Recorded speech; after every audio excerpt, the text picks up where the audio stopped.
Chapter 1. Let this damned world perish. Author, brothers, let us find a haven of leisure amidst this restless world, a tale of daily life and home building.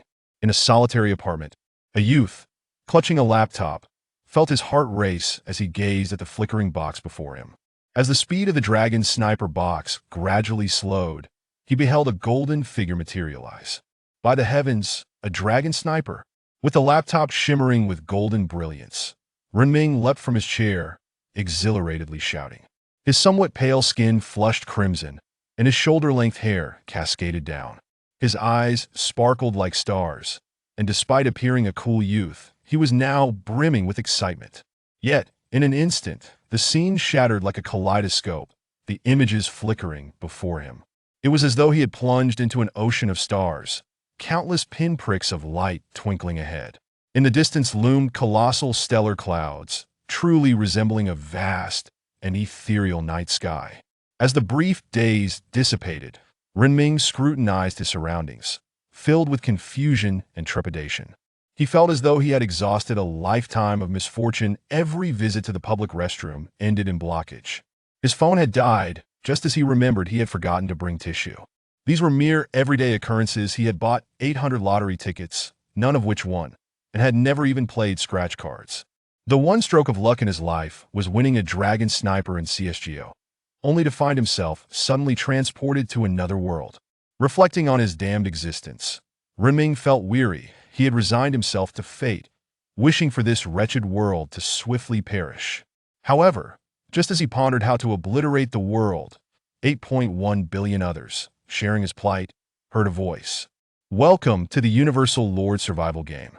Congratulations, players, you possess but one life.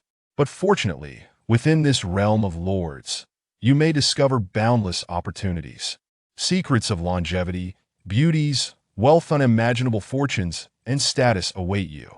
Due to the weakness of the races, the system will assign each initial player a starting race, where you may choose from 3 initial races: elves, dwarves, or orcs.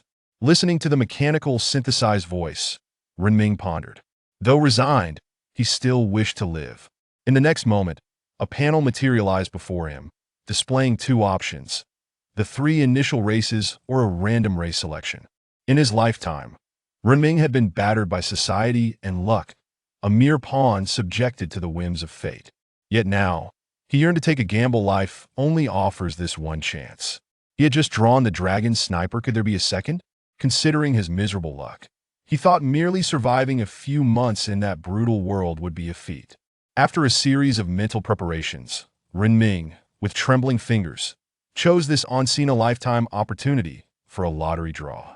Upon pressing the translucent panel, it flickered, transforming into a cascade of text. As the words flickered faster, Renming beheld a plethora of races, both familiar and foreign. Ayatus, elves, dwarves, piglins. The displayed races oscillated between strength and weakness, some names suggesting entities capable of single-handedly overpowering half of human civilization. As he observed the increasingly formidable races, Renming swallowed hard, on the verge of losing composure. Any one of these races, if chosen, he felt he could thrive in this damned world. Yet the panel showed no signs of slowing, the speed only intensifying. In the end, he could scarcely discern what flashed before him. Chaotic codes flickered. A few words appeared as if erased by an eraser, leaving Renming only able to glimpse the final 2 characters. Yet even those 2 characters ignited an endless stream of thoughts within him. Devourer, offspring, benefit. Finally, the panel decelerated. Renming gazed at the 2 characters displayed, nearly breaking apart. And the solitary 2 characters, though the surrounding text remained somewhat blurred, Renming could surmise they likely indicated red ants, white ants, or black ants. Powerless, he slumped beneath the starlit sky, resigned to his luck, which was akin to that of a certain ram. Yet that individual had achieved fame and fortune. He, on the other hand, was destined to become mere dust, perhaps to be smeared on a wall.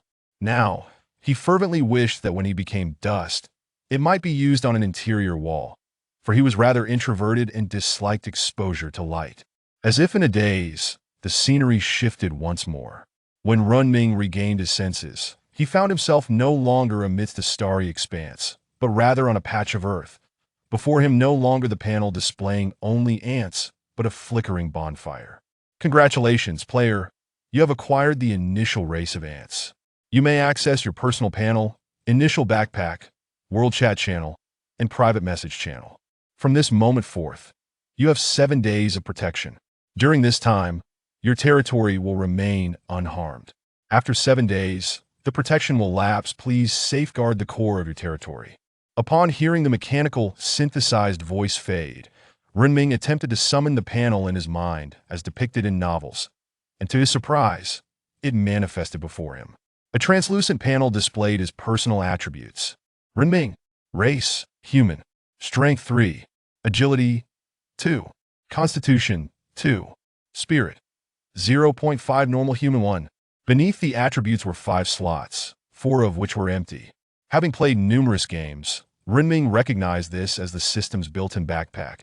But with so few slots, he felt disdain for the system. Was it a beggar's tool?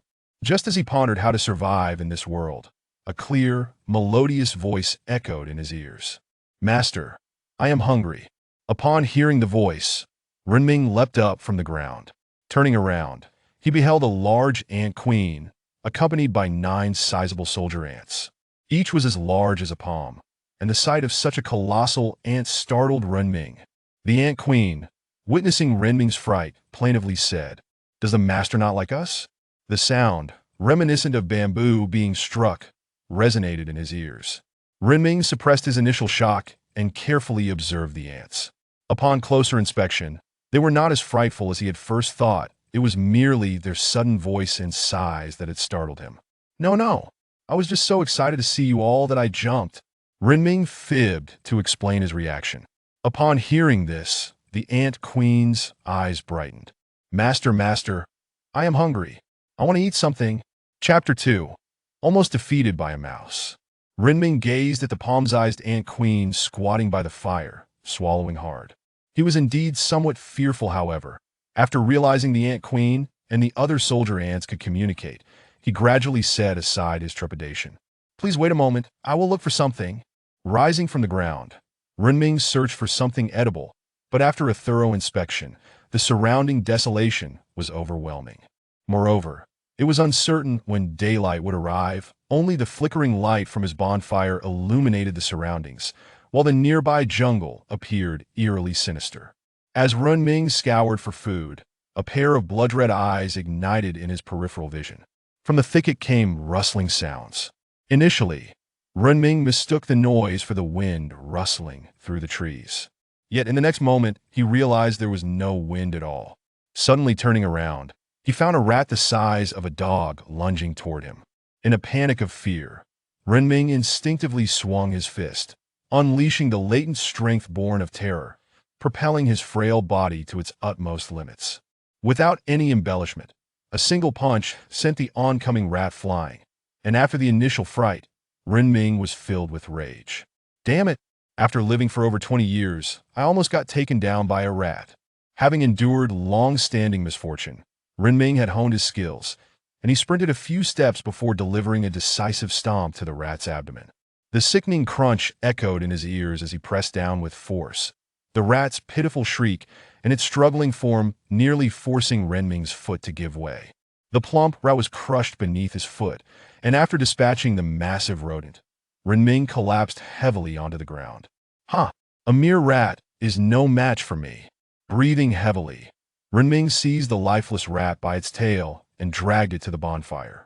The ant queen and her 9 soldier ants cheered upon witnessing their master vanquish such a formidable foe. Master is truly amazing. Master is the strongest. The cacophony of sounds invaded Renming's ears. For reasons unbeknownst to him, he found himself elated by the praise emanating from the colony of ants. "You must eat well and grow strong, for you will need to protect me in the future."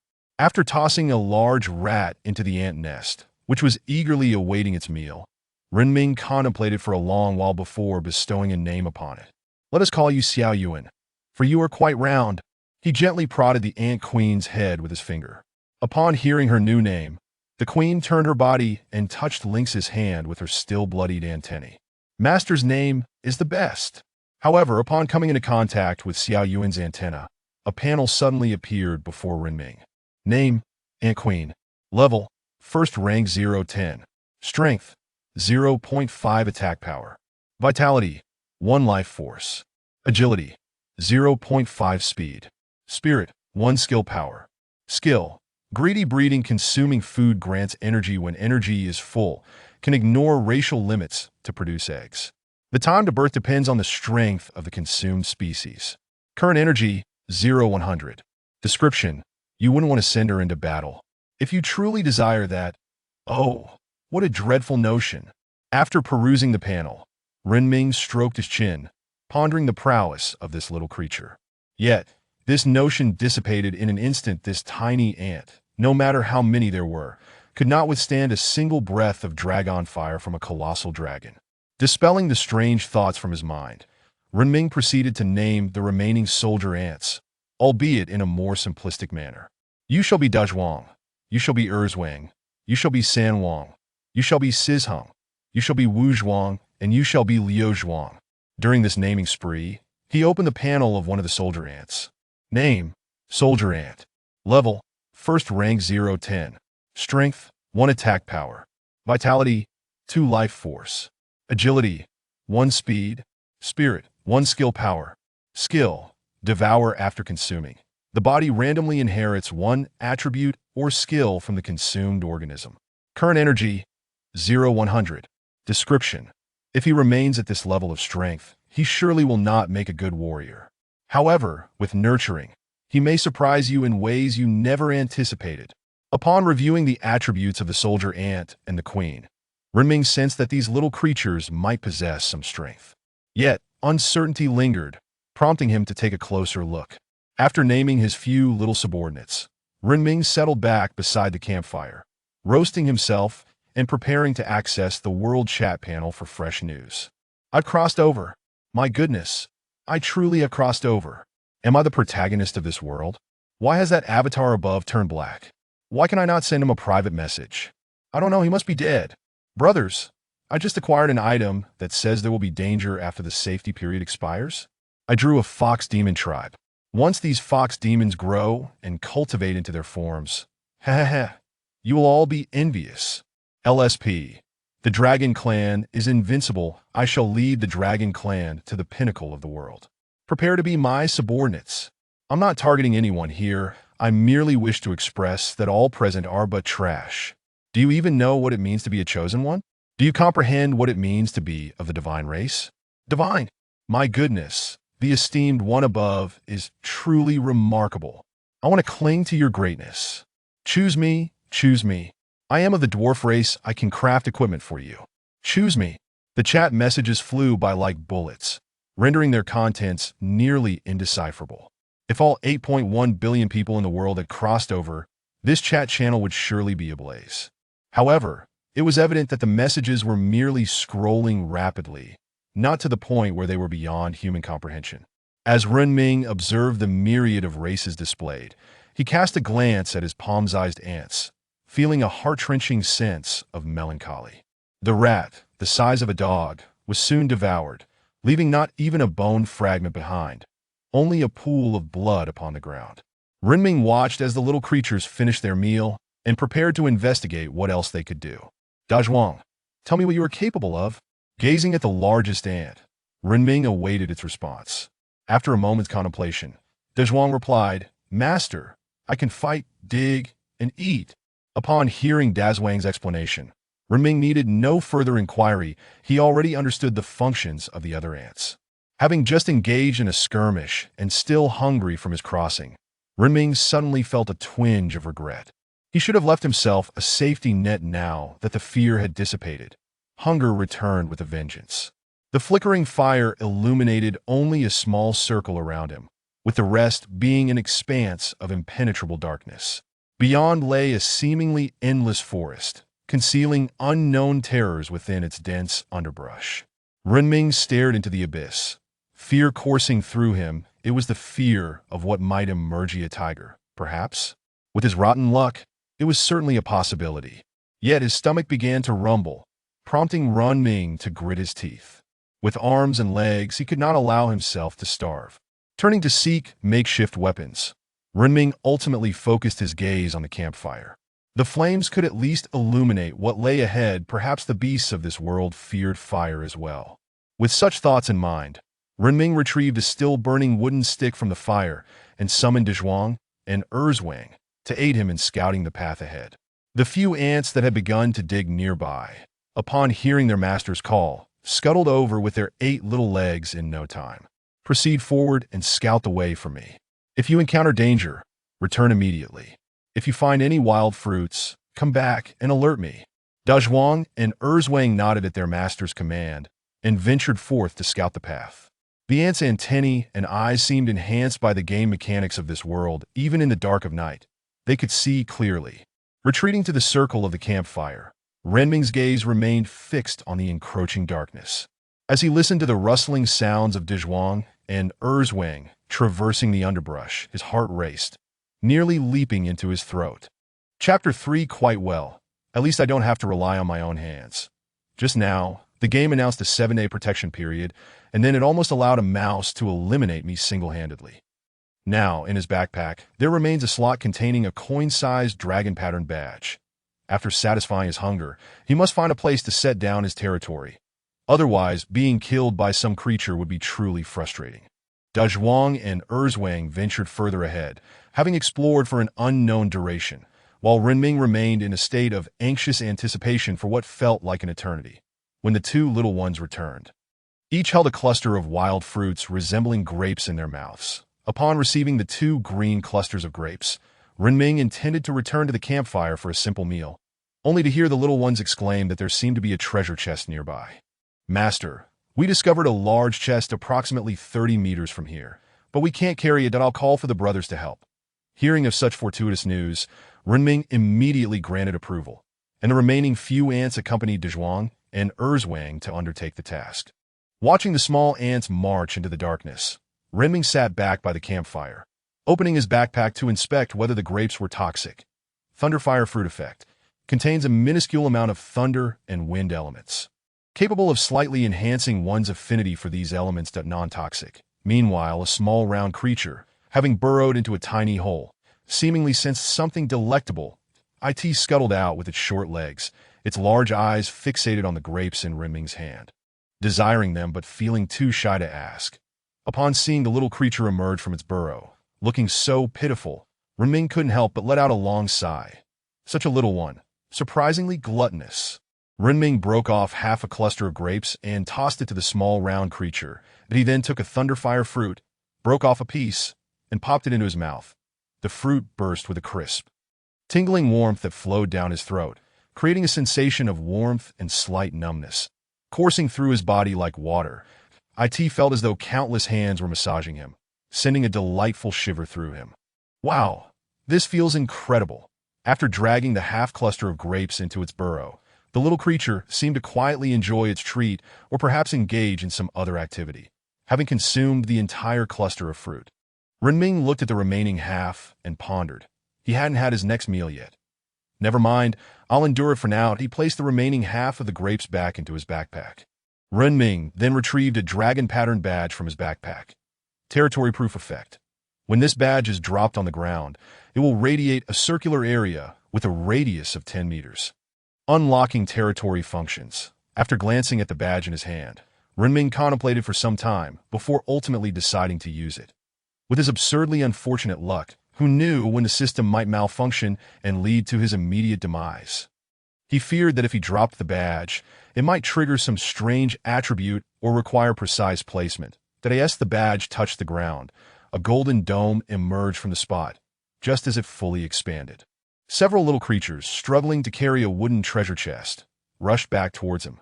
Master, Master, we can't open it. You come. Seeing the half-human-sized chest barreling towards him, Renming was taken aback. But in the next moment, he assumed a defensive stance. What if this chest turned out to be a mimic?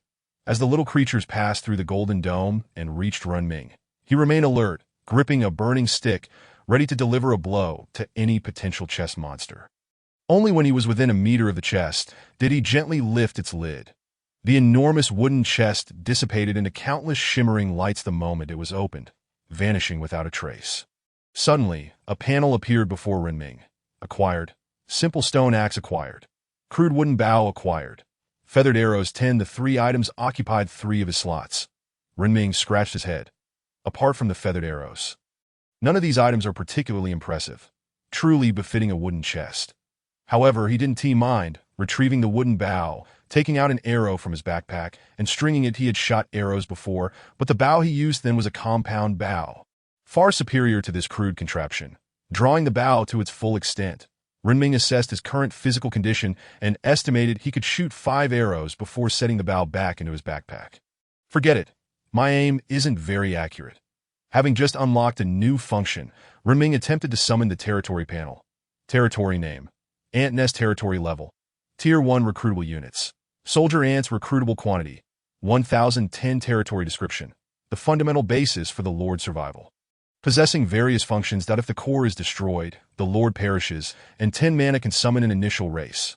Upgrade requirements. Wood 0-100, stone 0-100, mana 1010. Gazing at the panel, Renming surveyed the flat land around him. Is this initial territory really suitable for someone like me?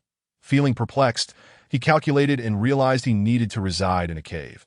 However, he couldn't locate the core of the territory after searching high and low, until he spotted the small round creature, which now bore the title of Ant Queen Territory Core. Renming patted his head, realizing he was now tied to this little creature for life. For the time being, he couldn't recruit any units, so while he wasn't particularly fatigued, he instructed the little ones to excavate an ant nest. When you dig the nest, make the entrance a bit larger. I want to live with you all. Remember to keep my room intact and add a few ventilation holes. The little creatures, having just finished their task, were once again assigned by Renming. They scurried back with their 8 little legs. They had already dug out a hole, but upon hearing that their master wished to share living quarters, they expanded the entrance significantly, allowing Renming to enter comfortably. They then began to dig downward at an angle. While the little ones toiled below, Renming examined the rather rudimentary stone axe in his hand and opened the chat panel for a glance. Upgrading the territory requires 600 pieces of wood. How am I supposed to gather that much? Do I just hammer away? That's not even the outrageous part. They want 60 pieces of refined iron. Refined iron. Am I supposed to create refined iron with my bare hands? Call me Wolverine. Observing the other players lamenting the game's absurdity, Renming cast another glance at the stone axe in his hand. Never mind. This is quite good. At least I don't have to rely on my hands. With this thought, Renming approached a tree encircled by the territory's boundary that it was thick enough to require a full embrace, and he wondered if this small tool could actually fell such a large tree. Chapter 4 Blood Spirit Tree Demon, devouring the stone axe in his hand, though somewhat rudimentary, appeared surprisingly sharp. After gesturing with the axe at the tree for a while, Renming struck it decisively. The axe cut through unexpectedly smoothly. However, peculiarly, the tree did not bleed sap or wood shavings. Instead, a crimson liquid flowed forth, resembling blood at first glance. Upon seeing this, Renming instinctively recoiled several steps, but the tree showed no reaction to the blow it had just received. Renming recalled that he possessed an invulnerability shield. Could he really allow a tree to bully him? Slowly, he advanced, placing his hand on the tree and noticing a panel appear before him. That name. Blood Spirit Tree Demon Level. Tier 2, 1050, Strength. 5 Attack Power, Constitution. 5 Vitality, Agility. 0 Speed Spirit. 8 Skill Power, Skill. Vine Strike. It will lash out with thorny vines from the tree to attack locked targets. Description. Oh, how you have unfolded. After reading the panel, a cold sweat broke out on Renming's back. Thankfully, he had refrained from engaging in reckless activities outside. Otherwise, he would have been lost forever. Yet, as described on the panel, he felt fortunate that he had unleashed this territory. He called over a few little creatures still busy digging holes, and the small ants began to launch a furious assault on the tree. Unlike other trees, this tree demon's body was particularly fragile. Even the ants could bring it down in about a minute with their relentless gnawing. While the little ones handled the tree, Renming moved to another tree nearby. This tree was considerably thinner than the last, yet as soon as his hand touched it, he discovered. Name. Blood Spirit Tree Demon Level. Tier 1, 310 Strength. 2 Attack Power, Constitution. 3. Vitality, agility. 0. Speed, spirit. 5. Skill, power, skill. Vine strike. It will lash out with thorny vines from the tree to attack locked targets. Description. Oh, you truly are an unfortunate little one to encounter it. Fortunately, you are protected. It cannot attack you within the shield. Gazing at the panel before him, Renming swallowed hard and moved on to the next tree. Blood Spirit Tree Demon. Tio the next tree. Blood Spirit Tree Demon. Tio the next tree, within the territory of a radius of 10 meters. There stood only one normal tree, while the rest were tree demons. The tallest among them was on the verge of ascending to the third tier, as Renming gazed into the distance. He found himself engulfed in profound despair. Could it be that he was amidst a horde of blood spirit tree demons? The feeling of hopelessness clung to his heart. Once he ventured beyond the protective zone, he would be utterly surrounded and outmatched. Even the demise of Xiang Yu paled in comparison to his current plight. Just as he sank deeper into despair, several small creatures managed to bring down a blood spirit tree demon. The towering form of the tree demon, over 5 meters high, toppled awkwardly to the ground, producing a sound akin to bones snapping as it broke branches. The weight of the blood spirit tree was particularly burdensome. Even with the combined strength of 5 small beings, they struggled to budge it even slightly. Hearing the commotion, Renming was drawn to the scene, assisting the small creatures in dragging the tree back. He had barely grasped the situation when he heard an announcement. You have slain a second-tier blood spirit tree demon, earning 5 magic energy points. The magic energy displayed on the territory panel shifted from 10 to 15.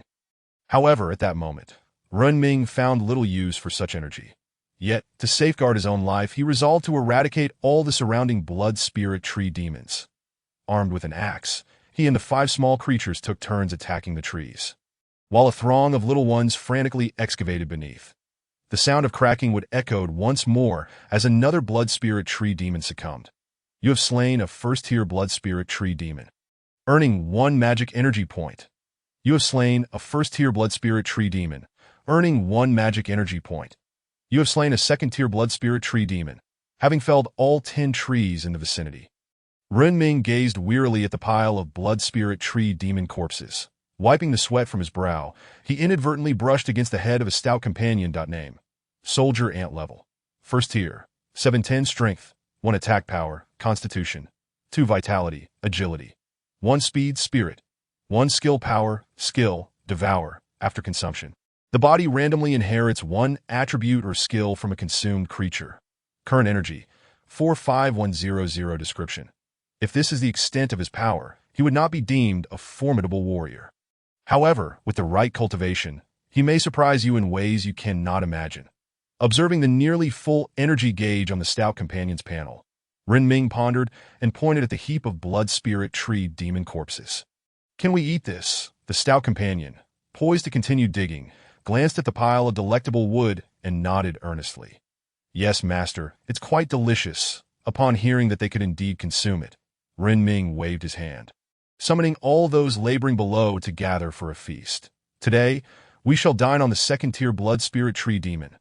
The diligent ants, upon hearing the call to feast, eagerly emerged, the smallest among them. Now with a noticeably round belly, glanced at the blood spirit tree demon and hurried over, devouring the meal at lightning speed. Watching the small creatures relish their meal, Renming swallowed hard and, with his axe, sliced off a substantial piece from one of the blood spirit tree demons. Though the creature's body exuded a wooden essence, the metallic tang of blood was unmistakable. Feeling uncertain about his luck, he opted to check the panel. Blood spirit tree demon chunk effect can be used to craft a blood spirit tree demon bracelet. However, if you wish to consume it, be forewarned that its taste is not easily described, though it is edible. After reviewing the panel, Renming glanced at the now dwindling campfire and gathered some remaining normal tree branches to stoke the flames that he then found a branch for himself. Skewered the chunk of blood spirit tree demon and set it to roast. Within moments, the 10 small creatures had devoured the entirety of the second-tier blood spirit tree demon. The piece Renming held had finished cooking. It now resembled a well-done steak, albeit with a flavor reminiscent of soybeans. Taking a bite was akin to gnawing on a somewhat stale, charred steak. Not particularly delightful, but certainly manageable. Habitually, he reached for his phone to order a meal, only to realize it had been confiscated by the game.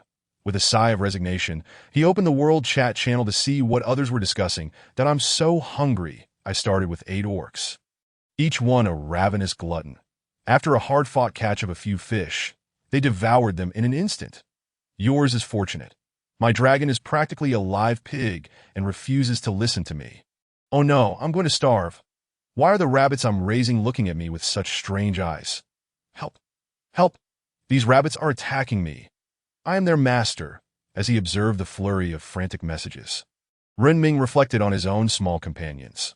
Though their combat prowess was limited, their loyalty was unwavering, and it was comforting to have a few chatty beings in this desolate wilderness, with these thoughts in mind. After finishing the morsel in his hand, he turned to find that his companions had transformed back into eggs, with Xiao Yuan seemingly having laid another one. Chapter 5. Inheritance. Renming looked at the small creatures, all except for Xiao Yuan having reverted to their egg forms. Somewhat puzzled, he opened the panel of one of the little ones and understood. Inheritance in progress. The panel displayed only 3 large characters. And without further thought, Renming placed the eggs back on the ground, contemplating how to procure more wood. He considered carrying Xiao Yuan to see if he could somehow maneuver the invincible shield forward.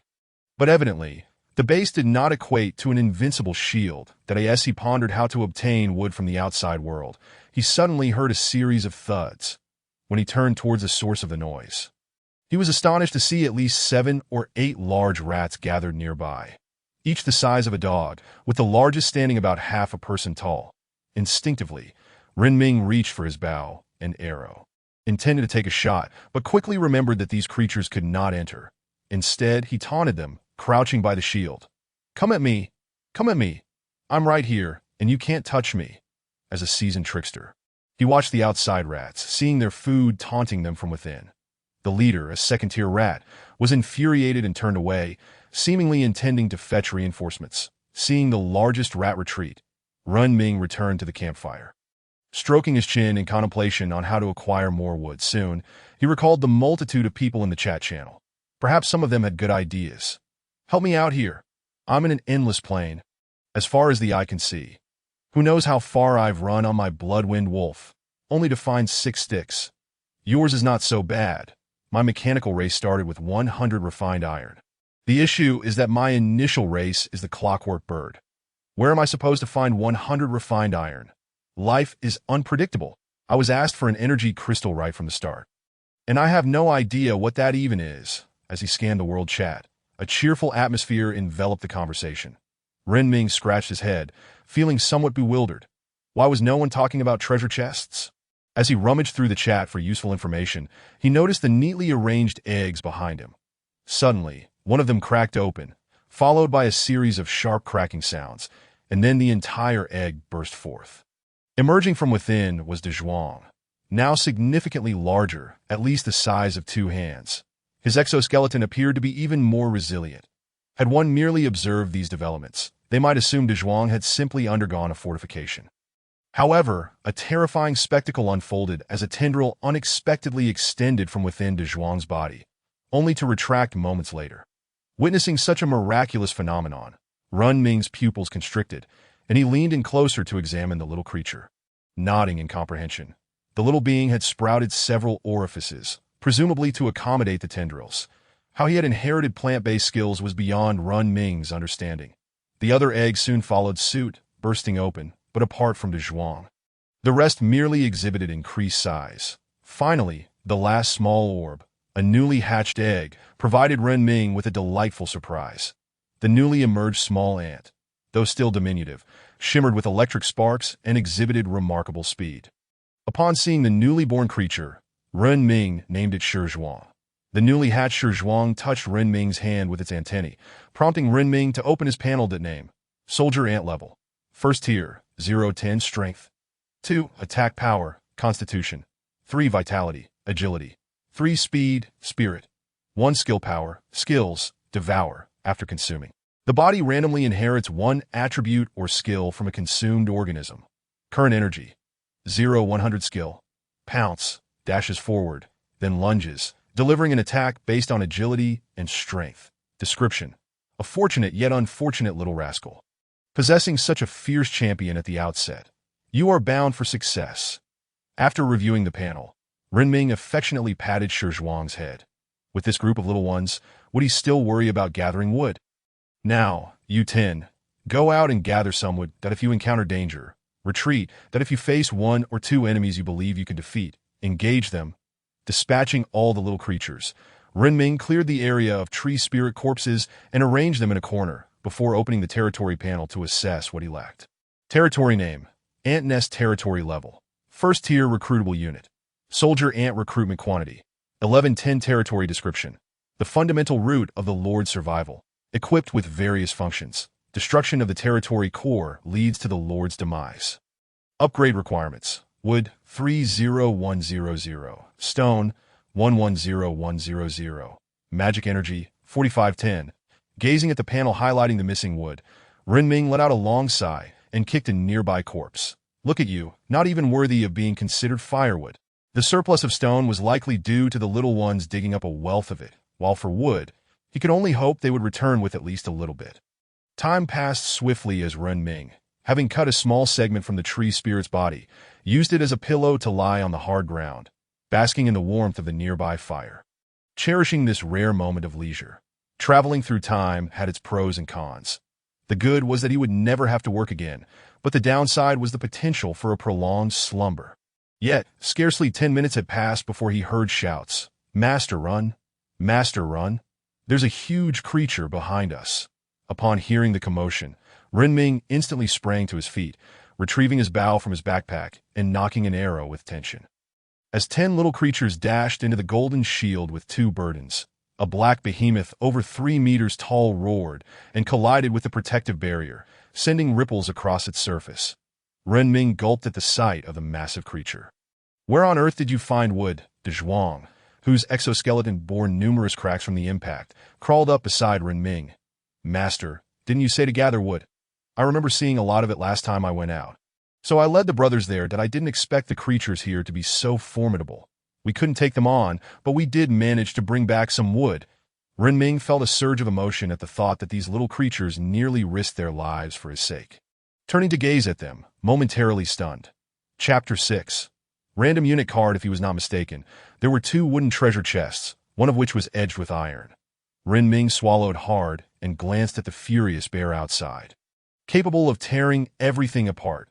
He was uncertain of what kind of entity these little ones had provoked, but judging by the bear's ability to effortlessly crush a blood spirit tree spirit with a single swipe, it was undoubtedly no less than a 3rd-tier creature.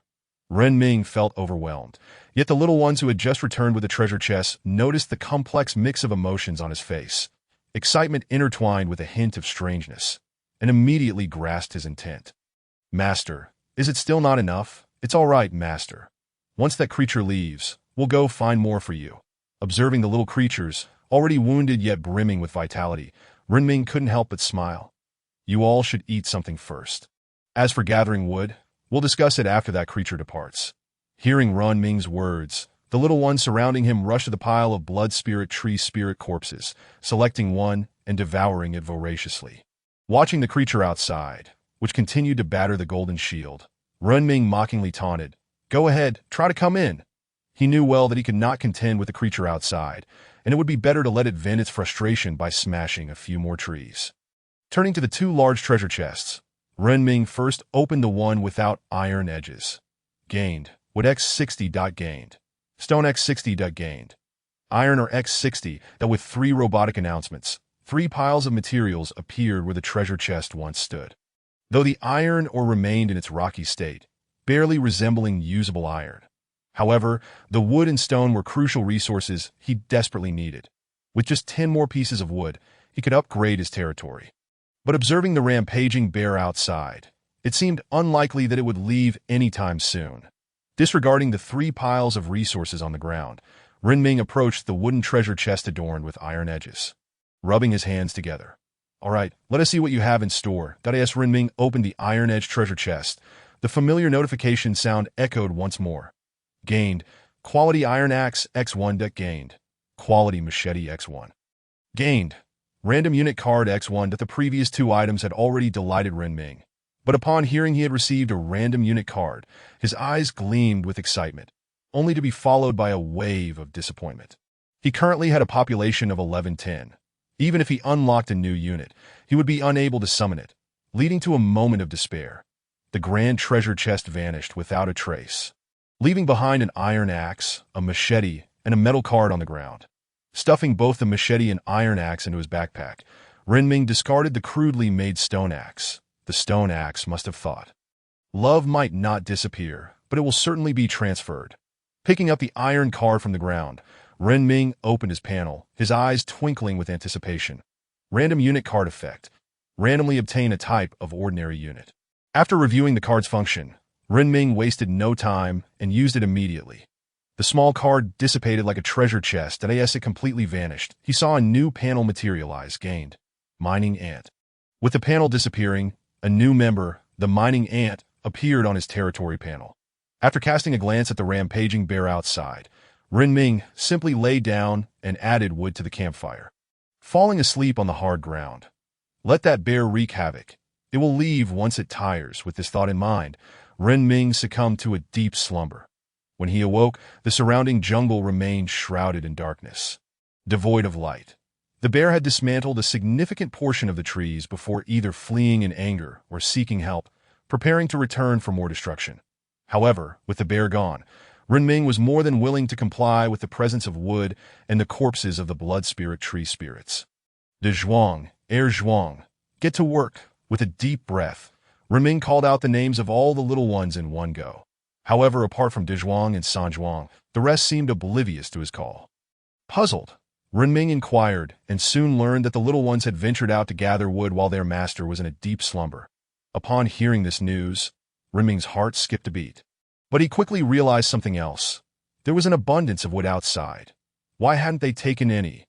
Da Zhuang and San Zhuang, upon hearing this question, replied matter-of-factly that the little ones believed their master looked down on such wood, preferring instead the more rectangular pieces, as evidenced by the way his eyes sparkled whenever he encountered them. After hearing Da Zhuang's explanation, Renming couldn't help but chuckle at the absurdity of it all. Yet, since the little ones had already set out, he felt it inappropriate to call them back. Instead, he decided to lead Da Zhuang and San Zhuang to help move the wood and carcasses back home. Looking around, the scene was one of devastation within a 10-meter radius. The remnants of trees lay scattered, some brutally snapped, while the blood spirit tree demon had been viciously bitten in half. Renming resembled a logistics officer on the battlefield, frantically scavenging for resources that if the other players were to learn of this, they would be envious. As some had struggled for sustenance, while others were already able to gather food effortlessly, Renming dragged a tree trunk as thick as his waist back home. He suddenly heard a rustling sound that in an instant, a machete appeared in his hand, and he retreated several steps, leaping back into his home. Just then, a rat the size of a dog emerged from the underbrush.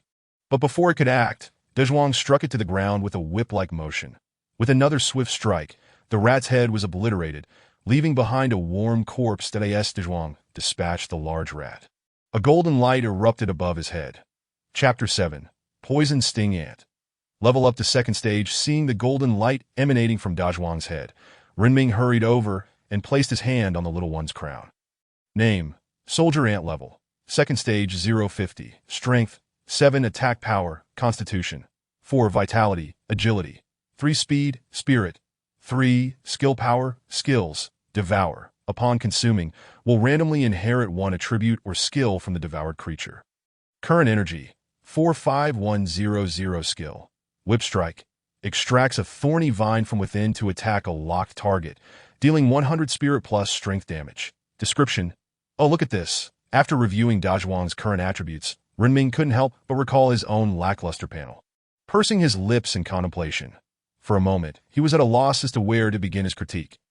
De Zhuang had grown to a size equivalent to 3 of his previous selves. And with 6 short legs, he was surprisingly swift. Once the 2 little ones had gathered all the movable wood and corpses into the protective barrier, Renming allowed the 3 little ones to share the large rat that Da Zhuang had just slain.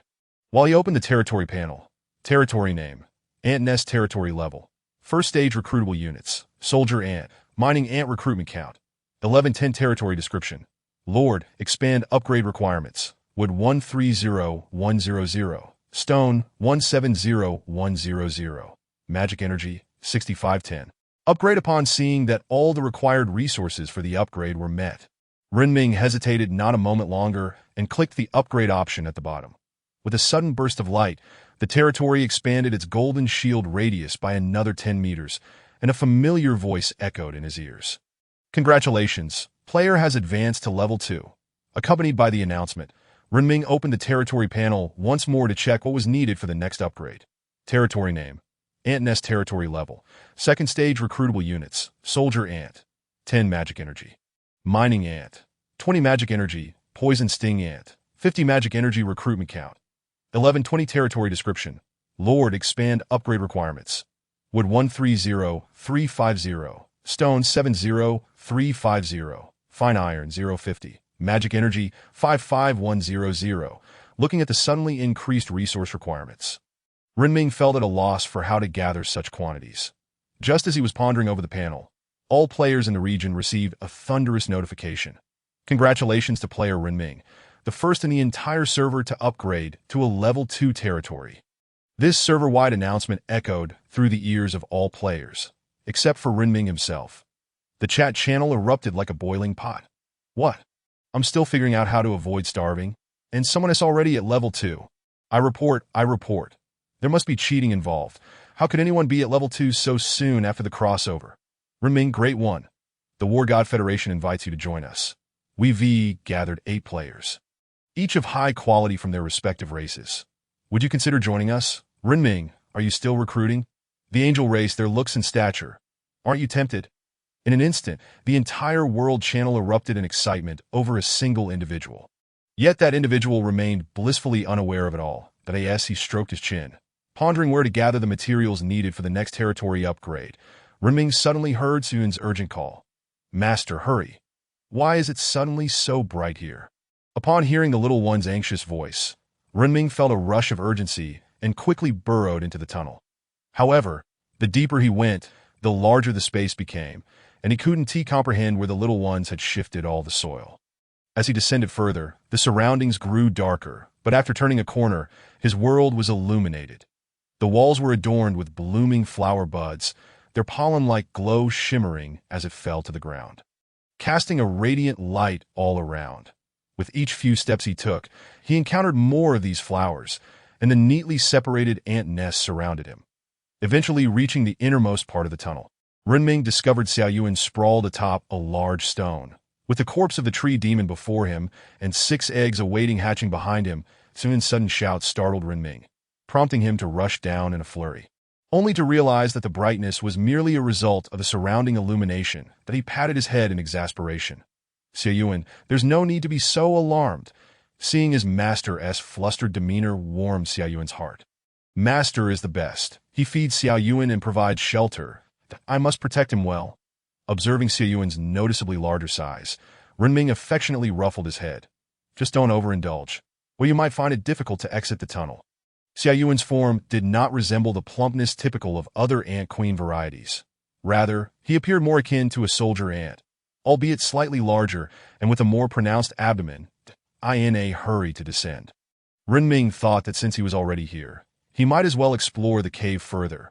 Wandering aimlessly around, as he roamed, he stumbled upon a peculiar room, its door inscribed with words that Master's Room. Renming was both astonished and intrigued.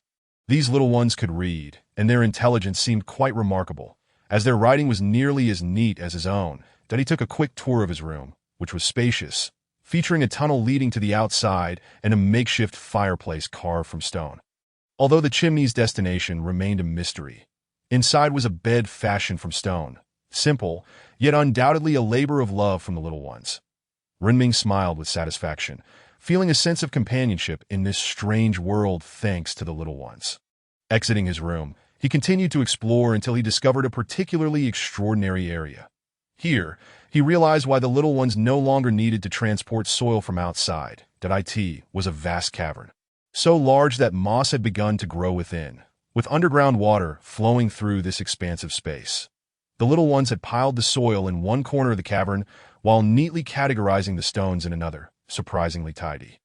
After touring the area, Renming took a sip of the cool, underground water to quench his thirst. He had felt parched for some time, but had held off on seeking water after consuming half a bunch of grapes. believing he could manage for a while longer. Now, these fortunate little ones had provided the solution. Gulping down several mouthfuls of the refreshing subterranean water, Renming felt an inexplicable surge of strength. Of course, he attributed this feeling to the replenishment of fluids after a state of dehydration.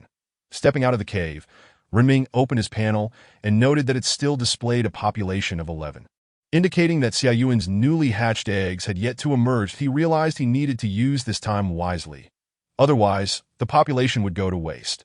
Accessing the territory panel, Renming calculated the magic energy he had on hand and, after a moment's hesitation, he decided to summon the newly available soldier types that he was particularly curious about what the poison sting ant would be like, although he couldn't afford the 70 magic energy required. Thus, he resolved to first summon a combat-capable unit to see what the poison sting ant was all about. Chapter 8. Good heavens, have I provoked an even fiercer foe? As Renming opened the territory panel and clicked on the poison stinger ant, beams of light flickered across the ground as the radiance dissipated. A peculiar egg suddenly appeared. Observing the egg, Renming first discerned the head of an ant, followed by the gradual emergence of its entire body, and finally a tail resembling that of a scorpion. Gazing at the poison stinger ant, which had a tail in addition to the body of a soldier ant, Renming gently stroked the head of the newly formed creature. Since it was a distinct unit, it could not simply be referred to as 11 strong. But what should it be named? From now on, you shall be called Big Stinger. Renming, still as inept at naming as ever. Open Big Stinger's panel. Name. Poison Stinger Ant Level. First tier, 0-10 Strength. 2 Attack Power, Constitution. 1 Vitality, Agility. 1 Speed, Spirit. 3 Skill Power, Skills, Devour, Unfold Skill. Poison Stinger Launch. When this skill is activated, the poisonous stinger at the tail is unleashed, subsequently firing a stinger at the designated target, inflicting 100 spirit damage. Description: if this creature were to rely solely on its current strength, it would not make for a proficient archer. However, with proper training, it may yield extraordinary surprises. After perusing the entire panel, Renming stroked his chin thoughtfully. Big Stinger appeared rather formidable, yet it lacked a target for practice. While pondering this, he suddenly heard a familiar notification sound. Killed a 2nd-tier Shadow Wolf. Gained 5 magic energy. Killed a 1st-tier Hidden Wolf. Gained 1 magic energy. Killed a 2nd-tier Shadow Wolf. Gained 5 magic energy. The notification chimed 5 times in total, indicating the demise of 2 2nd-tier and 3 1st-tier foes, granting him a total of 13 magic energy. However, upon hearing the notifications, Renming felt a twinge of panic. Surely, his little companions had encountered that pack of shadow wolves. Despite his anxiety, he lamented his own lackluster combat prowess.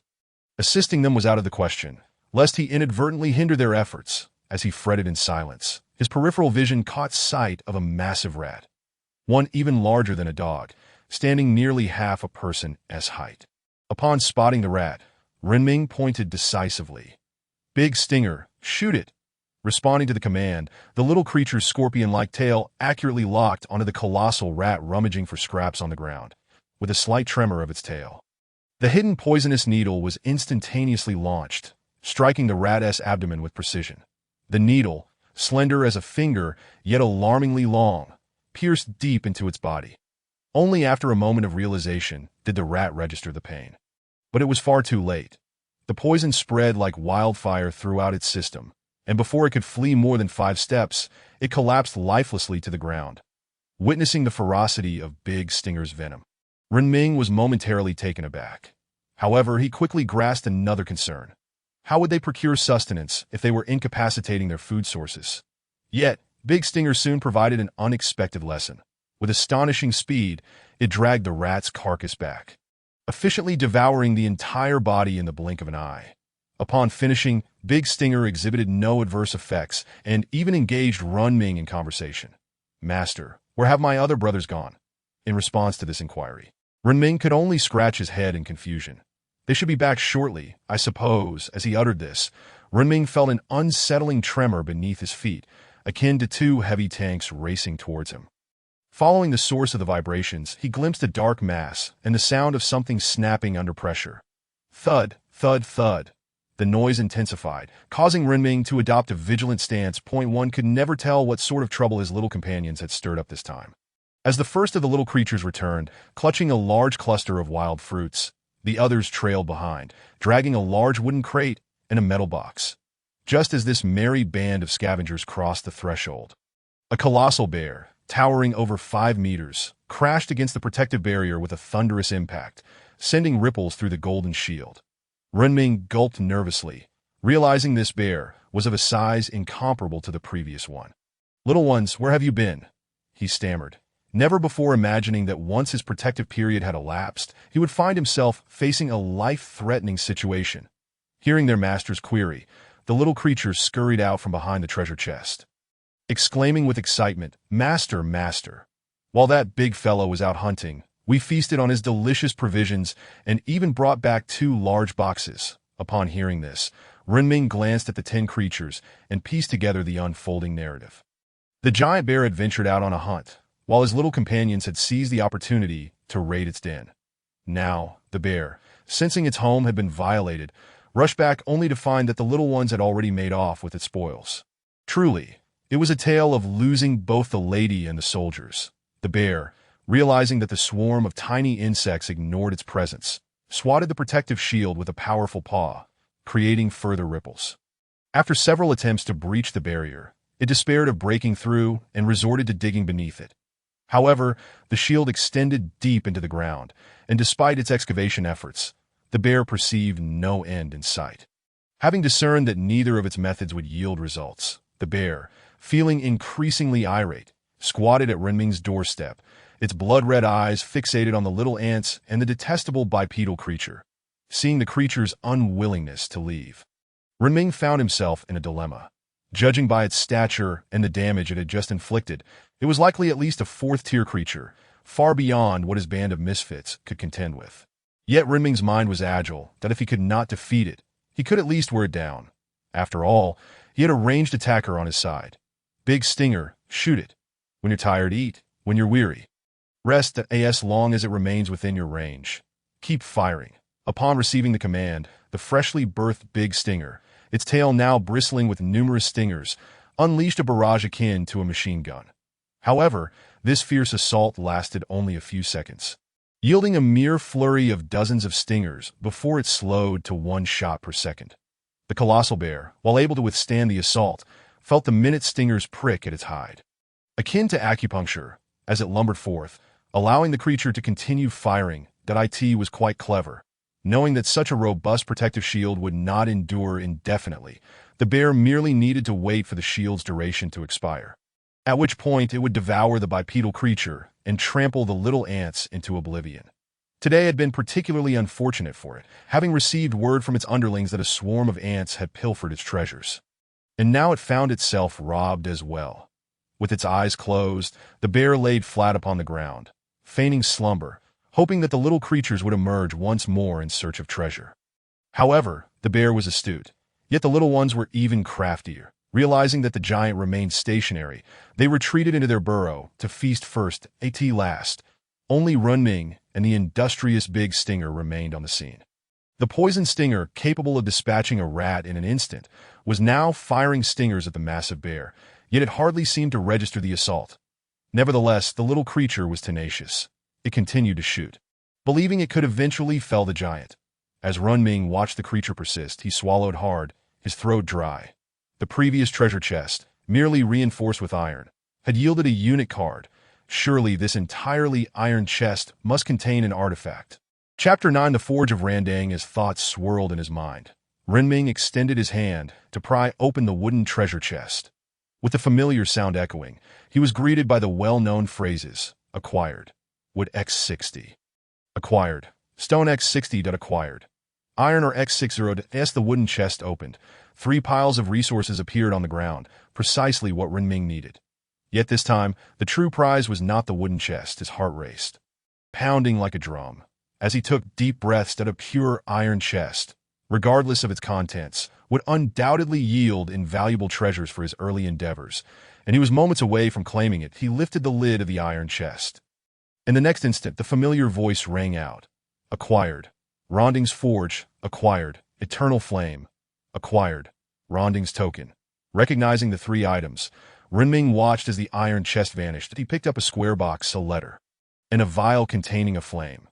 Examining the newly acquired items, Renming discarded his bow and arrows onto the ground before stowing the other two items into his backpack, curiously inspecting the square box in his hands. Renming opened its panel. Ronding's Forge Effect. This is undoubtedly a mystical forge. Perhaps paired with the Eternal Flame, it will offer even greater surprises. Usage. Place it in an appropriate location, then recite. I wish to send a free gift to the author. Oops. Wrong phrase. I meant to say, Randing, great god of magic, grant me the power to awaken your remaining legacy. After examining the square box in his hand, Renming cast a glance at the bottle of flames within his backpack. If his memory served him correctly during the unboxing, this bottle of flames was called the Eternal Flame. However, uncertain of its name, he decided to find a suitable spot to place it first. The shield was not lacking in space.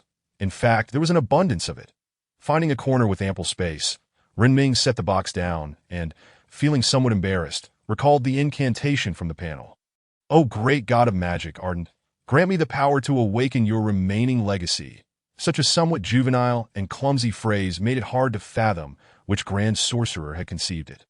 Yet, as Renming uttered these words, he witnessed the small box, no larger than a palm, expand on the ground, unfolding like origami, growing larger and larger until it towered above him. Only when this transformation ceased did Renming dare to approach and examine this peculiar object. The furnace now resembled a magnified version of the small box, albeit with two additional openings, one resembling a faucet, the other appearing to be designed to dispense something to the outside world. As Renming stood before the furnace, gazing at the visage of the old man carved into it, he couldn't help but find it amusing that it was truly hard to imagine that even a sorcerer would have such peculiar tastes. Nonetheless, the stone sculpture was indeed quite exquisite. As he ran his hand over the old man's face on the furnace, an elderly voice startled him. Hey, you rascal! What are you doing touching my face? Upon hearing this somewhat grumpy and aged voice, Renming looked around, momentarily believing he was witnessing a haunting, until a second sentence followed. Hey, you rascal! What are you staring at? Right in front of you.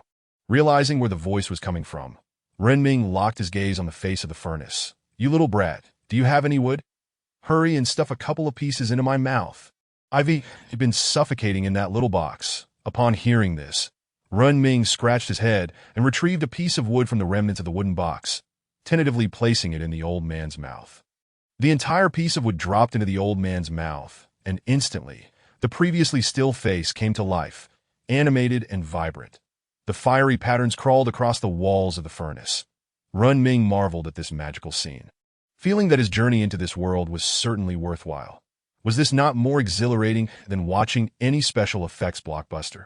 However, the old man's voice interrupted his thoughts once more. Hey, you little brat. At my age, you can't spare a little more when you arrive. Renming shook his head vigorously. No. I need to save these for upgrading my territory. How about you try the Endless Flame instead?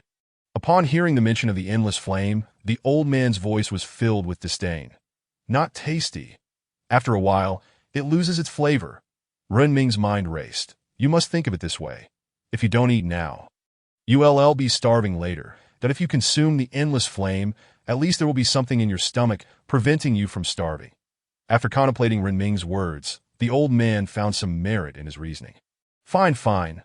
Renming then retrieved the Endless Flame from his backpack and tossed it into the old man's mouth. The sound of glass shattering echoed, and Renming observed as the previously smoldering wood ignited in an instant, disappearing without a trace. The old man lamented, What a wretched thing! Even competing with me for food. But Renming had already fed the Endless Flame to him, and now wished to ascertain what other capabilities this old man possessed. You don't have a name yet, do you? How about I call you Furnace Elder? Upon hearing such a nonsensical name, the old man could only sigh in exasperation. Forget it. Just call me Iron Elder. That old chap has called me that for so long that I almost miss hearing it. Yet, Renming was not particularly interested in the story of a sorcerer and a furnace. Iron Elder, can you melt ores? By the way, can you refine them, like turning iron or into iron? Upon hearing the young lad's query about transforming iron or into iron, Iron Elder was both amused and exasperated. Am I not a magical forging furnace? If I can't even melt iron today, I might as well self-immolate. After learning this, Ren Ming's eyes lit up. Iron Elder, I have somewhere here. Can you help me process it? Iron Elder chuckled at the prospect of having or to work with. Or, excellent. I'll finally have a feast. By the way, rascal, what is your name? Ren Ming had already planned to summon the little ones to transport the ore. So upon hearing Iron Elder's inquiry, he replied, My name is Ren Ming. After answering Iron Elder, Ren Ming called into the cave, De Zhuang, Wu Zhuang. He called out the names of 5 little ones, but after a while, only Wu Zhuang and Wu Zhuang appeared. The 2 little ones that climbed up looked noticeably different, having grown significantly larger, at least half a palm's length bigger, and their huge mandibles appeared much sharper than before. Master, De Zhuang and the others are still inheriting. It will take some time before they can come up. Ren Ming felt genuinely happy for them upon hearing that De Zhuang was still undergoing his inheritance. The 2 little ones then clamped their mandibles around a large pile of iron or on the ground and scurried over to Iron Elder, tossing the ore into his mouth with a swift motion. Iron Elder hummed a tune in delight. Rascal, if you don't have any molds, I can just help you make large iron bricks directly. Hearing that he could assist in crafting large iron bricks, Ren Ming had no objections. Instead, he watched as the large, spiky creature feasted and shot out a stream of light, transforming into an egg.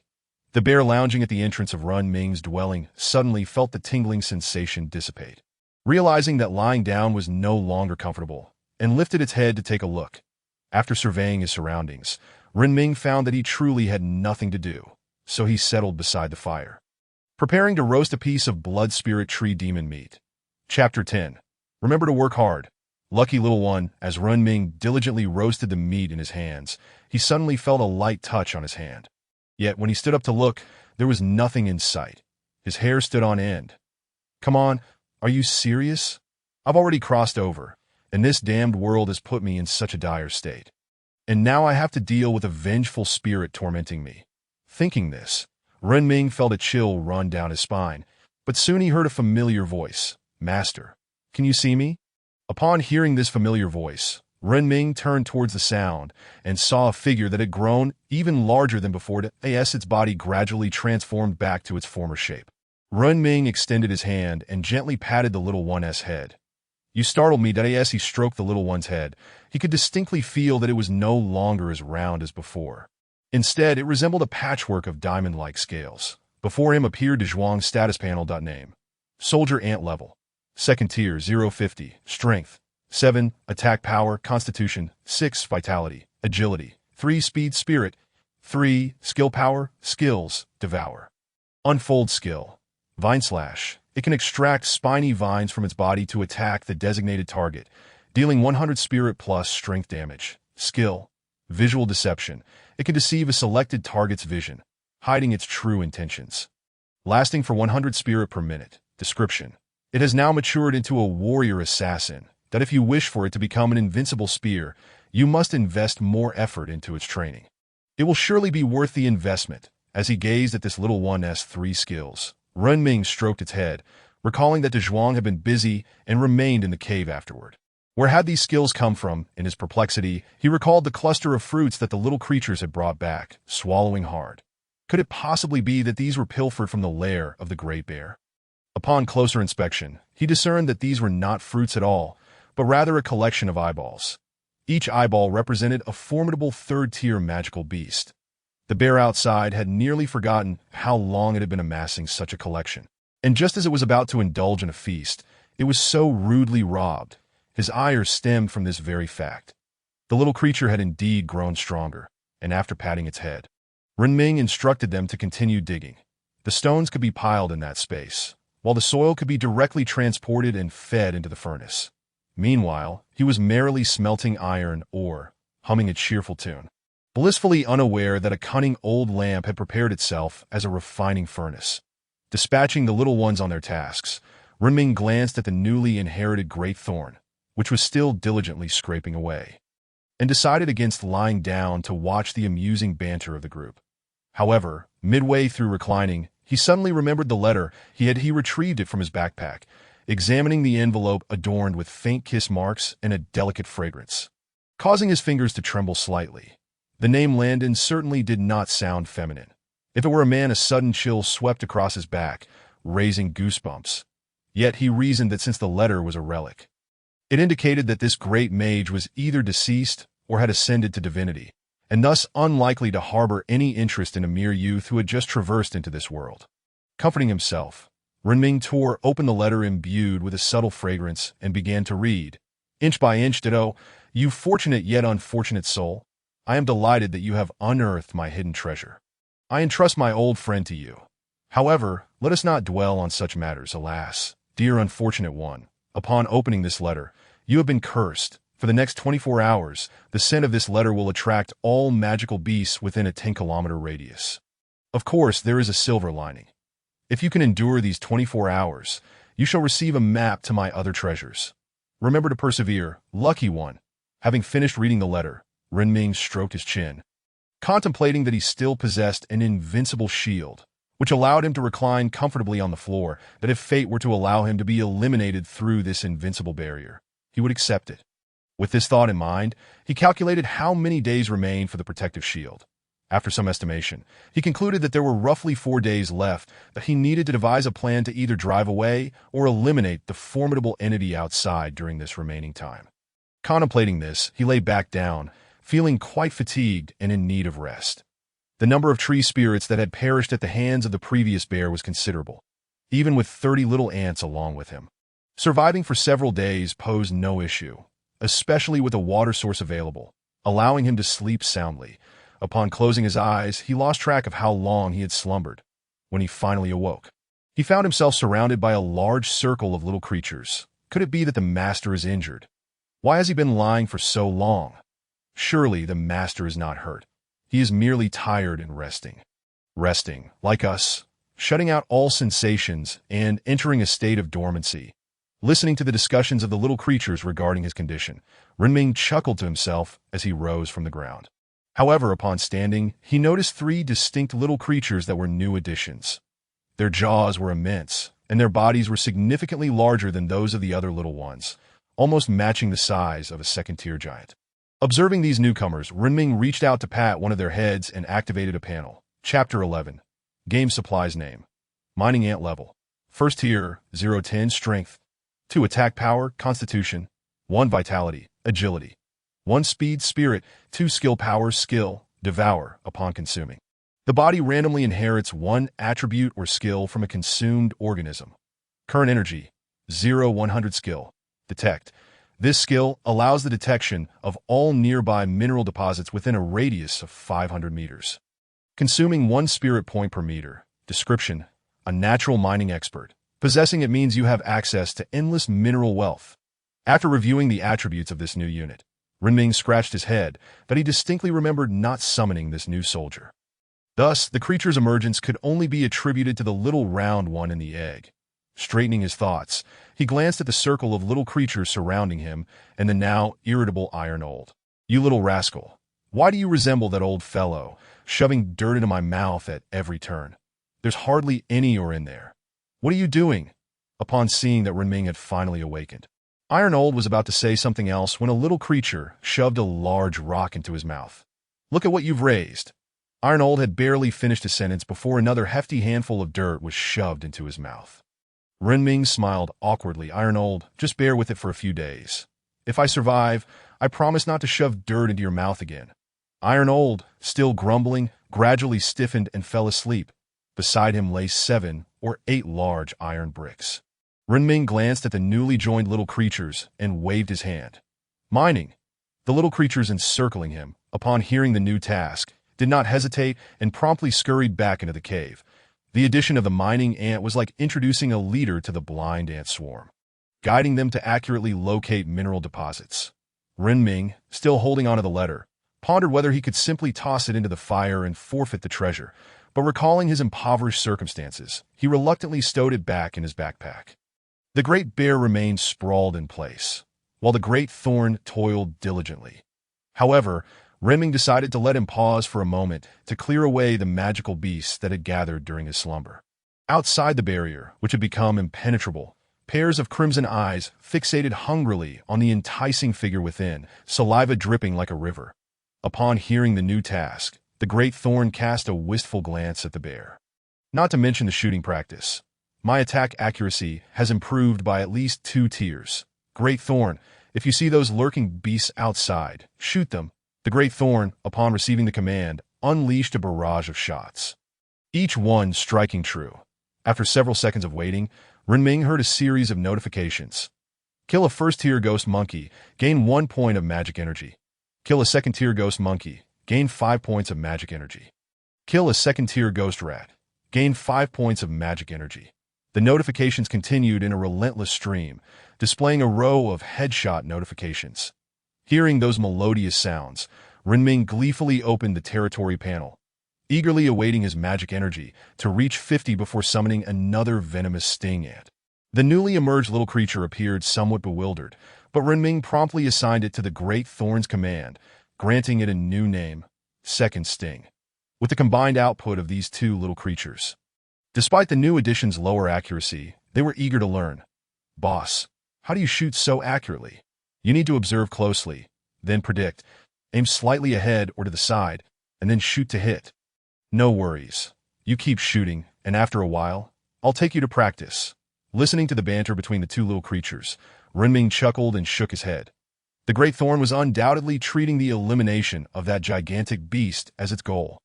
The magical beasts outside, like wolves and tigers, fell prey to the duo, and the Great Thorn even leveled up. Yet Renming, observing the mountain of magical beast corpses outside, found himself in a quandary. How to deal with this? He couldn't just leave them to waste. As he scratched his head in contemplation, an illuminating idea seemed to light up above him. Great Zhuang, come here.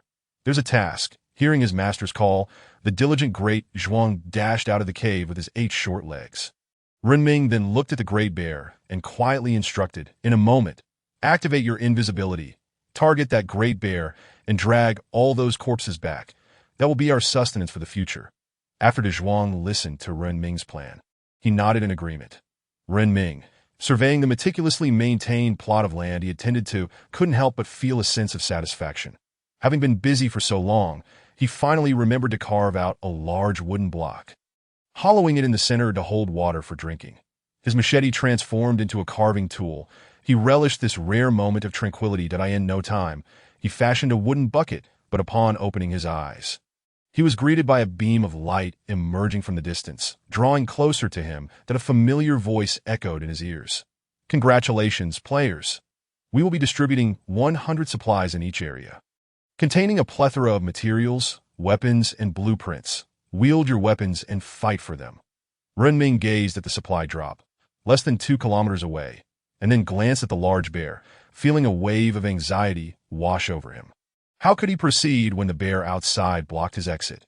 With a long sigh, he selected a higher-level corpse from the pile and sent it to the 2 industrious little creatures nearby. Upon seeing the carcass, they began devouring it voraciously. Unable to venture out himself, Renming resorted to observing the chaotic scene in the world chat as players scrambled for the supplies. Who is that running ahead? Drop the items from the supply, or I swear I'll open fire, shouted one player. You little thief. Thinking you can escape after stealing from me? I'll break your legs today. Another exclaimed, Ah. They snatched and ran. My wind Shadow Wolf has a full 4 points in agility. Even if you grow an extra pair of legs, you won't outrun me, yelled a third. Second Lieutenant, where's your Italian cannon? Blast that scoundrel. Which Big Shots race can cast spells? Where did that fireball come from? Came another voice. Stop shooting, I yield. The world chat erupted into a cacophony of chaos, with players attacking, being attacked, stealing, or being stolen from. After witnessing their frenzied escapades, Renming couldn't help but sigh deeply.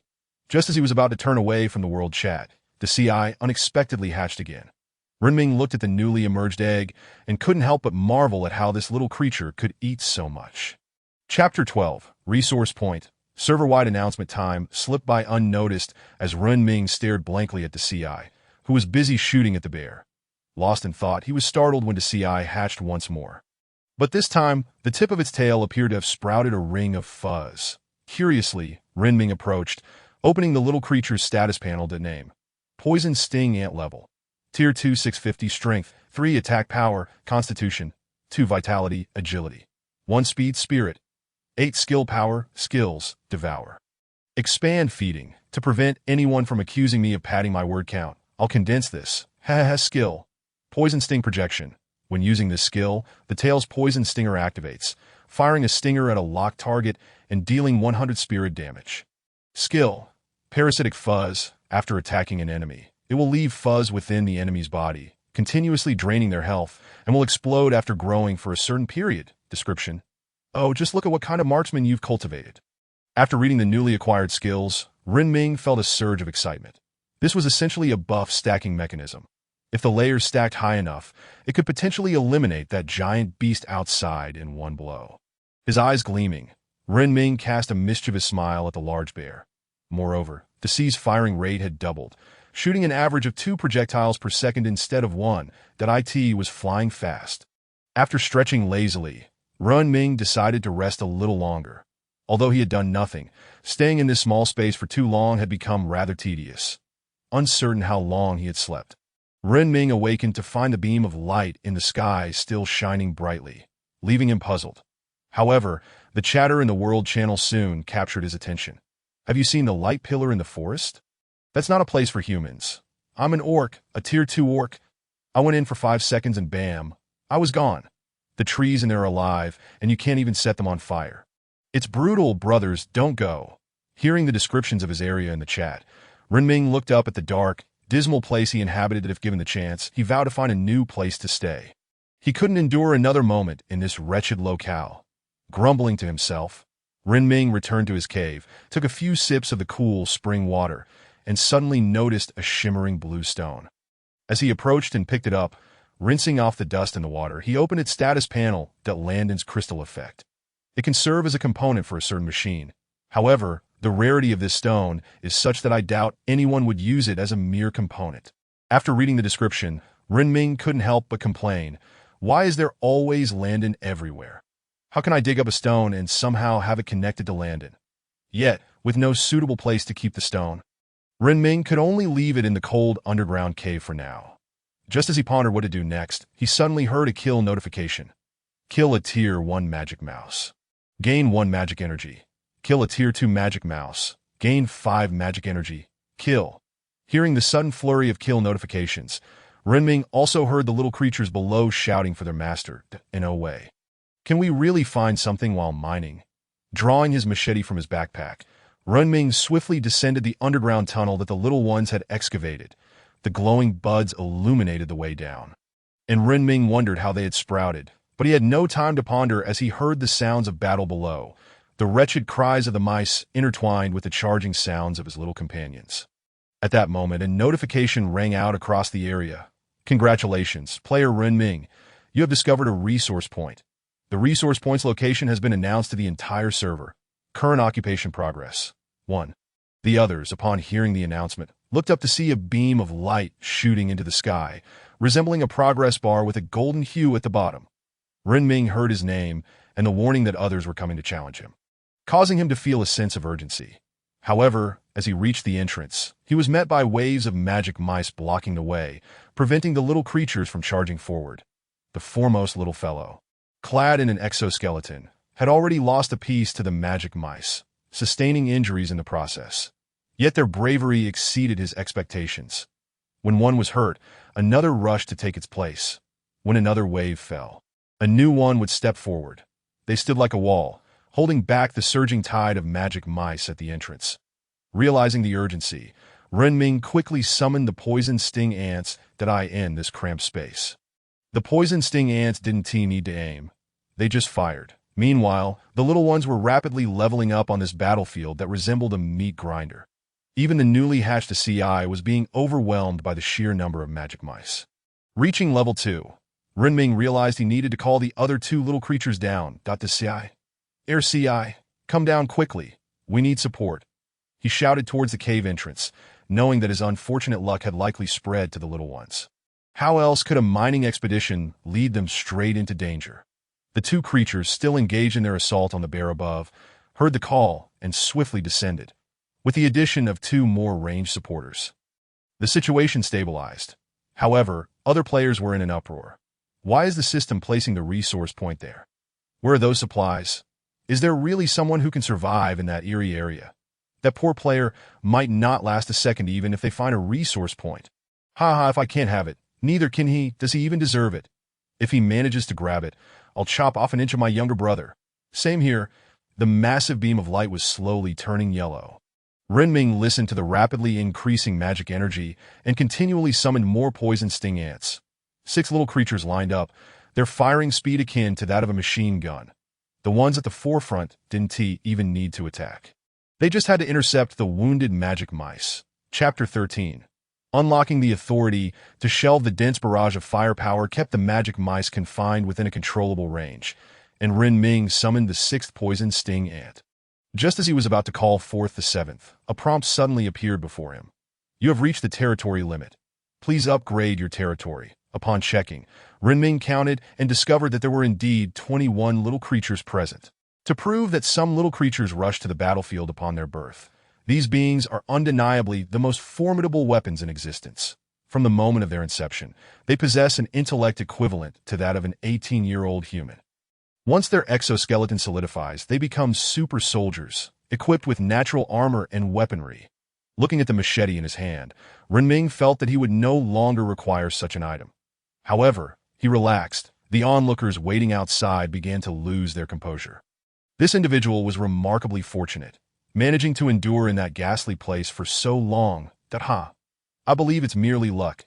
At this pace, he won't make any progress even by next year. Such a pitiful survivor cannot possibly be compared to my noble angelic race. If I were to participate, I could capture that support point in mere minutes. Damn, an upper echelon player is clinging to the legs of the powerful. If you wish to join my angelic race as my subordinate, when I rise to prominence, you will enjoy the fruits of my success. To AS for the angelic race, my brothers, I assure you that I will impart my knowledge to them daily. Renming's gaze fixated on a particularly large rat some distance away. Just as he was about to call out and eliminate it, a flash of light illuminated the head of the stout fellow in the front row, revealing that he had reached the 3rd tier. The large thorn also glimmered and ascended to the 3rd tier. With the emergence of this resource point, 2 3rd-tier beings had been born, a fact for which Renming had to express gratitude for their significance.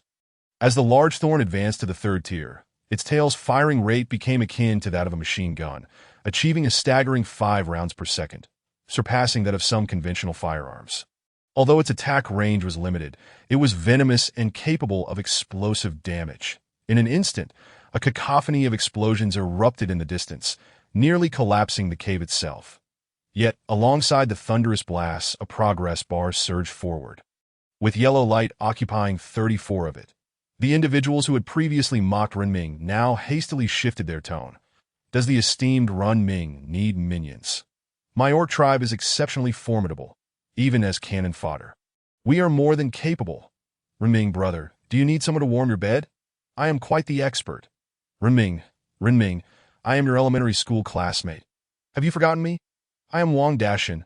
Unbeknownst to Renming, the world channel was experiencing a dramatic reversal.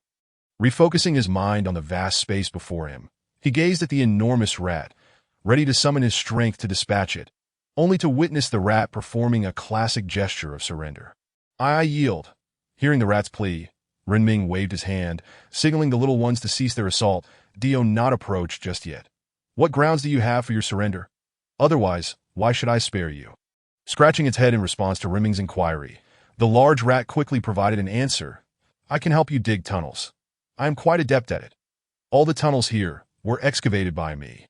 Moreover, I can assist you in ruling this resource point, with all magical energy collected automatically transferred to your account. Contemplating the rat's terms of surrender, Renming stroked his chin. Do you have any treasures to offer? If so, present them all. Perhaps they may earn you your life. Upon realizing that its treasures could potentially buy its life, the large rat immediately turned and scurried away, returning shortly with a large iron chest. I stole this from other magical beasts. Can it secure my life? Seeing the chest and the rat's anxious expression, Renming nodded. Very well. From this moment onward, you shall manage this place and collaborate with these little ones in mining. Indicating the small creatures at his feet, the large rat glanced at them. Those little beings that had almost caused its demise, and nodded vigorously. Renming, now under the protection of these small creatures, approached the iron chest and opened it. He obtained Lan Deng's magical tower construction blueprint. He obtained Lan Deng's workbench. He obtained Lan Deng's keepsake. Recognizing the three familiar items and names, Renming felt as though the timeline had converged, digging a pit. Speaking of which, Lan Deng must have stuffed every iron chest with his belongings, as every one I open contains only his things. I hope I don't end up with something bizarre in the end. Shaking off the odd thoughts, Renming surveyed the multitude of corpses around him, pondering that there was an abundance of food, bordering on excess, that as he contemplated how to maximize the benefits from these resources. A mechanical voice rang in his ears. Congratulations, player Renming, for successfully occupying the resource point. New functionality unlocked. Trading market. Only players who have occupied the resource point may list items. The support point would now be permanently visible and could be contested at any time. As the announcement concluded, the beam of yellow light transformed into a golden hue. All players in the server could see this dazzling light, and each player's panel was enhanced with a trading section. Although no one except Renming could list items, upon realizing the incredible authority he had just unlocked, Renming was filled with excitement, practically jumping for joy. What did this signify? He could directly control a portion of others' resources, after all. What he didn't need was something others desired to purchase. They would have to traverse their own paths, and he alone could sell within the region, granting him a monopoly, with a degree of economic understanding. Renming was well aware of the immense value of this opportunity. However, the game system soon delivered a further surprise. Congratulations, player, for unlocking the listing rights. Every item listed will be subjected to system review to determine its maximum trade value. Chapter 14. Magical Tower, the Third Treasure. Yet some individuals, upon witnessing the acquisition of the resource point and the permissions that came with it, could no longer contain their zeal. Brothers, gather our troops. We march into the jungle. We must seize that resource point today.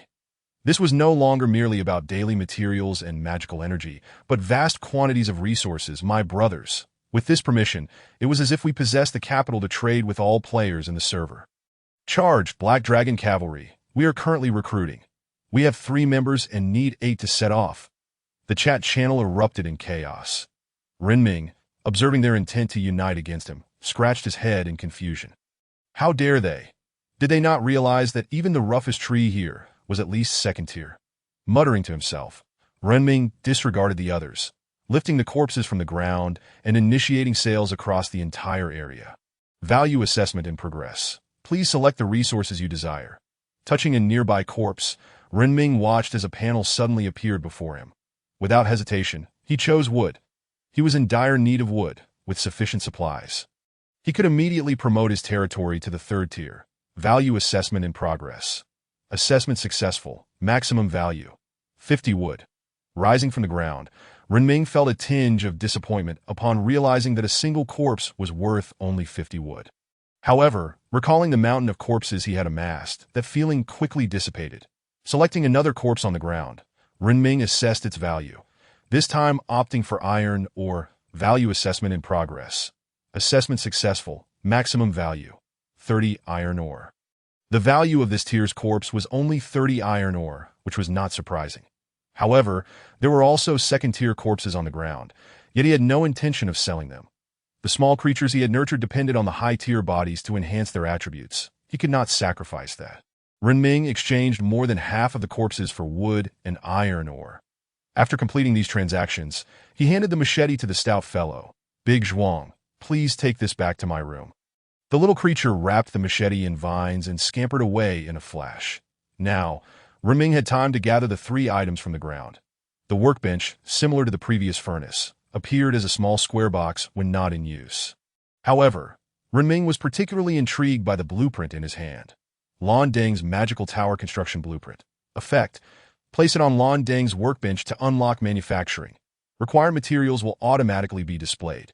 After reviewing the panel, Renming instructed the little creatures to assist the large rat in moving the surrounding corpses into the storage room, that he then circled the area once more. Finally, he discovered why this place was called a resource point. A peculiar plant grew on the walls. Upon harvesting it, it transformed into magical energy, directly transferring into his account. Moreover, following the tunnel excavated by the large rat led to a location far from his home. Though darkness still enveloped the outside, it provided an opportunity to gather supplies without being trapped by that enormous bear. This resource point was a double boon. He had even recruited a mining aide. Achieving 3 goals with one stroke, that it was akin to Ingjung stepping on a power line while savoring spicy peppercorns. What a tremendous win! As Renming emerged from the exit, he beheld Datsai, accompanied by his 5 little subordinates, frantically unleashing toxins upon the formidable bear, that a smile involuntarily crept across Renming's face. Well, let these little rascals practice their marksmanship.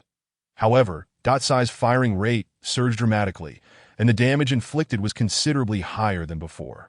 The bear was now visibly pained. Yet this discomfort soon became something to which it adapted, and it was entirely oblivious to the toxins flooding its body, although Renming was more intelligent than other magical beasts. His cleverness had its limits. Stepping out of the cave, Renming surveyed his somewhat chaotic territory, intending to tidy it up.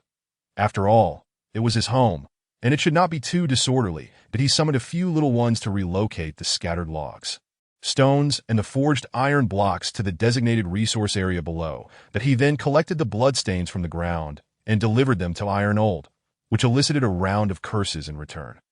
Nevertheless, this method proved both effective and remarkable, and under the diligent efforts of Renming and his little companions, the entire territory was finally restored to its former neatness. Admiring the fruits of his labor, Renming retrieved Lan's workbench from his backpack and placed it not far from Iron Old. Well, you little rascal, you've actually found that old fellow. I thought someone had chopped him up for firewood. Iron Old exclaimed upon noticing the newly set workbench. His temper flared as he continued. I thought you had someone dismantle his house. It's truly a pity he didn't perish. The 2 old fellows began an animated exchange, their tempers flaring within moments of the workbench's arrival. Observing the spirited bickering between the 2 old-timers, Renming interjected. Iron Old, calm down, calm down. How should I address you, esteemed sir? After soothing the 2 old comrades, he gazed at the enlarged version of what resembled an MC workbench and spoke. Upon hearing the young rascal's inquiry, the workbench shot a glare at Iron Old before its carved human face began to slowly twitch as if it had come to life. Call me Work Old. After hearing the name of this new member, Renming unfurled the blueprint and laid it out on the workbench, that as the entire blueprint spread out before him, a panel suddenly materialized in front of him. Lan's magic tower materials required: wood X100, stone X100, refined iron X200, Lan's crystal X1, ordinary staff X1. Gazing at the materials required for this magic tower, Renming stroked his chin. Except for the ordinary staff, which was indeed a scarce item, the rest were manageable. However, the staff was not easily obtainable. Even if it was just an ordinary one, but with this thought in mind, Renming scratched his head and placed the blueprint back on the workbench. Retrieving a second letter from his backpack, the same alluring fragrance, the same kiss mark, although this time, the kiss mark was heavier and more pronounced. Upon seeing the red lip imprint on the letter, chills ran down Renming's spine. That it was hard to fathom that a little old man with white hair and a beard had applied lipstick and kissed an envelope. Just the thought of it sent shivers through him. Hurriedly, he tore open the letter and began to read it inch by inch. That a lucky little one. If you have seen my previous letter, you must be elated about this adventure. That if not, please take good care of my old friend. I imagine you are pondering where to procure a staff. Of course, I can tell you this. Once you finish reading this letter, toss it into the fire, and you shall obtain my 3rd treasure. Best of luck, little one. Chapter 15. Strange. Having finished reading the entire letter, Renming stroked his chin. Land must be dreaming. He never anticipated that someone would rely solely on luck without obtaining his treasure map, stumbling upon 2 treasures instead. However, Renming was indeed intrigued by the magic tower, especially since no one had claimed the supplies thus far, and he planned to follow the exit of the resource point, taking his little companions along to secure the supplies and conveniently retrieve the 3rd treasure. With this thought, Renming tossed the letter into the flames, and in an instant, it vanished as if drenched in gasoline. As the letter was consumed, the ashes seemed to be reconstituted by some unseen force, ultimately transforming into a blazing key that leaped out from the fire. Ouch! Ouch! Ouch! Land, it's one thing to turn me into a key, but why resort to burning? The key exclaimed as it jumped from the flames that Renming's eyes widened in astonishment upon witnessing a letter morph into a key. Although he was aware that traversing dimensions was already quite magical, the transformation of paper into a key was undeniably a spectacle that rivaled even that. Staring at the key, which bore a human face, Renming was astounded. Was Lan a bit deranged? Why did everything have a face? And why was it always an old man's face? Holding the warm key in his hand, Renming inquired, "How should I address you, good sir?" Upon hearing the question, the key, which glowed crimson like flames, glanced at the youthful figure beside it. "Call me Lock Old." After hearing this new member's name, Renming nodded and asked, "Lock Old, do you know where the third treasure lies?" "How could I not know? I can smell it. I can find that third old fellow." "Come on, young rascal, let me guide you on this adventure."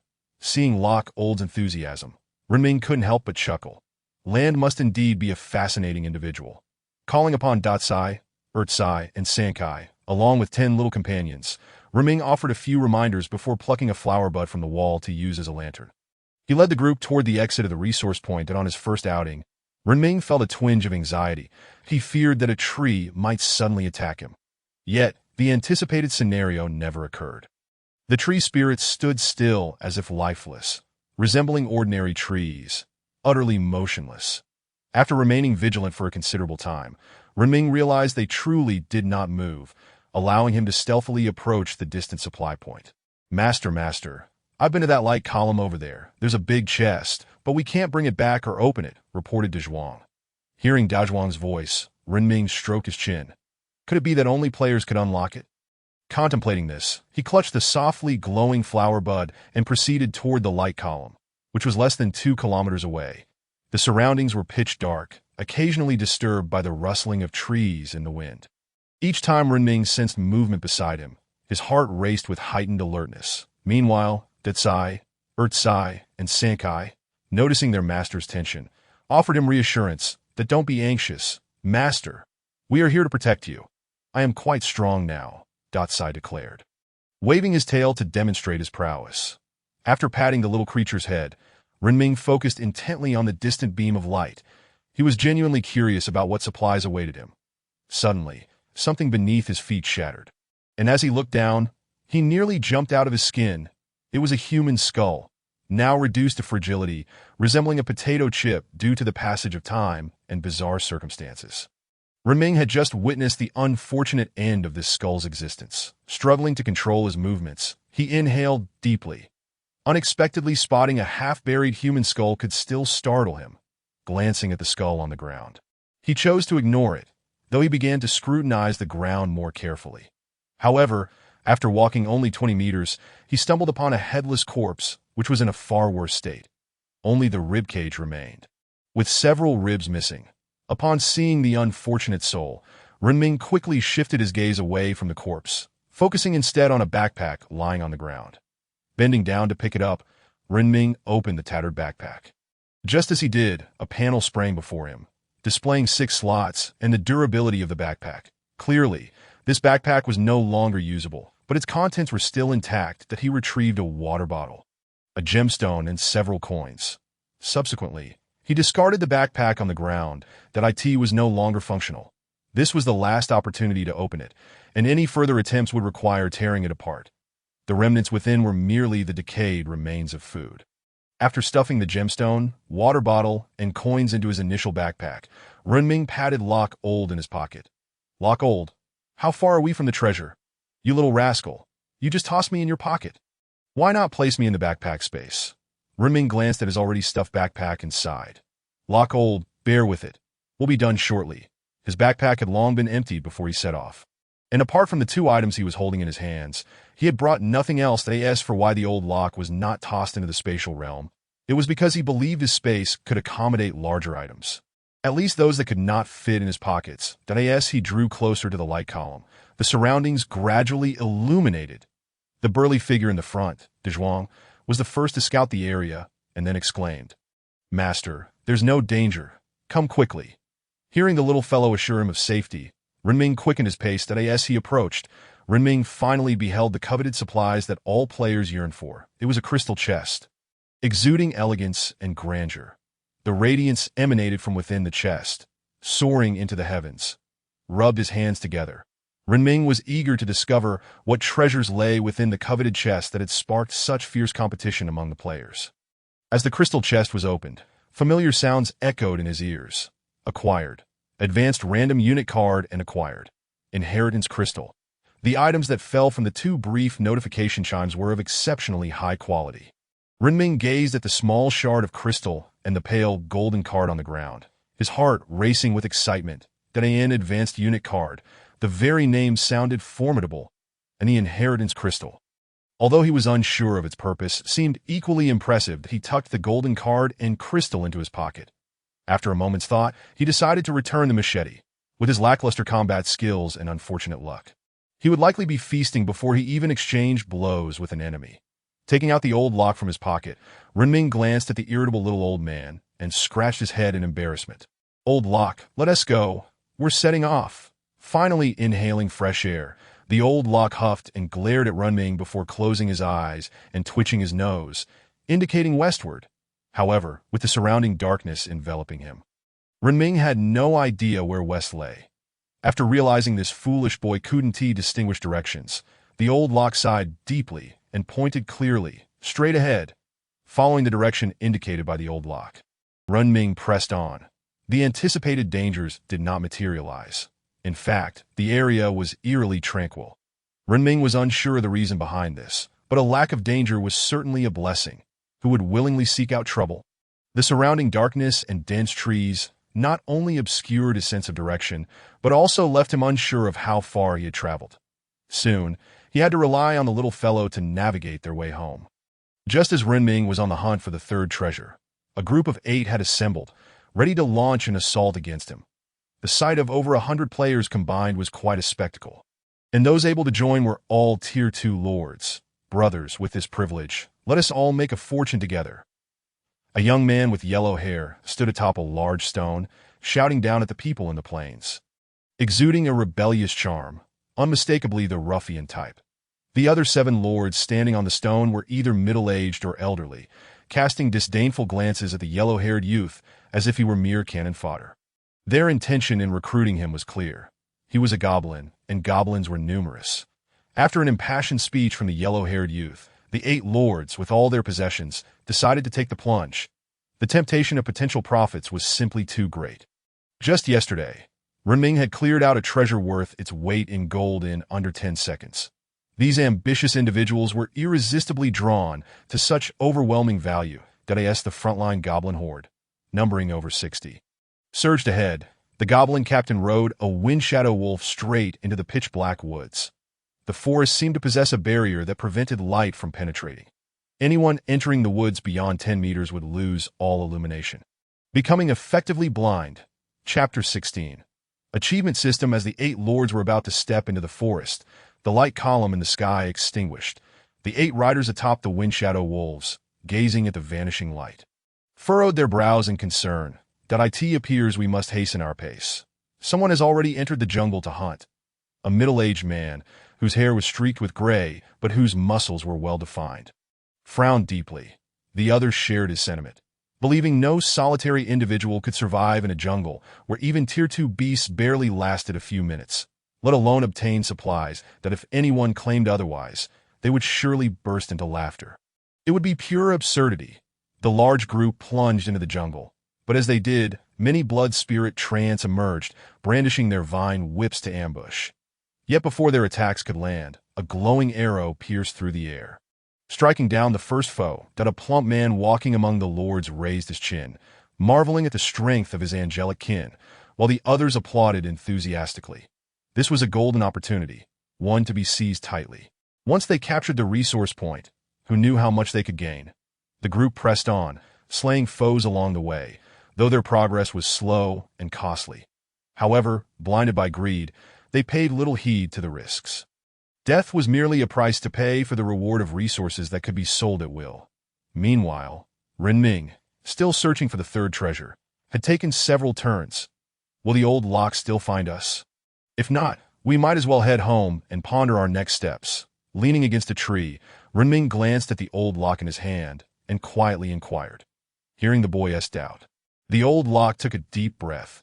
This time, I am certain that if I'm wrong, I'll relinquish my title of, with such a hefty wager from the old lock.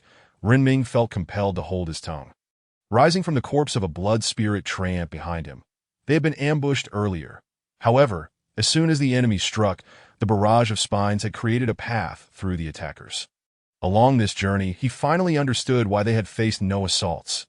In 2 words, it was simply not worth the risk. Although they were all magical creatures, they were not entirely foolish for such meager rewards. Risking their lives was hardly a sound investment. After realizing this, Renming couldn't help but scoff at these creatures who preyed on the weak. Following the direction indicated by the old lock, Renming pressed on, encountering wild beasts that would be shot down by spines before they could approach within 3 meters. That he continued for nearly 5 or 6 kilometers when he finally heard the old lock exclaim, "Found it! Found it! It's right in this cave." Elated at having finally located it, Renming felt a surge of excitement. The treasures of this old coot, Landing, were indeed quite bountiful. However, Dezhuang, who was leading the way, suddenly shouted, "Master, Master, isn't this the home of that gigantic creature?" Upon hearing Dezhuang's words, Renming's heart skipped a beat, that if something strange were to emerge from within, he could very well find himself in dire straits. Yet Dezhuang proposed a clever idea. "Master, Master, I can go in and retrieve it. You all just prepare to ambush outside." Impressed that the little fellow understood tactics, Renming patted his head. "Be careful. Lure the enemy out first. Let us eliminate them before we claim the treasure." Dezhuang nodded earnestly and scampered into the cave. The dark cavern nestled against the mountainside. Renming and his little companions took cover on either side, ready to spring a surprise attack the moment the great bear appeared. Barely a minute had passed since Dezhuang entered when the thunderous footsteps akin to a tank's approach echoed from afar. Like a blade, Dezhuang shot out of the cave, a massive bear charging behind him, roaring in fury, its teeth nearly grinding to dust. Upon seeing the enemy, Renming bellowed, "Let us get him!" In an instant, the little creatures hidden among the grass and stones, larger than dogs, lunged at the bear. Those with vine whips lashed out, while those without relied on their bites. Each of these little beings, having inherited strength thrice, could inflict significant damage with just a single bite. The spiny creatures hiding beside Renming also unleashed their fury in that moment. It felt as though a Gatling gun had been unleashed. The bear, filled with rage, had yet to retaliate when it was suddenly besieged, leaving it momentarily stunned. However, with its tough skin and thick flesh, the bear's not-so-bright mind concluded that it was better to flee. Facing so many opponents seemed insurmountable. Regrettably, intelligence, though present, is limited, that he surprisingly chose not to break free, but instead dashed back into the den. That a group of little creatures clung tenaciously to the great bear, refusing to let go even in death. Upon witnessing many of the little ones hanging on the bear's body, being dragged into the lair, Renming couldn't help but raise his flower bud and shout, "Charge! Brothers are in danger!" The little creatures, with their tiny legs, hurriedly followed suit. Renming, lacking their physical prowess, could only take large strides, lagging behind. By the time he reached the innermost depths of the den, the great bear lay motionless on the ground, surrounded by a few injured little ones. Renming gently stroked their heads and glanced at their broken legs, a pang of sorrow gripping his heart. "Fear not, little ones. I will surely find a way to heal you. Trust me." Upon hearing their master assure them of a cure, the trembling little ones nodded resolutely. Placing them at the center of the den, Renming, alongside Desai and a few uninjured companions, brought an end to the great bear's life. Defeated a 4th-tier Dark Fury bear, gaining 40 magic energy. Achievement unlocked. Beginner. Fearless Warrior. Reward. 100 magic energy. Observing the notification panel and hearing the voice in his ear, Renming stroked his chin, surprised to discover the existence of an achievement system, which he had not heard mentioned by the players in the World Channel. Puzzled, Renming was still trying to comprehend the purpose of this achievement system when Desai tugged at his pant leg, urging him to flee. "Master, we need to run. It's going to explode." Chapter 17. The burden upon hearing the little one speak of an impending explosion. Renming was momentarily puzzled. Suddenly, he recalled that one of their skills could indeed cause an explosion. He hastened his pace, wishing he could fly. Just as he had sprinted nearly 100 meters, a tremendous boom echoed as the corpse of the giant bear erupted. The shockwave knocked Runming to the ground, followed by the sound of something collapsing. When the explosive aftermath settled, Runming rose, dusting himself off. The area smelled foul, even somewhat bizarre, but he endured it for the sake of treasure. He called the little ones outside to gather for a meal first. Runming gazed at the downward tunnel created by the explosion, swallowing hard, and summoned Desai and Dazhuang to join him. Not wanting to linger, he felt a sense of urgency. This eerie place was shrouded in darkness, and he could never tell what strange creature might emerge from the shadows. Dazhuang, the warrior, led the way as Runming and Desai scanned their surroundings. As they descended the tunnel, Runming heard a dripping sound, which grew louder as they progressed. Upon reaching the bottom, he discovered a massive platform with a treasure chest at its center, continuously emitting glistening droplets of water.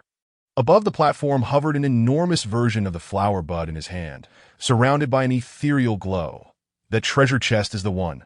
Old Lanzing has a penchant for these peculiarities. Fear not. Just approach it and unlock the chest with my key.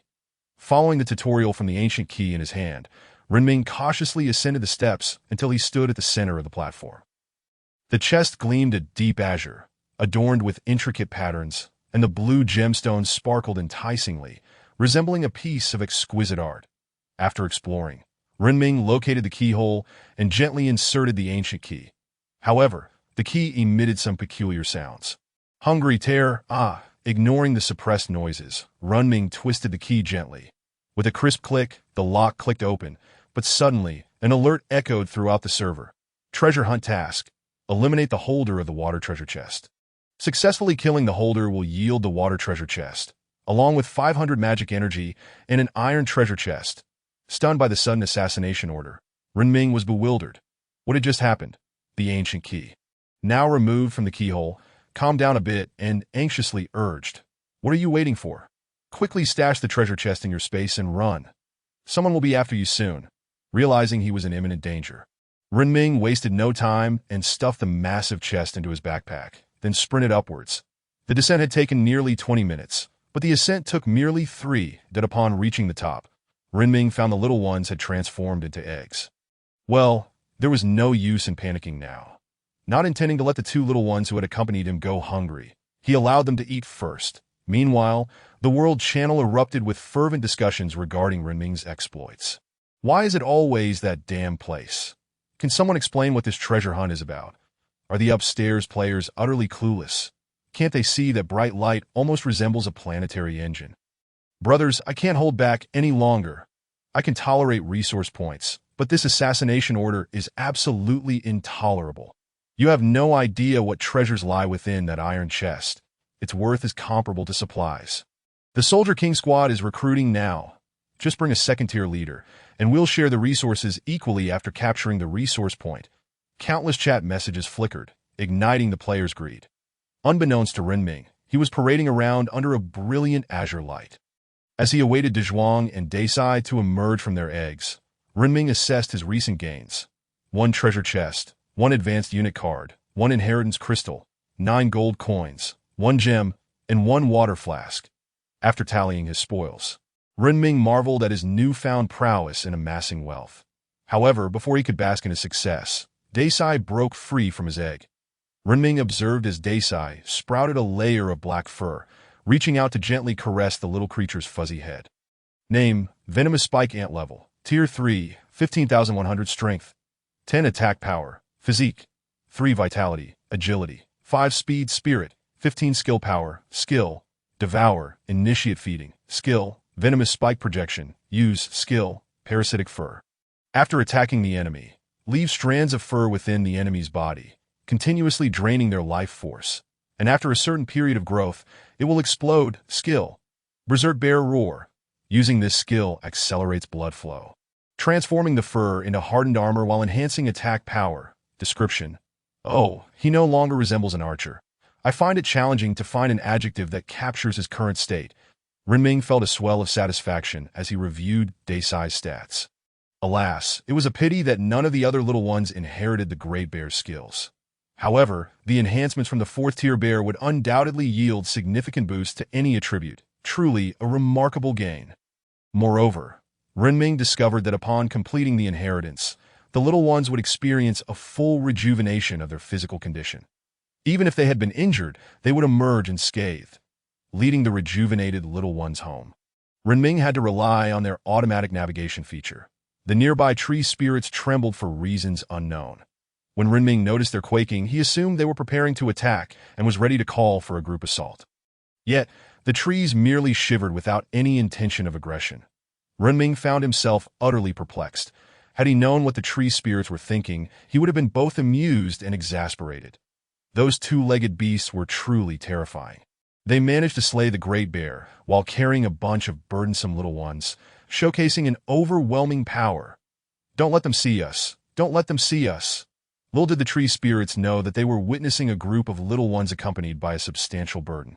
Taking down the great bear. Chapter 18. Ultimate escape. The little ones led Renming at an astonishing pace. While cautious on their way there, they returned with remarkable speed, the ancient key in Renming's hand. Hearing the rushing wind, shouted, "Hey, why are you running so fast? Old man gets motion sickness." "No, wait, I get dizzy just from people moving." Hearing the key's furious outburst, Renming glanced at the 8 little legs, seemingly racing towards the sky on Dezhuang. "Just hang in there, Key. We'll be there in no time." As soon as the words were spoken, the pace quickened by several degrees that a group of little ones dashed along the path, their footsteps barely making a sound. Except for the loud thumping of Renming, the leaves and branches beneath their feet were crushed, producing a cacophony of crackling noises. Renming was oblivious to what lay beneath his feet. All he desired was to escape. With the threat of pursuit looming over him, he knew that if he didn't hasten his flight, that gathering of players could very well coalesce into a formidable team of over 20, capable of hunting him down. Meanwhile, the Black Dragon team had forged ahead into the jungle for over 3,000 meters. Even the once mighty Angel race, deemed invincible by other players, was now faltering. Their strongest captain was merely a 4-winged angel. Representing only the 3rd tier, that I end this cursed location. Even the coarsest trees were of the same tier. They had merely forced their way here with sheer numbers. The leader, with his distinctive yellow hair, had already fallen victim to several others, and with all his subordinates perished, the materials he possessed held little significance. That in his final moments, the yellow-haired leader wore a look of utter disbelief, unable to fathom why his trusted companions would betray him. Why had a friend, with whom he had shared such jovial conversation, suddenly turned a cold shoulder? With a heart full of confusion, he met his demise, leaving his remaining materials to be divided among a few. The team had dwindled to a mere 71 members, bereft of their leader, Bulin, now a mere pawn, pressed on. The progress of the 5 remaining members slowed dramatically. However, they were now within 3,000 meters of the glowing resource point. If they could quicken their pace, they could reach it in no more than 2 hours. As for securing the resource point, that possibility had never crossed their minds. They were only interested in the power it promised. Meanwhile, Renming, in a frantic flight towards the resource point, leaned against a tree, gasping for breath. "Slow down. I can't run anymore." The jungle's terrain was twisted and complex, occasionally obstructed by dense thickets, making navigation a challenge. Yet Renming, a living being, had traversed 3,000 to 4,000 meters through this jungle, merely gasping for air, a testament to his remarkable stamina. But before he could catch his breath, he heard the familiar sound of thunderous roars. The booming crash, reminiscent of a tank, mingled with the sound of trees crashing down in the distance, sending chills down his spine. That my luck is abysmal. I am truly at the mercy of this wretched life. Renming was now unequivocally aware of the colossal creature charging towards him. "Run fast, Dezhuang. Lead the way." Dezhuang shot forth like an arrow, sprinting with incredible speed. Renming, clutching a flower bud in his hand, followed closely behind, wishing he could sprout a second pair of legs. Adrenaline surged through him, making everything around him feel as though it were moving in slow motion. Dezhuang made sharp turns. Renming, too, matched his pace, deftly dodging trees with remarkable agility. That he had never felt such singular focus. That it was as though he were running with a supernatural speed, faster than he had ever achieved in his previous life or this one. During his physical evaluations, had he displayed such swiftness, his physical education teacher would have surely been astounded. The roar of a giant bear echoed behind him, and upon hearing that ferocious growl, Renming's adrenaline spiked to unprecedented heights. The remaining members of the Black Dragon team, Witnessing the approaching behemoth trembled in fear. Should we proceed? Long go. That creature is at least fourth tier. If we encounter it, we might suffer catastrophic losses. An elderly man, his face etched with deep lines akin to a thousand-layered pastry, gazed at a much younger middle-aged man beside him, his trembling hands betraying his anxiety. Why are you panicking? When we were out there in Qinglong Bay, you weren't afraid. It's just death. Let's avoid confrontations with the police. But Long Go, shut up. The leader, known as Long Go, snapped, his hands trembling. Yet for the sake of morale and authority, he maintained his composure and led his team towards their target. The blood spirit tree demons, hidden among the trees, refrained from attacking the group, standing still as if they were ordinary trees. Once Wang Gun noticed that these obstacles posed no threat, he quickened the pace of his team. Unbeknownst to him, the very leader they sought to eliminate had just darted past him like a giant black rodent. Renming, utilizing both hands and feet to navigate, was employing every possible means to gain speed. Just as Long Gu and his team deliberated their next move, Renming circled around them. Naturally, the radiant beam of light above his head was highly conspicuous, yet not all 7 members were blinded by it. Some noticed the light and dashed past, albeit interrupted in their spellcasting.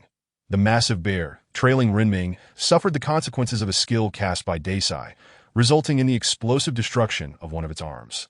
Unleashing toxins within its body, that IT had never felt such weakness before.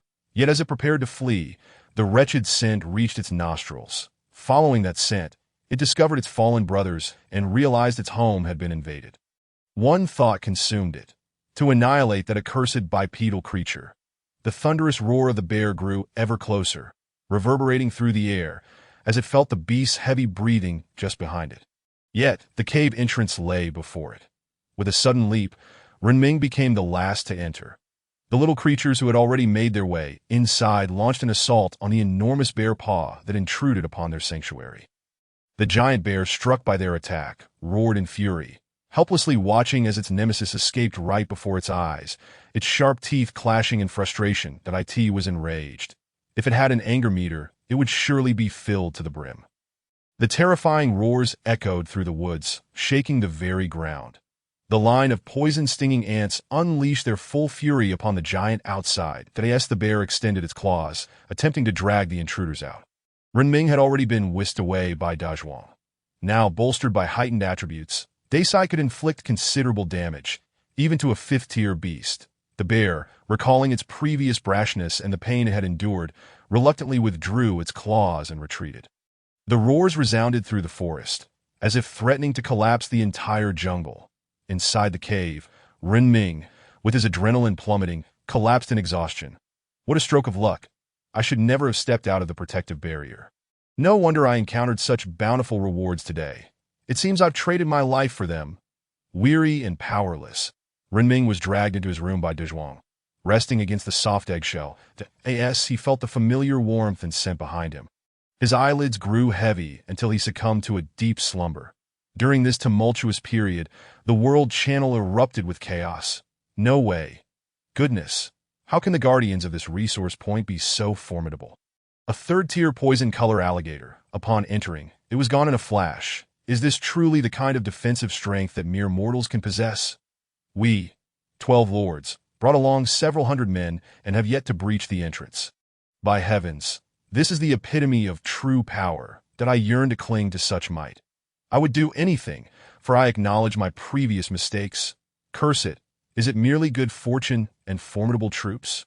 With 30 lords at my command, I would exhaust them to their demise. In the midst of ambitious players truly experiencing what a firepower net entails, they find themselves utterly bewildered.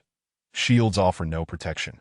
Even iron would be pierced as if by a slender needle, plunging into flesh, and within 5 seconds one would be meeting the Reaper for a sip of the afterlife's brew.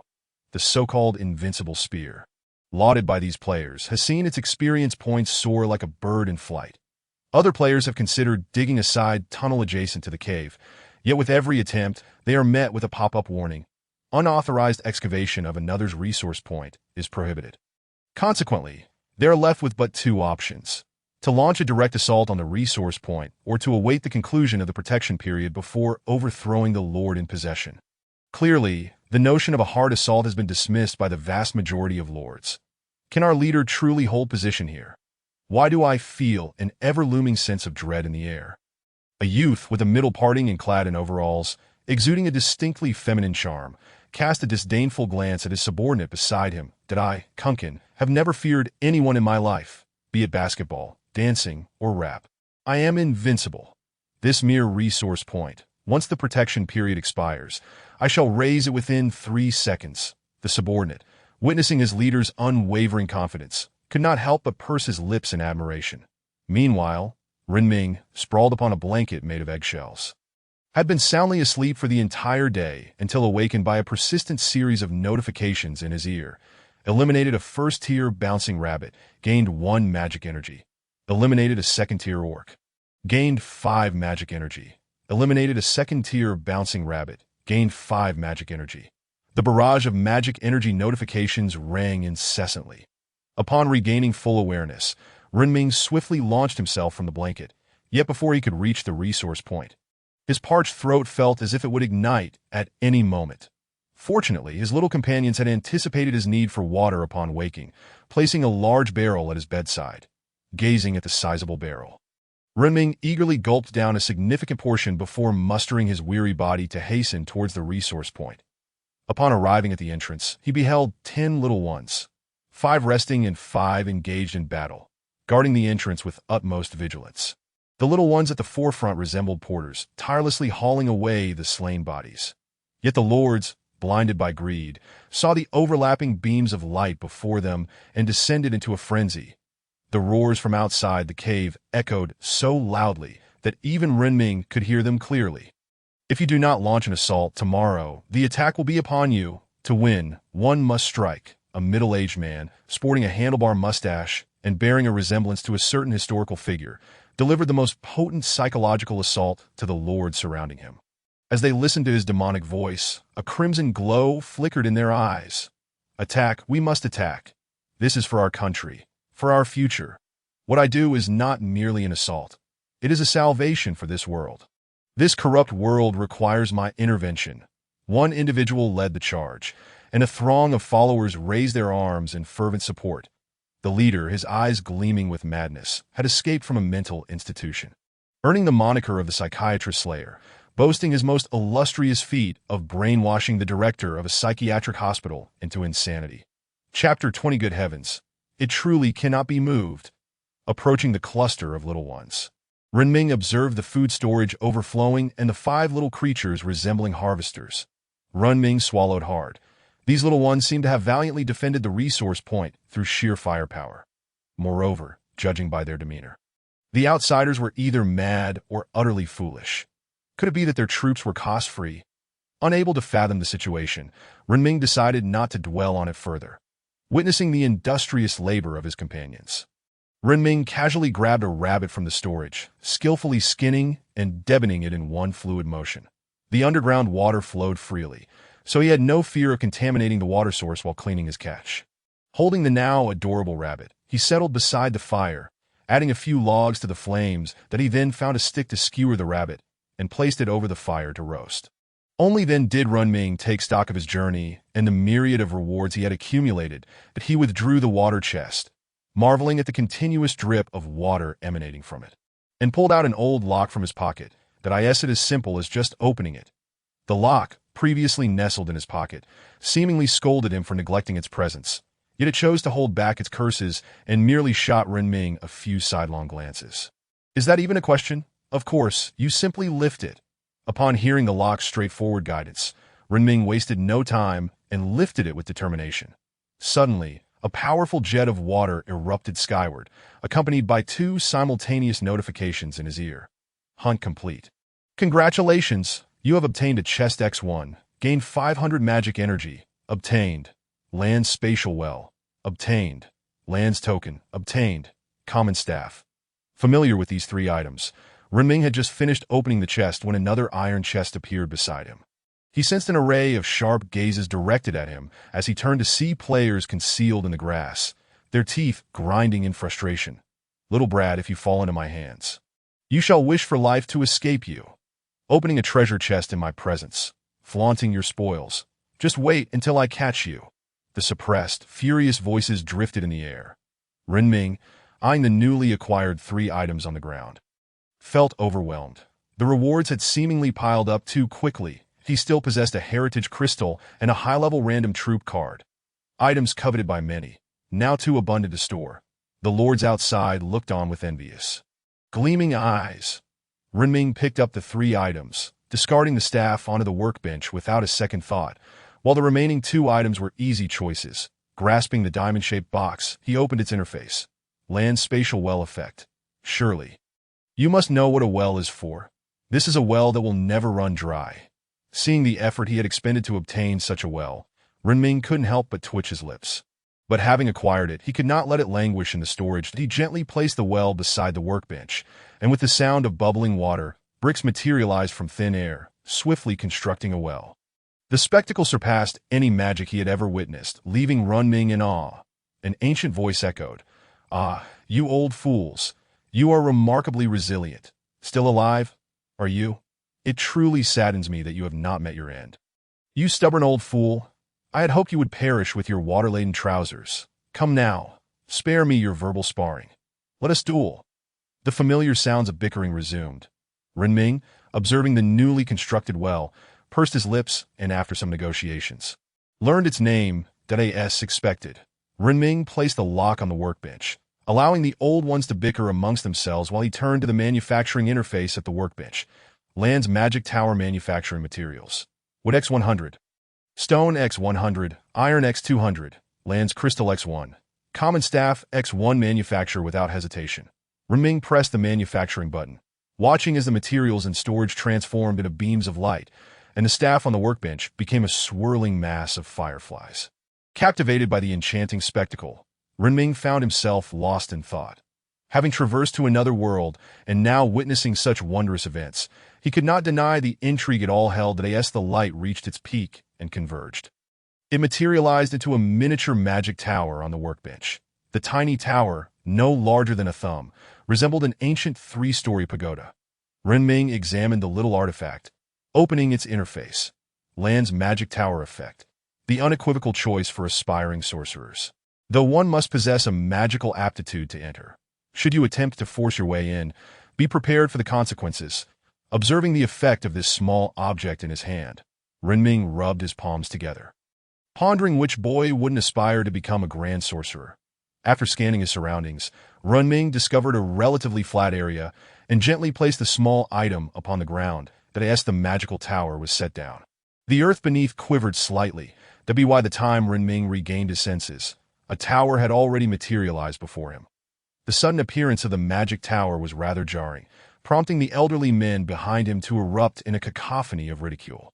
How long has that old fool been dead? Yet he still manages to create such splendor. How did he die again? Oh right, it was that rascal Landing who set him ablaze, and wasn't it said he was struck by lightning as well? The clamor from behind did not disturb Renming, who was currently engrossed in figuring out how to open the door. Why won't this door budge? As a time traveler and the very architect of this creation, am I truly barred from entry? Puzzled, Renming pushed with all his might, only to find the door resolutely unyielding. He then attempted to pull it open, yet to no avail, and a few dark lines appeared on his forehead in frustration. Good heavens, after all this effort, I still can't open it. The elderly men behind him, witnessing his futile attempts, could not contain their laughter, which grew even louder. Renming cast a languid glance at the group. If you think you can do better, then by all means step up. His remarks swiftly silenced the old men. Chapter 21. Heart of Evolution. The old men fell silent, while Renming gazed at the tower, troubled that if he couldn't learn from it, how could he expect the little ones to? Building it would be tantamount to having built nothing at all. Such thoughts coursed through his mind. He watched as a small figure managed to push the door open and peek inside, only to turn back and exclaim, "Master, this door opens easily. Why can't you come in?" Hearing that innocent voice, Renming felt a sense of bewilderment. How did you get in there? What did you see? Do you hear any strange sounds? His mind raced with bizarre thoughts reminiscent of fantastical films. Although he couldn't enter, it seemed his little brother could, which wasn't a complete waste. However, the small figure shook his head after a moment of contemplation. There's a voice that keeps telling me strange things, But it doesn't seem difficult, master. Just give me a moment to listen. Renming watched as the little one earnestly leaned down, seemingly intent on deciphering whatever strange message was being conveyed. Renming scratched his head, pondering if these little ones possessed a hearing system. Yet he quickly dismissed the thought that I've transcended realms. What need do I have for such scientific reasoning? Seizing the brief moment while the little one was engrossed, Renming retrieved a crystal from his pocket. Inheritance Crystal Effect contains the secrets of a grand sorcerer, forcibly elevating a biological entity by 1 tier, effective for those below the 4th tier. Upon reading the effect, Renming stroked his chin, realizing that the rapid-fire ability he had just witnessed was undoubtedly at the 4th tier. However, there weren't many who could utilize it. He decided to bestow it upon Tan Zhuang. Resolute in his decision, he then produced a gilded card from his pocket. Gazing at the card's golden edges, Renming rubbed his hands together, taking several deep breaths. Yet while he felt anxious, those outside felt even more tension. A few discerning players caught sight of the golden card and nearly leaped from the underbrush. That I've seen that thing before.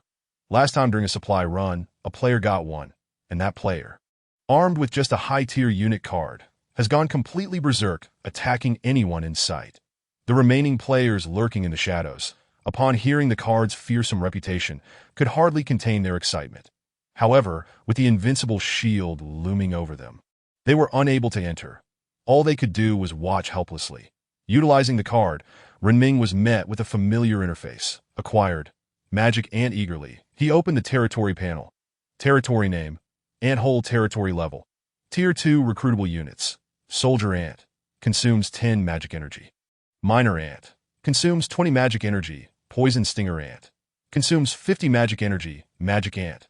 Consumes 100 magic energy recruitable quantity. 3520 territory description.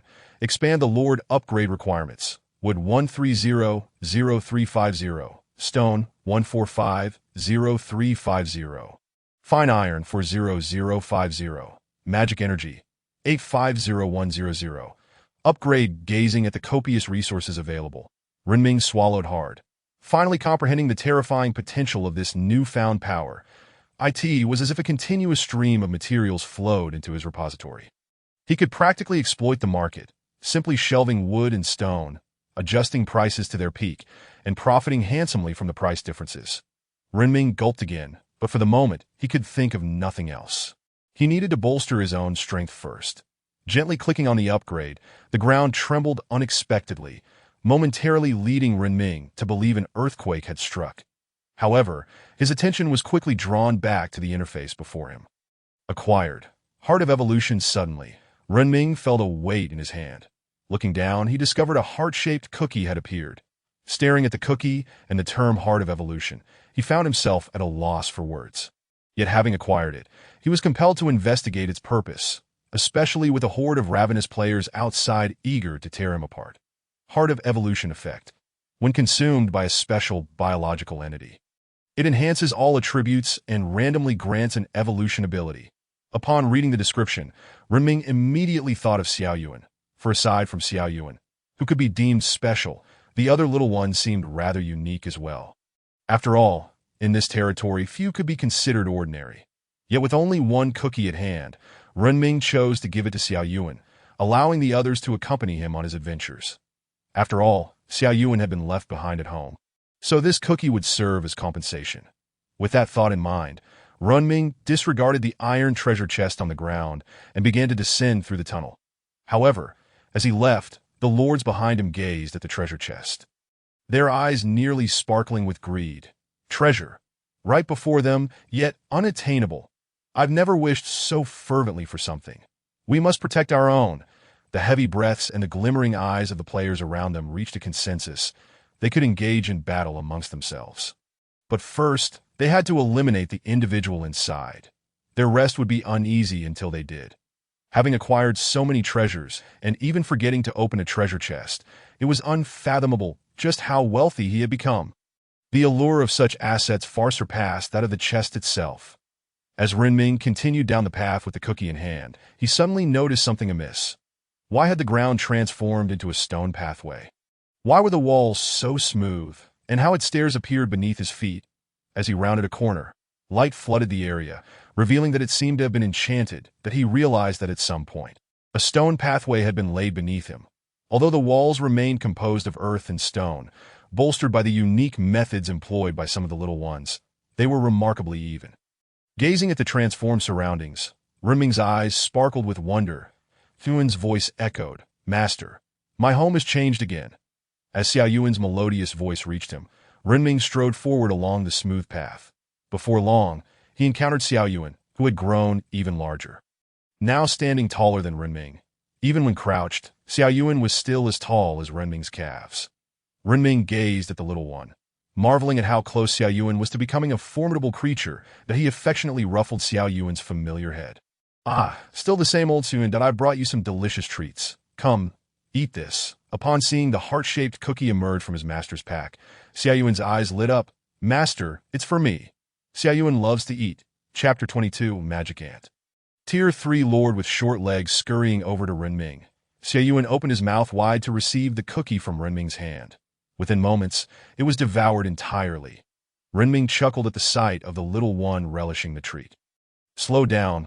There's no one vying for it." He had developed a unique bond with these little beings.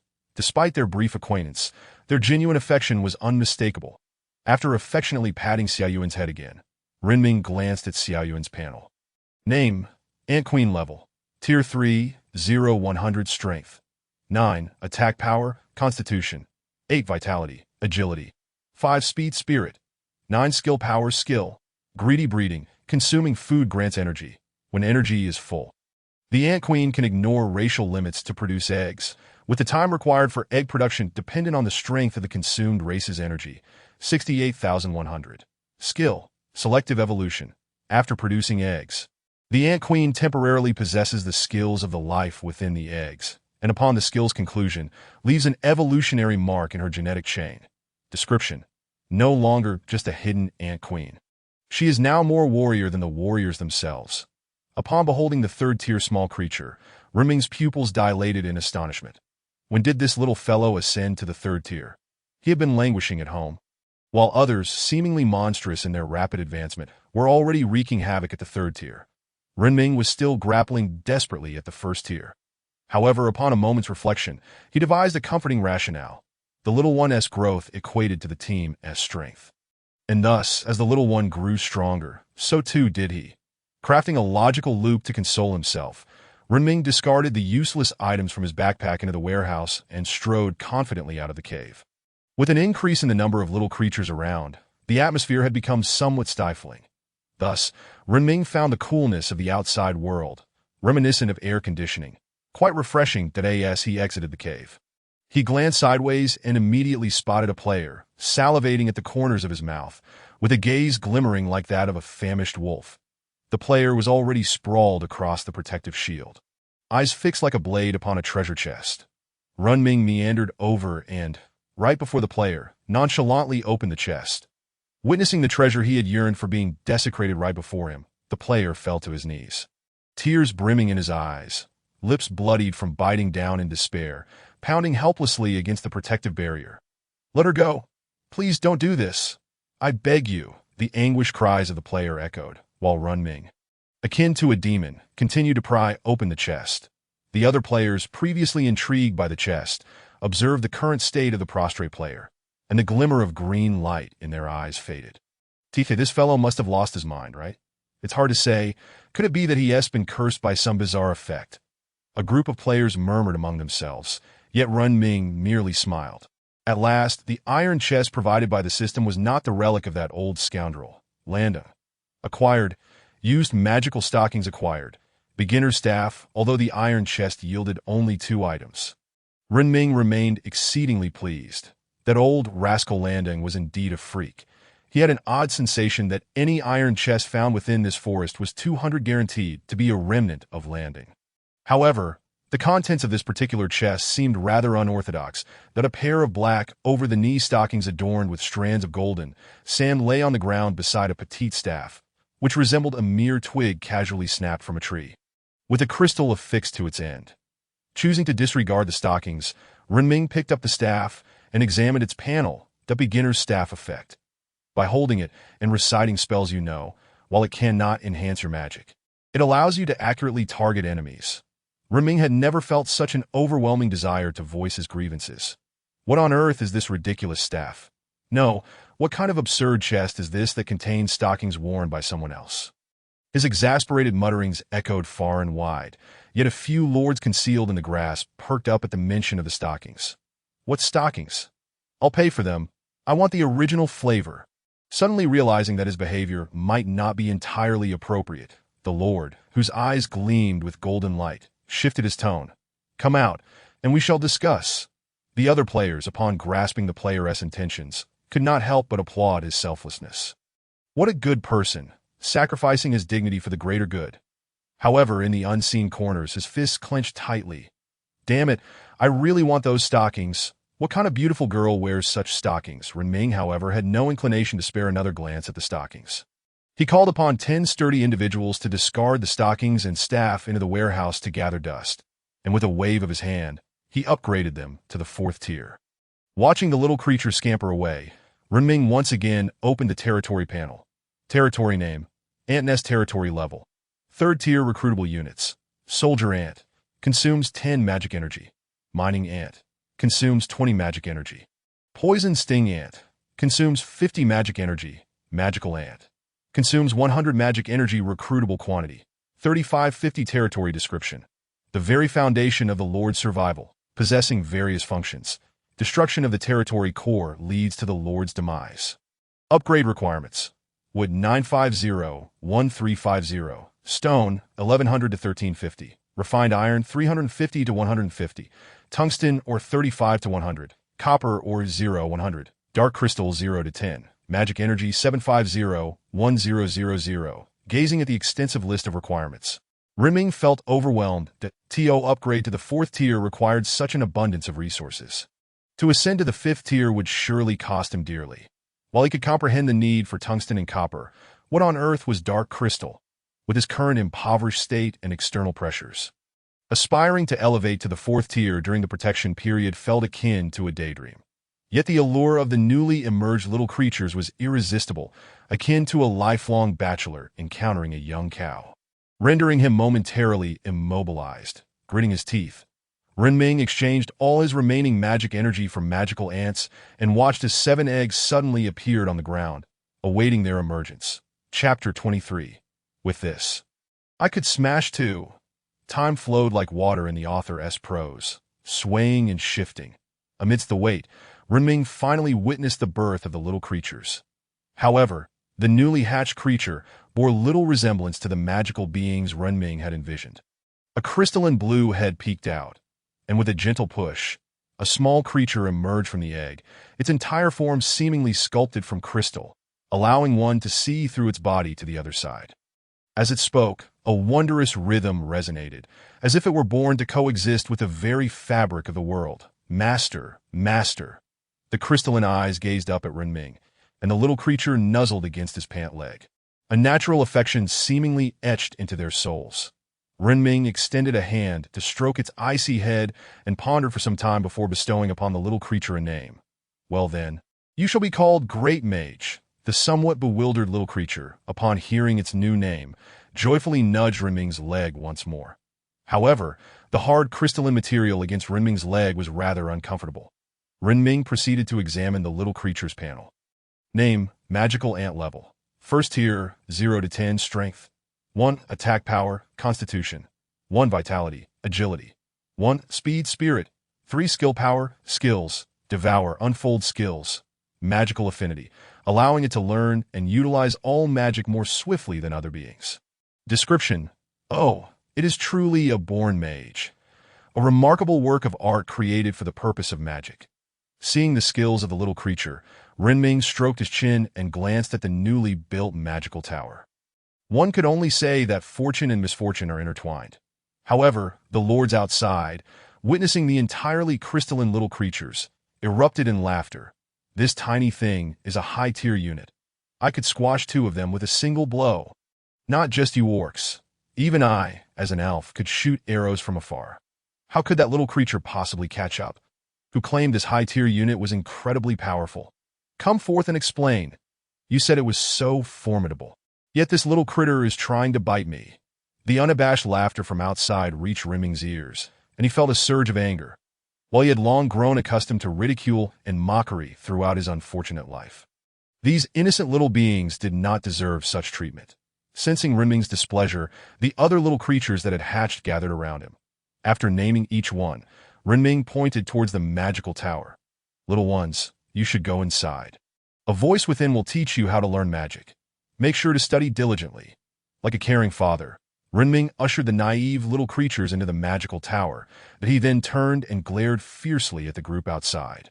"Just you wait." With that, he dashed to the warehouse, retrieving the long-neglected bow and arrows. Aiming at a provocatively smirking lord, he drew his bow and shot an arrow straight at him, that if someone sought his life, and he held back, he would be far more saintly than the Virgin Mary. With a whoosh, the arrow soared and struck a shield with a resounding thud. The lord, hiding behind an orc, provocatively beckoned Renming. "Come on, you little brat. Aren't you quite impressive? Step out for a duel. Whoever backs down is the coward." "Haha, what is the matter, scared? Step out for a duel." As Renming observed the raucous crowd of ruffians surrounding him, he drew his bow once more, aimed, and turned to shoot at another individual. With a swift whoosh, the sound echoed, yet this time there was no orc to raise a shield for defense that a dull thud resounded as an arrow struck the man's abdomen. The blade sank deep into his flesh, and in an instant, blood gushed forth uncontrollably, akin to a dam bursting. The remaining lords, witnessing the accuracy of the shot, instinctively began to retreat. However, many others gravitated towards the position of the wounded lord. A solitary, injured lord was akin to a succulent morsel, not unlike a walking treasure chest. The injured lord swiftly recognized his predicament and hastily maneuvered his troops towards the outer perimeter of the encirclement. Hunters, long concealed in the shadows, seemed to catch the scent of blood and began to raise their rifles. The tense atmosphere was ignited by an arrow that inexplicably soared through the air, striking like a match to a powder keg. The closest to the fray was an experienced hunter who, alongside his dwarven kin, charged forward with a fervor, engaging in the melee. Though the seasoned hunter appeared to fight fiercely, the reality was that his own casualties were nearly zero, merely sustaining minor injuries. Yet some reckless souls, witnessing the onset of conflict, rushed from their concealed positions to seize the spoils. The old hunter, at the opportune moment, withdrew, biding his time for the battle's conclusion to reap the rewards. All this turmoil was instigated by that single arrow. Renming gently lowered the bow he had raised, traversing into this otherworldly realm where the old laws no longer applied. The darkness and greed of these individuals were almost inscribed upon their faces. Renming was not foolish. If he could incite infighting among these brigands, his own assault would be rendered significantly easier. In truth, without his intervention, many players had already ceased their attacks on the resource point, unable to break through and wasting manpower, while the corpses of the fallen might explode, potentially leading to further casualties without any practical benefit.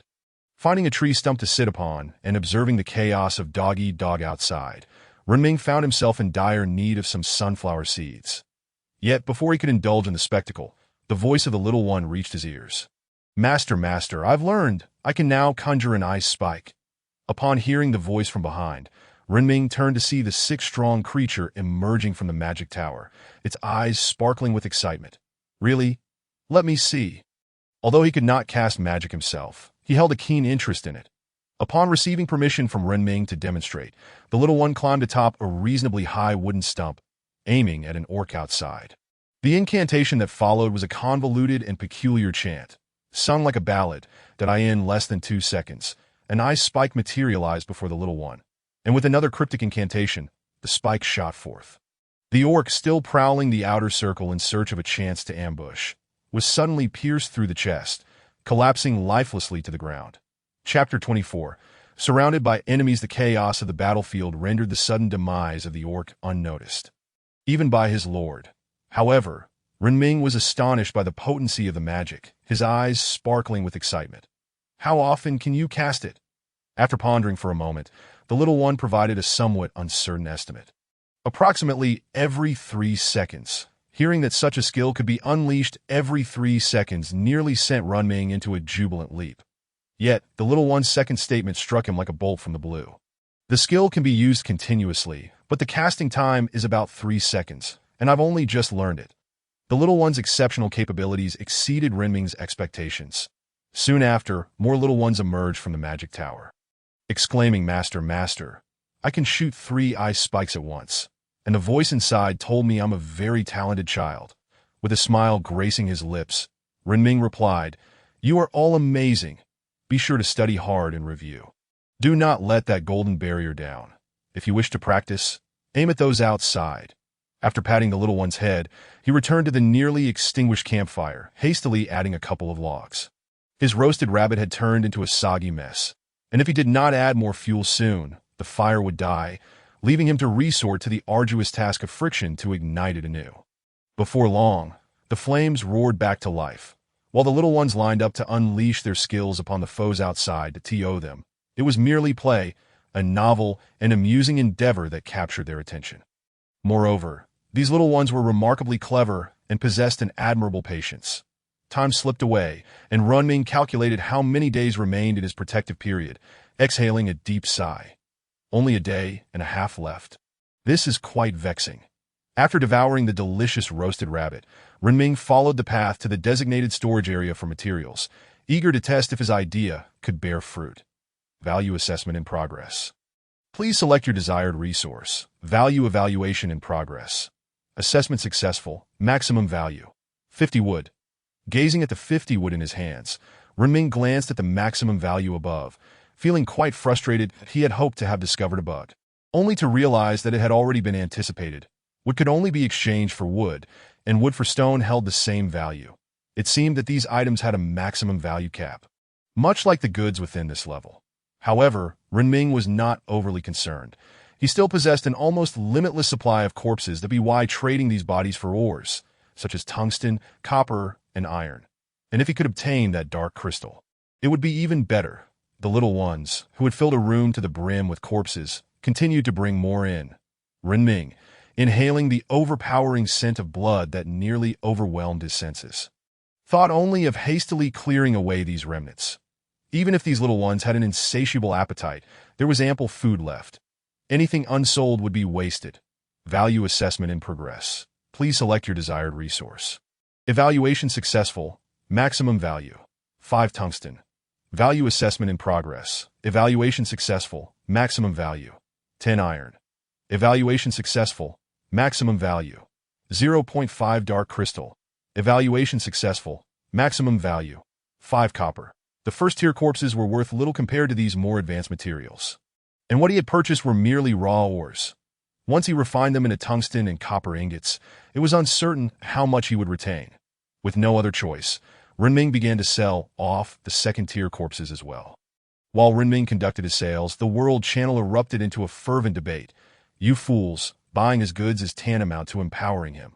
Once he grows stronger, he'll come after you. So what? I'm nearly starving. You come over and bring me food. Quit your bickering, you brainless lot. The protection period is about to expire.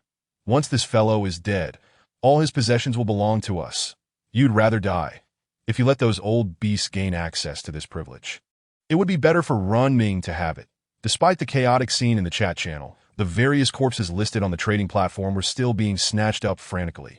Food was perpetually in short supply. Some races were inherently ill-suited for war, and it was precisely this group that Renming aimed to sell to.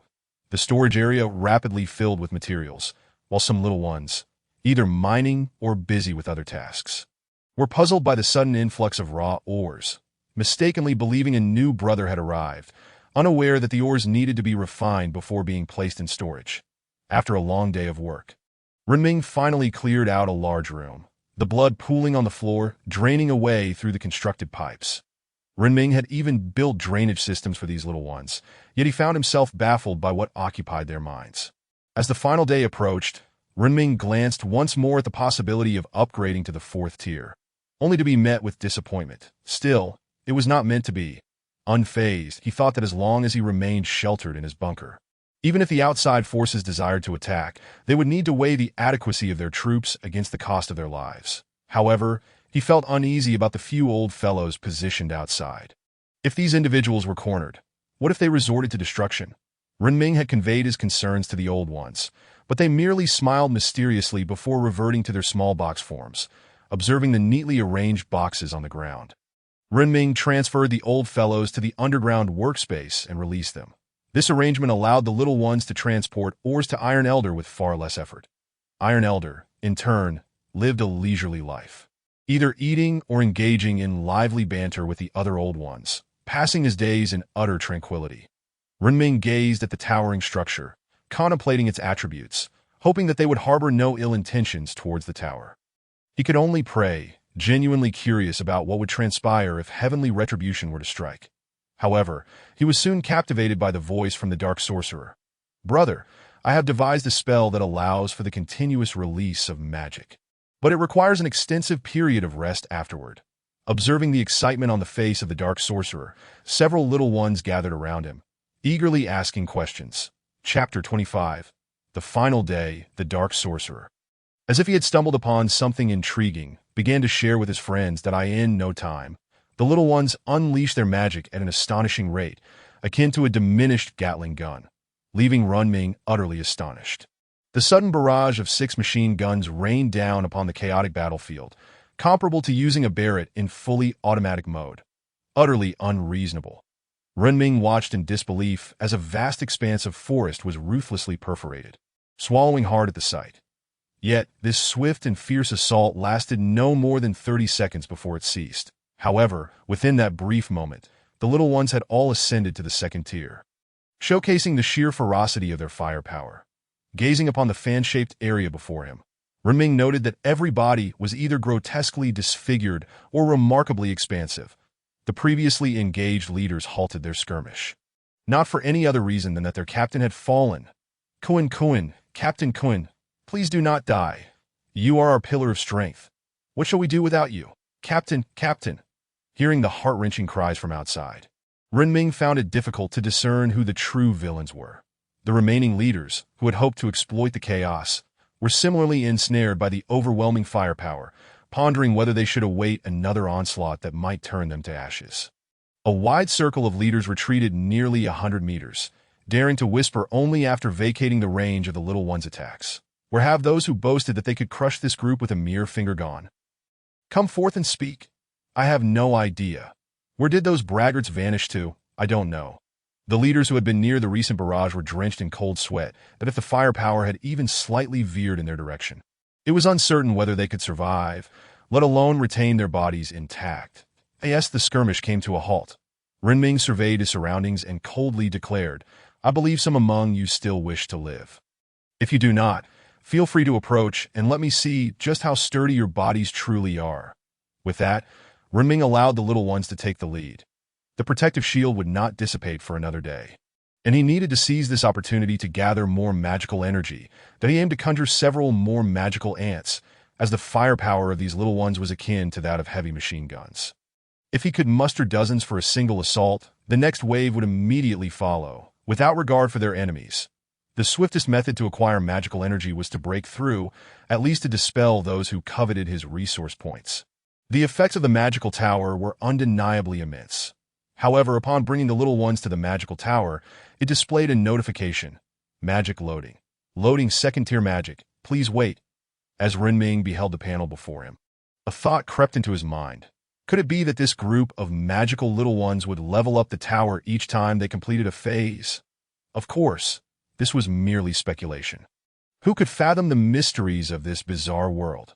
Placing the magical little ones at the entrance of the resource point, Renming instructed the others to continue mining while he sought to liquidate his assets, hoping to upgrade to the 4th tier. Yet upon opening the trading panel, he discovered that everything else had been exchanged, leaving only the dark crystal unclaimed. Renming furrowed his brow in concern. Surely, someone must have an interest in the dark crystal?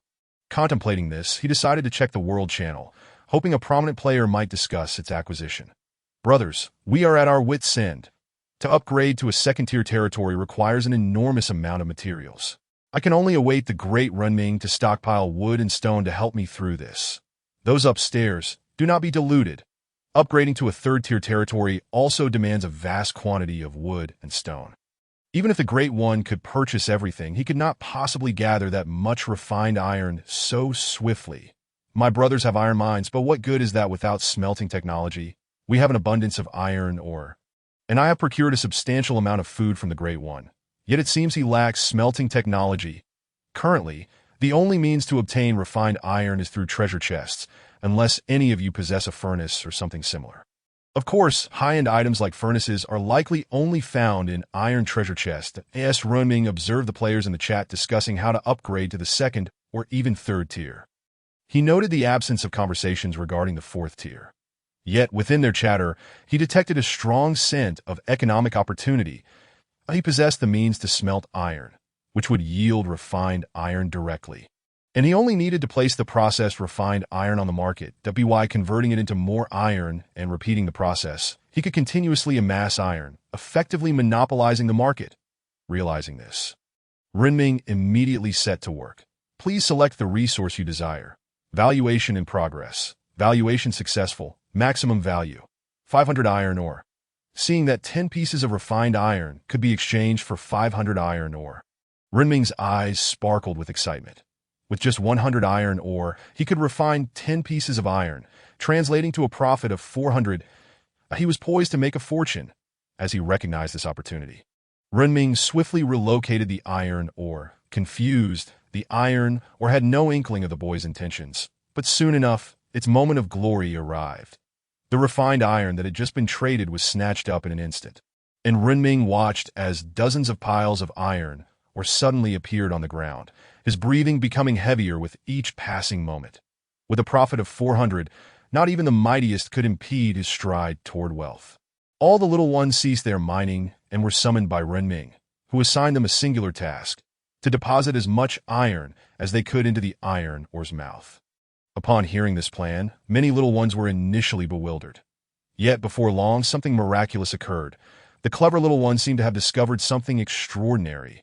Master, there are suddenly more ores here. How marvelous, Master, is this magic? Looking down at the gleaming eyes of the little ones, Renming reached out to pat their heads that, of course, it is magic. Keep working hard, little ones. Your master is doing his best too.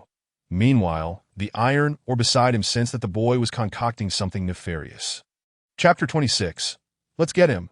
But before long, the immense quantity of ore was being fed into the iron ore's mouth. At one point, the iron ore barely had time to smelt one batch before another was stuffed inside. This delightful predicament sent the iron ore soaring. For while the boy was poor and stingy, smelting only a tiny amount of materials at a time, this boy seemed as though he had a veritable iron mine at home. Why, wait a moment, you little brat. I can't fit any more. Tossing a couple of logs to stoke the fire. Squatting by the iron outlet, Renming, who operated on a sell as much as you produce basis, heard that adding would could accelerate the smelting process. Without hesitation, he hoisted a tree as thick as a man's torso and thrust it into the mouth of the furnace in an instant. The flames erupted into a fierce blaze. Renming instructed a small creature to sever the tree, and then continued the relentless labor. The furnace emitted a contented hum. Players in the World Channel, witnessing Renming's astonishing speed in producing fine iron, gaped in disbelief, and for a moment, the channel fell silent, as few dared to chat. What was there to discuss?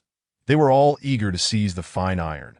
Upgrading to the second and third tiers required copious amounts of it. Aside from purchasing from the illustrious figure or opening treasure chests, there was no third option. Under the frenzied output that resembled a supply influx, the profit of 400 swiftly filled the entire warehouse to the brim.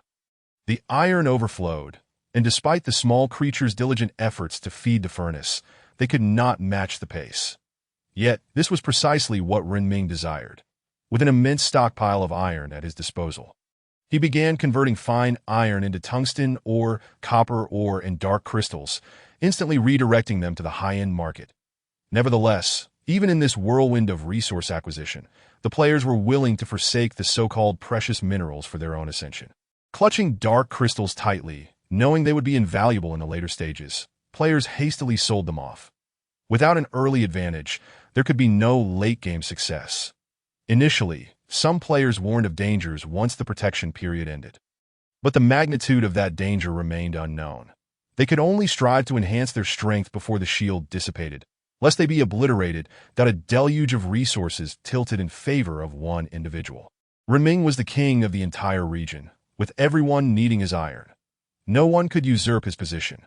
Players outside, anxiously awaiting the end of the protection period, watched as materials vanished at an alarming rate, their eyes turning red with envy. Yet a singular thought echoed in their minds. Once the protection lifted, they would eliminate him.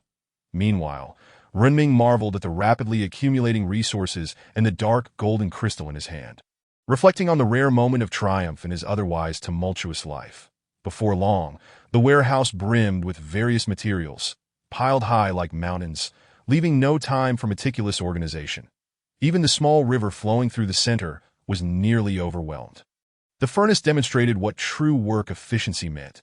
It was simply rapid, and with sufficient firepower, even Sun Wukong would be turned into iron blocks, after adding yet another substantial batch of fine iron. Renming ceased his supply efforts, not out of greed, but because the small creatures were genuinely overwhelmed. After tirelessly feeding the furnace for 4 continuous hours, he transformed the overflowing iron ore into perfectly shaped iron blocks. However, during the interval when Renming paused his supply, the players fixated on the trading panel, terrified of missing out on the fine iron they could afford. Some players were just a few pieces away from upgrading to the 2nd or 3rd tier. And there were those who were merely short 1 piece, their anxiety palpable as they jumped in frustration. The most prevalent cries in the World Channel were those pleading for the illustrious figure to replenish his stock. Please. Just 1 more piece, isn't it just dark crystals? I have those, please, just 1 more piece, the last one will suffice. Hey, are you barking up the wrong tree? I have copper, iron, and tungsten. Just add 5 pieces. Please, I'm 25 and still single. I just need 1 more iron piece to snuggle up to you. Oh, how can this muscle-bound guy, weighing over 180 pounds and standing at nearly 6 feet tall, utter such nauseating lines? Yet, while others were frantic, Renming remained calm. He was already ready to upgrade. This singular privilege of supply had tilted resources to an unimaginable degree. 7 days for tears. Today, even a mere dog wouldn't dare to imagine such fortune. But Renming made it happen.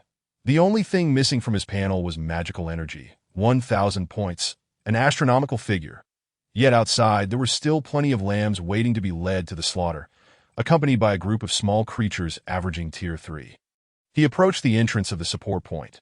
The resource point, once teeming with reckless individuals charging forward, now lay eerily tranquil, the ground stained with iron rust.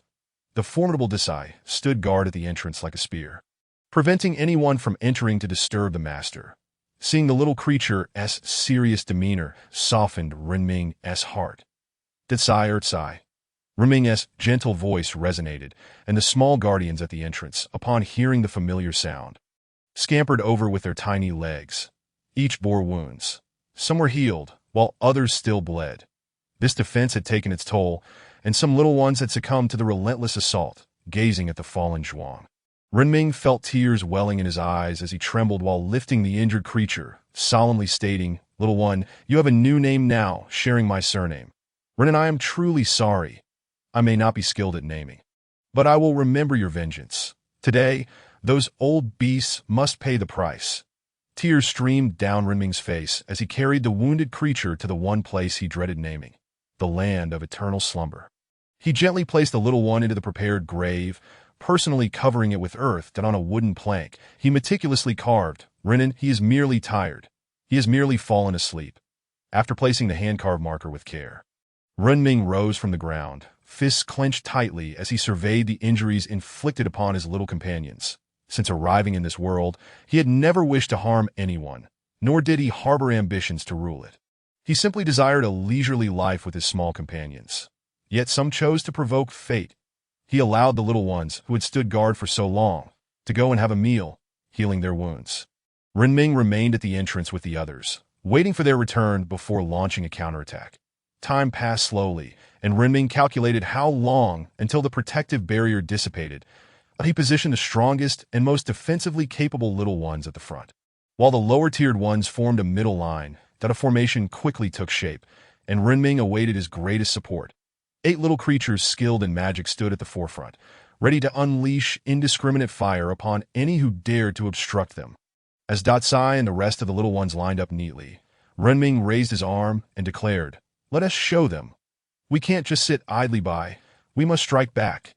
As his voice echoed, nearby players camping in the vicinity looked bewildered, only to see several creatures resembling exquisite crafts emerging from the cave. In the next moment, While everyone was still processing the scene, the 8 little creatures at the forefront unleashed a torrent of firepower, obliterating everything in their path. Run. The boss is cheating. The sheer volume of firepower engulfed a vast area in a fan-shaped zone, leaving no survivors within 100 meters. Renming received a cascade of notifications in his ears. Killed a Tier 2 bouncing rabbit. Gained 5 points of magical energy. Killed a Tier 2 elf. Gained 5 points of magical energy. Upon seeing the notifications, Renming surged forth from the cave with the remaining little ones that Dot-Size tail flicked. The rapid-fire rate of 8 rounds per second instilling fear in all who witnessed it. While they were still analyzing cold weaponry, Renming was practically wielding a Gatling gun. The sudden assault sent all nearby players into a panic. Faced with such overwhelming firepower, what could they even fight back with? Their heads. Who among them could withstand such a barrage? As Renming stepped out of the cave, he observed the flattened forest and the fleeing players. A cold smile creeping across his face, that it was time for the little ones to exact their vengeance. The already Tier 4 Dezhuang and Shizhuang shot out from the ranks like missiles, plunging straight into the enemy camp. Dezhuang's vine whip struck mercilessly, inflicting death or severe injury with each blow. Hearing the chaos, other players rushed over, yet upon witnessing the pandemonium, they hesitated to advance. Anyone daring to charge forward now would undoubtedly be deemed foolish. Renming chose not to fight elsewhere, but within the protective barrier, knowing he could always retreat if surrounded. This one-sided slaughter continued for over 10 minutes before the scattered players finally managed to regroup and prepare for a counterattack. Their previous ferocity was merely talk. When faced with the sight of death right before their eyes, their souls, still bearing the marks of civilization, urged them to flee from this perilous place, one ill-suited for their kind. Yet insatiable greed compelled these players, who had only just ventured forth, to rally and regroup with others equally unwilling to concede, ready to launch a counterattack, in the face of the fleeting opportunity for instant wealth. Their fear of death diminished. However, they seemed to forget that they were outmatched. Renming stood at the very center of the formation, less than 30 meters away from home. Even if they were unable to prevail, a swift retreat was still an option. The first to charge back, the little mustached one, saw Renming standing there, his eyes gleaming with a red light. Forward they surged, reckless in their advance. The strong dominate the weak. Only the inherently weak perceive this as cruelty. What you execute is not your own will, but the will of the divine. The little mustached one, also positioned at the center of the formation, fixed his gaze intently upon Renming's eyes. Surrounding him were over 20 lords, all gathering together, heedless of all else, to press forward in attack. Renming remained undaunted by their wolfish stares. The little ones sought vengeance for their fallen brothers. Following a brief respite, the 6th wave of magical onslaught unleashed by the great demon was executed with remarkable finesse, even when confronted by enemies who had been brainwashed and had nearly lost their wits. They remained unyielding. Their rate of growth defied all expectations. The 3rd-tier mages had extended their casting duration by over 30 seconds. Now, with a rotating system among this band of youngsters, they could maintain a continuous output of magical energy. Each frost spike could fell 1 to 2 adversaries, and with a stroke of luck, it might even pierce a 3rd before finally coming to a halt. The unique magical energies of this world were formidable enough to instill fear in all. Yet the greater their dread, the more fervently they desired to eliminate Renming. How long had this fellow been developing? Just 7 days. Merely 7 days. And he had reached the prowess to withstand over 20 lords. If he were to develop for a few more months, this region might as well be renamed after him. The orc, with its tough hide and insatiable spirit, charged forward with blood-red eyes, driven by a singular thought. They were not fighting for themselves nor for their lords, but for the supreme deity, executing the will of the divine. Over 300 reckless warriors surged forth, a terrifying force capable of crushing any lord. Even Renming understood that these fearless individuals had been turned into mindless zombies by that little mustached one. The long-range attacks from Daji ultimately could not withstand the onslaught of enemies that surged forth like a tide. However, Daji and a cadre of relatively high-level youngsters held the front line, drawing forth their vine whips to engage in close combat with the enemy. Yet, most of the adversaries that managed to close and had already been affected by poison, their attacks now feeble. One orc, pale and with glazed eyes, hoisted a heavy hammer, but as he raised it, he collapsed backward, powerless. Daji's skills triggered at just the right moment. Bang, bang, bang. The area that had been swept clean by the ice had become a vast expanse devoid of life. Save for the faint flickering flames of the recently ambushed camp, surrounded by encroaching darkness. Even as the soldiers charged, the torches they held were extinguished by violent explosions and the splatter of blood. Yet, the little ones appeared to possess night vision, their ranged attacks landing with unerring precision. However, the naive notion of overwhelming Runming with sheer numbers began to falter after nearly two-thirds of their forces had been decimated. The little mustached one realized the futility of this endeavor. It was no longer a matter of sacrificing lives, but rather a chasm of disparity between firepower and levels. Retreat. We need to regroup. At the rear of the army, the little mustached one, though unable to discern the multitude of corpses, was engulfed by the thick, almost fog-like stench of blood that pierced his nostrils like a dagger, slicing through his throat and filling his lungs. The brutality of war exceeded all imagination. The remaining lords, lying in wait nearby for a chance to strike decisively, witnessed the grim scene and felt their breaths quicken. Fear began to seep into their hearts. Having transitioned from a civilized world to this one just days ago, they had already borne witness to countless deaths. While witnessing the demise of troops could be somewhat comforting, what would they think if a lord fell before them? Seeing the aged lords attempting to retreat in a calm manner, Renming decided it was intolerable. Do you see that small group huddled at the back? Shoot them. Even if you don't kill them, a wound will suffice. The little ones, responding to their master's command, glanced at the distant group retreating with torches, gradually distancing themselves from the center, where the most protection was afforded. They pondered briefly and nodded. They were at least 400 to 500 meters away, well beyond Daji's range. Yet Daji still aimed diligently, adjusting his range to the farthest distance he could manage before unleashing a barrage. The distance made precise aiming nearly impossible. Yet Daji did not want to disappoint his master and resorted to indiscriminate firing. The retreating lords followed closely behind the little mustached one, resembling a pack of loyal servants. Unbeknownst to them, thin, needle-like poison darts began to rain down upon them. Suddenly, a lord felt a sting on his arm and only then realized he was under attack. But it was too late.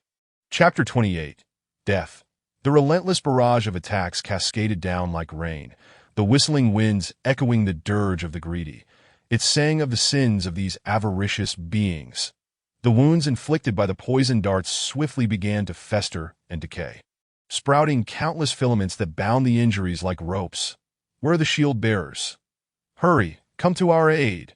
The lord shouted desperately, but all that met his ears was the resigned sigh of another lord. The shield bearers had been depleted in the previous assault. Where would they find more? Run! If we don't hurry, we'll truly be done for.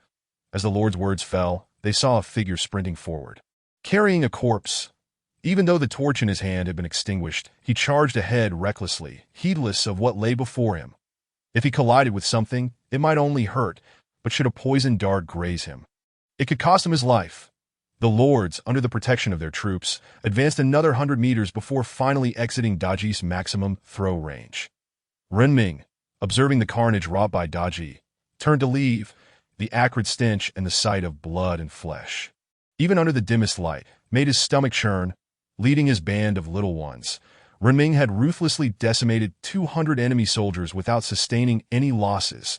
The lords who had stood by and watched this slaughter chose to remain silent. This boy's firepower was undeniably overwhelming. Just as a tiny ant, his ice spikes rivaled a 12mm armor-piercing shell.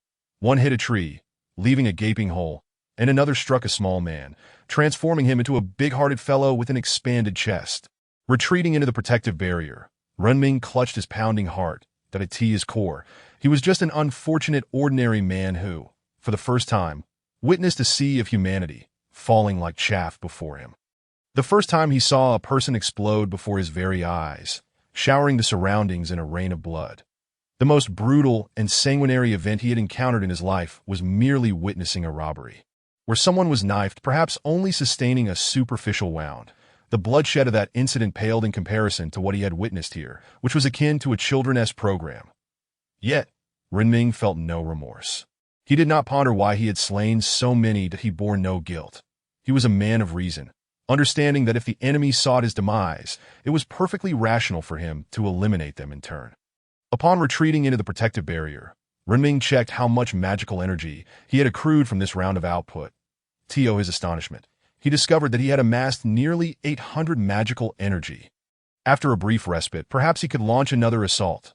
Just as Renming and his little companions nestled into a burrow and secured the entrances, a familiar voice echoed forth.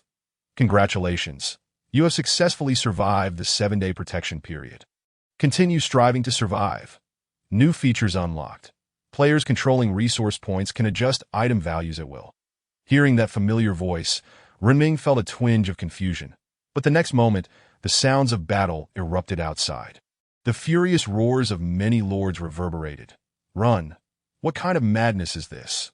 Where did all these third-tier magic wolves come from? We can't hold them off. Retreat.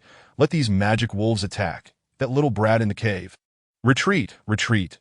Unbeknownst to anyone, a pack of demonic wolves suddenly appeared, swiftly scattering the 40-odd lords surrounding them. Renming, listening to the sounds of battle and chaos outside, couldn't help but feel a sense of leisure. Ah, these magical wolves inserted into the game are quite splendid, almost a salvation from dire straits. However, this sentiment was fleeting as it became apparent that these wolves seemed to have been born solely to assault him. The actions of the wolves were not to protect Renming. Rather, they chased away those who sought to feast, intent on indulging themselves. The leader of the external wolves growled softly, and as the sound reached him, Renming felt an ominous premonition. In the next moment, both entrances were besieged by a horde of wolves, akin to a tsunami, more ferocious than the brainwashed soldiers. It seemed their very existence was dedicated to eliminating Renming. In an instant, he was dazed by the onslaught of countless wolves. Yet the little creatures employed a steadfast defense, repeatedly thwarting wave after wave of adversaries. The advancing wolves soon filled the entrance with bodies. With quick reflexes, Renming converted all remaining magical energy into poison stingers, desperately needing more ranged attackers to guard the 2 passages. The additional little creatures were dispatched to each entrance. Renming, in his urgency, drew his bow to shoot arrows, but the wolves, easily capable of breaching defenses, rendered his arrows ineffective, not even piercing their skin. The cacophony of pounding feet outside, a mass of enemies waiting to devour him, was palpable. Yet urgency was futile. He could only rationally allocate his elite forces. The formidable Big Thorn and the robust Big Zhuang were assigned to guard 1 entrance each, while the Mo and De Zhuang collaborated to defend the resource point. If Big Zhuang is injured, retreat and consume food point 6 Zhuang. As the communicator, I will command this entrance that if that side cannot hold, you must call for me. As Renming began to orchestrate the defense methodically, he failed to notice that Xiao Yuan had unexpectedly arrived behind him. Master, Xiao Yuan is here to assist you. Hearing that familiar voice, like clear bamboo, Renming turned to see Xiao Yuan, now significantly larger than the other little creatures. At present, he possessed all the traits of his kin: a crystalline shell, a constantly swaying crystal tail, formidable jaws, and a resilient body. Renming wished to shield Xiao Yuan from the fray, but the other little creatures, upon spotting him, erupted with fervor. The king has come. The king is here to fight with us. Brothers, hold firm. Xiao Yuan wielded his crystal tail, chanting spells while unleashing relentless ranged assaults. Under such immense pressure, Renming's command abilities surged, a testament to his experience in strategy games from his past life. Yet, the relentless tide of wolves surged forth, unyielding and inexhaustible. They relentlessly excavated the entrance, rendering it ever larger. While the front lines extended further, Renming, drenched in sweat, observed as players in the world chat marveled at the sheer number of wolves assailing him. Chapter 29. The ministers agreed today. I, Wang Lao will not boast. If this lad can survive against over 400 wolves, I will bow twice and acknowledge him as my father. The ministers concur. I agree with the one above. If this lad survives, I shall also recognize him as my father. You shameless beings above. If he survives, he may well have you 3 as sons, while I shall acknowledge him as my father. The world chat erupted in lively banter, not because they wished to cease, but because they too were under siege by monsters, wolves, elephants, mice, and even one unfortunate soul who encountered a demon and was instantly dispatched. All players were rallying their forces to thwart the enemy's advance. However, regardless of their efforts, their foes were merely equal in number to their own forces, while Renming's side boasted tenfold the count. The densely packed wolves, eager to breach the entrance, were of at least second-tier rank. With the leading wolf kings being fourth tier, numbering over T and S, Renming began to withdraw the front line. He aimed to lure these creatures into a relatively straight corridor. The entrance had been brutally torn open, and if he continued to hold his ground there, defeat was inevitable. Now retreated to a more defensible position, Renming watched his magical energy surge, continuously summoning new little creatures. These newly spawned beings, still bewildered, saw their brethren engaged in battle. Though they did not understand the reason for the conflict, they could not stand idly by while their kin were bullied. Under the onslaught of firepower, Renming quickly reached his population cap. The cacophony of kill notifications became overwhelming, ringing in his ears. Charging at the forefront, Big Zhuang resembled a war god, single-handedly holding the line. Though his diminutive frame appeared frail, the whip-like vines he wielded could unleash explosive force capable of shattering bones. The large rat, caught amidst the chaos, frantically scurried about, relaying information in a frenzy, understanding that his only chance of survival lay in following this two-legged creature to drive away the frenzied beasts outside. Renming's bow had been damaged, his iron arrows entirely spent, and the bowstring had snapped. Desperately seeking a means to resist the enemy's advance, he scoured the transaction panel for any usable ranged weapon. All players had unlocked the marketplace, yet Renming found that the best available ranged weapon was merely the wooden bow he had just broken. The corridor lay strewn with corpses, blood-soaked walls, and an unrelenting wave of wolves. As they madly surged through the makeshift barricade of bodies towards Renming, most wolves could barely reach him before being felled by poison stingers or ice shards that struck them down. Finally stabilizing his front, Renming turned to address the other line of defense. However, just as he stepped forward, a thunderous roar echoed through the forest. The resounding thunder reverberated for some time, leaving Renming momentarily stunned. Goodness, he had not committed any grave misdeeds to deserve such divine retribution, yet soon he recalled the presence of the magical tower. Could it be that these wolves were attacking the tower, resentful of its occupying stance? Though he was oblivious to the reasons behind the magical tower's activation of its protective mechanism, the thunderous sounds and the anguished howls of wolves heralded good news. The booming thunder continued for 5 or 6 minutes, and Renming could distinctly sense that the number of wolves had significantly dwindled. The magic tower's thunder had lent Renming substantial aid. Without it, holding his ground would have taken much longer. Following a wave of cleansing thunder, Renming discovered he could now counterattack.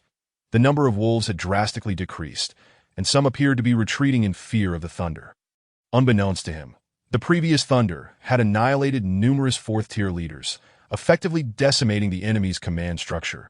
Leading his forces forward, Renming soon burst back into the entrance, only to witness the wolves, now leaderless, turning upon one another in a frenzied melee. With the leaders gone, they now vied for dominance among themselves. Their simple minds failed to perceive the lurking threat of a demon. The magic tower still stood firm, surrounded by dozens of wolf carcasses. Over 100 wolves engaged in brutal combat, creating a spectacular scene, with every remaining combat-capable wolf vying for leadership. After clearing the front line, Renming observed the brawl outside, unable to resist the urge to watch the spectacle. The little creatures, having fought tirelessly, were nearly exhausted. If the 100-plus wolves continued their assault, casualties were inevitable. While Renming sat at the cave's entrance, spectating, players in the world chat boasted about their rewards that I faced nothing but second-tier water spirits. Over 30 of them. If not for my precise command, I surely would not have survived. The one above encountered mere water spirits. I faced magic foxes that could cast spells. Those second-tier magic foxes were ferocious. My forces nearly perished before we emerged victorious. Enough of that. Let us compare rewards. I just received a unit card. Envy us. What the heck? Why did I get a shovel? I received a magical orb. But I don't even know how to use magic. In a familiar chat channel, a cacophony erupted as many seemed to forget that one player was contending against an average of 3-tiered magic wolves, alongside 10 4-tiered magic wolf leaders. Hidden in the corner, Renming observed with fervor, ready to strike should any magic wolf attempt to ascend to the rank of leader, as long as the leaders remain concealed. The magic wolves would continue their relentless slaughter until but one remained or a wolf king emerged. However, these not-so-bright magic wolves failed to notice a bipedal creature stirring up chaos amidst their self-destruction. After merely half an hour, Renming witnessed the battlefield reduced to a mere handful of battered magic wolves, their average level now at 4, with the strongest among them reaching 5. It was then that Renming spotted the silent 5-tiered magic wolf lurking in the shadows. Chapter 30. World Announcement. Within the eyes of the 5-tiered magic wolf glimmered a light known as wisdom, yet its body was drenched in blood, most of which was not its own. As Renming, hiding and observing, realized that the magic wolf harbored intentions towards him, he contemplated signaling his companions to retreat. Just then, a familiar sound, akin to the rumble of a tank, approached from afar. The colossal creature, nursing its wounds at home, had just decided to venture out for sustenance when it caught the scent of a newly emerged 5-tiered foe, one that was exceedingly unfamiliar. Such an abrupt intrusion into its territory was tantamount to declaring war against the ruler of that domain.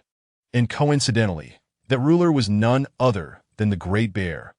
A sudden roar reverberated through the forest as the bear, having recuperated for quite some time, swung its massive paw, akin to the bottom of a pot, and knocked the newly ascended Wolf King to the ground. Enraged by the ambush, the Wolf King rose furiously, growling warnings that it would retaliate if the bear dared to approach. Yet, the giant bear, sensing its territory under siege, interpreted the growls as a declaration of war from this small intruder. Without uttering a word, the two adversaries clashed. Despite its injuries, the formidable bear's every swipe sent tremors through the earth. While the agile Wolf King engaged in a dance of attack and evasion, in an instant, Renming's small corner of the world transformed into a battleground. Yet he remained unfazed, even wishing to applaud the spectacle. Yes, strike him. Bite him, yes, go for the vulnerable spots. Even if you lose, it's no great loss. That's right, attack there. Come on, can you strike him on the head, with only half of his small head peeking out? Renming watched the two colossal beasts engage, his excitement surging as he wished he could become the bear and deliver a couple of slaps to the Wolf King. The peak confrontation between the two titans sent several 4-tiered magic wolves retreating far back, only daring to halt and await the outcome of the battle. Should the bear triumph, they would return to devour the fallen target. If the Wolf King emerged victorious, they would flee. Little did these magic wolves anticipate a third possibility that would soon arise. Renming, having gathered all his little companions, gazed at the 4-tiered magic wolves and the 4-tiered bear with a twisted smile. He was determined not to let the two 5-tiered beasts slip away, ignoring how much magic energy they might yield. Simply considering the experience they would provide, Renming knew he had to seize this opportunity. The bear, having sustained injuries, found its arm completely shattered by the Wolf King's retaliation. Yet the Wolf King was not faring any better, with internal bleeding from its head and organs that if the battle did not conclude swiftly, its life would be at stake. Just as the two kings were about to determine the victor, Renming arrived with a dense barrage of firepower. Over 20 poison stingers rushed forth with unrelenting assault. Even though some little creatures were still at levels 2 or 3, the sheer volume of attacks led to a qualitative shift. The Wolf King, realizing the futility of escape, turned to flee, but the concentrated firepower pursued relentlessly. Meanwhile, the giant bear charged forward like a tank, intent on annihilating its adversary. This was no longer merely about sustenance. It was a matter of preserving its dignity as the ruler of the territory. As Renming calmly clapped his hands, the magic beasts, accompanied by their 8 brethren, showcased to the bear what it meant for the era to have shifted. The terrifying firepower swiftly pierced through the bear's defenses, as the now 4-tiered magic beast not only wielded increased ferocity, but could unleash 2 attacks at once. Within moments, the bear was brought to its knees. Gasping for breath, Renming, witnessing one of the beasts collapse, pointed at the Wolf King. With the magic beast's intervention, the colossal wolf fell lifelessly to the ground. The final strike from the stinger claimed the Wolf King's illustrious life. Renming's ears rang with familiar words. You have slain a 5-tiered magic wolf, earning 500 magic energy. Achievement unlocked. Fearless 1. Reward. 500 magic energy. The stinger also claimed the wolf, finally reaching level 5. while the bear met its end at the hands of the mighty De Zhuang, who too ascended to level 5, that you have slain a 5-tiered magic bear, earning 500 magic energy. 2 5-tiered companions emerged. World announcement. Player Renming achieves the global first kill of a 5-tiered creature, earning the title Fearless One. As Renming beheld the notification before him and the voice in his ears, he felt a sense of numbness. Indeed, he had become renowned across the globe. Players in other regions, upon hearing this announcement, were left in bewilderment, questioning the identity of this extraordinary Renming, in a world of 7 billion. Everyone pondered who Renming truly was, while the current world channel was akin to a powder keg awaiting ignition. Wow, Renming is impressive. Wow. I lack education, but this phrase carries weight. We have such talent in our district. I'm still struggling at levels 2 and 3. Yet this big shot has already vanquished a 5-tiered beast. Wow, big shot, I want to have your offspring. In an instant, every player in the region celebrated their association with Renming. Even those who considered themselves proud or exceptional took to the public screen to comment. Renming, you are undoubtedly a worthy opponent. Currently, I cannot achieve a 5-tiered kill, but I shall grow and one day defeat you. Yet, Renming remained oblivious to the revelry within the World Channel, as he was keen to examine the attributes and skills of the newly ascended Stinger and De Zhuang. Calling De Zhuang over, Renming marveled at how the creature had grown to a towering height, stirring a sense of pride within him. These little companions, whom he had nurtured from infancy, had blossomed into formidable warriors. Placing a hand atop De Zhuang's head, Renming opened De Zhuang's panel. Name: Soldier Ant level 5, 300 strength, 45 attack power, constitution, 31 vitality, agility, 23 speed spirit, 27 skill power, skills, devour. Unleash skills, whip strike, unleash skills, visual deception, unleash skills, rapid charge, advancing a distance causing 50 speed plus 100 strength damage. Description: he has now become a qualified warrior, a resilient spear in your hand, capable of piercing through anything. Chapter 31. Surviving is quite challenging. De Zhuang's 5-tiered attributes were undeniably strength-oriented, with power surpassing spirit by nearly 20 points. It would not be an exaggeration to say De Zhuang resembled an ant-like hydraulic press. After reviewing De Zhuang's panel, Renming called for the Stinger to approach and opened its panel. Name: Poison Stinger Ant level 5, 15300, strength, 25, attack power, constitution, 20 vitality, agility, 36 speed spirit, 45 skill power, skills, devour. Engage in feeding, unleash skills. Poison spike launch, unleash skills. Parasitic fur, unleash on enemy skills. Berserker roar. Using this skill accelerates blood flow, transforming its fur into hardened armor, enhancing attack power, skills. Hallucinogenic toxin. Your attacks will inflict confusion, temporarily affecting the enemy's spirit, with intensity determined by spirit strength. Description: oh, why must such a formidable existence emerge now? I am genuinely happy for you. With such a powerful ally, your safety is assured. Upon reviewing the Stinger's panel, Renming felt an overwhelming sense of invincibility, and he genuinely wished to exclaim, I could take on 10. However, after a moment of contemplation, he discarded the thought of such grandiosity. Who knew whether 10 formidable adversaries might not emerge to challenge him? Just as he reveled in his survival, a notification panel appeared before him. Congratulations, player. You have passed the first trial of your journey. This is your well-deserved reward. Enjoy your gift. As the panel vanished without a trace, a magnificent iron chest adorned with golden edges suddenly appeared before Renming, exuding an unmistakable aura of opulence. The chest shimmered with a lustrous golden light, captivating Renming's gaze, causing his eyes to gleam with excitement. In his previous life, he had claimed to be poor, but he certainly did not consider himself wealthy. Now, a substantial mound of gold lay before him. Who could resist such a lure? The small creatures encircling the chest began to murmur amongst themselves, intrigued by the sudden emergence of the grand treasure. However, after taking a few deep breaths, Renming's hands trembled slightly as he opened the gilded chest. As the chest was unveiled, a burst of golden radiance illuminated the dark forest, as if he had uncovered a royal treasury that he obtained. Magic City Wall X10, Magic City Gate X1, and a marvelous phonograph.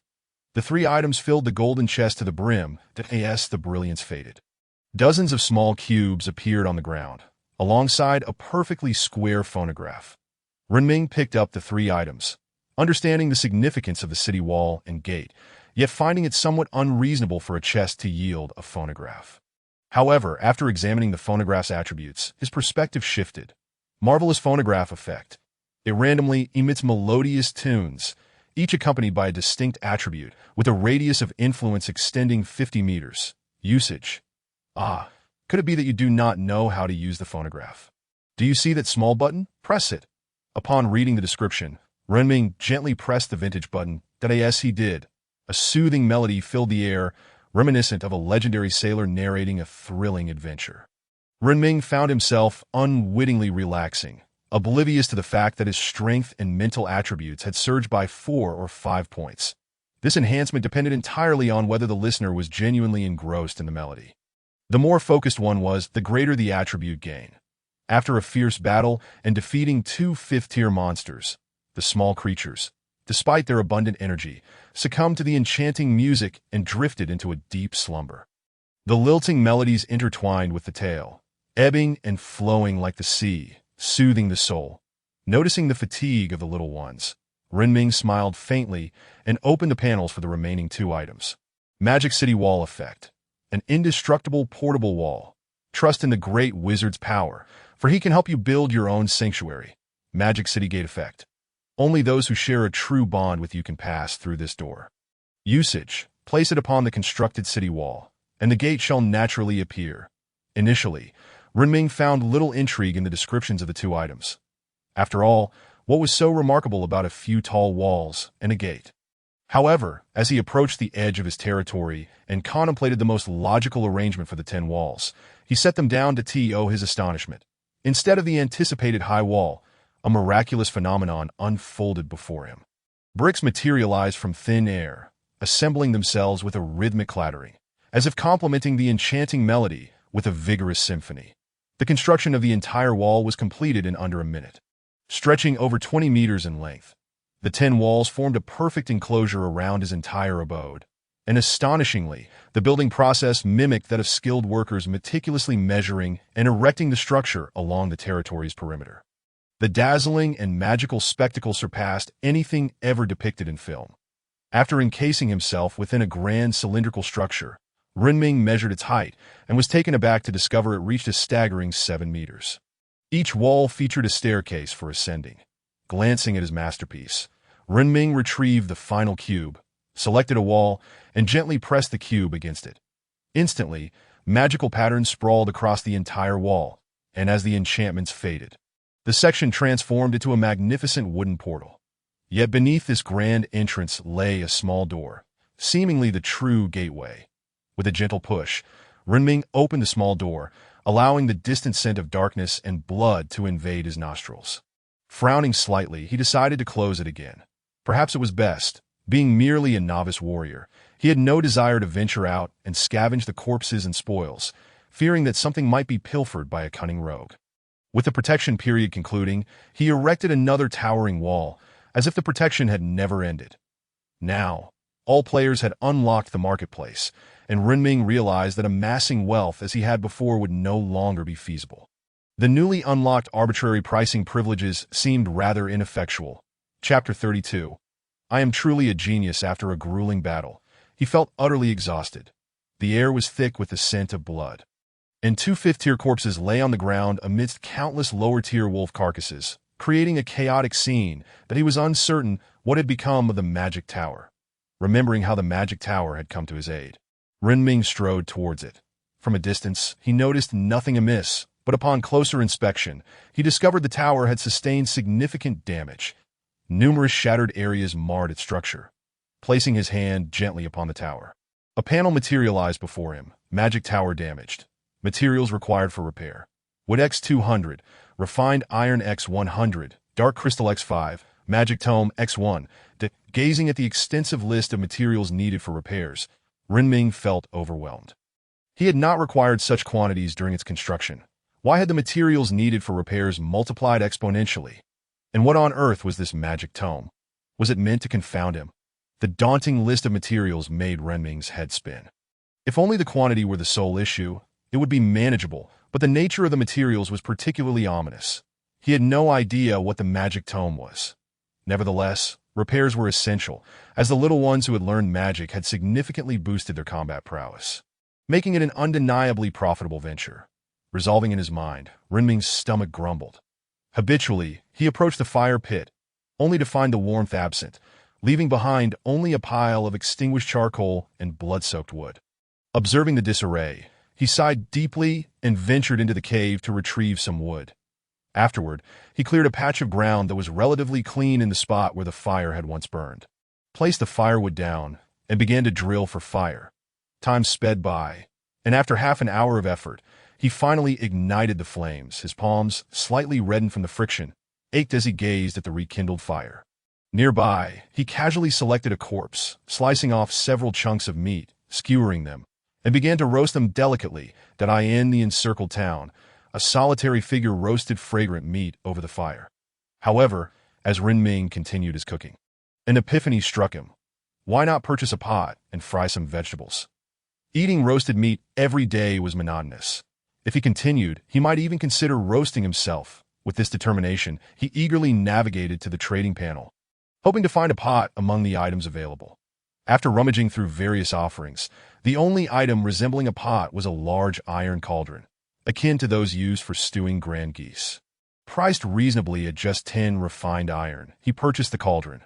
Subsequently, he gathered some red bricks, clay, oil, and vegetables from the trading platform, and set about constructing a stove beside the fire pit. Time is a peculiar entity. It delivers what you desire while often concealing essential elements you may overlook.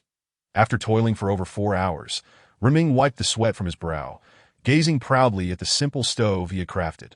I am truly a genius. With a sense of self-satisfaction, Renming finally placed a large pot atop the stove, adding kindling beneath it. A still-burning stick was placed at the bottom of the pot.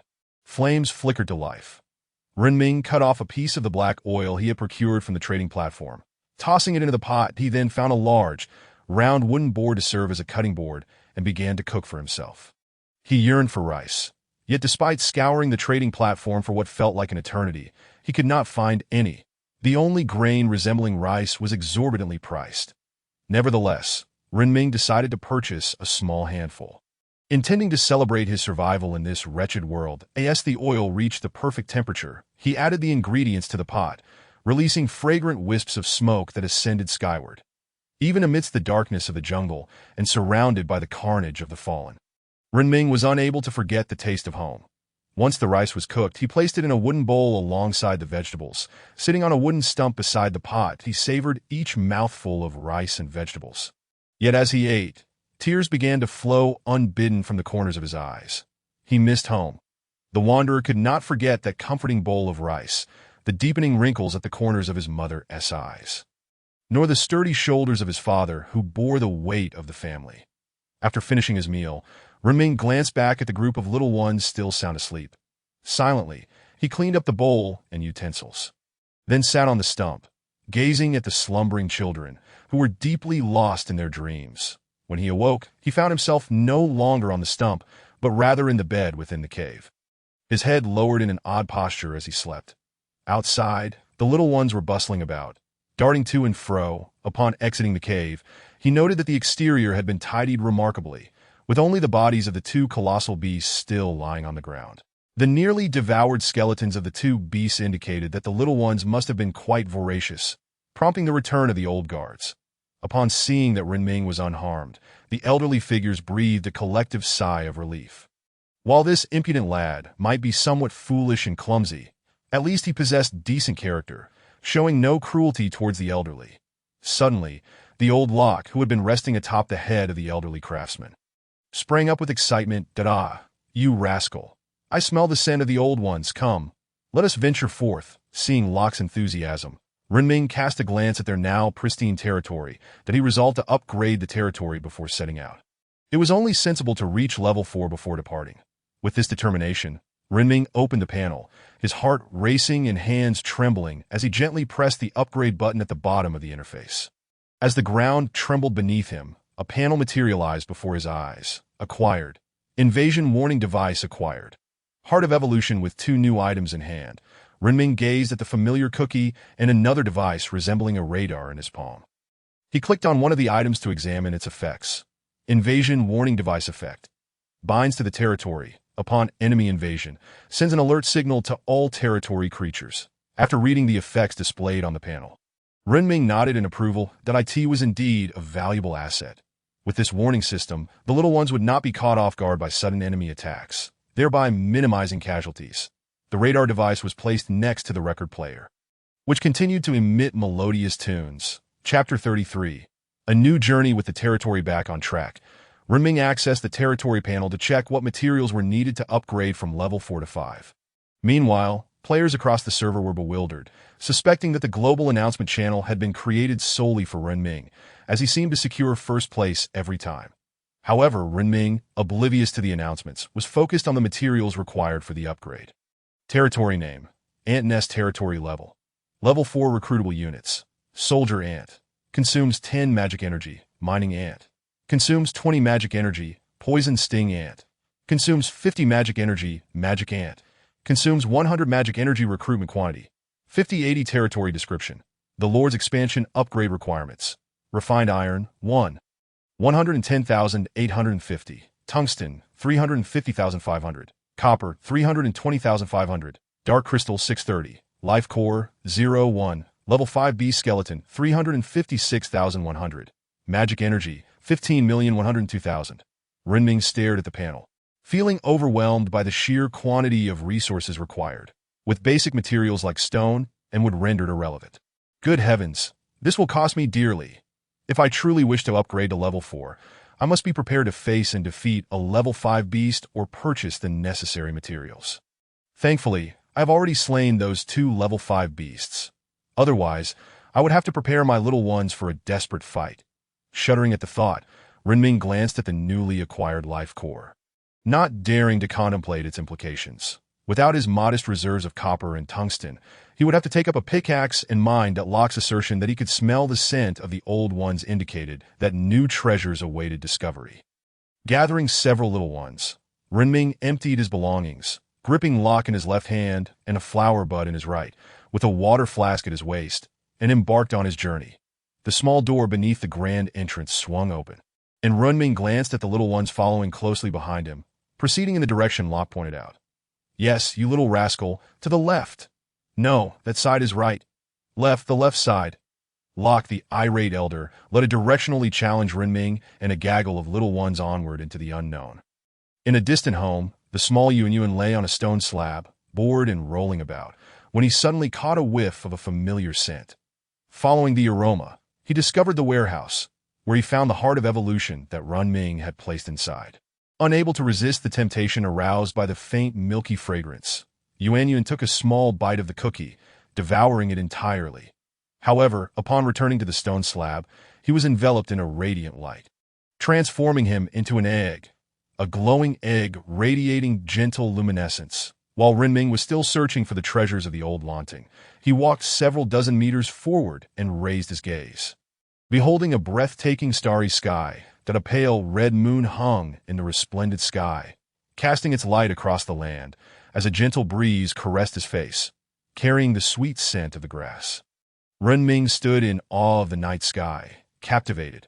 Having traversed for so long, it was the first time he beheld the moon of this world that it was also the first time he stepped out of that dark forest, entering this vast realm to experience its beauty.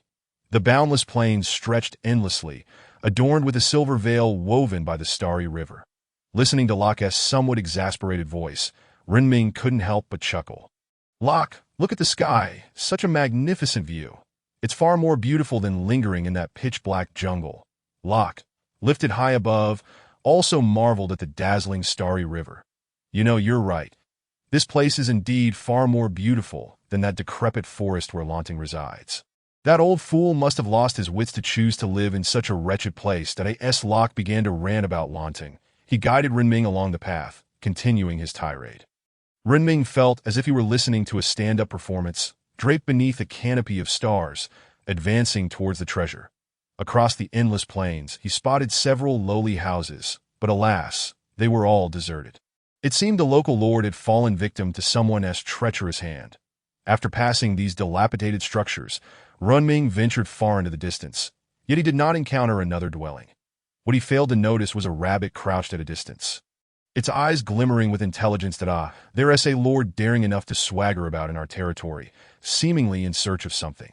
His army comprises ants? Haha, what of it? Larger ants are still ants that I in a nearby house. A lord listened intently as the rabbit recounted the recent encounter on the plains. The other lords seated nearby erupted into laughter, their eyes betraying their confusion. Nothing to worry about. Just a clueless little lord. Look at the kind of subjects he is raising. He is clearly a pauper. Let us ignore him and continue. Are you certain it's nothing, boss, if our plan is exposed and the neighboring lords catch wind of it? It won't be so easy to ensnare the fat sheep. Hearing the skepticism, the recently informed lord chuckled as he patted the shoulder of the one who voiced concern. Are you really afraid of a few larger ants? Our neighbor, the little bearded one, has already been severely weakened by the big shot residing in the jungle. All we need is to deliver the final blow to him and gather all his subordinates. I am just a step away from leveling up to a level 4 territory, and I'm certain there are dark crystals in their possession. Renming, often referred to as the Little Lord, had traversed the vast grasslands for nearly 3 hours before succumbing to exhaustion and collapsing onto the verdant expanse.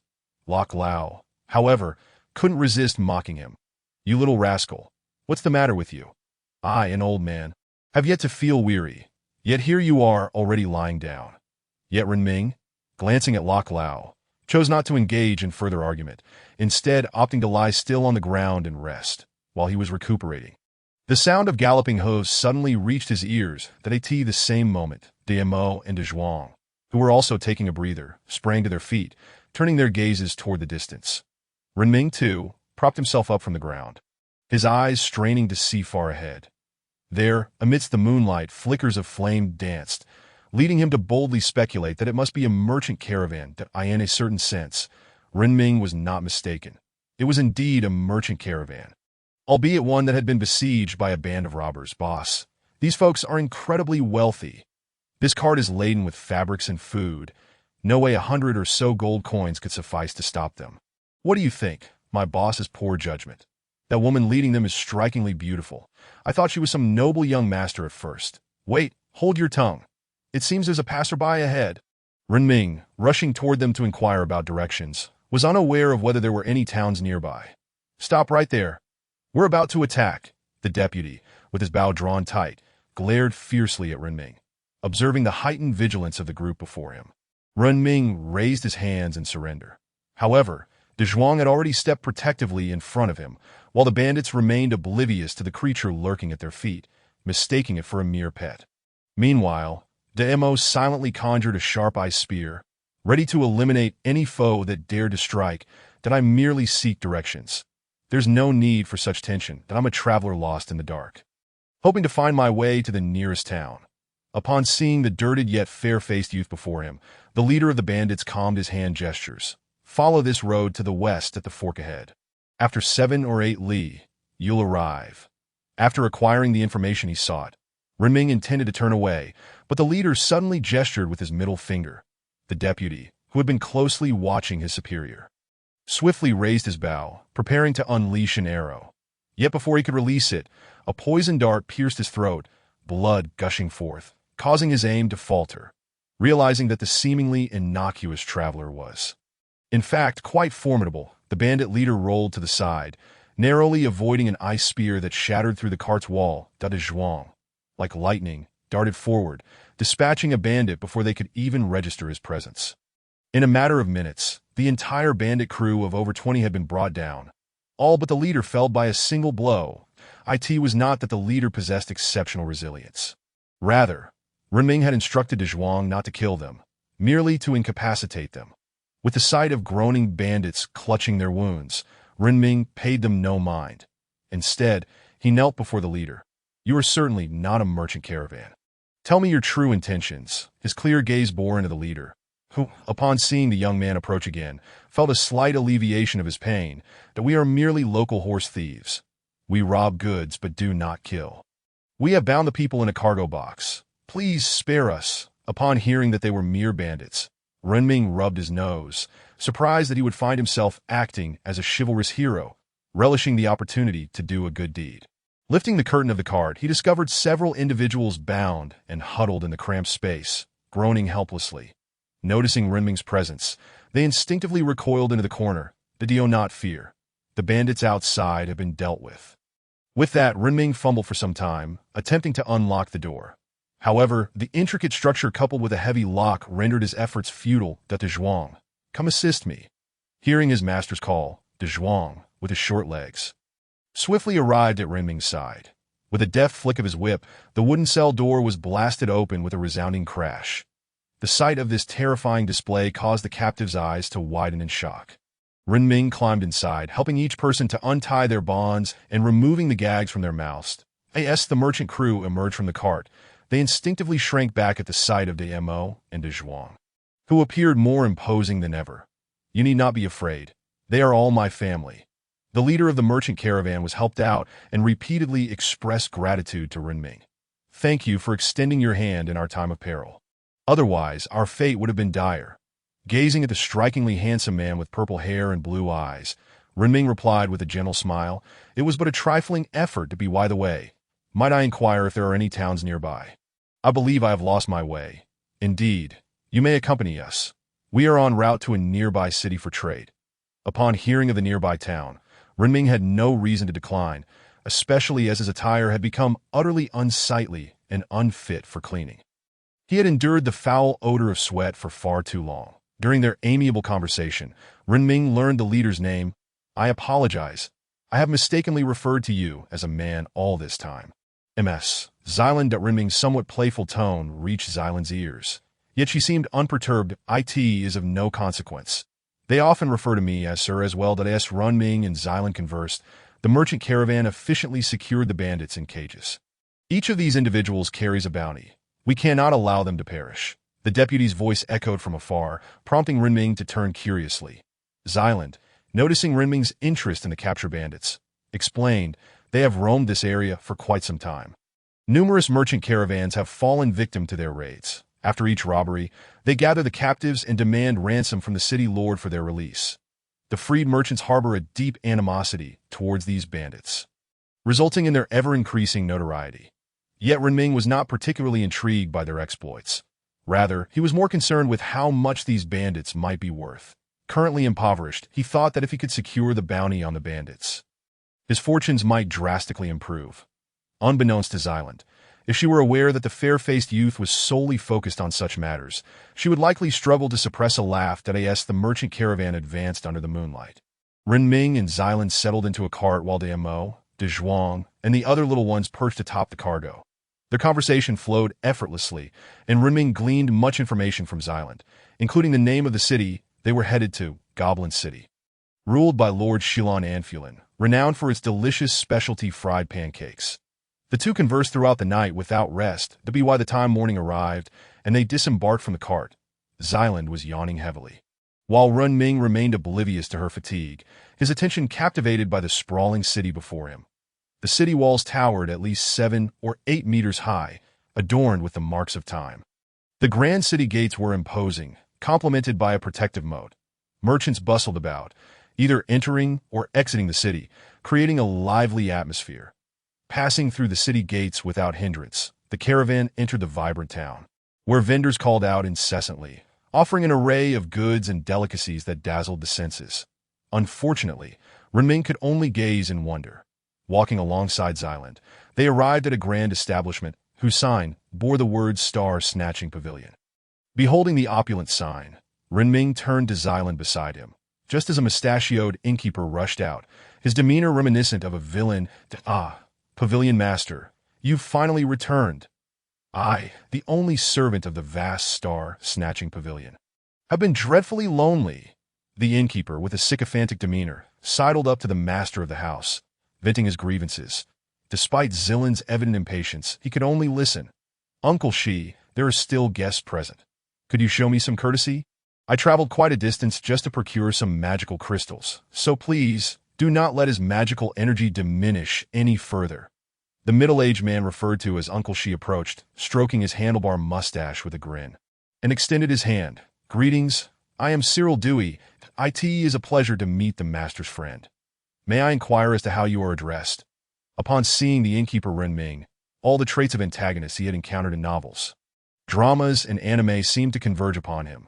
Short and cunning, with his sinister countenance and a handlebar mustache, his eyes glinted with a thieving light. The notion of judging a person by their appearance certainly did not hold true in reality. Greetings, I am Renming, and it is likewise a pleasure to meet you. After a brief exchange of pleasantries, the trio ventured into the star-plucking pavilion. The arrangement within the pavilion was meticulously curated. Every table, every stool, and even the display cabinets were, according to Zilland, arranged according to feng shui principles. Although Renming could discern no apparent significance in it, the three ascended past the 4 lower floors.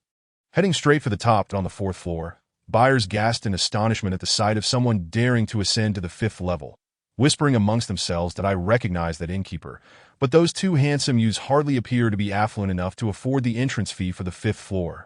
Indeed, setting aside the dashing young master, that boy whose entire being radiates a scent of poverty certainly looks out of place. The murmurs from below did not disturb the trio as they reached the top floor. However, a sudden shriek from below captured Renming's attention that, oh my! Help! How can there be such a large ant? Hearing the cries of the porters below, Renming politely clasped his hands before the 2 companions and hurried downstairs. He had instinctively allowed the little creatures to roam freely, forgetting that this was not his domain. Startled by the porter's cries, the little ones scampered into the room, seeking refuge behind Renming, their eyes filled with a mix of confusion and curiosity as they observed the surrounding individuals. Master, they all seem so strange. Why do they look so frightened? Upon hearing the little one's perplexing question, Renming reached out and gently patted its head. They, you see, have never encountered such unique beings as yourselves. The magnificent, translucent forms of the magical creatures captured the attention of numerous merchants, their beauty akin to exquisite artifacts. With newfound understanding, the little ones followed Renming's lead as they ascended the stairs once more. Passing through the 4th floor, the merchants' expressions shifted from bewilderment to sheer astonishment. These elite traders nearly dropped their jaws upon witnessing the animated crystals. Good heavens! If I am not mistaken, is that a moving crystal? I must be seeing things. A moving crystal. What caliber of magical creation could this be? Curse it! Had I known, I would have spent more to gain access to the top floor. This once-in-a-millennium opportunity to engage with a sorcerer is slipping away. The elite merchants below lamented their misfortune, while Renming, accompanied by the little creatures, noticed the innkeeper's expression of confusion and fear. He offered an apologetic remark that I may have startled you, but they are not aggressive. They are quite well behaved. After patting the head of the larger creature, Renming noted Cyril Dewey's expression, which was a mixture of intrigue and trepidation. However, Zilland interjected, it may be somewhat inconvenient to have them accompany us. They must be quite hungry. Uncle Shi, please take these little ones to get something to eat. Cyril Dewey, still somewhat dazed, nodded at the master's suggestion and proceeded to lead the creatures away. Renming also instructed the little ones to follow the kind uncle, then began to meander with Zilland around the top floor of the star-plucking pavilion. That I truly appreciate your assistance today. You may freely choose a few items from the treasures on this top floor. Renming expressed, astonished by Zilland's generosity, that it was evident from the elaborate protective layers surrounding each cabinet that every item was of considerable value. Yet his gaze was drawn not to the plethora of peculiar treasures, but rather fixated on a particular garment and a tome. Noticing Renming's keen interest in the attire, Zilland chuckled. Mr. Renming possesses an exceptional eye. This outfit was acquired from a distant western expedition, though we remain uncertain of its capabilities. However, its dust-repellent property has garnered the admiration of many nobles.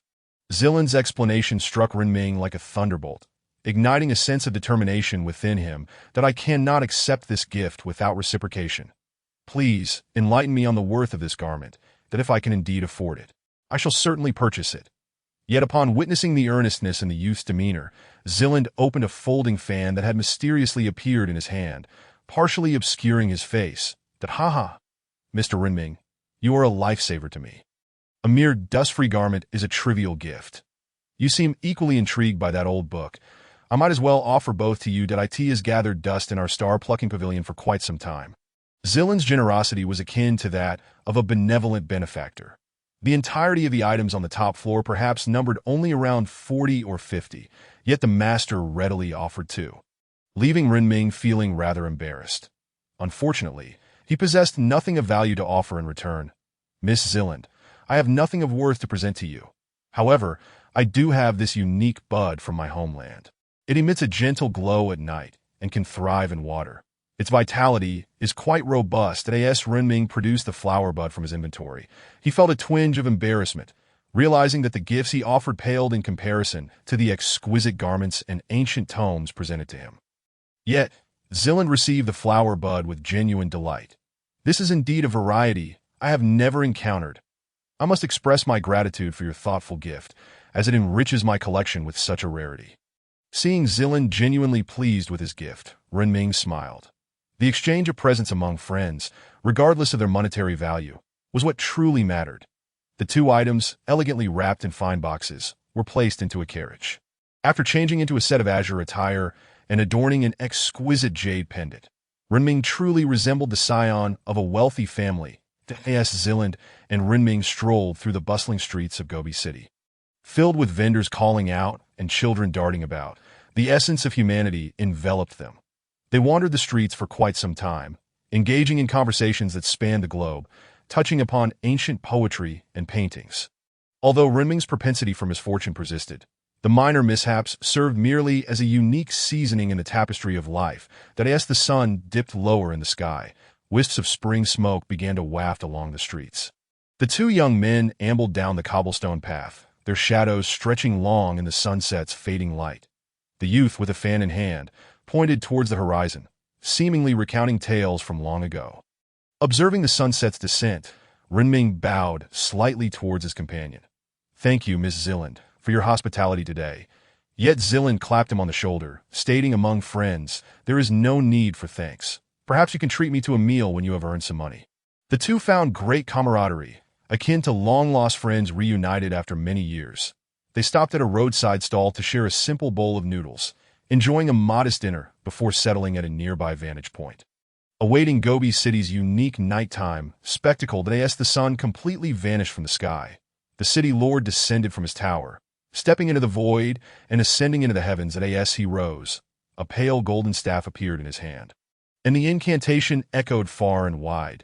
At the conclusion of the final syllable, a great bell materialized in the sky, followed by a resounding chime that reverberated throughout the city. "Children, it is time for bed." The children playing in the streets, upon hearing the chime, returned home in disappointment, obediently snuggling beneath their covers. Renming marveled at the wonders of this world, noting how many extraordinary occurrences transpired. After a full day of exploration with Renming, Zilland stretched lazily atop the roof of the star-plucking pavilion, a playful smile gracing his handsome features. It is time for bed. My bedroom is on the top floor. You may stay in the guest room." Spending a day with Zilland, Renming sincerely finds this girl to be an intriguing individual. Regardless of whether she is male or female, she undoubtedly makes for a most captivating friend. Rising from the rooftop, Renming gracefully leaps onto the balcony, extending his hand to receive Zilland. After a night of silence, Renming shares a simple breakfast before bidding farewell to Zilland. The carriage prepared for him by Zilland has long been waiting, while he indulges in a lavish meal. After a delightful feast, the little ones realize the carriage cannot accommodate everyone, so they choose to follow in its wake. At last, the Loch Elder, who had been stowed away in the backpack, is finally brought forth by Renming. "Hey, you little rascal, off courting girls while leaving this old fellow in your backpack as a third wheel. Huh. What were you two up to? I could see everything." Hearing the elder's incessant chatter, Renming contemplates for a while and concludes that his interactions with Zilland are entirely those of friends, devoid of any impropriety. However, after a lengthy tirade, the elder sighs deeply. "This old body of mine has yet to truly savor the splendid sights of the city, and here you are dragging me out again, you little scamp." Upon hearing the elder's grievances, Renming finally realizes that it was his oversight not to bring the elder along for the fun, which explains the elder's considerable discontent. "All right, next time I'll bring you along. Once I find the next old fellow, we'll all head into the city together to enjoy ourselves," dressed in the attire stored in the carriage. Renming dons a coat adorned with black and gold embellishments, which does not appear cumbersome on his frame. Instead, it adds an air of mysterious elegance to the handsome youth, setting off at dawn. Renming follows the direction indicated by the Loch Elder. Time flies swiftly, and after a long journey, Renming halts the horse to allow it to graze while he reclines on the grass, taking a moment to rest. Not to mention, driving the carriage and running oneself, although one involves personal exertion while the other relies on another's effort, can be equally exhausting. Renming appears utterly fatigued, yet the little ones trailing behind the carriage frolic about the vast prairie, resembling a group of spirited sprites unburdened by weariness. Watching them revel in their playful abandon, Renming leans against the wheel of the carriage, enjoying the refreshing breeze. However, the Iron Elder suddenly twitches his nose and exclaims, "There are old fellows nearby. Let me take a whiff. I dee say they're to the southwest, just to your right." Upon hearing that treasure is not far from him, Renming decides against resting and continues onward with the little ones in tow. Yet, ahead of him, two factions are embroiled in a fierce conflict. Charge for the divine, for glory. At the rear, directing the battle, is a young man with a mustache, who, despite facing an opposing force that outnumbers them by 100, still manages to leave their opponents reeling. These folks must be made of iron. My elf sword pierced that orc, and he has gone berserk, determined to bite back even in death. They are all madmen. I suspect the brains of the opposing troops have been scooped out, for how else could they fight so fiercely for that mustached fellow? Chapter 37. The Treasure Hunt Task. The enemy's ferocity and lack of reason leave their adversaries stunned. They have never witnessed such a valiant army, charging forth in a manner that is difficult to describe, undeterred by the disparity in numbers. The leading youth gazes at the mustached figure standing atop a stone platform, puffing smoke from a cigarette. If I don't use some secret equipment today, I might just be bullied.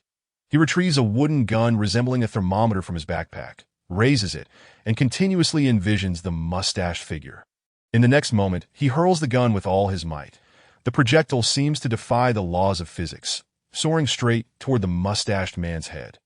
Even as the guards beside him notice the incoming attack and rush to intervene, the gun glides past them as if enchanted, striking the mustached man squarely between the eyes.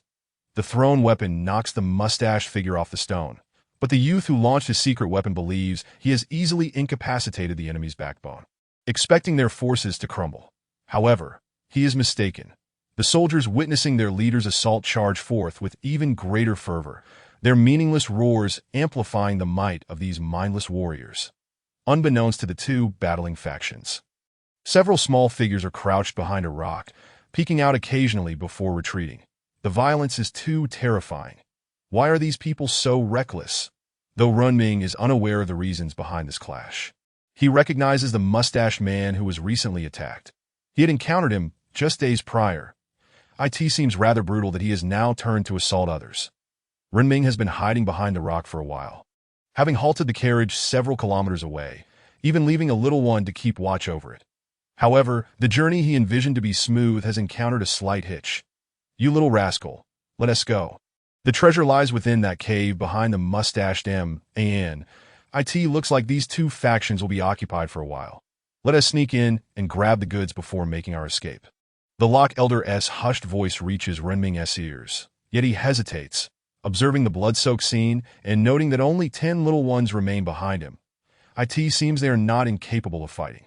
Just as Renming contemplates whether to join the fray and scatter both groups, the mustached man, now aided to his feet, clutches his bleeding head. This location is one he has sought for a long time. Although he is unsure what the cave holds, he suspects it may contain valuable ore. Even if not, excavating stones could help him accumulate wealth swiftly. However, just as he prepares to delve into the cave with his men, an unexpected group emerges, catching him off guard. Fortunately, he had brought along only his most trusted allies. Otherwise, he might have been overwhelmed. An elf priest rushes to the mustached man's side to administer healing.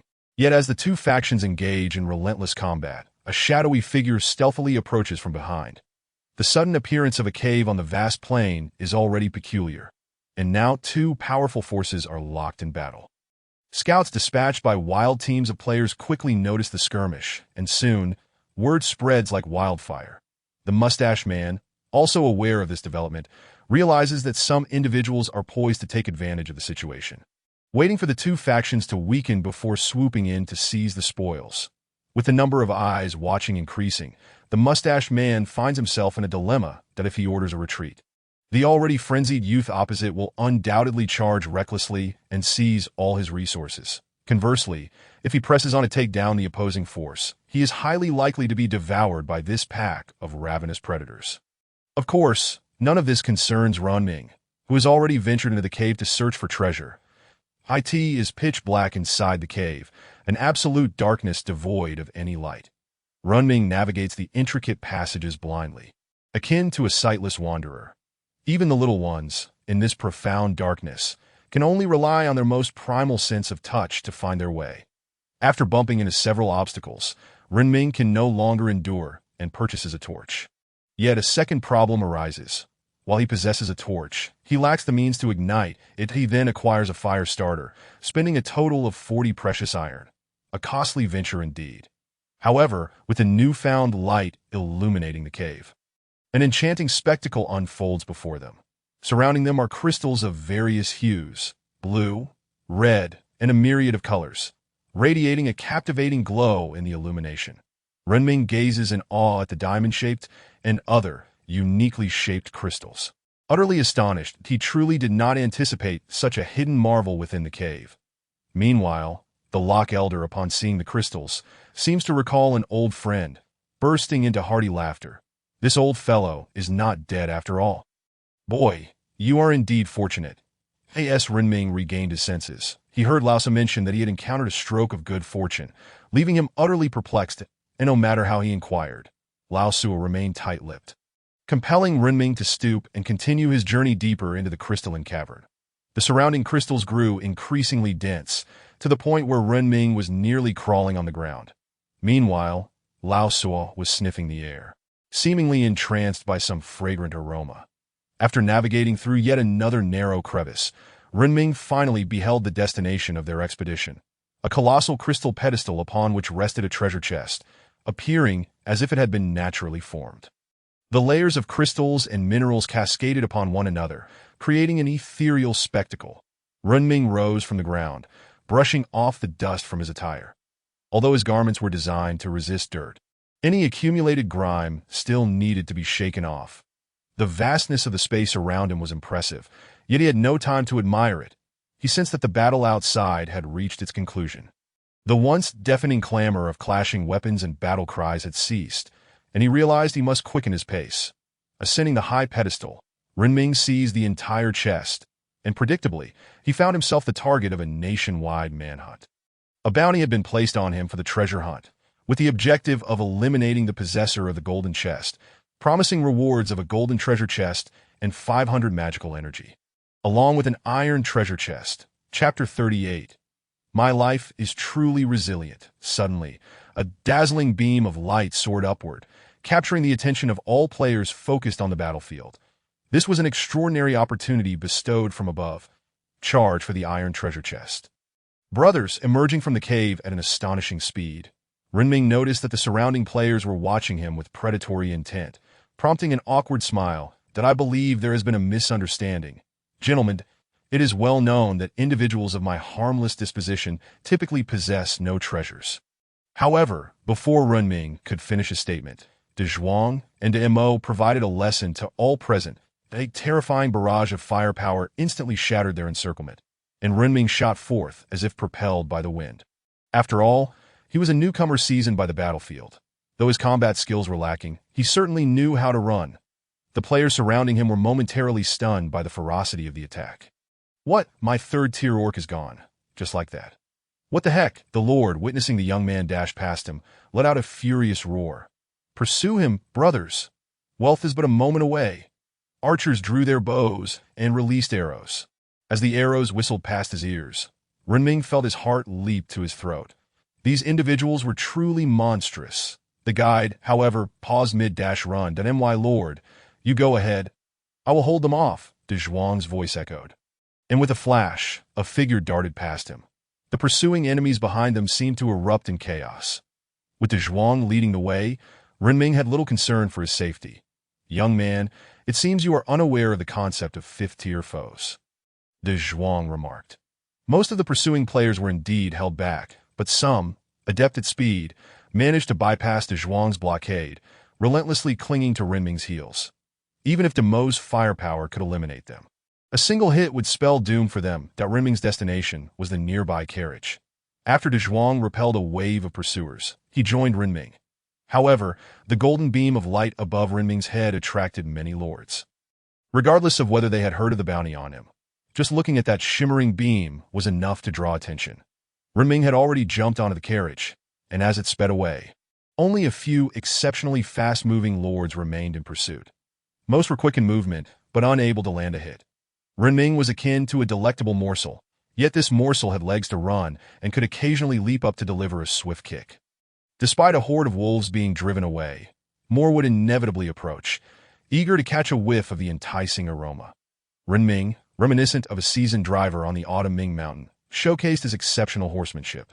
Glancing back at the closely following pursuers, Renming gritted his teeth and leapt onto the horse's back that de Zhuang severed the reins connecting to the carriage. Without hesitation, de Zhuang raised his whip and effortlessly cut through the two ropes. The once restrained steed experienced freedom for the first time, and with the sudden loss of weight, it surged forward, leaving Renming's behind in pain. Riding without a saddle was quite uncomfortable, but it was too late for regrets. He could only grip the reins tightly and hunch down on the horse's back, allowing it to gallop freely.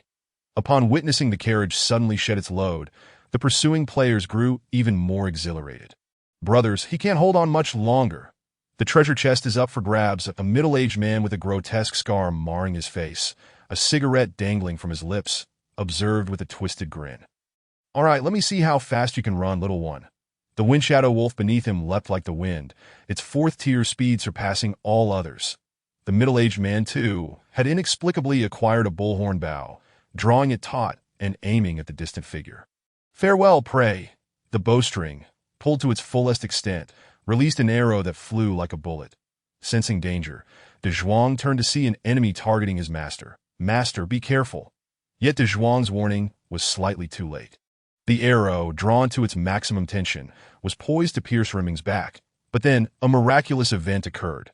The coat Renming wore emanated a shimmering black and gold light. The arrow seemed to be seized by an invisible hand. Falling helplessly to the ground, at that moment, Renming barely managed to bend down that de Mo's barrage of firepower eliminated both the middle-aged man and his wolf. Suddenly, de Zhuang seemed to have a revelation. Everyone, gather around the master in a circle at a distance of 50 meters, so he will not be attacked. Upon hearing this, the other little ones rushed in their designated directions, quickly forming a protective perimeter around Renming. With their defense in place, Renming forged a path through a multitude of lords. The distant outline of the Gobi city came into view, and Renming, spotting the city, could not contain his excitement that MY life is indeed resilient. If only my parents had noted my birth date, I might have been able to sell it for a fortune. His wandering thoughts were abruptly interrupted by a barrage of arrows.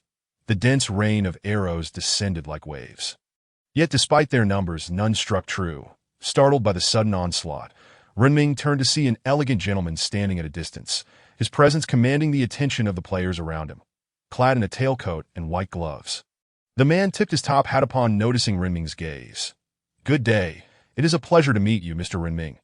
Unable to discern whether this impeccably dressed man was a native or a lord, Renming pondered the implications that if he were a native, such prowess would be alarming. If a player, then he was even more formidable. With the city still several kilometers away, it seemed improbable that one man could control such a wide arc of arrows.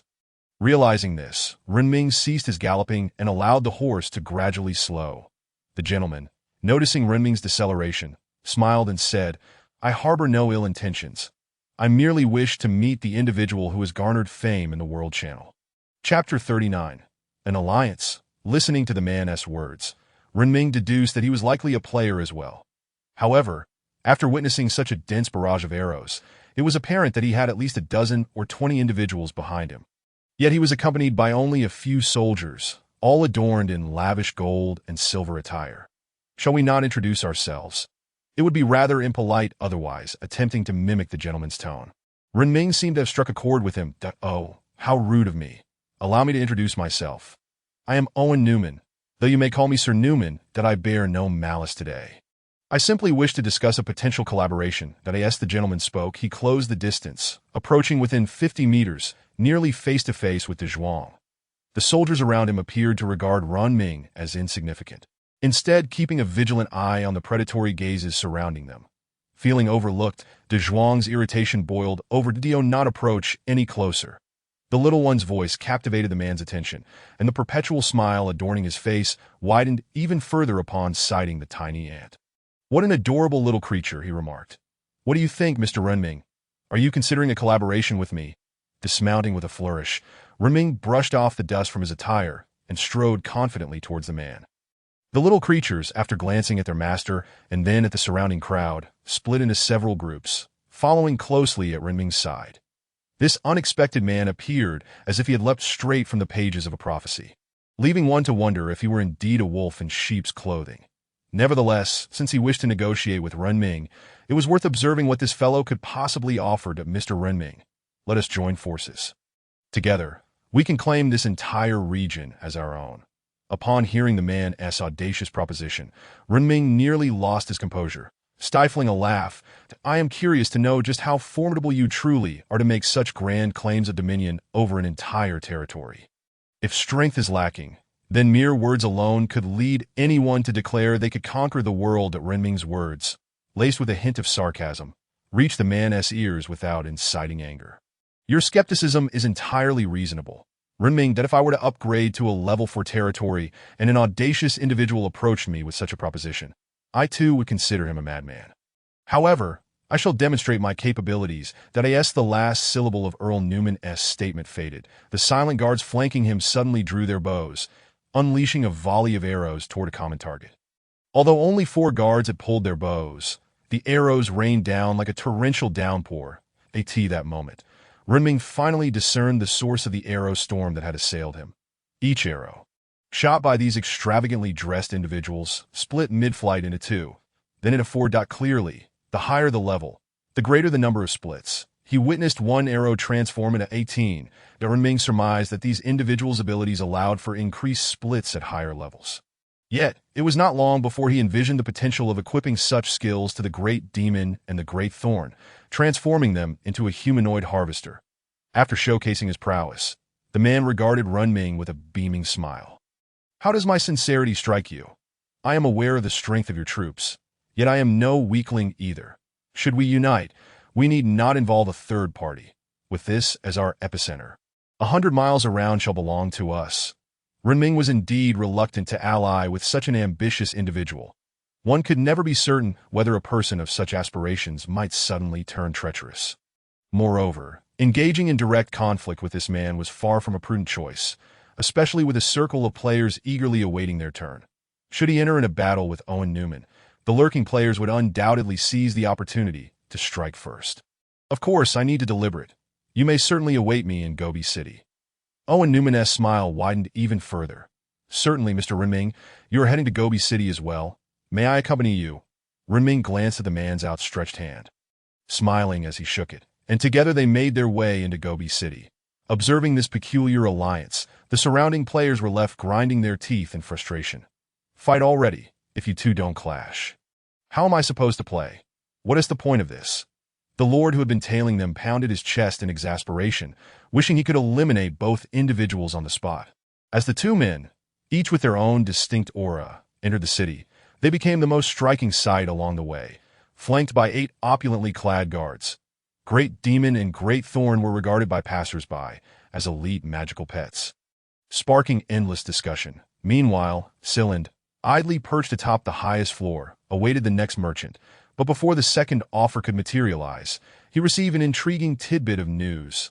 "Lord, the new friend you made is walking alongside a gentleman resembling a Western noble."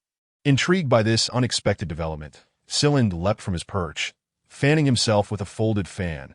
Eager to investigate, as the 2 men parted ways within the city, Owen Newman sought out an inn, while the financially strapped Renming could only locate his old friend Siland nearby. "Ah, where is that friend of yours from the west?" Siland, racing down from the star-picking pavilion, peered around anxiously, but found no one except for the slightly wary little creature. Observing Siland's keen interest in Owen Newman, Renming raised an eyebrow. "That he merely dresses in a Western style. In truth, he shares a similar appearance to mine, dark hair and dark eyes.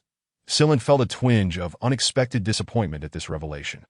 Yet his gaze was soon captured by Great Demon, an astonishing creation that appeared devoid of any mechanical traces, even lacking inscriptions. The crystal seemed to possess a life of its own, hiding shyly behind Renming. Great Demon drew Scyld's fascination, prompting him to reach out playfully.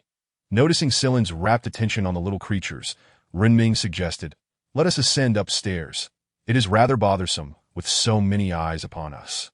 Scyld, as if just realizing their public surroundings, unfurled his fan, transforming back into the image of a refined gentleman. Chapter 40. Being pursued like me? Unbeknownst to the onlookers, a nobleman stood up abruptly, as if intoxicated. While Renming ascended to the top floor, blissfully unaware that he had unwittingly become a beacon, declaring himself a prime target to all. Upon reaching the top, Renming surveyed the area, ensuring there were no outsiders before retrieving a treasure chest from his bag.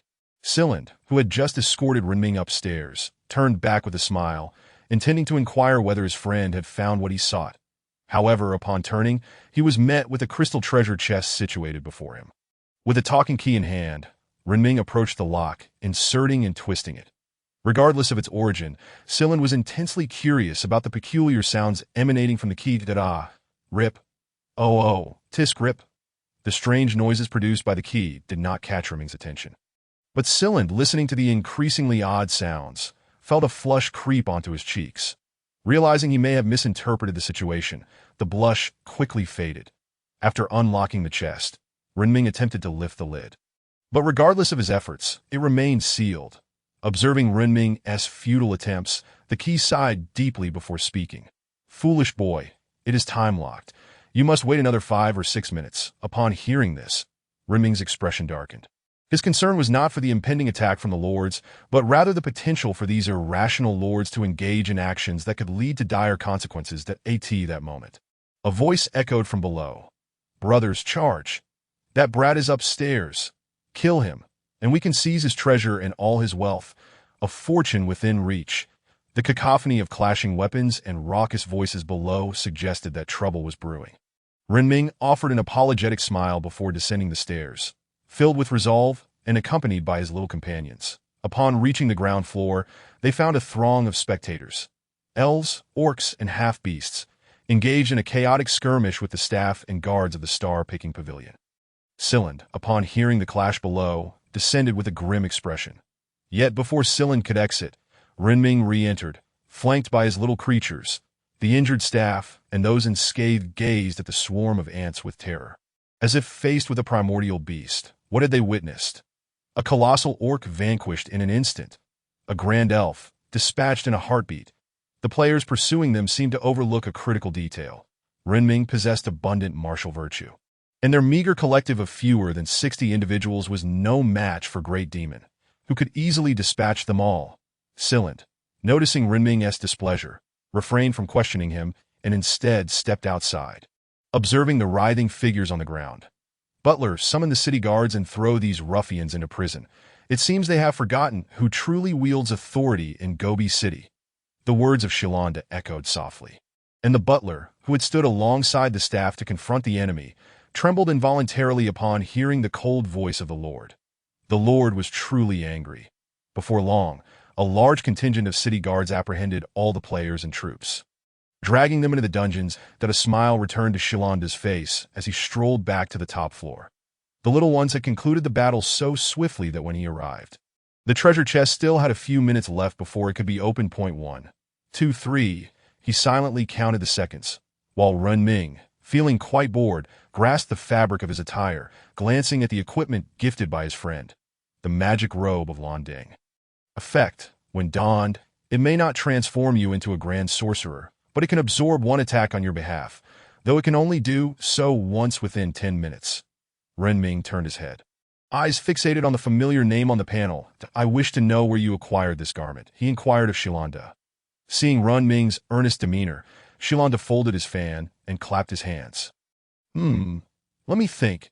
This garment has gathered dust for quite some time. I recall now, it must have been around 7 years ago. As for where I found it, I've forgotten. It was definitely in a rather secretive location."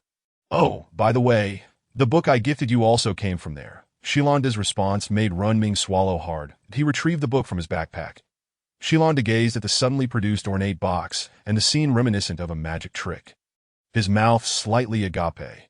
Such a wondrous occurrence was something he had never witnessed even during his magical studies. However, Renming chose to disregard Shilanda's curiosity for the moment, trembling slightly as he opened the ornate box.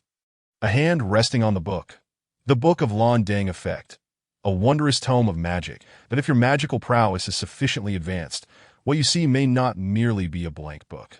Once again, that familiar name struck Renming like a bolt. He realized why this old fellow lingered persistently, as if his footprints were scattered throughout the world. But soon, Renming returned the book to his spatial equipment.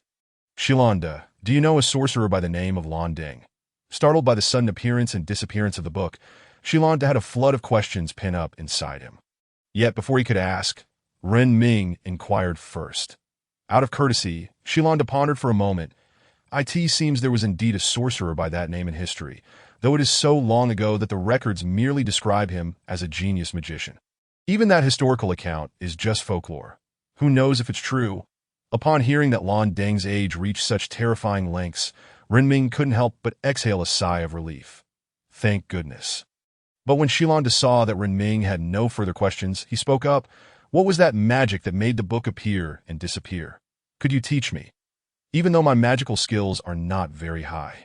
It truly is fascinating, and I wish to learn. Shilanda, who had always maintained an elegant demeanor, could no longer contain his excitement. He genuinely desired to master the spell that could conjure and vanish the book. If he could learn it, he would surely want to show off before his sister. Renming noticed the sparkle in Shilanda's eyes and, with a hint of regret, replied, I'm afraid I cannot teach you that. How can I even describe it to you? It is a closely guarded secret. Once you learn this magic, you will be cursed, hunted by countless foes like me. Chapter 41. Building roads. Renming spoke with a tone that bore hints of intimidation. Yet it failed to frighten Shilanda. Instead, it only heightened his curiosity. Did I doubt that? You must be pursued because of that treasure chest, right? Seeing the girl's beaming smile broke Renming's serious facade. All right, I truly cannot. However, if you wish to learn I Spike magic, I can teach you. The spell that could summon and return the book belonged to him. His magical prowess was not particularly high. Renming chose to be honest, and after gazing into Shilanda's eyes for a full minute, the latter leaned against the counter, somewhat dejected. All right then, where can I learn I Spike magic? Upon hearing that Shilanda wished to learn I Spike magic, Renming pointed to the little creature beneath their feet.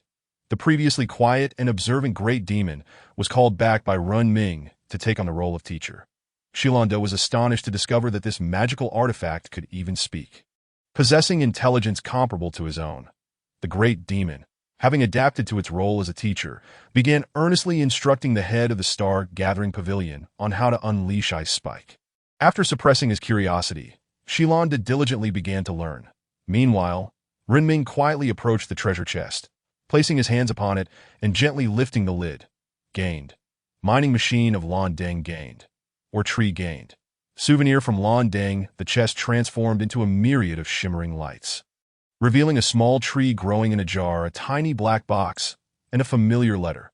After placing the letter and small box into his backpack, Renming examined the item labeled Or Tree. Or Tree Effect. A tree blessed by magic that can attract ores to itself. You need only mine in its vicinity. Usage. Smash the glass jar. Be cautious, it will grow larger. After reading the effects on the panel, Renming fell into contemplation. The small tree in the jar resembled a maple tree, swaying gently as if it possessed its own thoughts. That he quietly stowed it away in his backpack, then took out the mining machine. The familiar small box was exquisitely designed. Mining machine of Lan Dang Effect. Can collect all ores within a radius of 100 meters. Paired with the Or Tree, it is a match made in heaven. From now on, you need only smelt iron. The two items were remarkably complementary, even to the point where Renming felt as though Lan Dang had deliberately arranged them this way. This excursion yielded bountiful rewards, a garment capable of absorbing damage, tools for repairing the magic tower, and a complete set of mining equipment. Did I ask for that letter? Shilanda's magical prowess was indeed impressive. Within less than 20 minutes, he could summon an I Spike. Yet even with such a rapid learning pace, Shilanda remained troubled. Sigh. If only my sister were here, she could probably learn it in 5 minutes. Shilanda's voice carried a hint of frustration as he summoned one ice spike after another. Practicing his proficiency. Observing Shilanda's method of practicing, the great demon interjected, "This method of practice is futile. You need to focus on accuracy in your attacks, or you might miss your target." The serious tone of the little creature was unexpectedly endearing to Shilanda. "All right, I understand. Little fellow, what is your name?" Shilanda crouched down, playfully poking the great demon's head, his curiosity piqued. The great demon, upon hearing the question, returned to its innocent tone, replying, "My name is Great Demon. I sent a lovely name given by my master." Upon hearing this name, Shilanda nearly burst into laughter, casting a bemused glance at Ren Ming, who was scratching his head in the corner. "Mr. Ren Ming, your naming skills are truly impressive." With a hint of teasing in his voice, Shilanda's remark made Ren Ming feel even more embarrassed. Although he knew his naming abilities were lacking, he had pondered for several minutes before arriving at this name.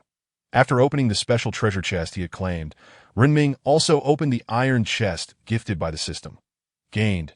Dark Crystal X30 gained. Magic Energy X500. The two items were neither particularly good nor bad. After collecting all the items on the ground into his backpack, Ren Ming borrowed some gold coins to purchase rice and vegetable seasonings before departing from Gobi City with his cart. The great demon, possessing the best memory, led the way ahead, while Ren Ming followed behind with 2 carts laden with rice and various foodstuffs. The little creature walked in front, and Ren Ming drove the cart. In the vast plains, only their figures remained.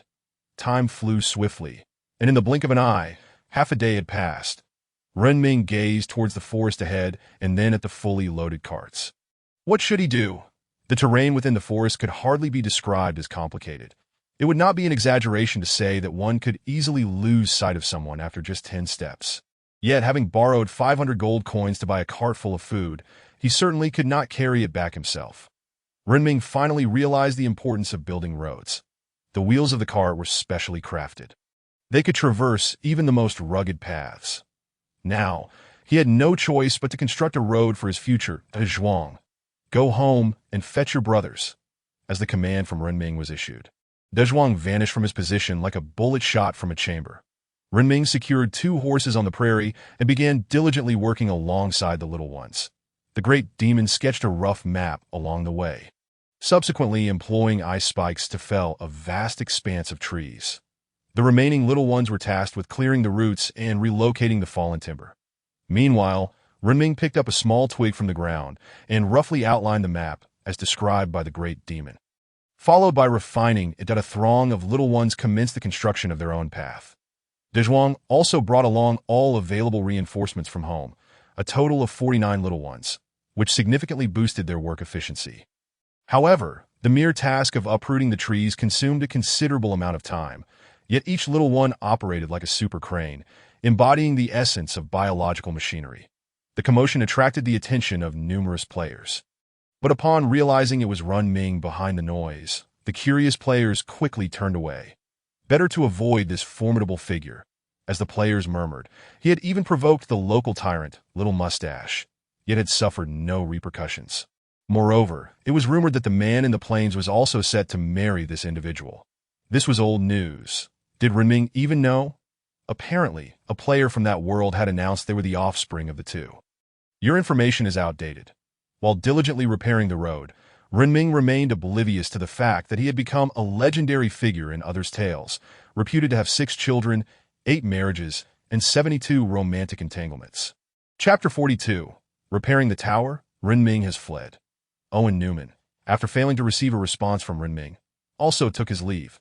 However, before departing, he left a remark for Zilan meant for Ren Ming. Of course, you might think that I am unworthy of collaborating with you at this moment. But I shall prove otherwise. Zilan, momentarily taken aback by this declaration, maintained his composure as the esteemed head of the stargazing pavilion and saw the elegant gentleman off.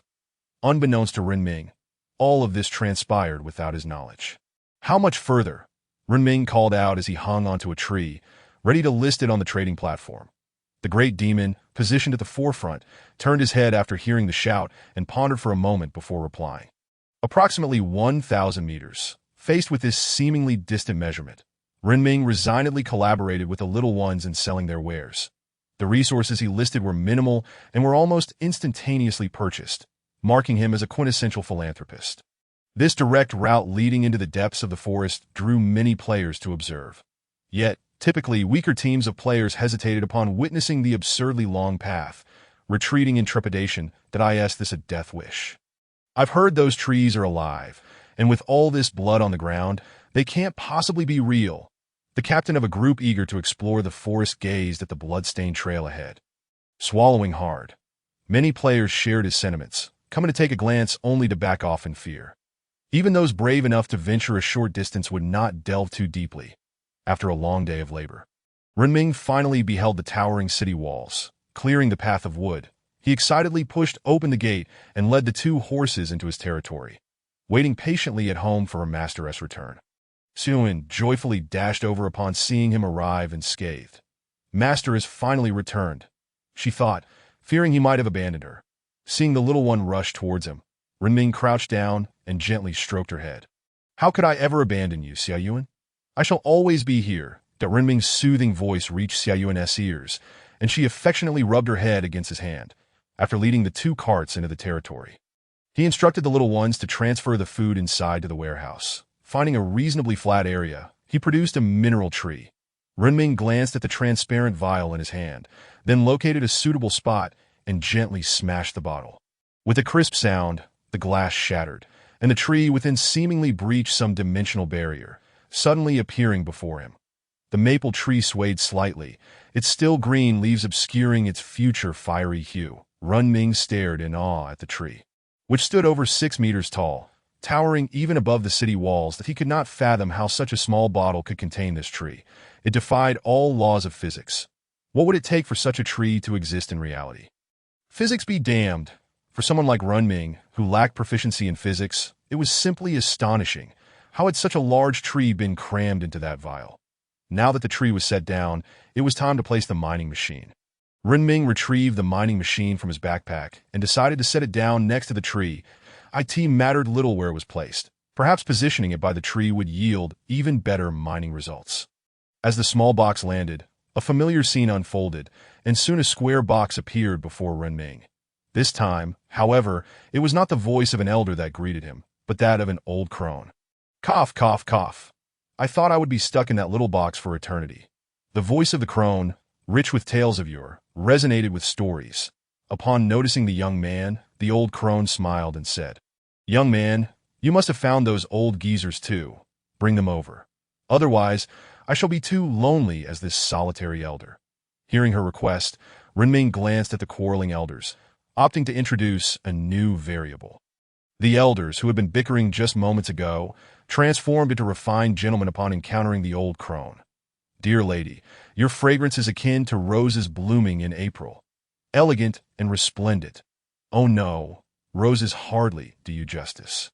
You should be likened to a crystal blossoming in the endless deep sea, mysterious and evoking boundless imagination. No, you should bloom in my heart like a blazing lily, vivid and enchanting. Observing the elderly gentleman's extravagant flattery, Renming exchanged glances with the old crone.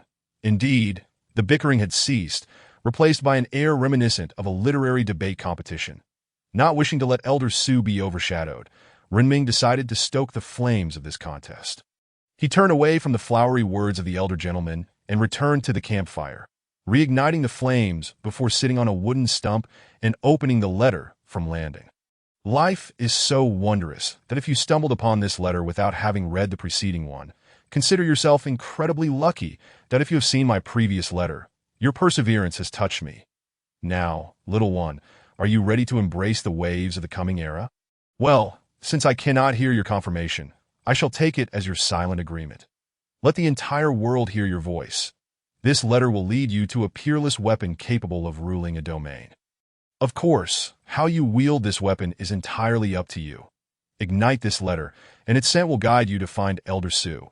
Upon seeing the crooked heart drawn on the back of the envelope, a shiver ran down Renming's spine. Yet he quickly reassured himself that the individual was already deceased. Irrelevant now. Suppressing the strange feeling, Renming returned the letter to his backpack and retrieved the spellbook instead. Regardless of what else, with his magical expertise, it would be difficult to master even a single spell from this book in a matter of decades or centuries, that it was more prudent to feed it to the magic tower and let it instruct the little ones. Approaching the magic tower, Renming gently placed his hand on its door, prompting a panel to materialize before him. Magic tower damaged. Repair materials required. Wood X200, refined iron X100, dark crystal X5, spellbook X1 repair, and upgrade, seeing the 5 large characters at the bottom. Renming did not hesitate. He pressed down lightly, and with a flash of light, the tower transformed. Chapter 43, The Old Mechanic. In an instant, the entire magic tower was enveloped in a dazzling radiance, ribbons of colorful light entwining around it. As the brilliance faded, the tower was adorned with sparkling gemstones, inscribed with runes that Renming could not decipher. The great demon, second demon, and third demon called forth the little ones skilled in magic. Gesturing towards the tower. Are you ready to learn new spells? At the forefront stood the great sorcerer, whose crystalline eyes sparkled with the allure of newfound magical knowledge, reminiscent of an eager scholar thirsting for enlightenment. Observing the little creatures at his feet, all prepared for the journey ahead, Renming opened the grand portal to the magic tower. In a flurry, the small beings darted inside, while Renming chuckled and shook his head in amusement. He then accessed the territory panel and summoned 12 magical ants, driven solely by the desire to achieve numerical symmetry. With the newly summoned companions dispatched for further training in the magic tower, Renming finally stretched his weary limbs, ready to retreat to his chamber for a well-deserved slumber. However, on his way back, Renming noticed a shimmering golden egg nestled beside the little round creature. This egg appeared as though it were crafted from crystal, glimmering brilliantly under the light, its surface pulsating like a heartbeat, reminiscent of a living being drawing breath. The little round creature lay beside it, peacefully slumbering, its gentle breaths and curled form exuding an undeniable charm. By chance, Renming found himself witnessing the birth of a new life, albeit one that seemed rather extraordinary. The newborn resembled the little round creature so closely that it was as if they had been sculpted from the same mold. As Renming gazed at this newly emerged being, his mouth fell slightly ajar in astonishment.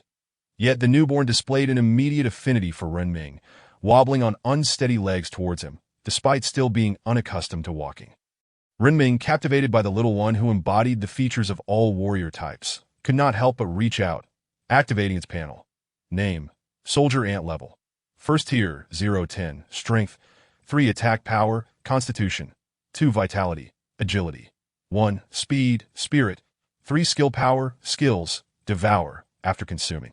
It randomly inherits 1 attribute or skill from a consumed creature. Current energy, 0-100 Skill, Venomous Spike.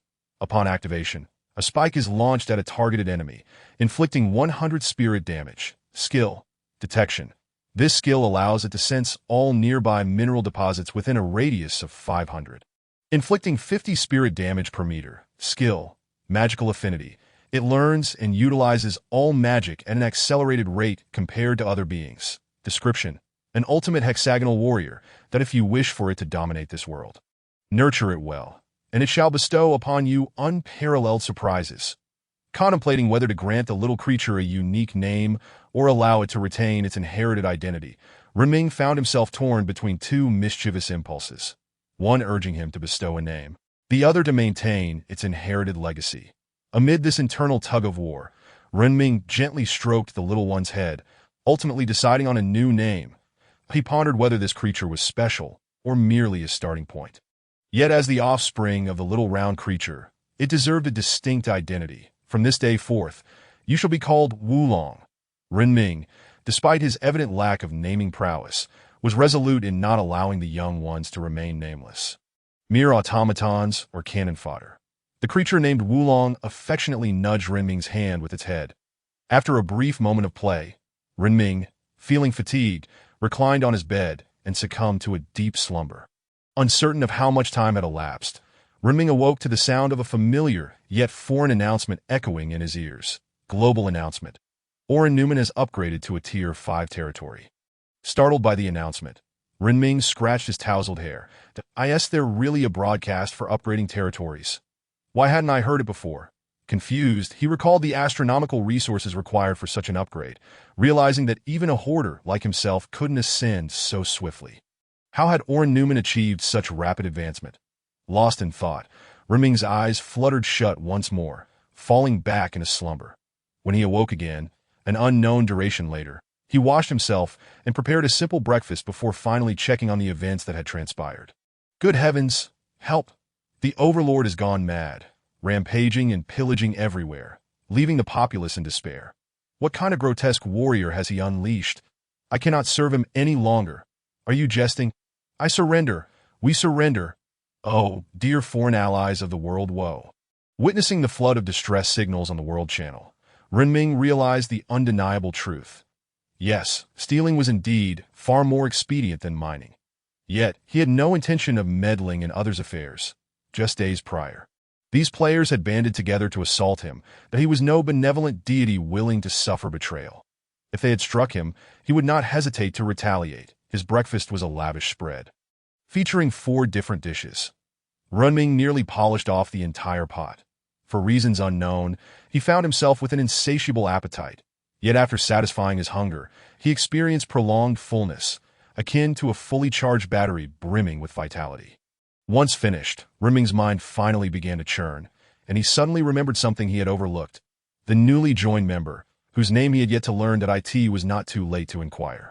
Beneath the swaying maple tree, a group of elderly men fervently displayed their literary prowess, eager to showcase the knowledge they had acquired in their previous lives, while a silent old woman toiled away, her thoughts remaining a mystery. Renming approached cautiously. May I inquire how to address you, esteemed elder? The old woman, engrossed in her mining, replied with a warm voice, You may call me Ji Lao. Upon hearing that name, Renming was momentarily taken aback. Ji Lao. Is that name truly necessary? It's as if it transcends the mundane, even defying my understanding of the world. Ji Lao, are you finding your stay here comfortable? Renming inquired. Somewhat clumsily, the old woman responded, It is indeed comfortable, though I am perplexed by the incessant ramblings of these old men that I am somewhat hard of hearing, and I cannot interject into their conversations. The elderly men, encircled and having repeated their words countless times, were left dumbfounded upon realizing that Ji Lao could not comprehend their discussions, and eerie silence enveloped the surroundings. Renming cast a discreet glance at the group, opting to withdraw, the little ones tirelessly transporting or remained blissfully unaware of the peculiar stillness in the air. The melodious gramophone continued to play, not only enchanting them with songs that granted attributes, but also seemingly capable of playing every song in existence. Although lacking a fast-forward option, the little ones savored each precious moment of joy. After tidying up his abode, Renming dusted himself off and opened the territory panel, determined to upgrade to a Tier 5 territory, at the very least to avoid falling behind. However, he soon recalled that he lacked a life core, a concept he still did not fully grasp. This realization frustrated him immensely. While he had ample materials and his magical energy exceeded 1,000, and his population had reached the maximum of 80, Renming found himself scratching his head in vexation at the sight of the panel. Just then, the great sorcerer emerged from the magic tower, bounding excitedly towards Renming on short legs. Master, look! I've learned a new spell. Seeing the little one's proud display of its newfound magical abilities, Renming was reminded of his own past, when he too would boast to friends and family about his own accomplishments. Yet, the only difference was that his knowledge encompassed merely physics, chemistry, biology, and some household wisdom, whereas this little creature's abilities surpassed even his comprehension. As he watched the young one demonstrate its newly acquired skill, conjuring a radiant magical butterfly, Renming's mouth fell agape, his eyes wide with bewilderment. He was compelled to inquire, How do you do it? Teach me. But considering his own lack of magical aptitude, he quickly dismissed the thought. Not even worth attempting, he mused. The master not only flies but can also explode.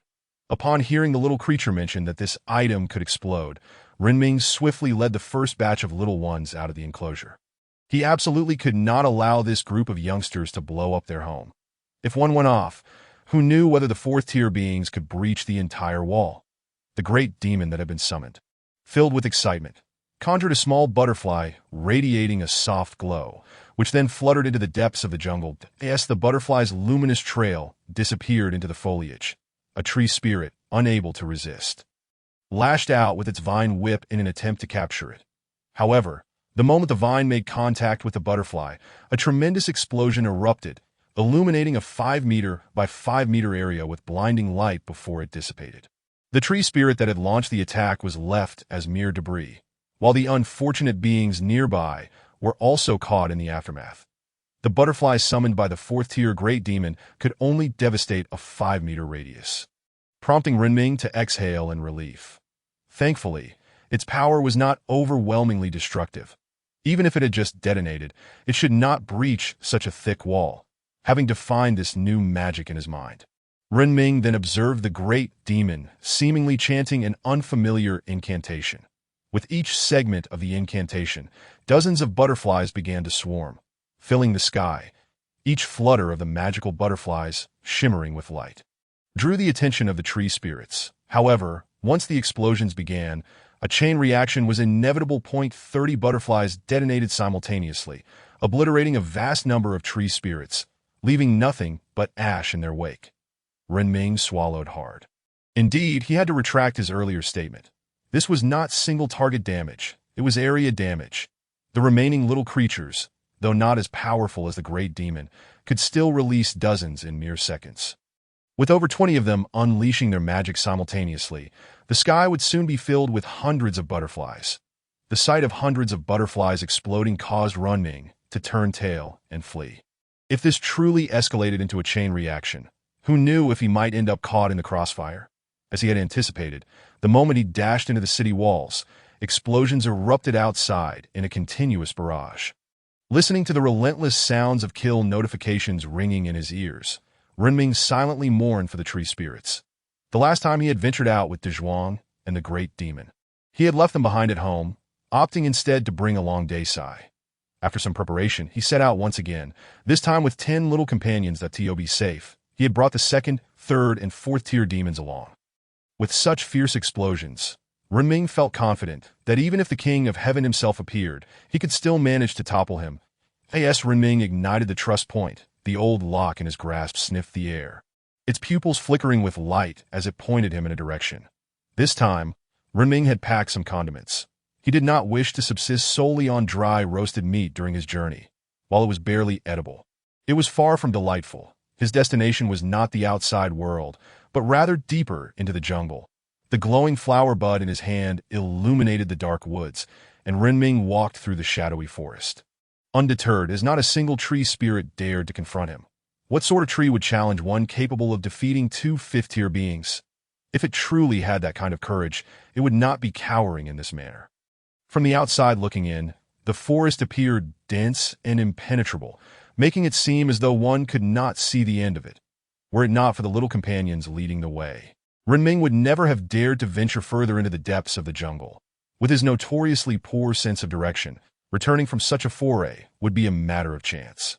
Hey, you little rascal, you're headed the wrong way. The old lock had lost count of how many times it had reminded Renming of his misdirection. Yet, regardless of how many times he was warned, Renming always managed to veer sideways. After several such encounters, it dawned on him. Was there something peculiar nearby, influencing his sense of direction? Even with his poor navigational skills, he shouldn't be straying so far off course. Renming voiced his confusion to the little ones, while Desai, with eyes closed, sensed the surroundings before nodding and shaking his head. It seems that the skin is well maintained. There appears to be something, but I cannot ascertain its location. It seems quite distant. Desai's voice floated in the air. Renming, grasping at an excuse for his poor sense of navigation, was surprised that Desai had indeed sensed an enemy. However, the threat remained far away, and Renming had no choice but to have the old lock continuously remind him of his missteps. After an indeterminate stretch of time, Renming found himself hungry. However, aside from the inclines and declines of the terrain, he had seen nothing else to eat. With no edible provisions in sight, he reluctantly picked a hapless creature to sacrifice. Over the fire, he roasted the flesh of the tree spirit, adding a leaf for garnish, showcasing a touch of flair. The little companions, however, indulged more wildly, stuffing half-cooked morsels into their mouths, prioritizing freshness above all. After a hearty meal, Renming and his entourage continued on their path toward their destination. The old lock acted as a supreme navigator, always pulling Renming back. Just before he strayed off course, "Did I smell something nearby?" it remarked, its expression filled with confusion, as if pondering how a treasure chest could have legs and run. But soon, it abandoned the thought, dismissing it with a shrug. "Left. Quickly. It seems someone has made off with our treasure." Initially, Renming had been meandering along the direction indicated by the old lock, but upon hearing that their treasure might be stolen, his muscles tensed, propelling him forward in a burst of speed. The little companions trailing behind, bewildered by their master's sudden sprint, soon realized he was gaining distance and followed suit, lest they lose sight of him. To the left, change direction, head southwest. No, wait, he has changed direction again. He has headed to the right. As Renming dashed through the forest, he suddenly became aware of a critical realization. What am I chasing after? Desai, lead the charge. With the realization that he was not alone, Renming called forth his little companions, launching a sweeping search that eventually led them to the culprit carrying the treasure chest. Breathing heavily, he reached Dezhuang, only to find a plump, black rat on the ground, with a yellowish treasure chest strapped to its back, squirming and struggling to escape. "Return what you've taken. It took great effort to obtain that." The rat, nearly the size of a tiger, was pinned helplessly to the ground, its voice laced with indignation and a hint of tears. Renming crouched down, poking the rat's face with his finger. "Where did you steal this from?" Seeing this human daring to question him, the rat seethed with rage, baring its teeth, ready to bite Renming's finger. However, just as it opened its mouth, a little one summoned an ice spear that pierced through 3 trees in an instant. The rat quickly shifted from aggression to a gleeful tone. This treasure chest was stolen from a massive cave up ahead. Inside resides a stone giant over 5 meters tall that I seized the opportunity to pilfer it while he was resting. Listening to the rat's tale, Renming glanced at the yellow treasure chest, and without further hesitation, he stuffed it into his backpack. As the chest was secured, the familiar notification chimed. Treasure hunt mission. Eliminate the owner of the Earth treasure chest. Completing the mission will yield the Earth treasure chest, 500 magic energy, and an iron treasure chest. Upon hearing the new bounty, players glanced at the treasure chest far off in the sky, muttering curses under their breath. Just as Renming secured the treasure chest, he heard footsteps that were both familiar and strange. Familiar, because they resembled those of a departed friend. Strange, because that friend was one he had slain himself. The heavy thuds echoed like distant thunder, drawing nearer, and blocking his path were the unfortunate tree spirits. Realizing something was charging toward him, Renming and his little companions swiftly turned to flee. The rat, pinned to the ground but now free, hesitated before deciding to follow the human, fleeing into the distance. Its scent was bound to be detected by the stone giant. If it ran alone, it would surely be caught and turned into a mere rat pancake. As Renming darted through the dense jungle, the footsteps behind him grew fainter, allowing his heart to gradually settle. Yet, just as he began to relax, a deafening explosion rang out, followed by a resounding crash. The mere sound of a name being called allowed one to guess its landing position, no further than 100 meters from oneself.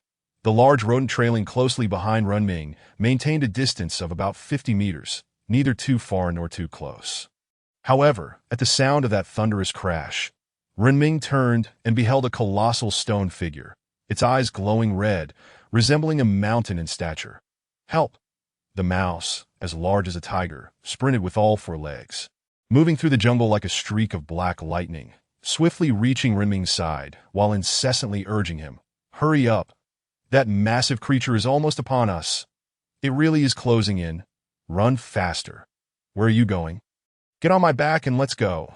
Seeing the stone giant bulldozing its way through the jungle, closing in on their group, the large mouse abandoned all pretense of dignity. Renming glanced at the fluffy fur of the enormous rodent, then back at the pursuing giant, and decisively leapt onto its back. The lead demon, noticing his master's sudden increase in speed, also pushed himself to the limit. It was evident that the tiger-sized mouse was sprinting at an astonishing pace. So much so that even the half-flying, half-running stone giant was unable to keep up with their speed. The hulking creature finally fell behind. Renming reached out to stroke the large mouse's sleek fur. Well, your fur is quite well maintained," he remarked, inadvertently startling the mouse into a state of frozen shock. Chapter 46. A demonic catastrophe. Surely, you cannot be serious. Do you intend to make a garment out of human mouse fur? That would be utterly humiliating. On account of my saving your life, please spare me. The large mouse, with a hint of a whimper in its tone, gradually slowed down to follow the second demon. Looking quite aggrieved, Renming found the large mouse rather amusing and had no intention of killing it for a meal. Given that you saved my life, you are now part of my entourage. I have another mouse at home that is just as large as you. You two will surely become good friends. The first part of Renming's statement made the large mouse breathe a sigh of relief. Yet the latter half startled it with unwelcome memories that I've heard from my mother that my second uncle had his nest raided by a human. Apparently, it was quite tragic. The human cannot be you, can it? Renming neither confirmed nor denied, not out of reluctance to answer, but simply because he truly did not know. Never mind. When we reach my home, you can see for yourself. Stick with me, and there will be food and drink aplenty. As long as you don't think of running away, I will be your steadfast support. The large mouse listened to Renming's grandiose claims, nodding in agreement like a comedic sidekick.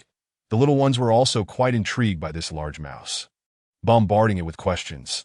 The terrain of the jungle was intricate, and Renming found himself colliding with trees several times, opting to lie atop the mouse's back. The large mouse's fur was soft and plush, even more so than mink, a testament to the wonders of this otherworldly realm. Chased by magical treasure chests, surrounded by a social circle of friends, and immersed in such an intriguing world, the journey to this point had consumed much time. Yet the return was swift. With the large mouse as his steed, Renming quickened his pace, allowing the little ones to keep up as well. Finally dismounting from the mouse, Renming brushed off the dust from his clothes and chuckled at the astonished expression on the large mouse's face. So, how does it feel to team up with me? From now on, you'll relish in the good life. As the great door swung open, none of the iron-headed players seemed inclined to venture into the jungle in search of treasure. Wulong had just emerged from the magic tower, and the bustling scene around him left the large mouse utterly astonished that in their rodent society, such order was unheard of. The greatest authority was merely the word of the Rat King. This orderly and thriving environment was something it had only witnessed within human cities, akin to a magical creature, a sight it had never encountered before. Renming then led it to a resource point, where they encountered another large mouse, one that seemed to do little more than eat and loaf about. Upon seeing each other, the two large mice exclaimed and rushed forward to embrace, weeping uncontrollably. Renming quietly withdrew, allowing them to reminisce that he rummaged through his backpack to retrieve the treasure chest. Although this haul consisted of only one chest, it was nonetheless sufficient for the remaining treasures from landing. Who knew how many there were left? He would find out as he continued to search. The lock was lifted from the chest, and upon opening it, a sound resonated. Acquired. Landing's letter. Renming stood there, bewildered. What? His voice was filled with astonishment and confusion, his mind racing with questions. Yet the letter on the ground was golden, devoid of the deep red lipstick marks from previous encounters, instead bearing an air of solemnity. As he picked up the letter, Renming could feel its exceptional quality, indicating that this was no ordinary correspondence. Before examining it further, he opened the iron chest, and the notification chimed. Acquired, Dark Crystal X30. Acquired, Magic Energy X 500.2 more items. Yet Renming had little interest in dark crystals and magic energy at this moment. His family was too affluent. He had seen hundreds of dark crystals before. Little did he know that some would risk their lives for just a few. Clearing his mind of cluttered thoughts, Renming unfolded the letter, revealing Landing's handwriting. Congratulations on passing my test and arriving at the greatest gift I have prepared for adventurers. The back of this letter contains a map that if you have an old friend of mine, show them the map and they will know where to go. Only those holding this letter can unlock the treasures I have left behind, and the surprises within will undoubtedly astound you. The words inscribed were few, leaving Renming somewhat perplexed. Nevertheless, he turned to Lok Lao. Do you recognize this map? Lok Lao, still lost in thought, lazily lifted an eyelid to glance at the contents of the letter before freezing in shock.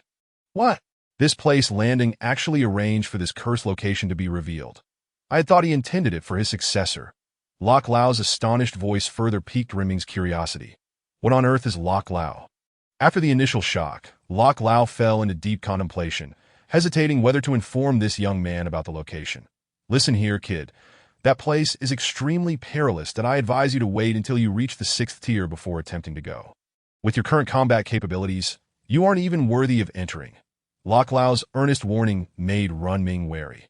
Having spent considerable time with Lok Lao, he understood the old fellow had some eccentricities, yet he would never lead him into danger. However, the leap from Tier 5 to 6 required slaying a multitude of creatures. At present, the Tier 5 youngsters had no experience taking down Tier 3 foes, only gaining proficiency from defeating Tier 4 or 5 opponents. Yet, Tier 4 and 5 creatures were not easily found.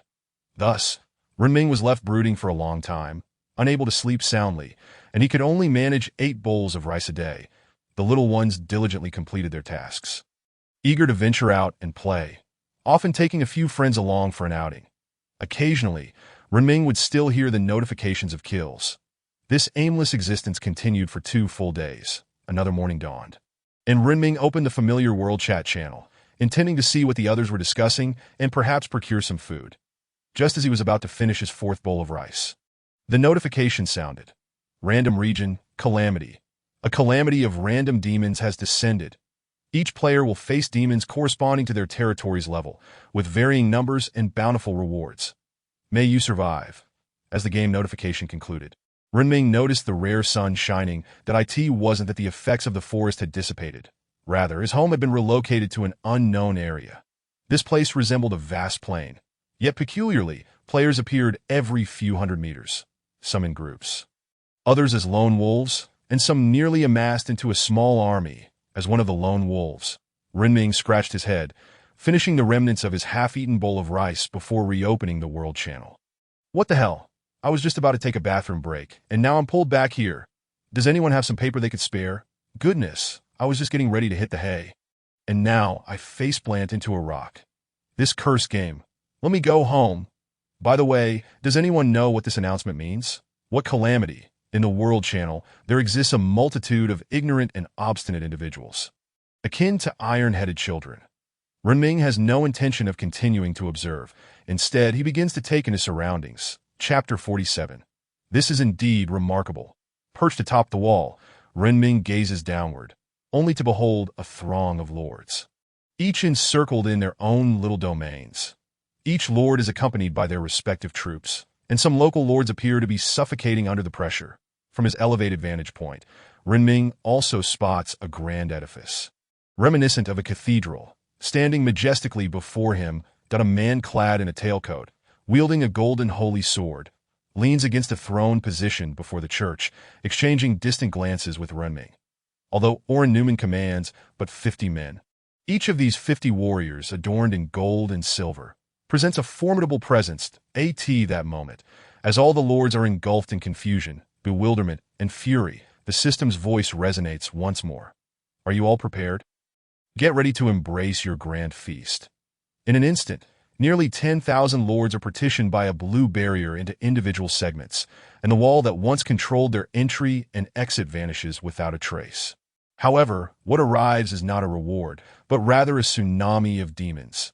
The radar at home instantly fills with luminous dots, and all the bustling little creatures receive alerts of an impending invasion.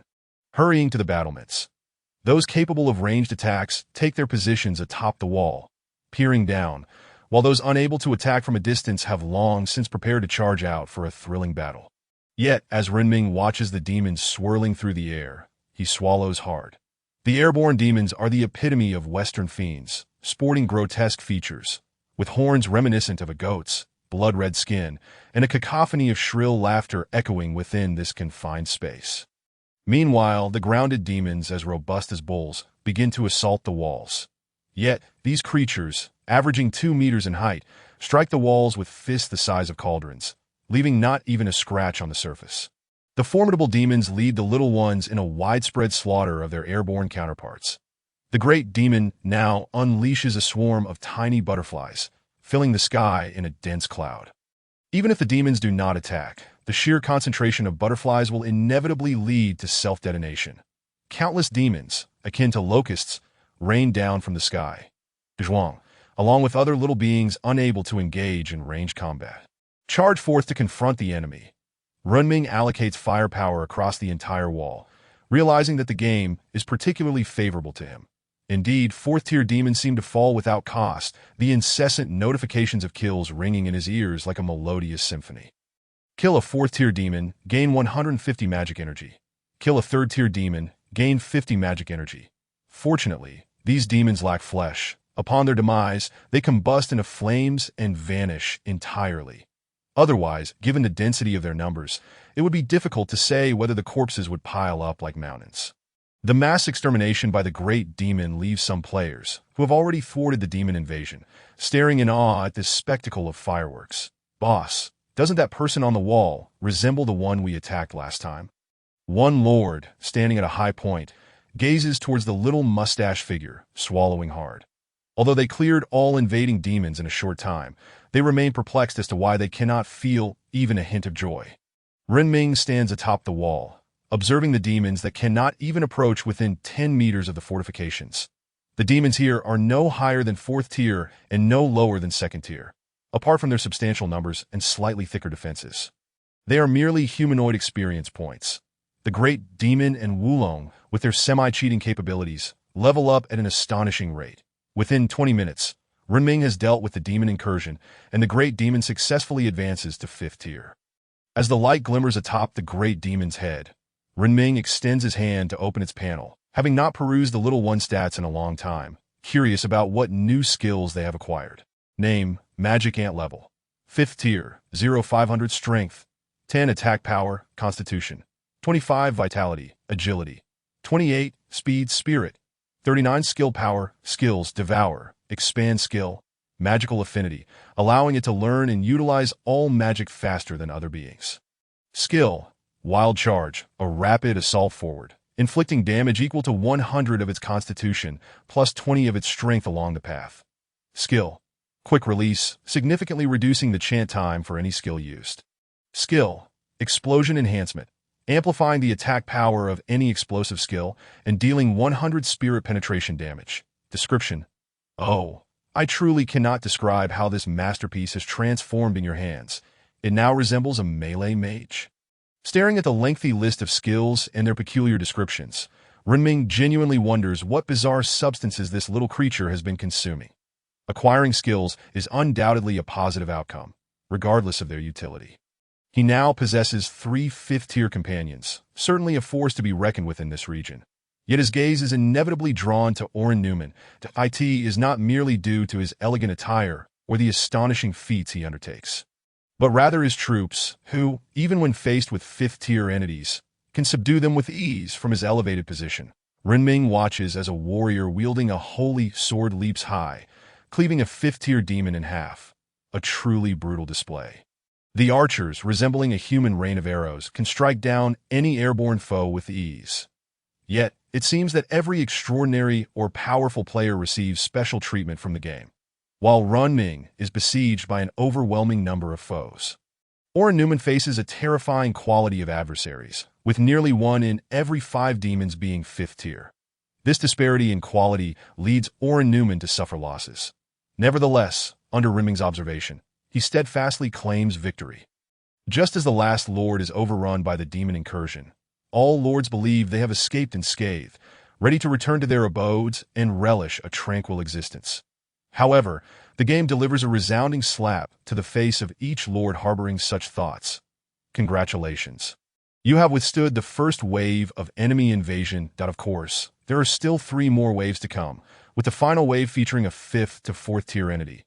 The cold voice delivers this slightly playful message, ringing in the ears of all lords with a pronounced sense of mockery, akin to someone taking a bite of your Whopper, then emerging from the restroom after half an hour to declare, "This hamburger is quite delightful." Chapter 48. Alas, the protection system has malfunctioned. This situation transcends mere mockery. It is a blatant affront to one's intelligence. Standing atop the wall, Renming gazes down at the injured lords and then at his own slightly wounded companions, feeling a deep sense of worry. Although the little beings can heal by consuming food, the transformation into eggs and subsequent hatching require considerable time. The enemy may take advantage of this brief interval to breach the wall's defenses. Yet he has yet to encounter any troops capable of healing. Renming is greatly troubled, But suddenly he recalls the presence of a record player, which might possess healing properties. Conveniently, he has a large rat available. Renming dashes down from the wall and retrieves the lounging rat at the resource point. That I will bind it to you and then run around the wall. The rat, as large as a tiger, widens its eyes upon hearing Renming's request, nearly exclaiming, "You see how plump I am. Do you want me to lose weight?" Surely there cannot be such an absurd excuse. Yet the lively and uplifting music from the record player truly makes it reluctant to leave. It has never encountered such a wondrous melody before. For some reason, upon hearing this tune, it feels an inexhaustible surge of energy. The large rat transforms into a universal audio player, and Renming proceeds to check if any of the little ones who charge down with Dezhuang have sustained injuries. As anticipated, a small creature was indeed injured, and the wounds were quite severe. Observing the little one in his arms, whose leg had been severed halfway, and whose body seemed to have suffered a heavy blow, he hurriedly gathered numerous corpses to allow the injured creature some time to recuperate. The unfortunate news was that a small one had been hurt, yet the silver lining was that the number of casualties was not extensive. After ensuring the injured were settled, Renming ascended the city wall once more, patiently awaiting the next wave. Meanwhile, the lords who had previously endured the last wave gazed at the vanquished figures of their fellow lords, instinctively knowing that they had succumbed to a successful demon invasion. Renming and Owen Newman were undoubtedly the two most magnificent figures in the entire region, if not the most opulent in terms of architecture. Renming's towering walls concealed unknown wonders within, while Owen Newman, straightforward and unyielding, remained steadfast, challenging any adversary to come forth.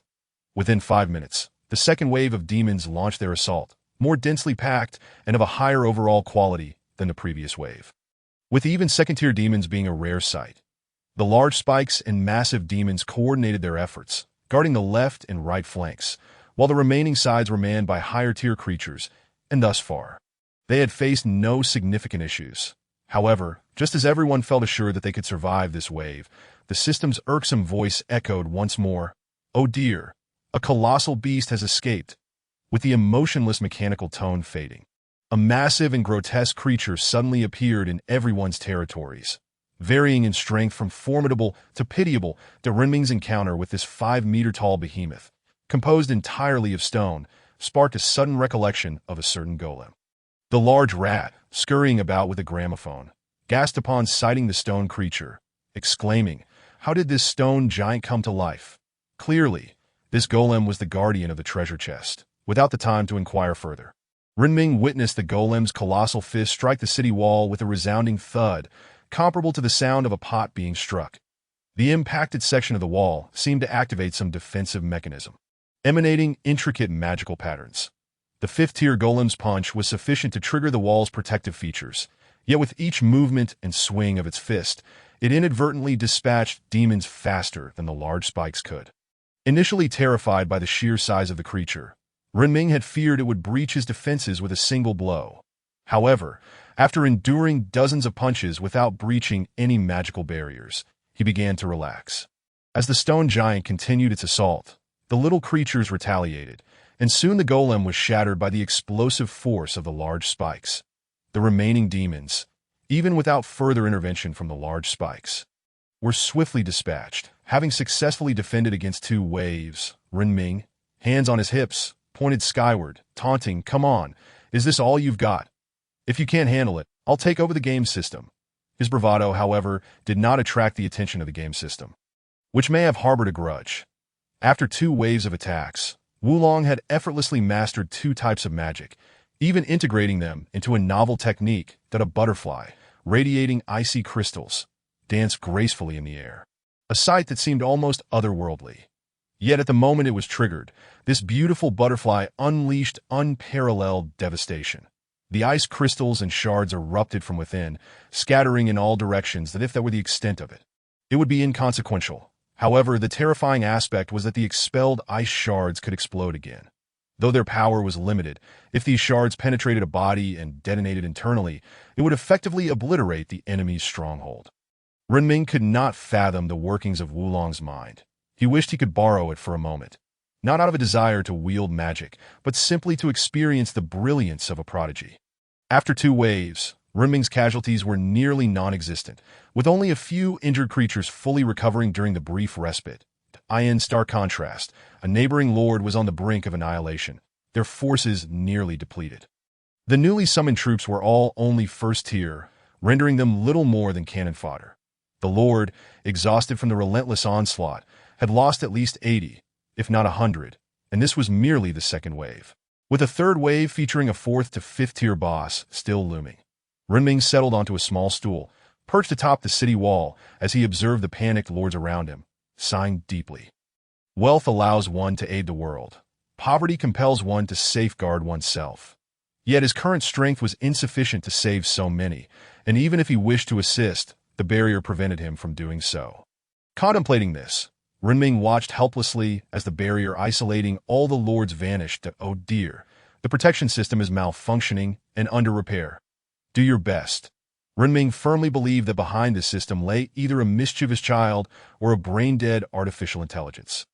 The game's mechanics were absurdly perverse. Despite the mechanical prompts, the tone carried an oddly sarcastic undertone. As the barrier dissipated, the demons surged forth that Renming's defense had been extraordinarily successful, yet that did not imply that others had shared in his triumph. Some lords, unable to withstand the previous wave, were already crumbling under pressure and soon faced complete annihilation. Ordinarily, slain lords would be teleported away, but due to a glitch in the system, the fallen lords remained trapped. The surplus demons, in their wandering, began to assault other lords that the remaining lords were already fatigued from battling their own demons. How could they muster the strength to eliminate the excess foes? The demonic tide continued to swell. After easily dispatching the 5th tier boss, Renming noticed a large cluster of demons just tens of thousands of meters away and swallowed hard. This did not bode well. Flying demons had amassed in the sky, clustering together like pesky gnats around a street lamp at night. Even at a distance, he could hear the faint hum of their wings slicing through the air. This gathering of power, having decimated a significant number of lords, culminated in a terrifying force that began charging directly toward Renming, crushing any lords in their path. Feeling a palpable malice from the game, Renming realized he had little time left to teach the large spikes the area attack technique employed by Wulong.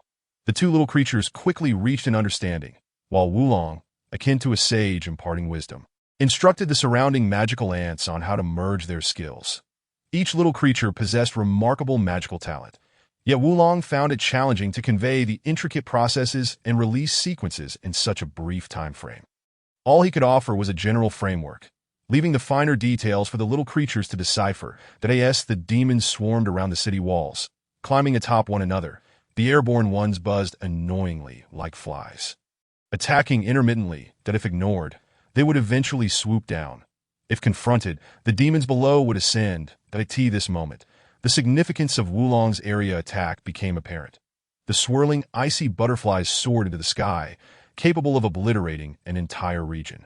Even higher-tier demons, able to withstand the initial blast due to their robust health, would be left vulnerable to the ensuing shards, requiring only minimal additional force to bring them down.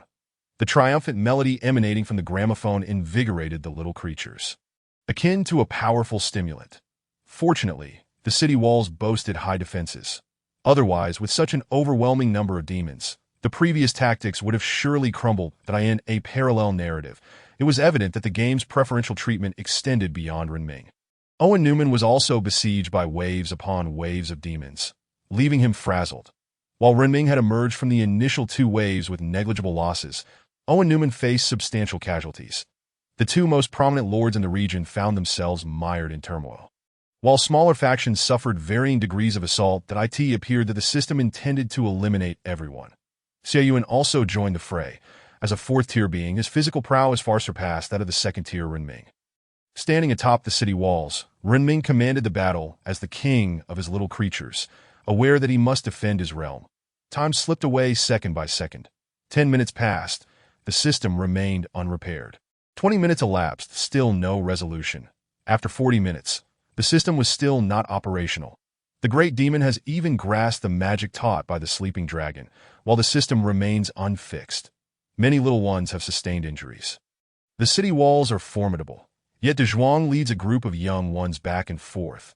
Clearing the demons that have scaled the walls, To venture out and confront the enemy now would undoubtedly be an unwise decision.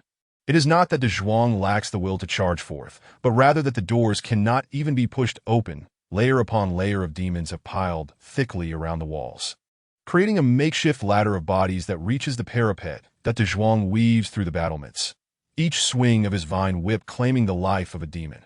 Renming has never witnessed such an abundance of demonic energy. A single third-tier demon yields dozens of energy units. The higher the tier, the greater the bounty. A fifth-tier demon offers a staggering 500 units, though they are exceedingly rare and difficult to slay, with one equating to several fourth-tier demons. Renming muses that if he survives this battle, he might never want for demonic energy in his next life. The air is thick with fluttering butterflies, explosions echoing around them, while the injured are continually ferried down to receive sustenance and healing. The situation has barely stabilized. The exhausted giant rat has already swapped roles with his uncle, working in shifts. Should a single rat flee, it would surely spell disaster for his kin. After nearly an hour of fierce combat, the system has finally repaired the pathetic barrier. The demons pressing from outside can no longer breach the defenses, and the relentless supply of demons has ceased. Yet, within the confines of a 50-meter by 50-meter area, the number of demons remains a terrifying figure. Congratulations on surviving the calamity. An apology from the system. It shall automatically eliminate the remaining demons and tally the number each lord has slain, providing rewards. Due to a system malfunction, players Renming, Owen Newman, and 5 others have been specially targeted by the demons. Herein lies your reward, a golden treasure chest. Listening to the system's relatively benevolent proclamation, Renming feels a surge of gratitude for his survival. However, amidst his relief, he suddenly smacks his forehead. They've already put out a notice about me. Haven T. Among the 7 players reported, only he and Owen Newman remain alive. Renming survived purely due to his advantageous terrain and the fierce firepower of the little ones, while Owen Newman fought tooth and claw to carve a path for himself. Yet his troops are nearly depleted after this onslaught. Returning to the sunless jungle, Renming finds an unexpected sense of familiarity. The city wall that opened from the golden-edged iron chest is indeed formidable. Despite the fierce battle and some unintended injuries among the little ones, the wall has merely suffered a few superficial damages. Dragging his somewhat weary body back to the fire pit, Renming gazes at the steadily increasing progress bar before him, a smirk curling at the corners of his mouth. The more you slay, the greater the reward. Just how do you plan to handle a system like mine? Kill charge. 50 kill charge. 70 kill charge. 100 as he observes the progress bar filled to the brim. Renming cannot help but wish for a Dragon King's crooked smile. Do you even know what area damage means? While lost in thought, Renming lowers his gaze to the panel and is left astounded. Kill charge. 120 The bewildered utterance encapsulates Renming's current state of confusion. How can the progress bar exceed 100? Watching it climb from 120 to 150, then from 220 to 250, he perceives the system's palpable malice. Come on down, let us settle this one-on-one. The coward is the dog. The progress bar halts at 250, and Renming finally receives his reward. Acquired, Golden Treasure Chest X1 Note. This is the system's awarded treasure chest. Acquired, Diamond Treasure Chest X1 as the interface fades. 2 grand chests materialize before him, one gleaming with pure gold, the other outshining it with an even more brilliant radiance. The diamond chest beside the golden one is stuffed with a myriad of colorful gems, adorned with intricate carvings and exquisitely crafted diamond artifacts, leaving one to wonder whether it is a treasure chest or a work of art. Yet, the most captivating feature is the enormous blue diamond placed at the lip of the lid. Regardless of its authenticity, its sheer size is enough to stir the desires of anyone who lays eyes on it. With hands clasped together, Renming murmurs to the heavens, beseeching 500 years of good fortune. Before rubbing his hands together and lifting the lid of the golden chest, the golden treasure chest sparkles brilliantly. Upon opening, it seems to contain the very essence of the sun, radiating a blinding golden light that makes it nearly impossible to keep one's eyes open. Goodness, who's blinding me? It's so dazzling. Acquired. Epic Unit Card X1 acquired. Automated Magical Anti-Air Cannon X10 Renming is momentarily overcome with excitement at the 2 items revealed before him. This, I can discard the anti-air cannon, but an epic unit card, Good heavens, his eyes, stinging from the brightness, flow with tears. Yet his face beams with joy. In his hand lies a small, pale blue card, the material unknown, but reminiscent of jade. Yet, none of that matters. What is vital is that this remarkable item can summon an epic unit. Next to the card lies a collection of small black boxes, each engraved with intricate patterns, exuding an aura of superiority. That a golden treasure chest has yielded two items that, if revealed, would send all lords into a frenzy.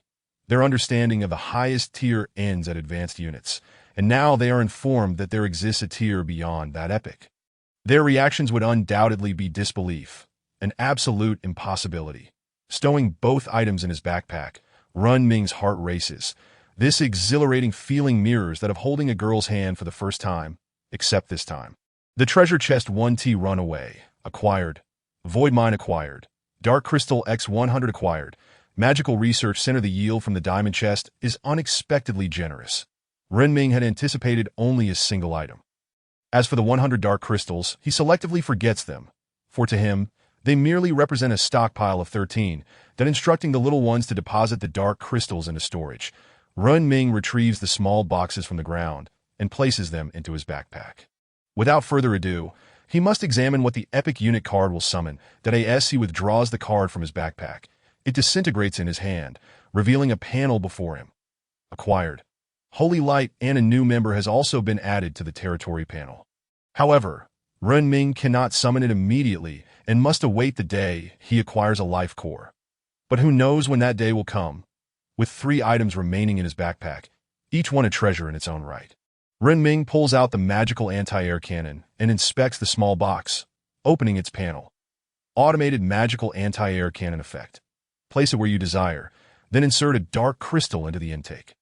1 dark crystal allows for 100 attacks. Gazing at the prospect of a single dark crystal enabling 100 attacks, Runming's confidence surges. Should another random calamity strike, should those throngs of demons return, he will show them the true power of premium investments.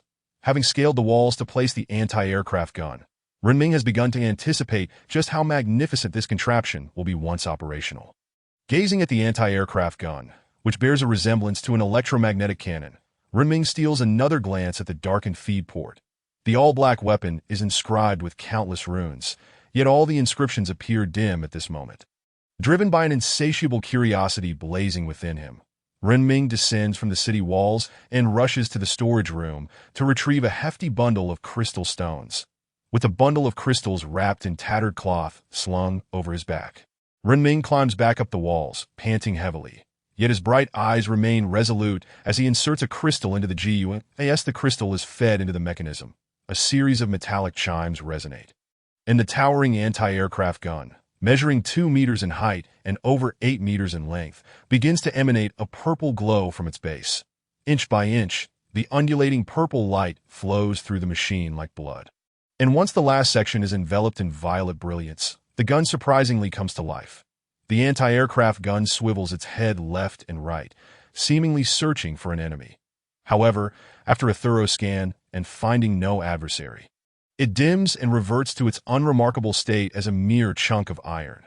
Witnessing the entire spectacle, Runming yearns for this device to possess a manual driving function. He longs to fire a few rounds himself. Carrying a pouch of dark crystal stones, Runming activates all the anti-aircraft guns he has positioned along the perimeter of the walls. With the addition of a few heavy machine guns, the walls would transform into a formidable fortress. Casting aside his delightful daydreams, Runming contemplates the void mine in his possession, filled with questions that he has amassed quite a collection of ores. The little ones can mine, and he has an automatic mining machine as well. Even if that is insufficient, he could always smelt iron to trade at the marketplace. The abundance of this void mine seems somewhat superfluous. Chapter 51. The magical tree, but having procured it, it would be a waste not to utilize it. Oldwell, I have found you a splendid companion, Runming announces. Oldwell, who was previously engaged in flotation, casts a puzzled glance in his direction as Runming approaches. Holding a small box, he selects a prime location and tosses the box down. With several crisp sounds, the small square box bursts open, revealing an almost identical well to Old Well, albeit filled with water, while the new one appears bottomless. Peering over the edge, Renming searches for anything peculiar within the well, but finds nothing of note. Old Well, upon seeing this new well, cannot help but express his disappointment. "What is this? I thought it was alive. Turns out it is just a broken well. Oh, how you've excited this old man for nothing." With a sigh, Old Well laments, while Renming, not quite grasping the well's purpose, feels a pang of frustration. Scratching his head, he contemplates the well for nearly 5 minutes, only to realize it yields no results that he turns to leave, thinking, "Fine, I shall consider it merely a decorative piece." Yet, just as he turns, a loud thud resonates behind him, followed by a dull thump. "What the?" he exclaims, observing a stone that has fallen at his feet. Irritated, he picks it up, intending to investigate who might be throwing stones, only to discover that it is no ordinary stone, but a dark crystal, roughly the size of his fist, radiating a soft glow. With a hint of confusion, Renming glances back at the well and decides to wait another 5 minutes. Suddenly, with a plop, a stone flies out of the well, and Renming catches it with his outstretched hand, finally comprehending the well's purpose. So this is a mine for dark crystals. What a money-making machine, he exclaims. With a simple calculation, he realizes that in 5 minutes, he could acquire 1 crystal, totaling 288 a day. Wealth and freedom await. Yet, just then, another plop occurs, and Renming extends his hand again, expecting another crystal, only to be disappointed by a mere ordinary gem, which holds little value in this post-apocalyptic world, where such stones are deemed worthless, even to the native merchants, though a tinge of disappointment lingers. Renming swiftly shakes off the feeling that he retrieves the Magical Research Center from his backpack and opens its panel. Magical Research Center effect, to create items unimaginable in this world. Each creation is undoubtedly a treasure of unparalleled worth. The panel's grandiose claims pique Renming's curiosity, prompting him to seek practical knowledge. Since it is a research center, he assumes its true form must be considerable, that he finds the most spacious area in his territory and discards the box. However, the actual research center differs somewhat from his expectations. Before him stands a large round table adorned with miniature models, with the tallest building etched with the words Magical Research Center. Observing the figurines on the table, Renming feels a mix of disbelief and disappointment. "After building up my anticipation, this is what you present me with," he mutters. Nevertheless, he remains keen to discover what this magical center can produce. As he navigates the panel, a vast technological tree unfurls before him, with each dim representing a technological advancement. At the base of the tree lies a small red, which Renming gently clicks. The panel transitions. Magical sapling learning requirements. Dark Crystal X50. Wood X300. Stone X300 unlock. Seeing that the research center offers him such a significant opportunity right from the outset brings a smile to Renming's face that if he lacked resources, he would truly struggle to unlock the first technological advancement. But fortunately, he has ample reserves. With the first technological advancement unlocked, 2 branches of the panel illuminate. Basic staff manufacturing learning requirements. Magical Tree Wood X100. Dark Crystal X50. Magic Energy X100 unlock basic heart of magic learning requirements. Magic Energy X500. Magical Tree Wood X300. Refined Iron X300. Tungsten X300 unlock the newly illuminated branches require magical tree wood, indicating that Renming must plant trees before proceeding, a rather inconvenient requirement. However, he has no choice but to comply. Now that the previously lit technological tree has transitioned from unlock to manufacture, Renming sees the option. Magical Sapling Manufacture. Magic Energy X5, Dark Crystal X1, Wood X10 unlock. While the materials required for unlocking are numerous, the manufacturing process demands relatively little. Renming, eyeing the affordable materials, waves his hand and decides to produce 50 saplings. The speed of manufacturing such low-level items is astonishing. Almost instantaneously, after clicking, 50 seeds appear beside him. However, the growth from seed to tree capable of being harvested will take at least a decade. For the first time, Renming feels a sense of helplessness. Yet, having procured the saplings, they must be planted. The territory cannot accommodate all 50. He envisions transforming a small area into an arboretum. Gathering a group of little ones, Renming instructs them to dig while he plants, digging a hole, adding some soil, and counting 1, 2, 3, 4, 5. He finally manages to plant all 50 saplings. Now, All that remains is the long wait for growth. Renming, however, does not intend to linger idly. The world is vast. Why not venture forth, emptying his belongings? He organizes his pack and resolves to visit Xyland. With the world open before him, he calls upon friends and his little companions. This time, he brings along the large mouse he had tamed. Totaling 10 little creatures, mounting his oversized rodent, Renming sets off on his journey. The large mouse, now his trusty steed, requires no saddle, understands human speech, and runs at impressive speed, far superior to any horse. The long road he had painstakingly constructed has transformed into a pathway for him and his little companions to explore. This outing lacks a specific destination. Renming has ventured out simply for the joy of exploration. Hey, you over there, quickly load the food and drink onto the cart. We are heading to a far-off place.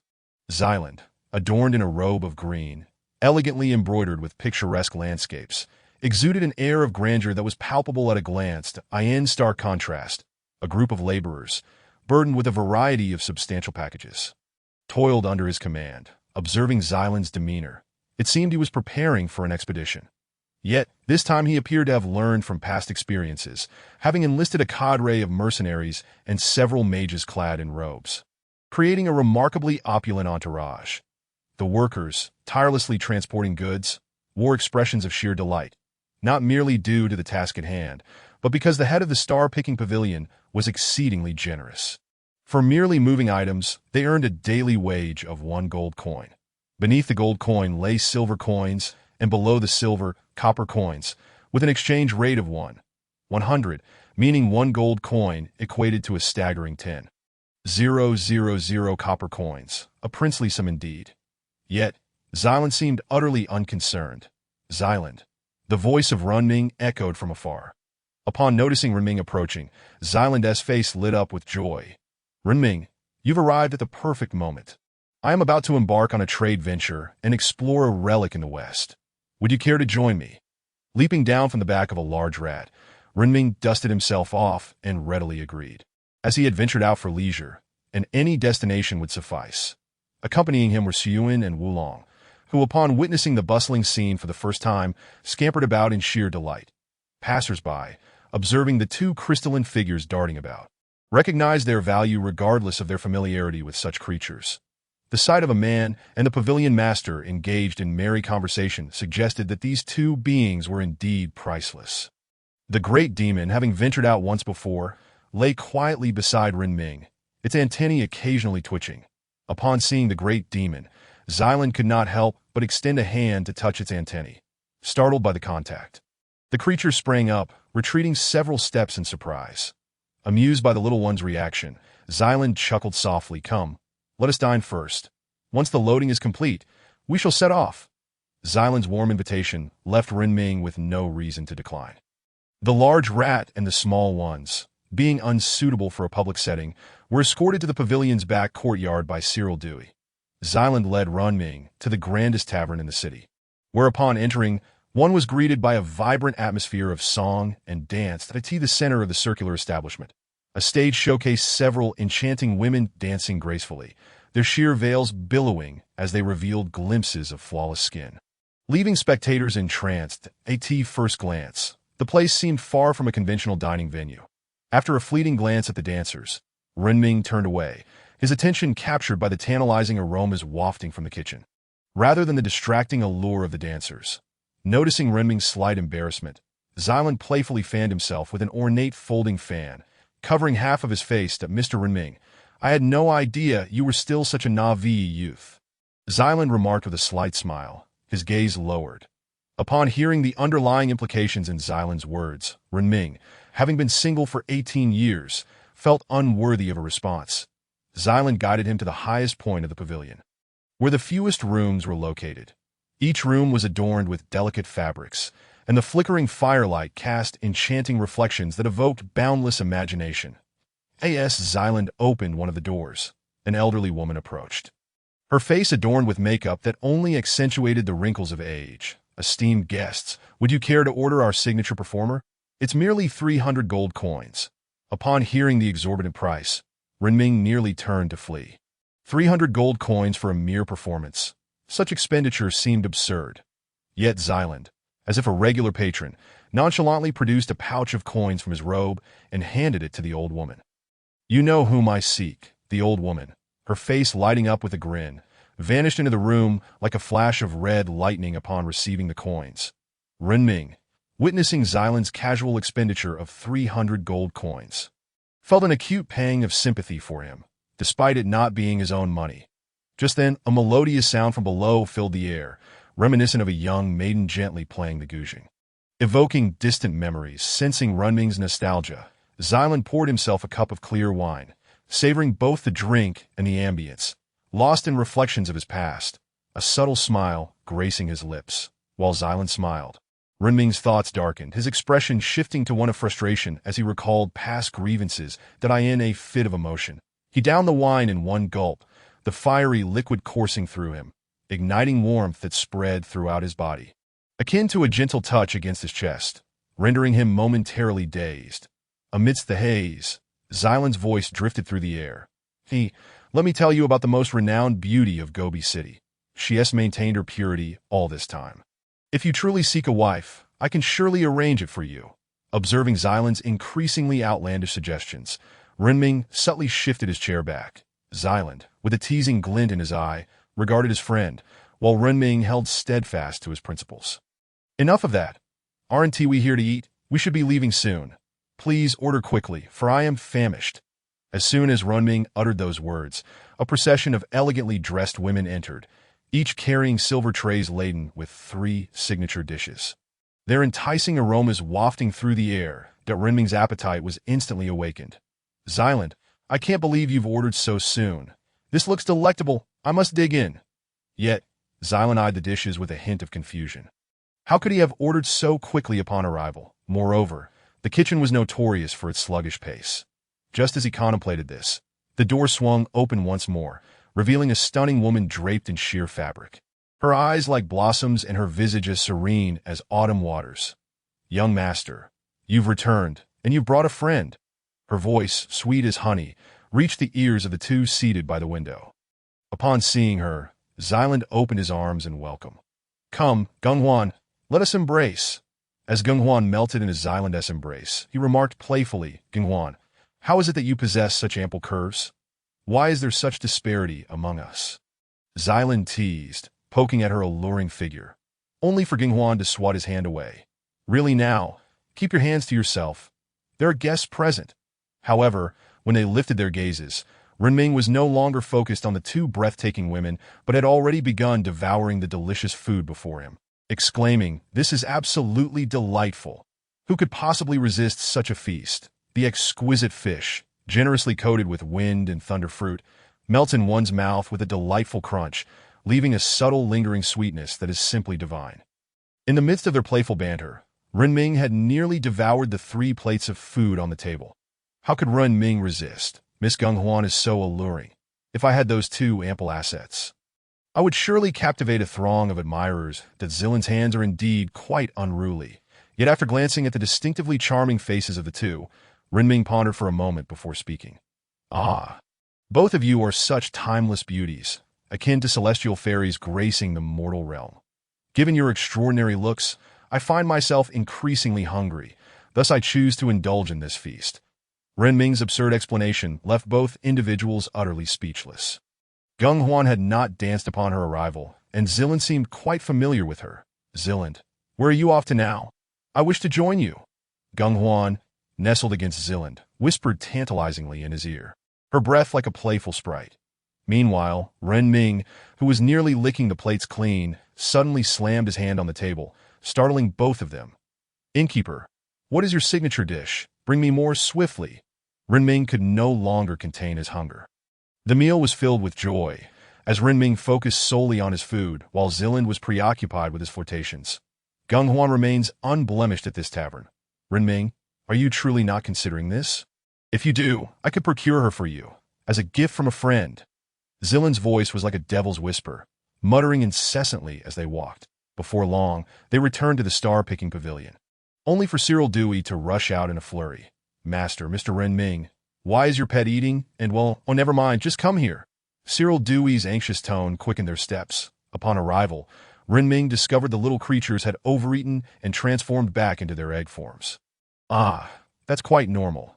It's their trait to revert to eggs when overfed. Hearing this explanation, Cyril Dewey sighed in relief.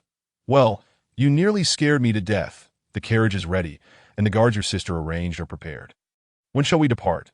Cyril rubbed his hands together, his shifty eyes darting about, while Zilland seemed unfazed by Cyril's dubious demeanor. Once these little ones emerge, we can set off. Cyril nodded and went outside to summon the guards to bring out the horses. After some preparations, Renming boarded the carriage. The little creatures, freshly hatched, scampered about, their tiny legs trotting alongside the merchant caravan, exploring with innocent curiosity.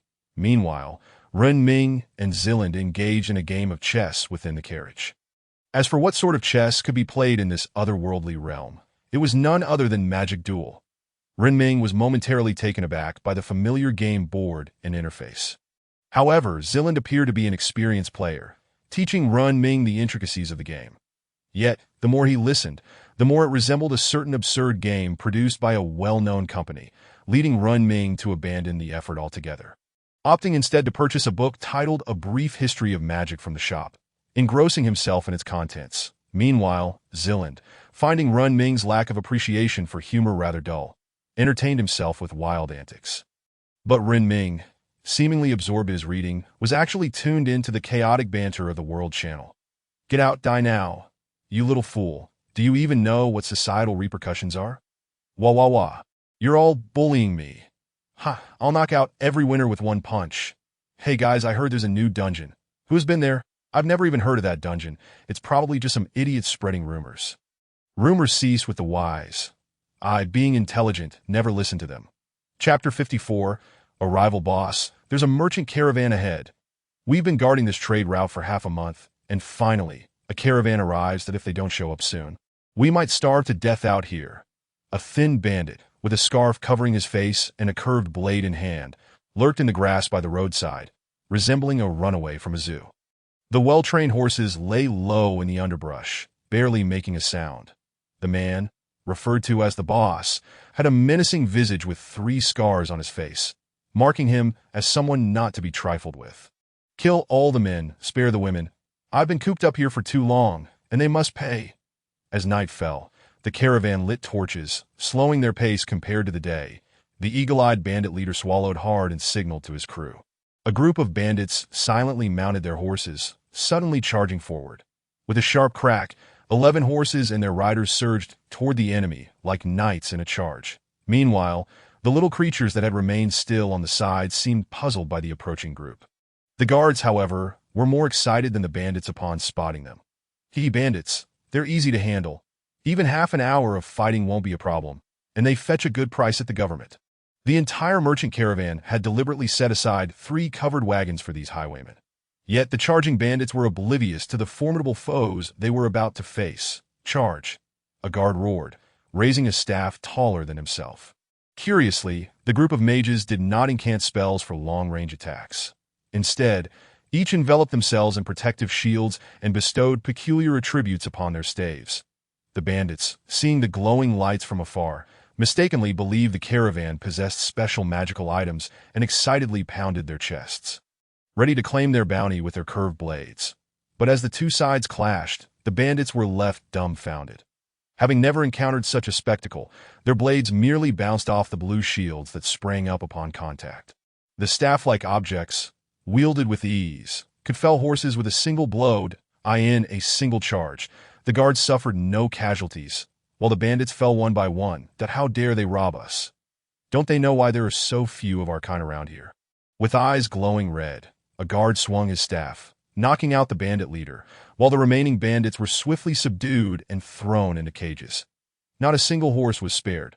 All were tethered and transformed into cargo. Inside, Renming, still passionately conversing with Zilland, heard the commotion outside and pulled aside the curtain to peek out. The twilight had deepened, casting only faint moonlight and the flickering glow of torches, rendering distant objects indistinguishable. Seizing the opportunity while Renming was distracted by the outside scene, Zilland stealthily executed a 3-star, 4-cost spell while simultaneously blocking all the 3-star, 5-cost spells. By the time Renming returned, the game was already won. Oh no, we've been robbed. The carriage they occupied was the largest in the caravan, spacious enough to accommodate a table and two beds. For Runming and Zilland, it felt more like a leisurely retreat than a merchant journey. The night passed in silence. The next morning, as Runming awoke, he was greeted by a delightful aroma wafting through the curtain. Zilland had long risen and had vanished somewhere. After stretching and shaking off sleepiness, Runming pulled aside the curtain, only to be met with a breathtaking sight, a waterfall that seemed to pierce the heavens, with their path winding below it, the thunderous roar of falling water ringing in his ears. Yet inside the carriage he had heard not a sound at a distance. Zilland had already set up a fire and was attempting to cook, but from the thick smoke rising, it was evident that the meal would not be to anyone's liking. Runming hurried over, seizing the unfortunate pot and the charred vegetables. Clearly, this food was inedible. Consuming it might lead to poisoning. With no choice, Runming set about preparing a fresh batch of vegetables and meat. Skillfully whipping up several dishes, Zilland, witnessing Runming's almost superhuman abilities, clapped in admiration. Truly, Runming, whoever marries you is destined for a charmed life. You possess such talents: poetry, cooking, and cleaning. Where can one find such a fine man? Runming prepared several dishes and distributed them among the crowd, while he paid no heed to Zilland's teasing remarks. After finishing breakfast, instead of continuing to play chess indoors, Runming opted to accompany the little ones as they roamed across the vast expanse of grassland. The path beneath their feet was one that numerous merchants had smoothed with their legs, though it could very well have been the work of horse bandits. Regardless, the road was exceptionally even. Yet Runming chose to wander through the prairie alongside the children. Zilland, finding himself bored within the confines of the carriage, decided to join them in their explorations. Runming and the little ones collected an array of beautiful stones, delighting in their journey through mountains and waters. Runming had long anticipated that entering this game would lead to such a carefree existence. If only he could fast forward through the first 18 years. Yet joyful moments are fleeting. After traversing plains and jungles, they arrived at a desolate region, the Tianyan Desert. Runming had expected to find another jungle beyond the thicket, but upon stepping out, it was as if an invisible line separated the lush greenery from the endless expanse of sand. Witnessing this extraordinary sight left Runming astonished that if his geography teacher from his previous life were to see such a phenomenon, he would undoubtedly exclaim in disbelief. Observing Runming's astonishment, Zilland began to explain. This is called the Tianyan Desert, a desert nestled within a jungle. On the other side of this desert, there lies yet another jungle. It is simply that this area is a desert, he continued. The last time I visited, I heard many natives recount stories about this desert. They were quite captivating, love between cats and humans. Can you believe it? I certainly cannot. Runming found it hard to believe as well. How could these two species possibly fall in love? The desert was stark and barren, devoid of anything but sand and the scorching sun. Runming and the little ones found themselves quite bored. Thankfully, Zilland mentioned they were nearing their destination. Otherwise, Runming feared he might perish from ennui in the carriage. Chapter 55. The Palace of Sand. The lead carriage ahead suddenly erupted with excited shouts. Lord, we have arrived! As they crossed a sand dune, a magnificent structure came into view. The area was lush with greenery, and the towering walls were woven from vines, their tips glistening as if coated with poison. As the entire city unfolded before their eyes, Zilland, who had jumped out of the carriage, excitedly pointed at the city and exclaimed, Qinglin City! I haven't been here in ages. Upon hearing this unfamiliar name, Runming did not dwell on it, but silently walked into the city alongside the merchant caravan. As the gates of Qinglin City swung open, they were greeted by a bustling marketplace filled with men and women clad in revealing attire. Regardless of gender, the clothing worn by the inhabitants was rather provocative, making Runming and Zilland, dressed so modestly, stand out like anomalies that in fact, their excessive clothing attracted even more attention than the scantily clad individuals. Zilland, however, seemed unperturbed by the peculiar stares. He instructed the merchant convoy to split into two groups, escorting one batch of horse bandits directly to the authorities, while the other group followed him toward the city center. As the massive carriage entered the city, people parted the way. Vendors called out to the two seemingly affluent young gentlemen, attempting to sell their wares. Zilland, ever leisurely, fiddled with two masks, while Runming accepted a cat-faced mask extended by Zilland. See, I told you. The unique feature here is these masks. This one is a human face. In the tales they sing, it is about a human falling in love with a cat. Renming chose to ignore Zilland's jibe. Instead, sinking in a deep contemplation, it seemed utterly implausible for a human to love a cat, akin to a horse falling for a horse's, but a near impossibility, as humanity's essence is rooted in physical attraction, unless that cat were a cat girl. Shaking off these bizarre thoughts, Renming watched as the carriage halted in front of a tall building. By the way, why is there a star-gathering pavilion here, just like in Gobi City? Renming inquired. Zilland, who had been trailing behind the caravan, called out for the porters and casually replied, "Oh, it was built long ago during my last visit." Just then, a petite girl holding an abacus dashed out from the star-gathering pavilion. "Zilland, do you have any idea how long it has been since you last came here?" Upon hearing the irate shout of the 1.45-meter-tall girl, Zilland recoiled as if he had heard a ghost wail, taking several steps back while awkwardly chuckling. Ha, I've been busy, you see. Look at the privileges I grant you. Most people wouldn't have such authority over my pavilion."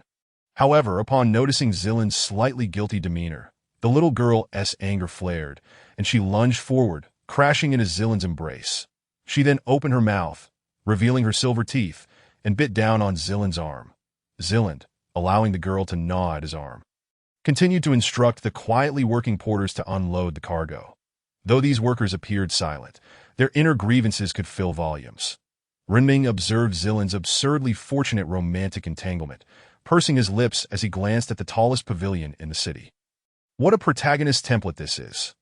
Not long after Zilland's reunion with the little girl, he concocted a casual excuse to whisk Renming away. His purpose for visiting the city was far from merely delivering goods. "You all come with me, and you lot over there, follow as well." With a throng of guards, Zilland enthusiastically loaded his backpack with provisions and led a fully armed group of mages out of the city at a brisk pace. Renming, trailing behind this somewhat unreliable friend, was filled with curiosity at Zilland's excitement. However, his intrigue quickly dissipated, replaced by sheer awe. Renming gazed at the magnificent sand palace before him, his mouth agape in astonishment. Unable to utter a single word, that it was utterly breathtaking. A grand castle built within a colossal sand pit, with a towering cathedral at its center. "How splendid our adventure's destination is!" Renming exclaimed, offering timely praise in response to Zilland's smug expression. Upon hearing Renming's insincere flattery, Zilland rolled his eyes and led the group toward the immense castle below that a few days ago I sent a vanguard team to explore. There isn't much of interest nearby. Just some dilapidated buildings with nothing valuable within. However, the enormous cathedral at the center contains secret passages leading to an even larger and more expansive area, resembling an abandoned dungeon or a tomb. This exploration will undoubtedly be thrilling. Zilland's eyes sparkled with anticipation at the prospect of the forthcoming adventure. Meanwhile, Renming and the 10 little ones dashed from house to house, rummaging through chests and cabinets. Master, I found a golden scepter." Little Yuan's voice echoed from within a grand mansion as he emerged with the scepter in his mouth, followed by the other little ones who also carried various silver and gold items. Renming cast a nonchalant glance at the astonished Zilland, silently tossing the pile of treasures into his backpack, discarding anything that wouldn't it is impossible. The exploration team has nearly scoured every inch. How could there still be undiscovered items? This is simply conjuring something from nothing. With pride swelling in his chest, Renming strutted at the forefront of the group like a victorious rooster, having sold all the gold and jewels the little ones unearthed. Save for that golden scepter, there was no other reason. Holding it felt incredibly prestigious, and furthermore, this golden scepter had a hidden mechanism. With a gentle twist, it transformed into a slender sword that the group forged ahead. Renming and the little ones continued their plundering. Zilland, along with a cadre of mages who had visited this place no fewer than 5 times, watched in disbelief as the little ones occasionally returned with golden hairpins or various bizarre materials. Their mouths agape in astonishment that this seemingly valuable estate. They were mere moments away from dismantling door frames to sell for profit. How could there still be so many treasures left? Moreover, how could there be gold bricks? As Renming pulled out small gold bricks from his backpack to sell and stuffed larger ones back inside, his eyes sparkled with glee. Chapter 56. The Peculiar Tale. Renming's grin remained unwavering, having not faltered even once. Zilland, somewhat bewildered, approached the grand palace's entrance, where the massive doors had long since been removed by some mischievous soul. Inside lay a chaotic scene, with a horde of desperate opportunists eager to strip the palace bare. Yet curiously, the entrance leading downwards bore no signs of human activity. Zilland pointed toward the descent and handed out crystal torches to everyone. "Remember, don't break these. They're rather expensive." The voice of Zyland reached each person's ears softly, while someone present was already contemplating stuffing this cursed object into their backpack. Zyland, being a wealthy woman, mused that such expensive items must surely be priceless. This thought flickered briefly in Renming's mind. Yet he ultimately refrained from acting on it, preserving his tenuous dignity. The group, brandishing torches, proceeded deeper, with Erzwang leading the way, a formidable tier 4 creature who could not be easily dispatched. The staircase spiraled downward, and after traversing it repeatedly, one could easily become disoriented. Throughout the journey, Zyland kept his eyes shut, seemingly fearful of becoming dizzy. Finally, they arrived at the eerie bunker, contrary to their expectations of facing monstrous creatures or mummies. An unsettling silence enveloped the space, so profound that even the sound of the wind was absent. If they remained still, they could even hear their own heartbeats. Yet, Renming's ears were filled with a different sound. "Congratulations. Player, you have entered the instance. The Tomb of the King, consisting of 3 layers, with abundant rewards that we wish you a pleasant gaming experience." As the notification faded, a barrier suddenly materialized behind Renming. Zyland stood between the barrier and the entrance, effectively split in two by the obstruction. Strangely, Zyland seemed oblivious to the barrier, walking straight through it, even able to exit freely. The only one unable to leave was Renming. Renming's lips twitched in irritation. But adhering to the principle of having come this far, he resolved to conquer the instance. The group pressed on, passing through the corridor into a vast chamber, where they immediately spotted a stone sarcophagus at the center. Upon seeing the sarcophagus, Renming instinctively knew he had entered a haunted chamber. In the next moment, the lid of the sarcophagus was thrown aside, revealing a figure clad in golden armor, gaunt and seemingly ancient. As the occupant emerged, several floor tiles were also lifted, revealing skeletons, mummies, and a few cats. Zyland was startled by the sudden appearance of the skeletons and mummies, as if the very floor beneath him was thrusting them upward. Preparing for battle, without a moment's hesitation, the great demon unleashed a barrage of ice spikes. The newly emerged mummy was struck down before it could react, its head riddled with gaping holes. The skeletons and mummies, witnessing their leader's swift demise, hastily retreated back into the ground, resealing the sarcophagus lid.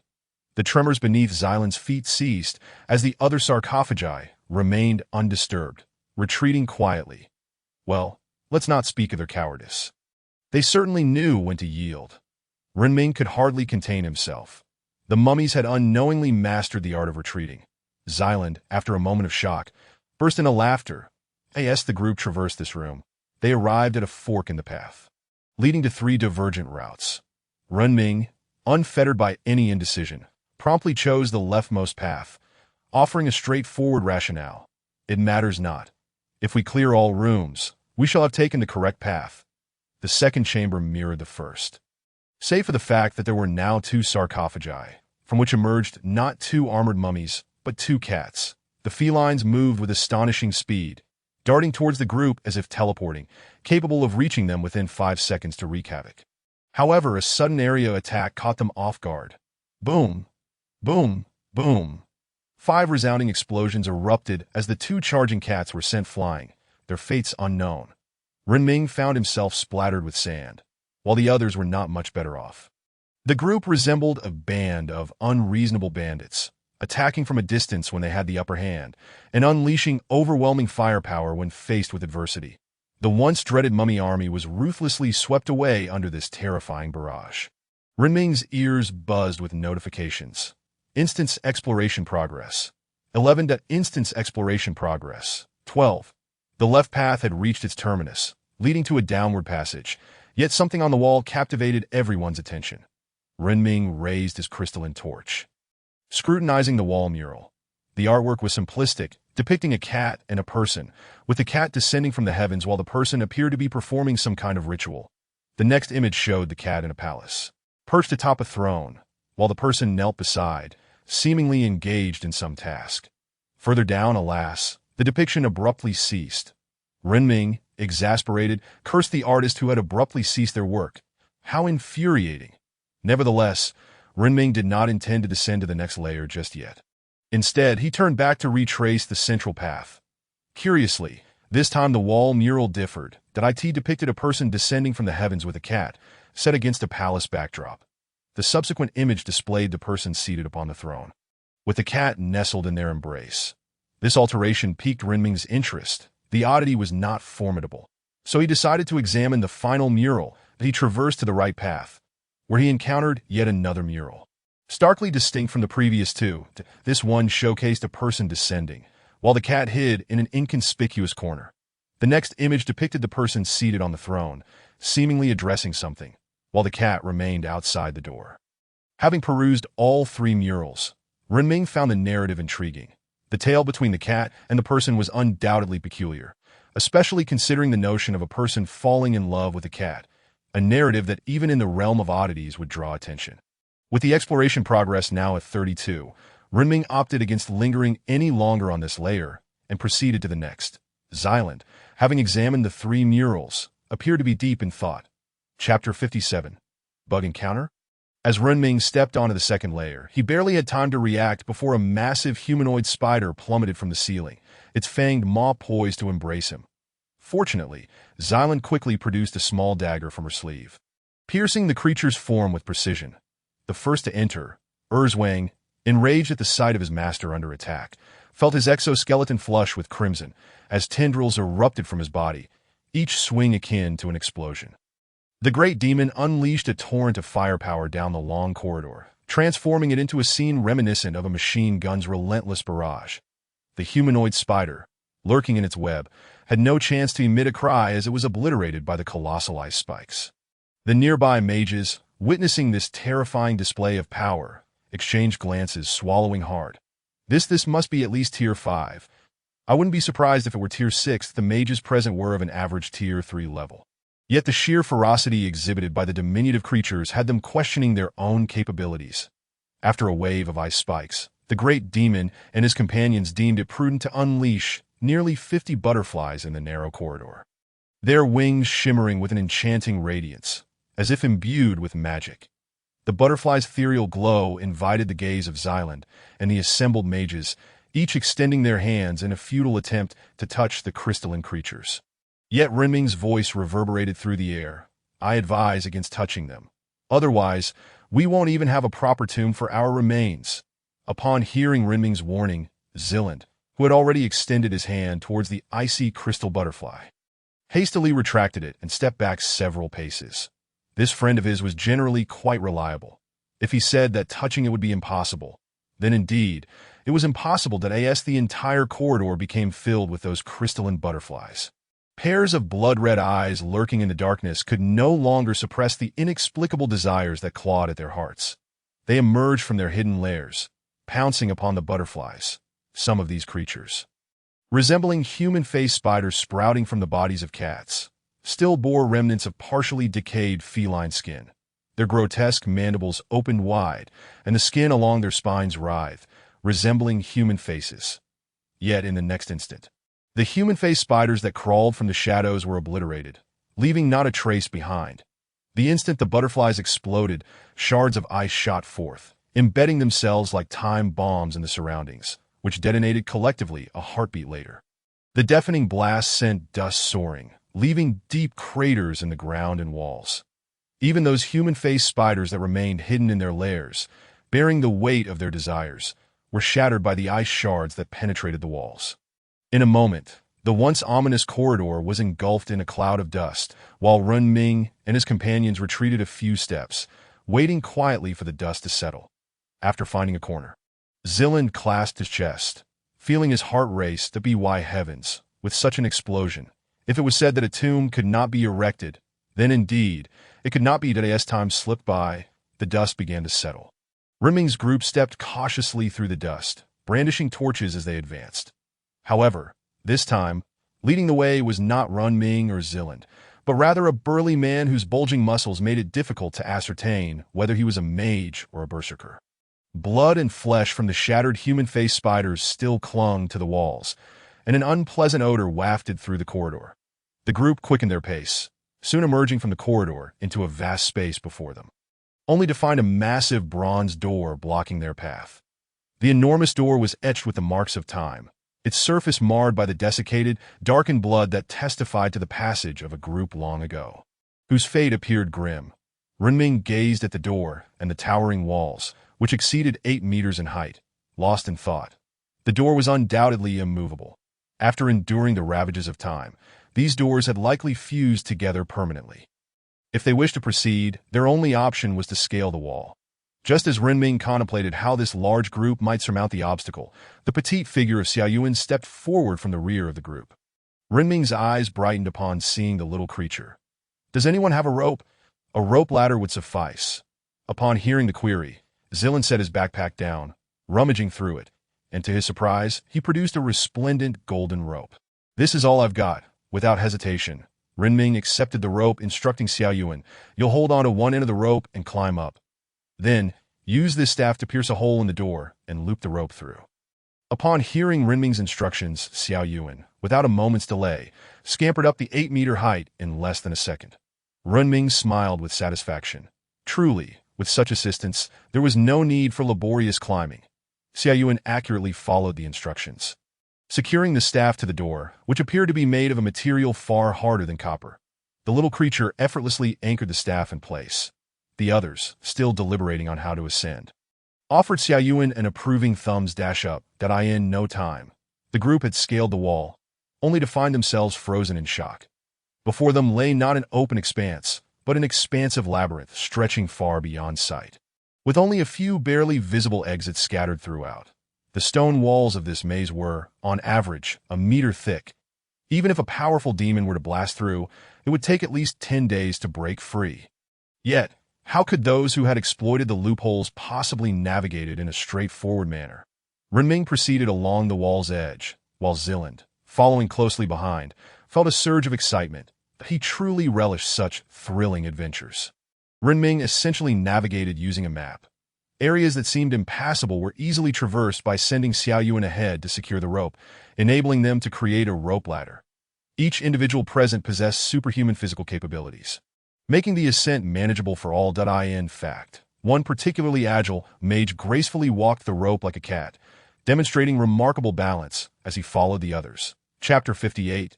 The Palace of Gold. Using this ingenious method, the group traversed nearly a kilometer of the labyrinth in under 2 hours. As they navigated the vast maze, they encountered numerous corpses, some leaning against the walls, quietly awaiting death, while others appeared to have been slain by their own kind.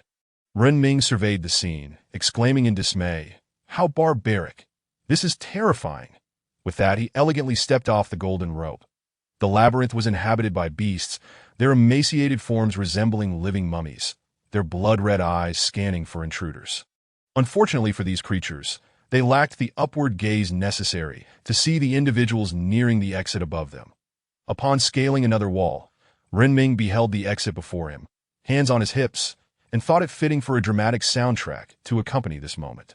Retrieving the golden rope and stowing it in his backpack, the group arrived before a mural, studying its intricate details with earnest curiosity. The mural depicted a figure kneeling before a throne occupied by a cat, seemingly showcasing submission, while the regal feline appeared indifferent. The second mural illustrated a conflict between humans and cats, with the humans seemingly attacking the felines in a fierce struggle. This level had only one exit, and after examining the murals, Renming could not help but furrow his brow in contemplation. The previous 3 murals were deeply interconnected with this layer's narrative that if one were to interpret the indigenous tales. The first mural portrayed a cat descending from the heavens, betrayed by humanity, and subsequently stabbed. The second mural depicted 2 deities engaged in battle, though Renming swiftly dismissed this interpretation, reasoning that a conflict between gods would require a motive. However, applying the context of the third mural shifted the narrative once more. A being descending from the heavens was ensnared by the cat's cunning. Yet this tactic was soon uncovered, igniting a struggle between man and feline. Zilin stroked his chin, his CPU racing to process the implications, seemingly striving to extract every last drop of insight from his thoughts. Meanwhile, the group of mages, having also contemplated the three murals, engaged in deep reflection. Renming's cognitive processing was evidently slower than Zillin's, yet he found the tale enthralling. The indigenous narrative spoke of love between humans and cats, yet the current murals seemed to weave an entirely different story. He relished the enigmatic atmosphere that enveloped them. Zillin's handsome and refined visage broke into a smile. If he were to smile like this on the streets, he would surely captivate a throng of admirers. The youthful girl, Renming, shrugged her shoulders, reasoning that since she was unable to venture outside, she might as well indulge in the story as if it were a journey. The little ones exhibited no interest in the love story between humans and cats. Rather, they were captivated by an enormous treasure chest that seemed to have been unearthed from nowhere. Upon seeing the chest that the little ones had dragged back, Renming's eyes sparkled with intrigue. Goodness, there are even rewards for clearing levels. Let me take a look, she exclaimed, striding confidently towards the iron chest. However, before she could draw within 10 meters the chest, which had just been dragged by the little ones, suddenly sprang open, and a foul, viscous tongue lashed out, ensnaring one of the little ones. Witnessing this, Renming felt a surge of panic as she realized one of the little ones was on the verge of being consumed. Yet the previously unassuming mage's robe fluttered dramatically as bulging muscles filled out the garment, showcasing a strikingly beastly physique. In the next instant, the robust figure wielding a staff lunged forward with a resounding crash. Flinging the chest lid aside, the once arrogant treasure chest quickly settled down. The muscular man seized the now stiff tongue, and in a spectacular display reminiscent of a classic scene, he liberated the ensnared little one from the monstrous appendage. The chest creature, having had its lid forcibly removed, lay peacefully on the ground, utterly subdued. Renming couldn't help but smirk. Indeed, a melee mage is still a mage. With this thought as her solace, she led her party onward. To preempt any unfortunate ambushes from lurking foes, Renming instructed the muscular man to take the lead, as he possessed a protective spell. Once again, familiar scenes unfolded, but this time, the human-faced spider was thwarted by the protective spell right before the muscular man. With ruthless efficiency, he reached out and crushed the creature.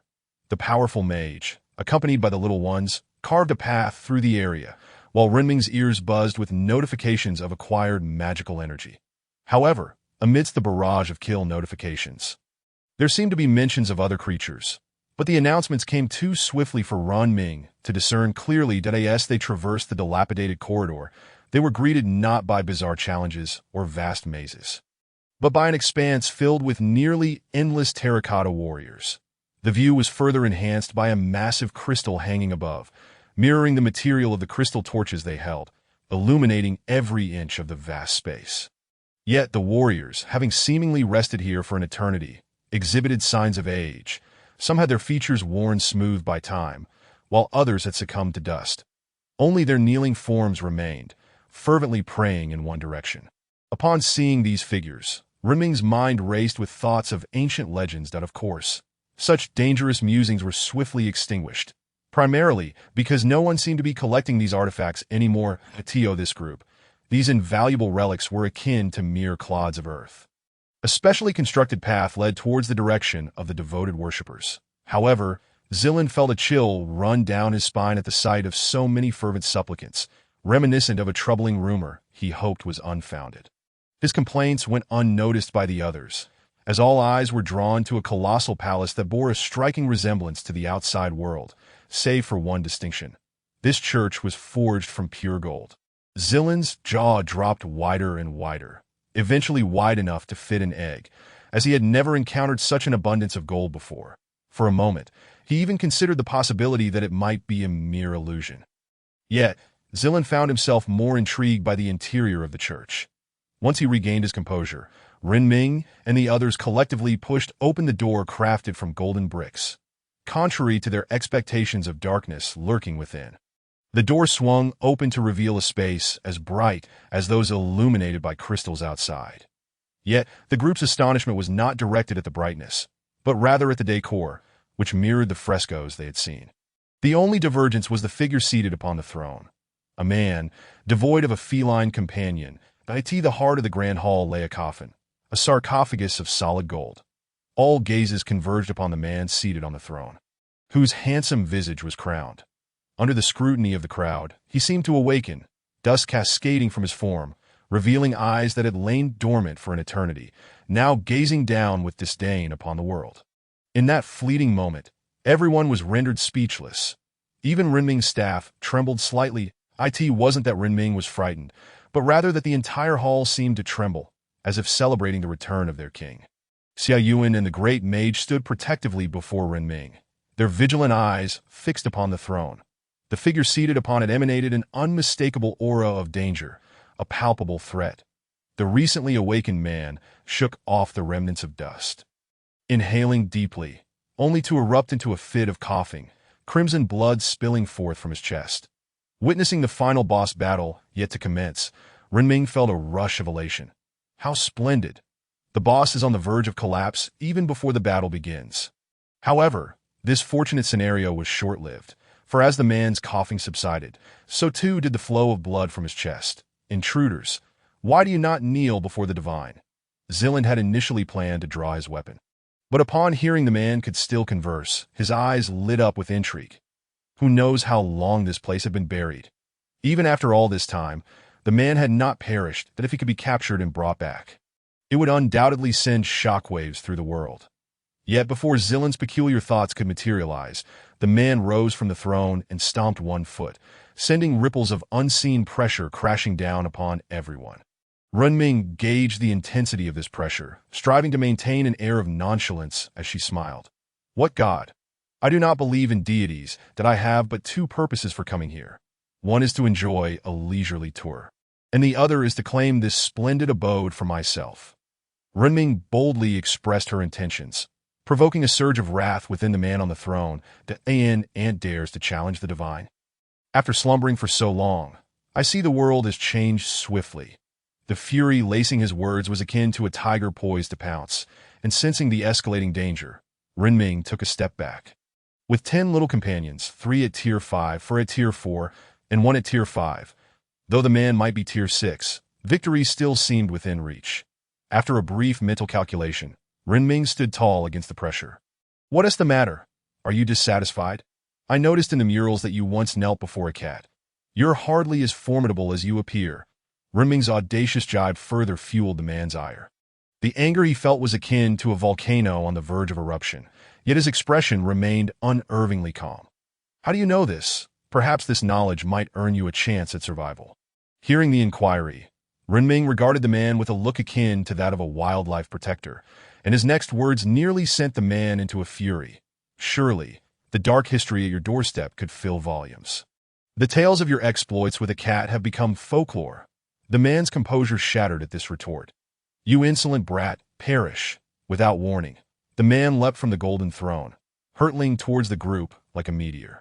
The prepared mages swiftly struck their staffs, conjuring a massive protective shield that enveloped everyone. As the man hurtled towards them, he sneered at the semi-transparent barrier taking shape before him and unleashed a powerful kick upon it. However, Ziland quietly produced a vial of potion and hurled it at the shield. As the potion's effects permeated the barrier, it transformed into a vivid red hue. The man's strike met the shield with a resounding impact. Akin to striking an iron plate, the overwhelming force sent dust swirling and decorative items scattered through the air. Yet, the central figures regarded the man with expressions of amusement, as if he were merely a mundane obstacle. This contraption is quite effective. Aside from its costliness, it has no drawbacks that I suppose we've successfully contained him now. Ziland looked at Renming with a questioning gaze, while Renming's eyes were fixed on the man whose arm was trapped within the protective shield. His body caught outside of it. After a moment of contemplation, he mused, what if we bind him and display him? After all, no one has ever encountered someone who has lived this long, right? Even if that's not feasible. We could send him to He Ginghuan to compose poetry together. Regardless, I must admit this man possesses quite an appealing visage, as a throng of individuals debated whether to take the man away or end his life on the spot. The man whose entire right arm was ensnared within the protective barrier, seethed with fury, as a distinguished 7th tier, being with nearly a millennium of life. Even after sustaining grave injuries and experiencing the degradation of his rank due to the passage of time, he still retained a 6th tier status. Today, however, he found himself subjected to the whims of those he regarded as mere insects, intended for exhibition. There was no way he would allow himself to be captured. "Is the rope ready? Remember to tie it tightly. This fellow seems rather formidable, at the very least a sixth tier." Renming signaled to a few individuals to bind the one trapped within the shield. Ordinary ropes, of course, were ineffective, but as Xyland had mentioned, his ropes could easily secure a seventh-tier being. After a large group had thoroughly restrained the man's body, leaving only one hand free, they exchanged glances. A cruel smile creeping onto their faces, Darius, the final boss of this scenario. He had never anticipated that someone would be so barbaric. Big demon, little demon, and third demon. Do you see that spot on his head? If he dares to move, unleash all your firepower. Renming's plan was exceedingly simple. If the man dared to move, they would decide that bringing back a corpse was preferable, with the protective shield deactivated. The man did not choose to resist. Not out of any sense of humility or a belief that he could be subdued by mere humans, but rather due to the overwhelming firepower that had punched through a golden door in mere seconds, exacerbating his long-standing leg ailment. Chapter 60. Do you really not consider friends as humans? After the men had successfully bound the man and discarded him in a corner, they took turns posing questions. Renming, state your name, your origins, your purpose here, and why you linger in this place. The individuals following Renming, eager for answers, soon realized that after this string of inquiries, they seemed to have exhausted their questions. Plunging into deep thought. Meanwhile, the man, bound in the corner and at their mercy, fixed his brilliant golden eyes upon Renming, filled with a seething desire to devour him. "I am the great king, Mike Landon." Renming, noticing the pride radiating from this ancient being, raised his hand and delivered a sharp rap to his head. "Quickly, tell me where you come from." The humiliation ignited a furious flame within Mike Landon, inciting him to struggle violently, yearning to charge at Renming and deliver a punch, even at the cost of his life. Yet, another rap from Renming quelled his rage entirely. "That I hail from the distant west, and I am here to survive. I remain here to extend my life." Upon hearing all the answers, Renming silently stepped aside, allowing Xyland to move forward, observing the glimmer of golden light in Xyland's eyes. Renming understood that his friend was unlikely to pose any serious inquiries. "Quickly tell me, what tale do you share with that cat? Unravel it all." At the mention of the cat, Mike Landon's expression darkened. But soon his grimace was replaced by an air of calm. "I have journeyed from afar, establishing my own kingdom here. Over time, my kingdom flourished, and I became its ruler, but time has rendered me frail. I do not wish to that I end my prolonged search for the secret to immortality. I uncovered an ancient legacy inscribed with the secrets of eternal life. Following its teachings, I sacrificed 1,000 souls and summoned that wretched cat. He is greedy, lazy, and exceedingly cruel, a seventh-tier being. I was powerless before him. I could only submit, relinquishing my empire into his hands, watching as he slaughtered my subjects, my followers, and even my son. Ultimately, I discovered a method to combat him within the pages of that tome. I paid the price of my entire kingdom's downfall to permanently seal him within the annals of time. That sealed time. I attained the immortality I sought, yet I found myself unable to escape the prison I had constructed." Upon concluding the tale, Xyland could not help but extend a thumbs up. "Well done, you are indeed a ruthless one. No, you are a wolf exterminator." Xyland's commendation only deepened the man's anguish, for in this lifetime, and even in the next, he could never have fathomed that he, once a unifier of lands, would find himself in such a pitiful state. Each individual posed a question of their desire, with the final inquiry being the most intriguing. "Where is that cat?" The man pondered for a long moment before finally divulging the answer, primarily concerned that if these people were foolish enough to release the cat, they would all perish, granting him peace. Yet, Renming glanced at the golden coffin at the center, a smirk playing at his lips. "Xyland, is that potion of yours permanent?" Renming's sudden question left Xyland momentarily bewildered. "I suppose so. It lasts approximately 30 to 50 years for those below the 7th tier.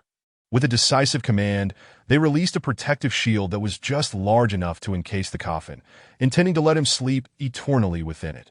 Although Xyland felt a twinge of regret in using it. He considered that if a 7th tier being had been rendered powerless, the potential for a sudden resurrection would indeed be perilous. Renming and his companion's actions astonished the man. His experience. wanderers typically sought danger, prying into every perilous nook and cranny, often splitting up while traversing hazardous terrain. Yet this group resembled highly skilled professionals, adept travelers who neutralized a potential threat.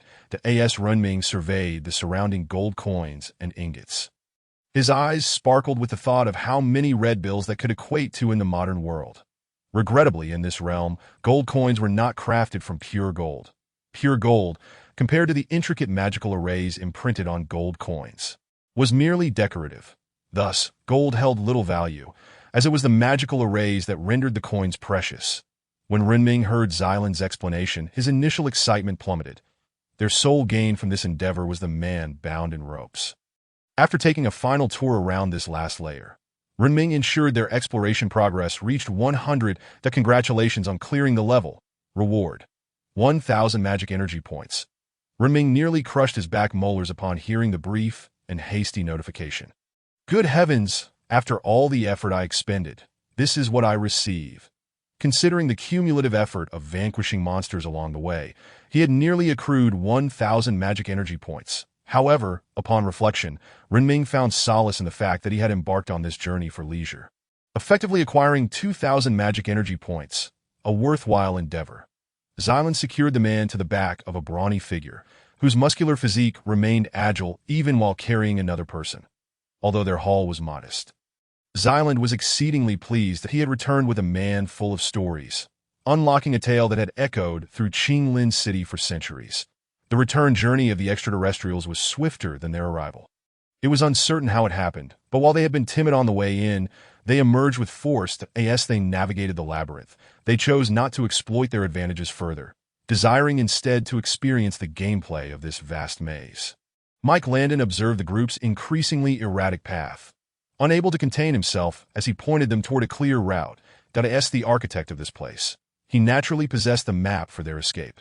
His inability to depart stemmed from a simple fear. If he left, the cat might survive and emerge to eliminate him. Now, however, the cat seal was further reinforced. Even if a bored traveler stumbled upon this place, they would not be able to breach the seal. After 5 hours, the group finally exited the subterranean complex, gazing up at the now high-hanging full moon, sighing deeply. Master, wherever you go is fine, but it does take a toll on one's life. The leading mage voiced the thoughts of the entire group, while Xylan pretended not to hear, jogging back to Qinglin City, that he casually spent some gold coins to secure accommodations for everyone, planning to rest before returning to the city the following day. A night passed without incident. The next morning, the steward of the star-picking pavilion in Qinglin City clung to Xylan's leg, tears brimming in his eyes. You can't leave, master. You've established such a grand pavilion. Yet I'm the only one here. Do you truly not consider your friends as human? Chapter 61. Do not mistreat prisoners. Casting a glance at the figure on the ground, clinging desperately to Xylan's leg, Renming silently turned away. Meanwhile, Xylan, after seeking help in vain, squatted down to assist the person on the ground. Listen to me. I will return shortly after a few days. I promise I'm not lying. With tear-filled eyes, the deputy lord gazed upon Xylan's earnest expression and nodded eagerly. Observing the man on the ground release his grip, Xylan reached out to pat his head before leaping onto the carriage. The merchant caravan arrived laden with goods and would return equally full, profiting from the price differences on both sides. Each time, Xylan selected notably famous fabrics or peculiar treasures, which were particularly adored by the nobility. In every city, he possessed a token of esteemed guest status. As the carriage sped along, Renming's gaze fell upon the man bound and discarded in the corner, and he couldn't help but inquire. Surely you don't intend to sell him to a brothel, do you? Xylan, who had been feigning sleep inside the carriage, opened his eyes to glance at the strikingly handsome and imposing Mike Landon. Smirking as he replied, of course, if he refuses to heed our commands, what other choice do we have but to sell him to a brothel? At this moment, Mike Landon, who had been lying in the corner pretending to be dead, suddenly opened his eyes wide upon hearing the mention of being sold off, his aura flaring up as though he were ready to fight to the death. Yet before he could rise, he felt a jade bracelet snugly encircling his right arm. The moment he attempted to retaliate, the bracelet quivered slightly, draining his strength and causing him to slump back down. Seeing this once mighty figure now rendered weak, Xylan seemed to be struck by a myriad of amusing ideas. Ah, Imagine him and Gung Huan dancing together on stage, and one would expect a man exuding such dominance to perform such flamboyant moves. Xylan's eyes sparkled with mischief, as if he were truly contemplating this whim. However, the exhausted Mike Landon weakly interjected. Wait. Whatever you desire from me, be it submission or something else, I can comply. Just grant me a swift end. I would rather die than be sold to a brothel. Witnessing the ultimate boss on the ground, ready to unleash fury upon himself, Xylan suppressed his various thoughts that I have 3 demands that if you agree to them, I shall refrain from selling you to a brothel. Do not think to end your life in a fit of rage. Even if your meridians are severed, I possess means to revive you. But be cautious, for I may assign you to entertain guests, both male and female. Xylan's words carried a hint of threat, yet ultimately, Mike Landon capitulated. Upon seeing this proud king yield, Xylan lowered his noble head and after a moment of contemplation, stated, For my first demand, you must accompany and protect me.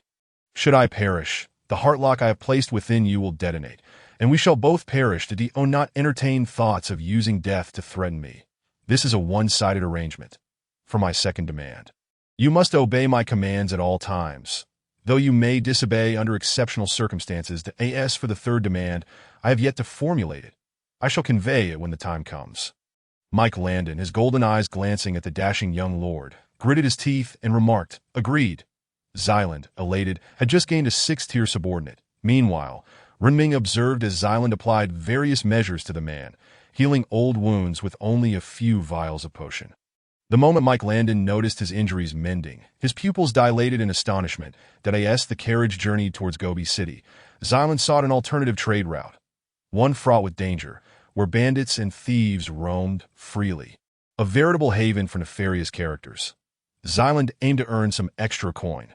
Freed from his bonds, Mike Landon took a seat beside Renming, and the trio focused on the chessboard, each harboring distinct emotions. Today, 3 stars for 5 costs is a sure win. Alas, what dreadful luck. You've won far too many times today, Xylan lamented, slumped against the carriage wall.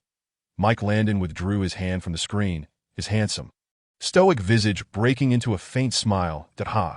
Renming, your colorful strategies are trivial.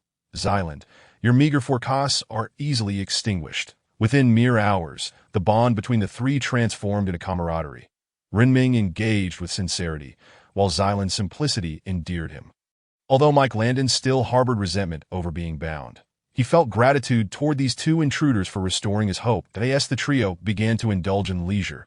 An imposing yet non-threatening voice echoed from outside. What are you doing? This area is mine. If you wish to pass, you must leave something behind. The robust shout drew their attention, and as they turned to face the band of bandits blocking their path, they struggled to maintain composure. Apart from the burly man in the center, the surrounding group hardly seemed formidable. The bandit leader, noticing the odd looks directed at him, felt his anger swell. Brothers, capture them. They dare disrespect the Black Dragon. Let them taste bitterness today. 5 minutes later, brother, please stop. I was wrong.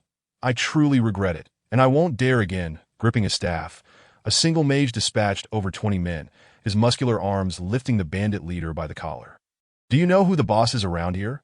When I became a bandit, you were probably still in your shell. Renming discreetly lowered the curtain, silently acknowledging the mage's ruthlessness. Time swiftly passed, and Xylan's caravan had endured its 6th wave of bandits. The cages overflowing with captives. What now? There's no space left. The captain, struck with inspiration, decided to bind individuals atop the cages. Under the scorching sun of the dog days of summer, those exposed would surely become sunburned. Yet, Xylan exhibited a modicum of humanity, ensuring the captives were not mistreated. Chapter 62. Do you truly think me easy to bully? Renming spent the entire time indulging in snacks, although the outing did not yield bountiful rewards. Many amusing incidents occurred. Xiao Yuan, bored in the carriage, Renming opted to follow along. Xiao Yuan, summoned by Renming, dashed over, his sparkling eyes revealing his genuine joy from the outing. Master, is there something you need? Xiao Yuan's voice, laced with curiosity, was endearing. Renming reached out to ruffle the little one's head and, with a flick of his wrist as if performing magic, produced a box of osmanthus cake. Gather the little ones. Let them taste this osmanthus cake. Upon hearing the call, the children scattered back, and soon the box of osmanthus cake was devoured in no time. Such leisurely and elegant days were filled with joy. Mike Landon donned a black and gold robe reminiscent of Renming's. Casting aside his old attire, his aura sharpened further. Yet, the additional elegance only accentuated his regal presence. Should Renming, Zyland, and Mike Landon walk down the street together, they would undoubtedly become the center of attention, each exuding their own unique charm. Alas, joyful moments are fleeting. After meandering aimlessly for 2 days, Renming finally returned to Gobi City. Well then, I must take my leave that I shall visit again when time permits. Renming waved his hand backwards while Xiaoyuan shook his antennae. The big mouse had been feasting at the star-picking pavilion for days, growing plump with indulgence. Upon returning, Renming brought along 3 large bags of osmanthus cake. Not out of a particular fondness for the confection, but because there were many little ones at home who had yet to savor it. The big mouse moved with such swiftness, it seemed to glide upon the wind, its pace so brisk that Renming's hair was tousled into a slicked-back style. Yet, at that moment, he had no inclination to regard his appearance that as he arrived, he was met with a gruesome sight. The city wall appeared as if smeared with blood, obscuring anything else from view, while a heap of corpses surrounded it. An immense siege weaponry lay abandoned nearby. Taking a few hurried steps closer to the mound of bodies, Renming was struck by a startling realization. These creatures were not human. They possessed 6 legs and were grotesquely hideous, their bodies reminiscent of dogs, faces resembling pigs, with a coat of black fur and limbs akin to spiders. The heap of bodies towered over a meter high, all belonging to these monstrous beings. Clearing a path at the entrance, Renming pushed the door open, only to be greeted by a vast expanse of eggs and several exhausted little ones sprawled upon the ground. Fast asleep, upon witnessing their state, Renming felt a pang of sympathy. The sound of the door opening roused the slumbering little ones, who instinctively sprang to attention, assuming defensive postures. Only upon recognizing Renming did their wariness dissipate.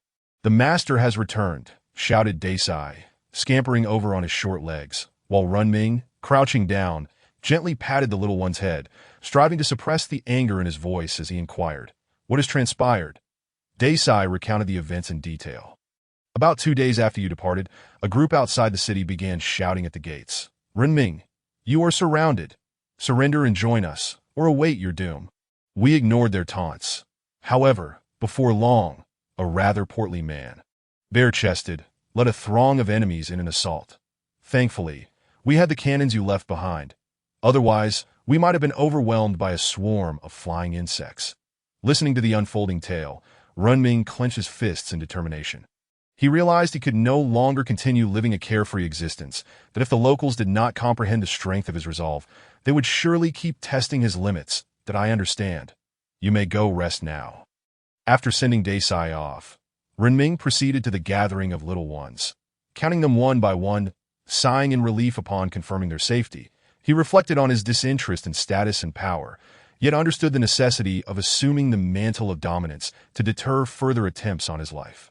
Seating himself upon a wooden stump, he opened the World Channel. "The Brutal Church is recruiting. Tier 3 territory lords may participate. Join our organization and share in the wealth gained from conquering Renming." The messages flooded in, the chatter about the Brutal Church dominating discussions, with many expressing hope that Renming would crush them entirely. Yet Renming, after a mere glance at the information, began typing in the World Channel. This was his first time speaking there, and perhaps his last. "Owen Newman, I finally comprehend the significance of your words. Let us join forces." Upon sending this message, the World Channel erupted in chaos. Names were displayed alongside comments. And while many players were unconcerned about drawing attention, the prominent figures were acutely aware of their visibility. "Goodness, Renming is aligning with that demon. Owen, it's over. Even if they bind every player together, it may not suffice against these 2 harbingers of death. Help! Renming has spoken. He intends to collaborate with Owen. This is madness. I want to join this organization. I'm willing to be cannon fodder."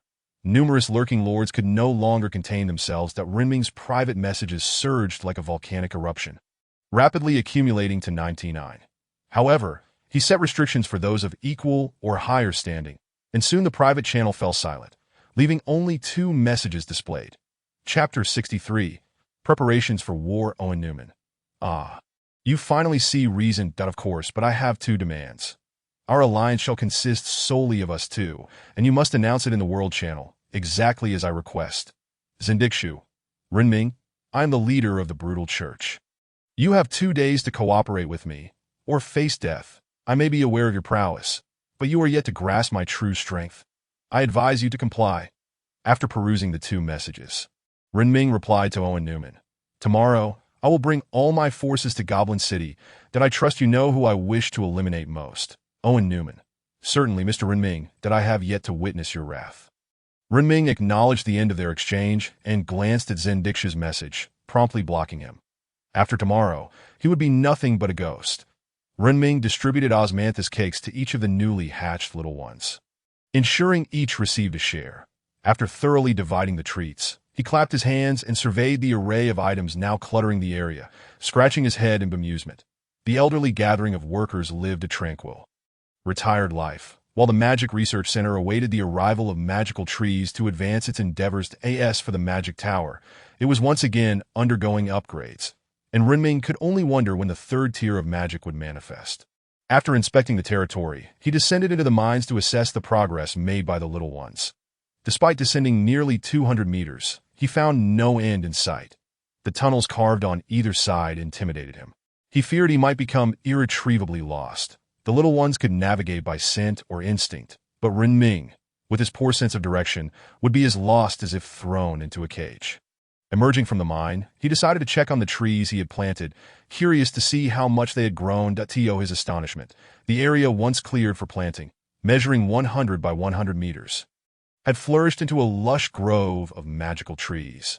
These trees emitted a soft glow, their leaves drifting down like snowflakes, their flickering lights resembling watchful eyes observing the intruder. Renming beheld the towering trees, each averaging 6 meters in height. He marveled at the wonders of nature.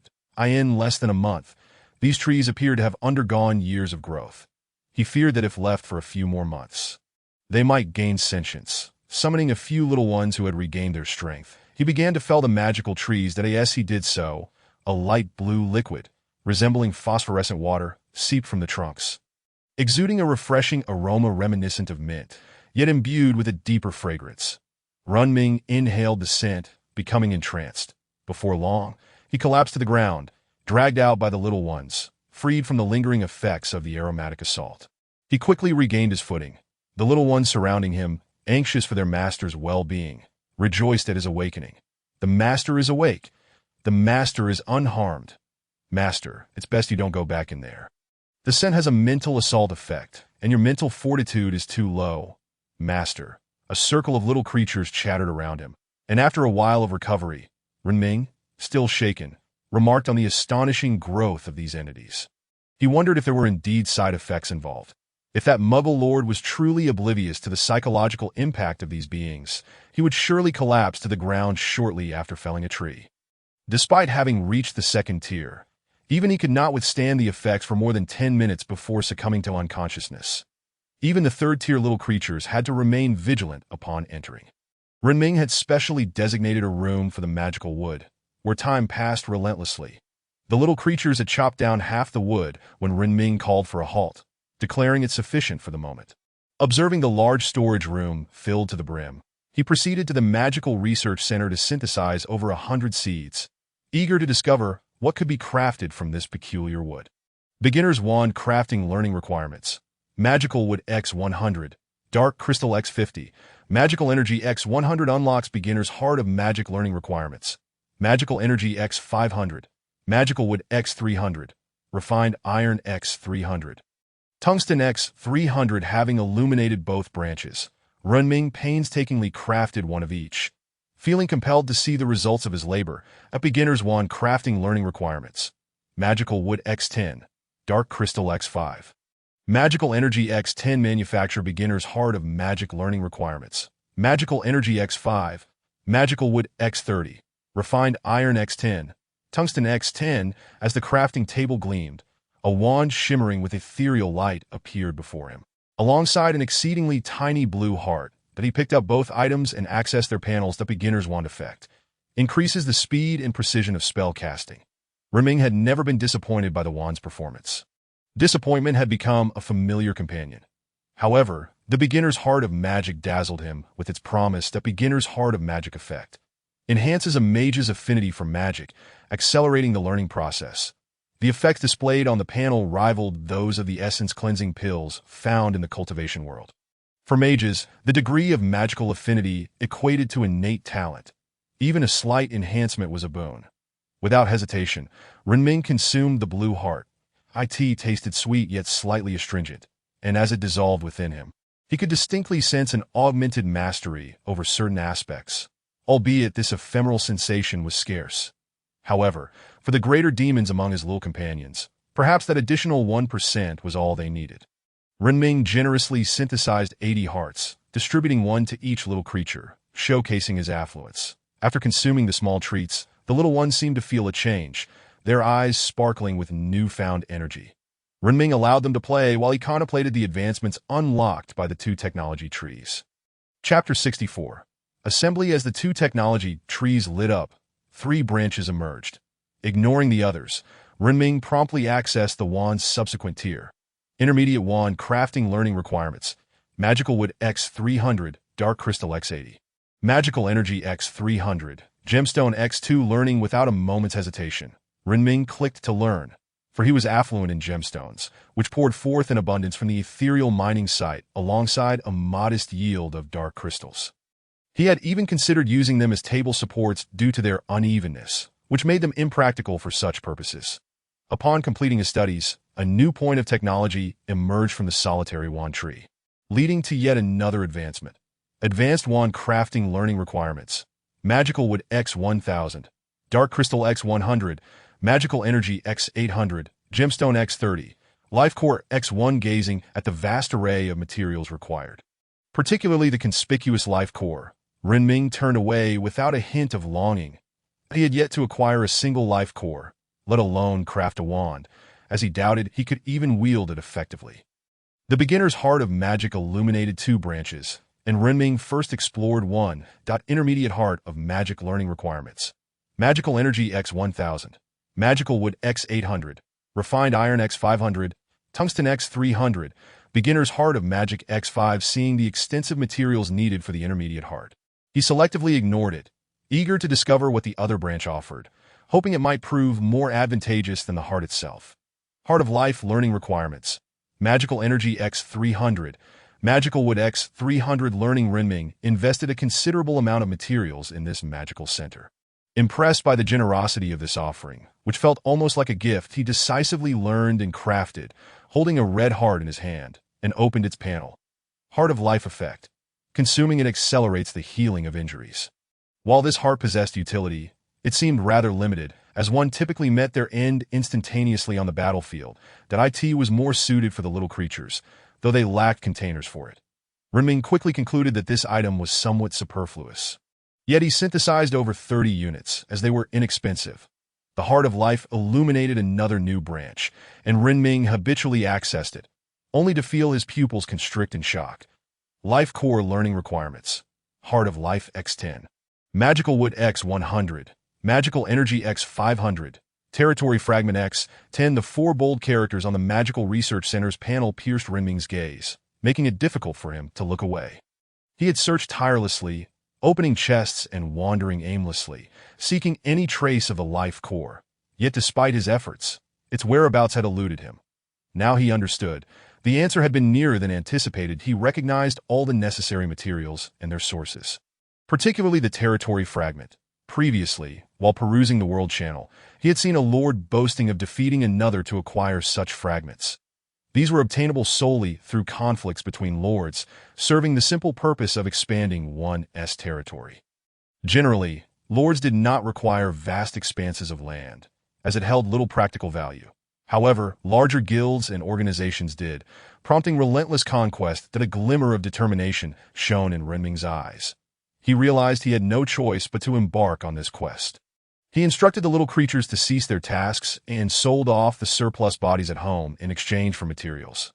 Afterward, he shared his intention to venture into battle with them.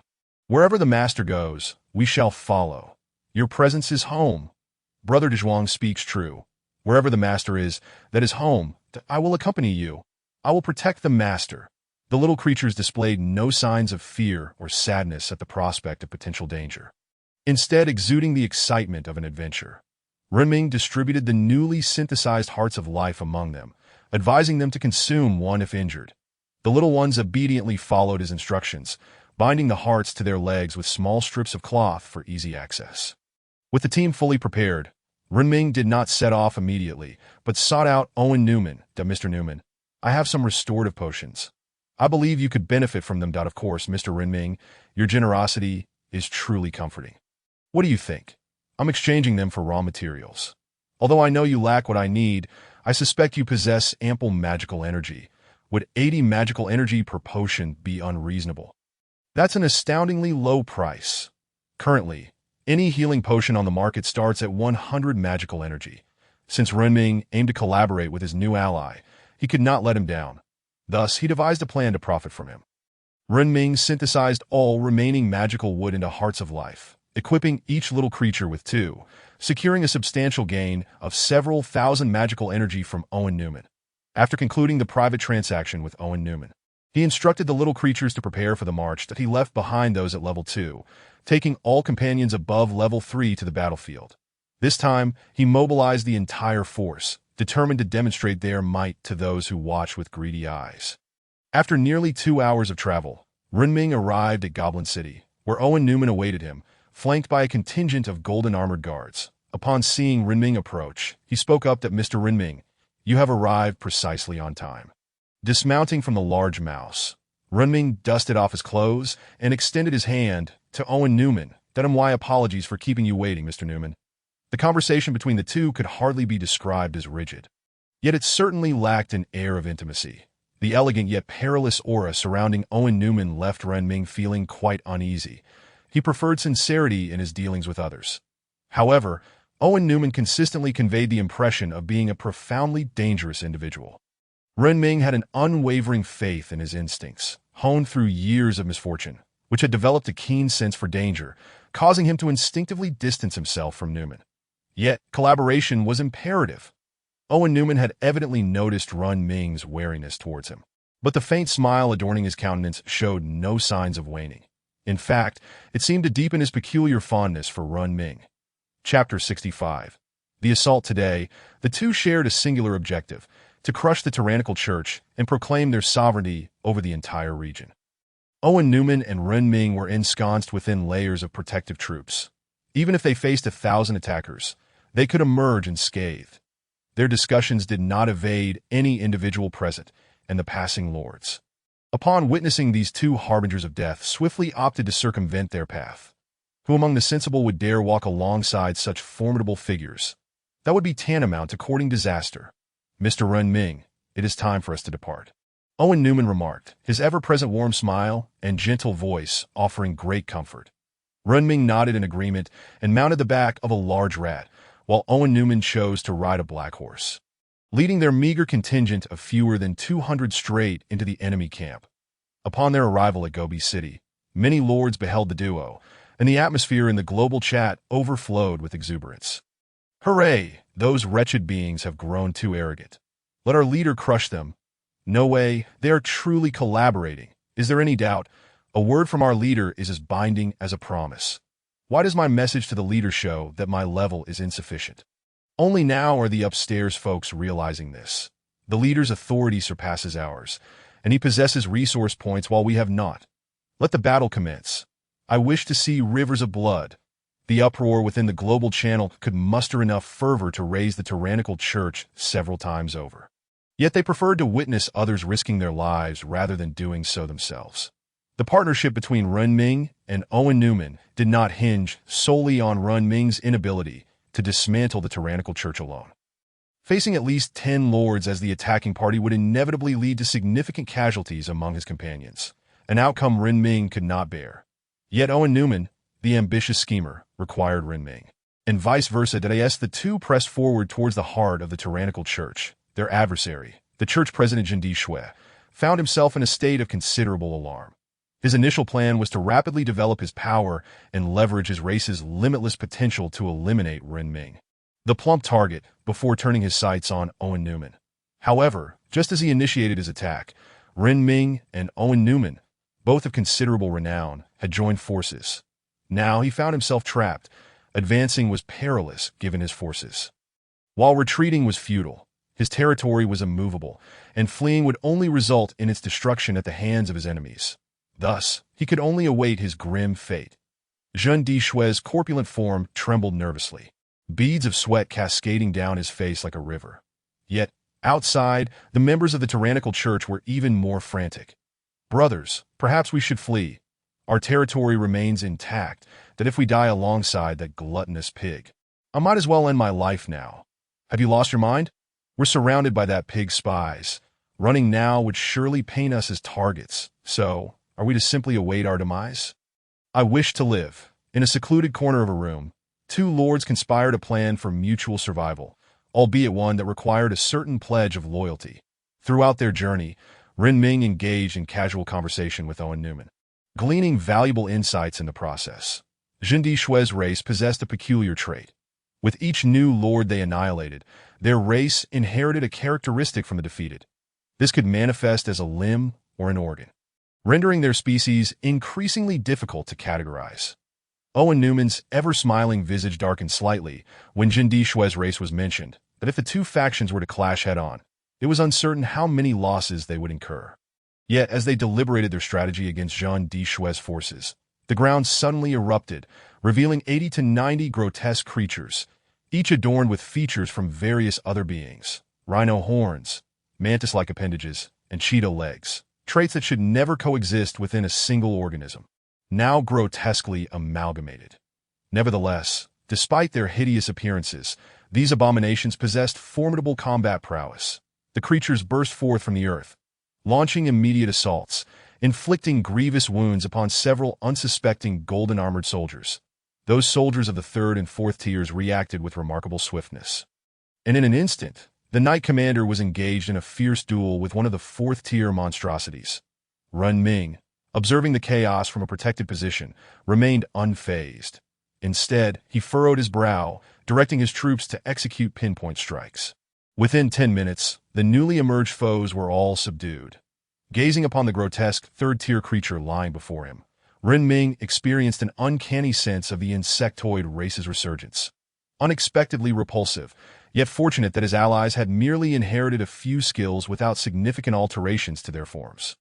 The injured soldiers hastily consumed the red heart-shaped biscuits allocated to them prior to the skirmish. Upon witnessing the biscuits' remarkable restorative properties, Owen Newman could not help but express his gratitude once more to Ren Ming. Zheng Dishui's ambush had proven effective, yet regrettably, he had unwittingly encountered his adversary's strength, and the decapitation operation concluded almost as soon as it began. As the two accelerated their march towards the enemy's stronghold, time slipped away swiftly. After nearly 4 hours of travel, they finally arrived at their destination.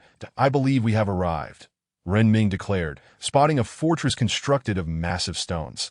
The walls were bonded by an unknown material, and the enormous iron gate appeared as though it had been hammered into place. Despite the distance, the fortress remained an imposing sight, albeit somewhat shabby in comparison to the walls Ren Ming had built. The fortress walls were already teeming with soldiers, who, upon noticing the approaching group, swiftly raised their bows and began to unleash a volley of arrows.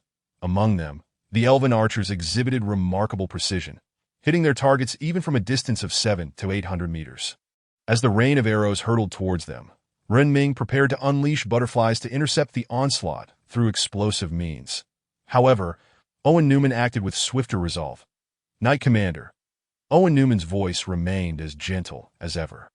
Upon hearing the call, the Knight Commander wasted no time. He plunged his sword into the ground, that in an instant, a golden barrier materialized, and the other knights mimicked his actions, driving their swords into the earth. The protective shield successfully deflected the incoming hail of arrows, but the relentless barrage would inevitably breach their defenses. Chapter 66. Unassailable. Counterattack. With Owen Newman's second command issued, the golden-armored soldiers, who had already knocked their arrows, drew back their bows, that in an instant, a deluge of arrows, far exceeding that of the enemy, surged forth. Particularly, the fifth-tier archers loosed not mere arrows, but golden projectiles that, upon flight, multiplied into three to the once steadfast soldiers who had harbored the spirit of battle and sought to confront their foes, found their morale shattered upon witnessing the overwhelming hail of arrows. "Help! Save us! How can we prevail against such an enemy? We must seek shelter." Upon witnessing the terrifying and relentless rain of swords, the commander atop the wall immediately burrowed into his designated protective shell. The stones here were specially reinforced, rendering even the hardest blade incapable of penetrating them. As the commander pondered this, he awaited his own arrow.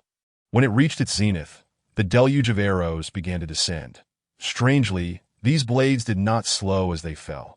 Instead, they accelerated, gaining speed until reaching their peak, then plummeting to the ground. The 10-centimeter thick wall was instantly pierced by the arrows, leaving soldiers who sought refuge against its surface with bodies riddled with countless holes, resembling a honeycomb. Even the commander, securely nestled within his bespoke protective shell, could only watch in horror as a golden sword embedded itself 2 inches into the ground before him.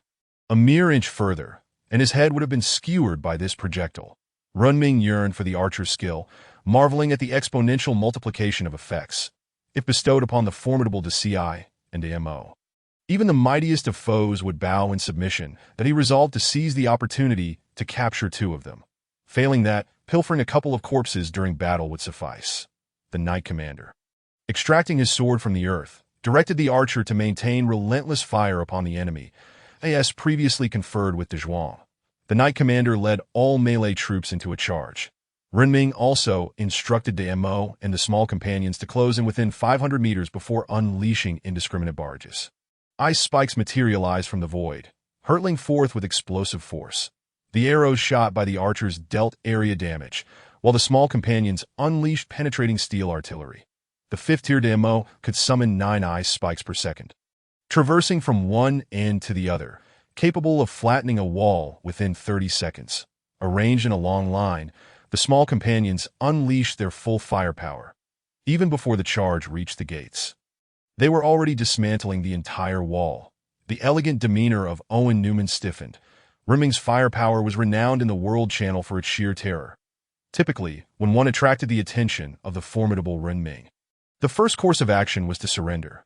Refusal to capitulate would warrant the advice to dig a grave in preparation. The Knight Commander, leading the charge, observed a small companion racing ahead with astonishing speed, leaving him perplexed. Despite possessing skills capable of breaching the iron gate, he knew that even if the small creature was faster, it could not enter before him. Yet the small companion imparted a lesson to the Knight Commander: never judge by appearances. Vine whips lashed out, 6 striking the gate almost simultaneously, the thunderous sound resonating like a colossal bell being struck. Just behind De Zhuang, the Knight Commander was momentarily stunned by the sudden cacophony. Upon regaining his senses, he found a corner of the gate shattered by overwhelming force. The small companion barreled through, and the Knight Commander, raising his heavy sword, struck down with a resounding crash. The door was ruthlessly trampled underfoot by 2 power specialists as they passed through. Had he been able to speak, he would have remarked, "Is your door made of a welcome mat?" The Knight Commander and De Zhuang split into 2 paths, commencing a thorough cleansing. Their orders were clear: eliminate any living beings encountered. De Zhuang no longer held back. The seemingly soft vine whips obliterated enemies below the 3rd tier in an instant. It was a veritable massacre. As the 2 ranged fighters approached the city gate, Owen Newman, eager to gather spoils, was halted by Renming, who cautioned, "Hold on. Let them all return. Be wary of ambushes." Owen Newman, though puzzled, respected and believed in the strength of his ally, addressing the chaotic city within. "Come back." Despite the utter disarray, with explosions resonating throughout, the Knight Commander rampaging within the fortress seemed to hear nothing but his own thoughts.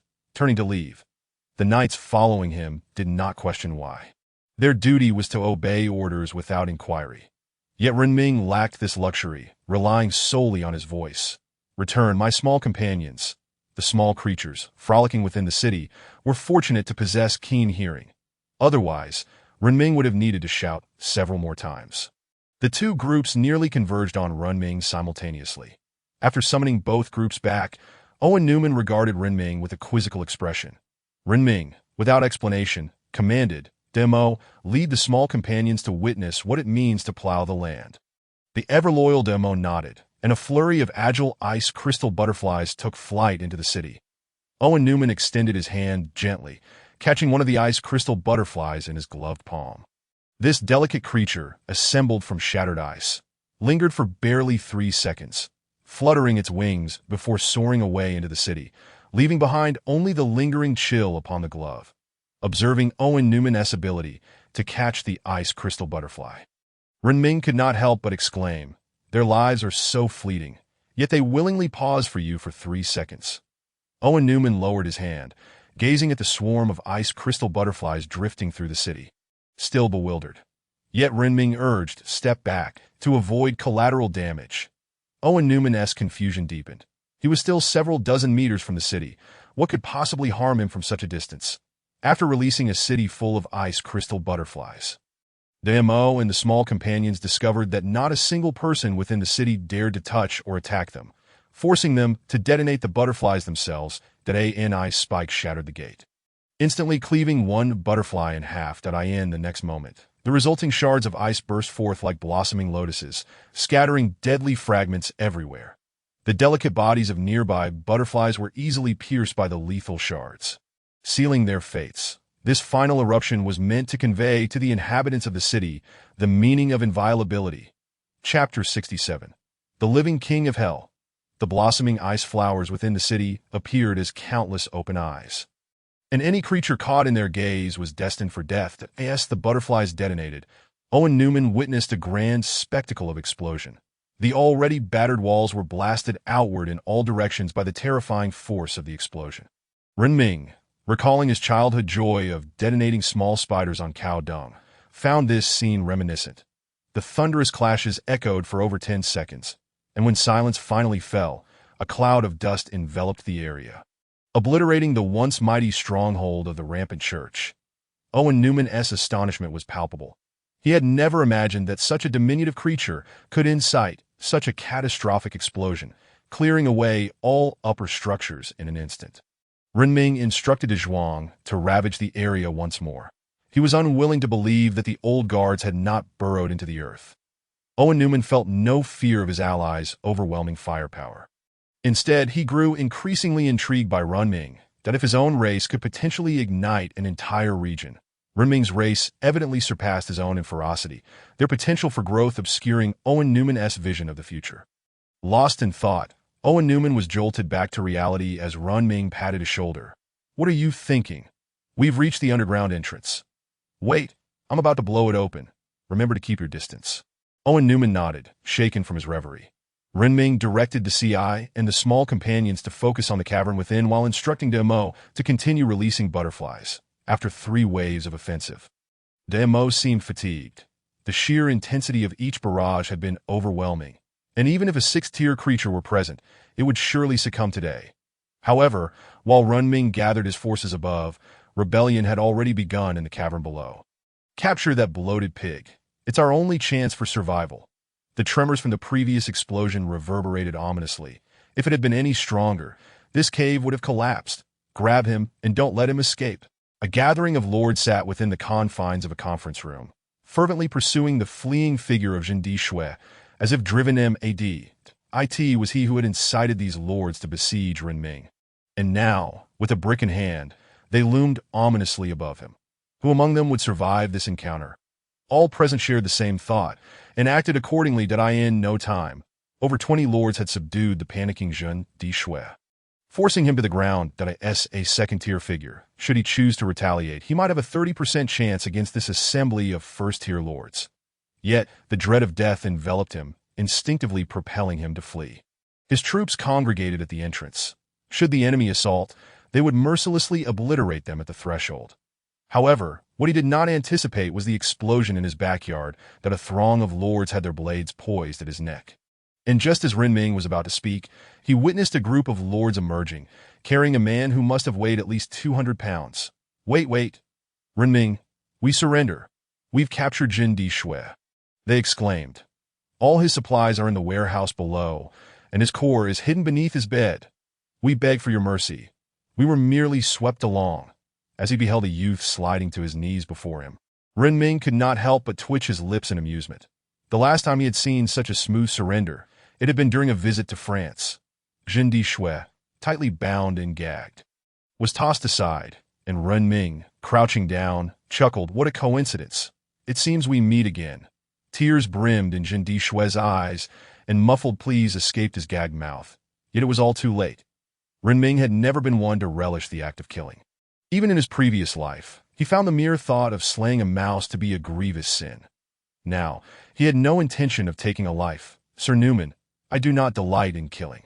I must trouble you with this task." Owen Newman gently accepted the heavy sword from the Knight Commander, and with a swift motion, a headless corpse fell to the ground, and he seemed cautious of blood splattering on him. Stepping aside, Ren Ming turned to the lords present, his smile gradually fading to, "I am not a benevolent soul. Here's what we shall do. Within 10 days, each of you must surrender 5 fragments of territory. Do not entertain thoughts of escape. Whether you are in the farthest corners of the earth, I shall find you." A glint of crimson flickered in Ren Ming's eyes, and among the lords crouched on the ground, several suddenly brightened with realization. "I have 10 fragments. Please, Ren Ming, allow me to exchange them for my life." Upon hearing this glimmer of hope, the lords frantically rummaged through their bags, producing shard-like fragments resembling broken glass. Thrusting them into Ren Ming's hands, he instructed everyone to line up, accepting them one by one. "Ren Ming, here are 10 fragments. Please take them." As Ren Ming gazed at the youth before him, a fleeting sense of regret crossed his mind. But it dissipated almost instantly. "Of course, you may leave." After collecting all the fragments, Ren Ming waved his hand, and the youth, realizing his chance of survival, tentatively began to move away, gradually picking up speed until he was sprinting away. The surrounding lords watched with hopeful eyes as he receded into the distance, the glimmer of life rekindled within them. Over 70% were likely to produce 5 fragments or more, and Ren Ming's haul was astonishingly high, amounting to several hundred. Meanwhile, those who remained seated slumped to the ground, sighing heavily. "Damn, I didn't even hunt with them, and now look at this mess. What a wretched world." A middle-aged man, his hair graying and beard unkempt, glanced at Ren Ming before reclining on the ground, gazing skyward and humming a tune. Observing the despondent lords, Ren Ming crouched down and commanded the nearby to eliminate those who just fled. Upon receiving the command, I did not hesitate, swiftly darting out of the ruins. Ren Ming instructed De Zhuang to scout ahead. De Zhuang, the sturdiest among his companions, would endure ambushes with minimal harm. Owen Newman had initially perceived Ren Ming as a soft-hearted individual, astonished that he would allow the tiger to return to the mountain, a decision that seemed utterly foolish. Yet he soon realized that Ren Ming was a figure of authority, intent on extracting every ounce of value before their demise. Chapter 68. Oath of Sovereignty. Having been dispatched to explore the cave, De Zhuang returned shortly, having thoroughly surveyed the interior. There are no guards left. The giant insects have all perished. Upon hearing De Zhuang's report, Ren Ming exchanged a glance with Owen Newman, then strode confidently into the dark cavern. As for the captives on the ground, they were of no concern to the two. After traversing several dozen paces into the cave, the flickering torchlight illuminated the surroundings, revealing the layout. It was reminiscent of Ren Ming's anthill, except the little creatures had meticulously crafted every wall and corner. While this space appeared hastily carved, Ren Ming and Owen Newman explored room by room until they reached the innermost chamber, pushing open the heavy door. What lay before them was a grand bed, nearly devoid of adornments, shrouded in an eerie silence, with several female corpses strewn across the floor, seemingly lifeless only moments ago. Ren Ming gazed at the exposed elven maidens, lamenting their tragic fates, and gently removed the sheets to cover the deceased with a final semblance of dignity. Owen Newman halted midway in his motion, as both men shared the same somber thought. In unison, they heaved the massive wooden bed aside, revealing a pulsating heart beneath, a green heart that throbbed continuously, yet emitted no sound, an extraordinarily eerie sight. Upon witnessing the beating heart, Owen Newman proposed, "Let me take this final territory fragment. I require it for some creations I wish to manufacture." Ren Ming, glancing at the 125 fragments in his bag, silently took a step back. Owen Newman seized the heavy sword from the Knight Commander, raised it, and plunged it into the heart. In an instant, The once vibrant heart ceased its rhythmic beating, as if it had become lodged. And Owen Newman retreated a couple of steps, just in time to avoid a gushing spray of green blood. Stepping back further, the warmth of his prior smile evaporated, replaced by disgust that he had slain many lords. Yet none had evoked such revulsion. With his gloves speckled in the viscous green blood, Owen Newman disdainfully discarded them and conjured a new pair as if by magic. The flow of blood gradually diminished until it ceased altogether. The heart crumbled like shattered glass, fragmenting into countless pieces. Owen Newman caught one of the shards and, with a wave of his hand, turned to Ren Ming to discuss the distribution of their spoils. "How about a 50-50 split?" Ren Ming suggested, and Owen Newman nodded in agreement. There were 4 warehouses at their disposal, and each selected 2 to begin selling off their contents. Transporting everything back would be a foolish endeavor. Thus, Ren Ming chose not to exchange for anything other than magical energy, as his home lacked for nothing. Everything in the warehouses was sold at a price 10% below market value. And soon enough, Ren Ming had completely cleared out 2 warehouses, amassing over 2,000 magical energy. In total, he was quite satisfied with this outcome. He had acquired the fragments, demonstrated his might, and even garnered additional magical energy. Truly a lucrative venture. Standing at the entrance after disposing of all sellable items, Ren Ming and Owen Newman prepared to fulfill the final promise of their collaboration. "What would you like me to announce?" Ren Ming inquired. His gaze fixed on the enigmatic man before him, while Owen Newman offered a knowing smile. "Whatever you wish to say, simply echo my words in the World Channel." Ren Ming nodded and gazed at the chat channel. "What the hell? Is this for real? After all this time?" The brutal Churches and T uttered a word. Could it be that their stronghold has truly been razed? "Young man, it seems you haven't experienced the overwhelming assault of 50 lords on Ren Ming. What a spectacle it was!" The onlookers in the World Channel remained as boisterous as ever, and at last, Ren Ming spotted the message he had been eagerly awaiting. "Owen Newman, I shall state 3 rules. First, no large-scale slaughter of lords. Second, no harm shall come to civilians. Third, Owen Newman and Ren Ming possess the dominion over this territory. Anyone who disagrees is welcome to confront us." Ren Ming's eyes twitched at the imposing remarks of Owen Newman. Yet he felt compelled to follow through on his promise. Although he was aware that uttering those words would inevitably attract trouble and provoke a barrage of attacks from numerous individuals. He prided himself on his integrity. Besides, even if these lords sought to challenge him, they would first need to prove their superiority over him. Ren Ming declared, "I shall only state 3 rules." That he glanced at Owen Newman, who seemed to have forcibly tied himself to a sinking ship, as if he possessed 1,000 ulterior motives. Owen Newman's warm smile gradually faded as he regarded Ren Ming with earnestness. "Very well." He began, "I acknowledge that my actions today have been somewhat excessive. However, I yearn for a stable world, rather than one where the flames of war proliferate like rampant weeds. That I understand that binding you to this endeavor is morally questionable. Yet, Mr. Ren Ming, I find myself in need of your assistance." Upon witnessing Owen Newman extend his hand, Ren Ming fell into a contemplative silence. The notion of becoming a savior to rescue the world held no allure for him. He simply wished to lead a leisurely existence with his beloved companions. Yet for that idyllic life to be realized, a peaceful world was essential. Ren Ming clasped Owen Newman's outstretched hand, remaining silent as he returned home to upgrade his domain. Meanwhile, Owen Newman, observing the distant figure riding a large rat fading into the horizon, removed his top hat and bowed deeply to Mr. Ren Ming. "I thank you for your participation." As the 2 parted ways, players witnessing this exchange on the World Channel erupted in excitement. "What just happened? Did someone actually announce a decree?" "No way. What's the difference between declaring a decree on the World Channel and mere bluster? I can kill however I please. It's astonishing. How has someone like that still survived? I declare myself a loyal disciple of the great Ren Ming. The decrees they announced are my supreme tenets, and we shall reconstruct the order of this world. I declare myself a loyal disciple of the great Ren Ming." In Chapter 69, Holy Light Ant players, whether jesters or earnest seekers of order, began to echo the 3 rules just proclaimed. Unbeknownst to Ren Ming, he had already established a modicum of influence on the World Channel. Upon returning home, Ren Ming wasted no time. The panel of the Magic Research Center illuminated, and he promptly selected the Life Core for study and subsequent creation. The crafting of the Life Core proved to be significantly slower than earlier items. and he waited for over a minute before a diamond-shaped crystal materialized in his hand. The red diamond crystal emanated a soft glow, and holding it brought a warm sensation throughout his body. After much effort, Renming was elated to finally acquire this crucial item for upgrading his territory, jumping with excitement.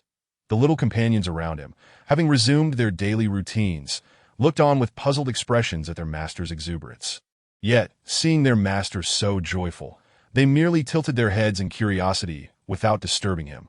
Once his excitement subsided, Renming grasped the life core and accessed the territory panel, upon spotting the glaring upgrade button at the bottom. His hand trembled slightly as he clicked the upgrade option. In the next moment, the surroundings trembled and the system alert chimed. You have gained 5 increase in recovery speed within the territory. You have gained 5 increase in energy recovery within the territory. However, Renming paid little heed to the notifications, as his attention was captured by the slightly panicked voice of Xiao Yuan. Master, what is happening to me? Hearing Xiao Yuan's voice, Renming swiftly made his way into the cave. Inside, there was little alteration, save for a newfound warmth enveloping the space. In no time, he reached the little one, only to find that Xiao Yuan was glowing, and the atmosphere was considerably warmer, as if cradled by invisible hands.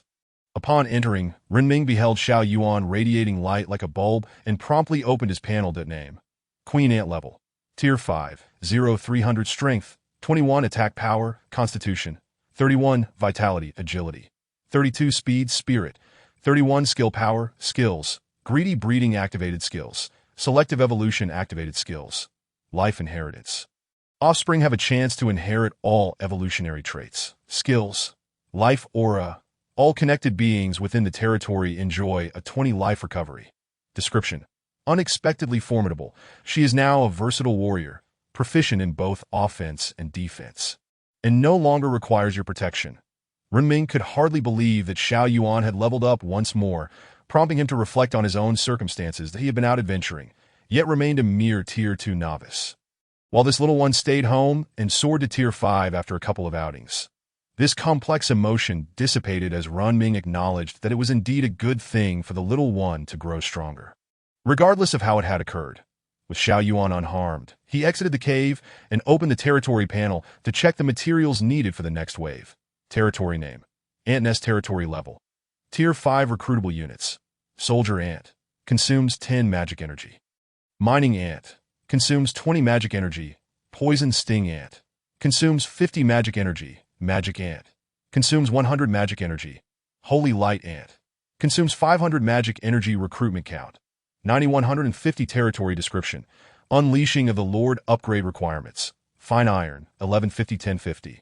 Tungsten, 197800. Copper, 1100 1000. Dark Crystal, 421 30. Life Core, 130. Tier 5B Skeletons, 256 500. Magic Energy, 5510 3000. Challenge Magic Tide, 01. Initiate challenge with the increase in recruitment capacity. Renming could finally summon epic units, though the cost of 500 for each was exorbitantly unreasonable. Yet, driven by the allure of the term epic, he felt compelled to summon 10 regardless. Reaching Tier 6 would require a substantial number of Tier 5 skeletons, which he could not possibly acquire through theft alone. Moreover, the newly introduced Challenge Magic Tide reminded him of the brutal beating he had endured just after the protection period had ended. Even with 4 Tier 5 companions at home, he dared not recklessly test his luck. Who knew what formidable beasts could emerge? If a Tier 6 or 7 boss were to appear, it would spell disaster. Renming expended 5,000 magic energy to summon 10 holy light ants. In an instant, 10 glowing eggs appeared on the ground, and Renming settled onto a wooden stump, patiently awaiting their emergence while contemplating what names to bestow upon them. As time ticked away, Renming crouched on the stump for over half an hour, when suddenly a glimmer of inspiration struck him. Of course, I may not be good at naming, but the little ones can name themselves. All I need to do is keep a record of their names in a little notebook. Renming felt like a genius for this brilliant idea. However, before announcing this new plan, he first wished to check the attributes of the firstborn. Name: Holy Light Ant level. Tier 1 010 strength. 1 attack power, constitution.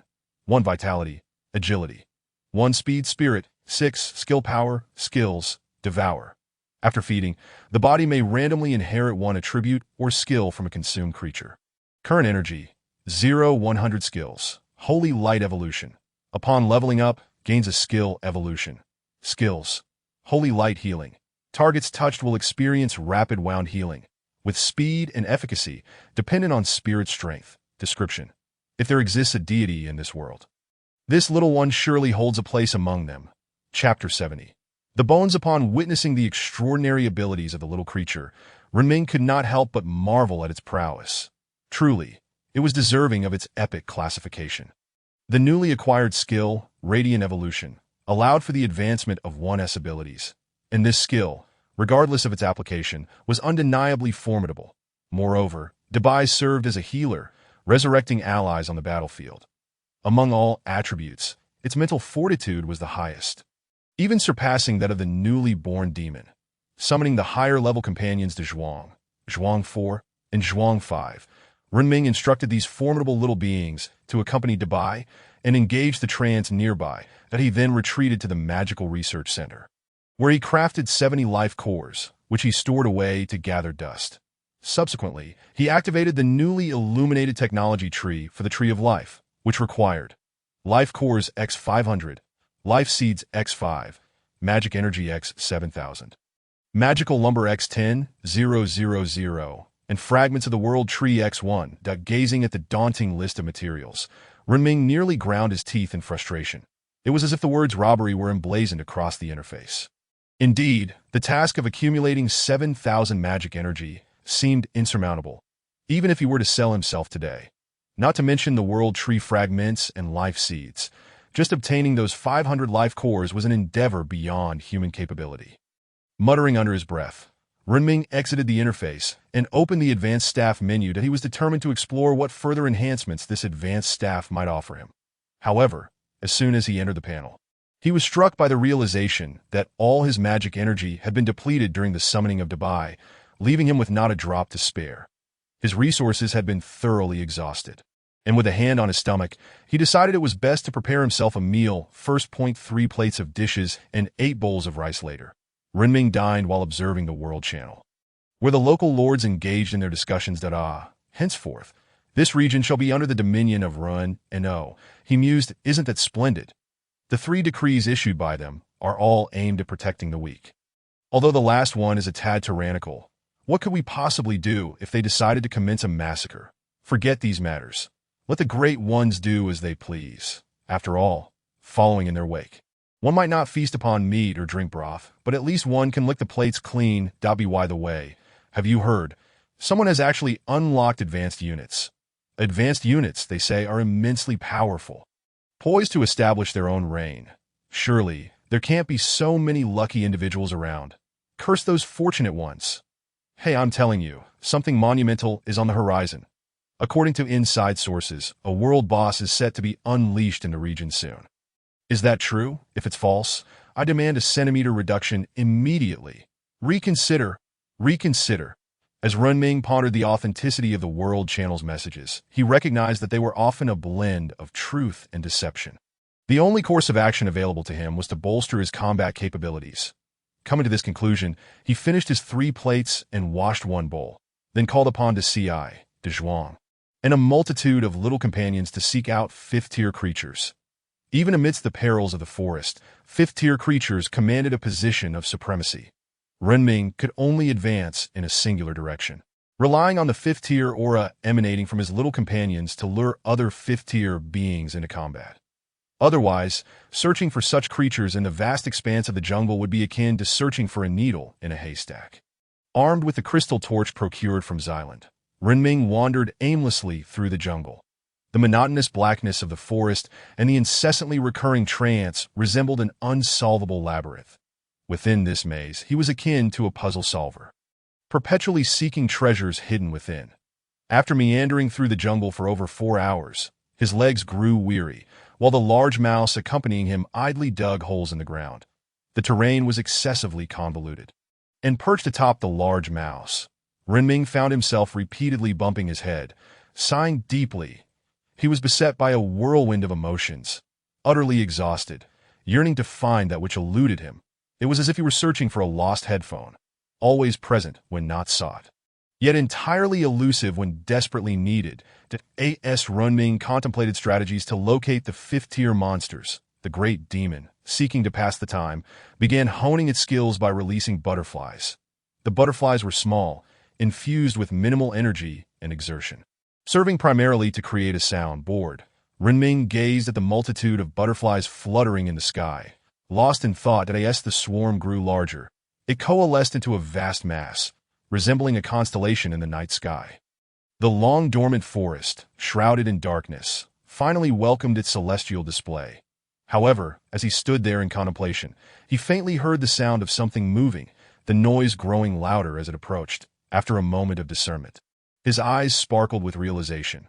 The weight of the footsteps suggested something of considerable size, comparable to that of a massive bear, indicating that this creature was at least fourth tier. Realizing this, Runming shouted, "Prepare for battle." The previously listless little companions sprang to their feet, entering combat mode. Runming leapt onto the back of the large mouse, patiently awaiting the arrival of the heavy footsteps as the sound drew nearer. De Zhuang charged forth like a bullet, with the other melee-capable companions following suit. In an instant, the great demon summoned a barrage of ice spikes, unleashing them in a blind assault. Yet, while Runming could not see the foe, the demon and De Zhuang struck true. The colossal beast let out a roar of pain, a sound akin to a dragon's roar or a tiger's growl. However, being besieged by two fifth-tier entities, particularly those of such exceptional traits, the once fearsome roar quickly devolved into a low whimper. Within 5 minutes, the whimpering ceased, and Runming stood rooted in place, witnessing De Zhuang and several little companions dragging back a creature that resembled a hybrid of a tiger and a bear. This behemoth was significantly larger than both the Great Bear and the previous Wolf King, and the injuries sustained by his companions indicated that the battle had not been as effortless as one might have imagined. The creature's bones were destined to be brought back, yet it was impractical to transport the entirety of its massive form. Doing so would likely necessitate an entirely new path, if not more than one. Chapter 71. The Hunt. Observing the injuries sustained by his little companions, Runming felt a pang of sympathy, akin to a parent worrying for a child who returned home battered after a day of play. "Let us allow the little ones to feast first," he said, "for this fifth-tier monster is still warm." Without hesitation, the little creatures scampered toward the carcass, beginning their meal. Runming kindled a campfire, contemplating whether to teach them to roast the meat before consumption. While they had always feasted on raw flesh, cooked meat was undeniably more delectable. Yet it seemed the little companions lacked the means to ignite a fire, just as Runming pondered how to impart the knowledge of fire to them. A heavy footfall echoed from the distance. This sound was even more substantial, so much so that he could feel the ground trembling beneath him. The vibrations caused the little creatures to pause in their feasting, and Runming could not help but marvel at the peculiar principle that when one seeks something, it remains elusive, yet when one does not desire it, it comes knocking at one's door. Runming lamented his fortune, but recognized the urgency of allowing his companions to recuperate before the impending confrontation. "Consume the life hearts we possess and recover your strength. Prepare for battle." Upon receiving the command, the little companions eagerly tore open the wrappings, utilizing the life hearts that had gone unused in a previous battle. That moment, Runming reflected on the worth of the expenditure. The restorative effects of the life hearts were remarkable. As long as one was not missing limbs, nearly all wounds could be healed within 5 breaths, making it a swift recovery indeed. As the footsteps approached ever closer, Runming caught sight of a pair of blood-red eyes. He could not help but exclaim, "What a narrow fate we share!" The stone giant, rushing towards them from afar, was utterly captivated by the radiant lights scattered across the sky, oblivious to the tiny creature observing him from the ground. It craved the light, yearning for it desperately. In this desolate place, light was the most scarce resource, and now there was a veritable abundance in the sky. All his. The butterflies exerted their allure over the enemy, amplified by the driving force of desire. Mounted upon the large mouse, Runming gazed at the swiftly approaching figure in the distance and muttered, "Let us engage him." De Zhuang was the first to set off, with the other little creatures following in his footsteps as they charged towards the giant. The great demon, having locked onto the enemy, commenced a relentless bombardment. However, it was evident that this stone giant was far more formidable than the previous fifth-tier creature. primarily due to its remarkable hardness that in close combat. Aside from Dezhuang and a few fourth-tier beings, the attacks of the others were largely ineffective. Meanwhile, the great demon targeted the stone giant's eyes, unleashing a merciless barrage. The ice spikes, far more potent than armor-piercing rounds, pierced through the giant's defenses, with each strike dislodging substantial chunks of stone. In response to the pain inflicted by the ice spikes, the giant uprooted a tree and hurled it towards them. Yet the agile ranged creatures, with their generally high speed, found this projectile attack impressive in appearance, but utterly ineffective. Upon witnessing the impending attack from the demon creature, the large rat swiftly turned and fled.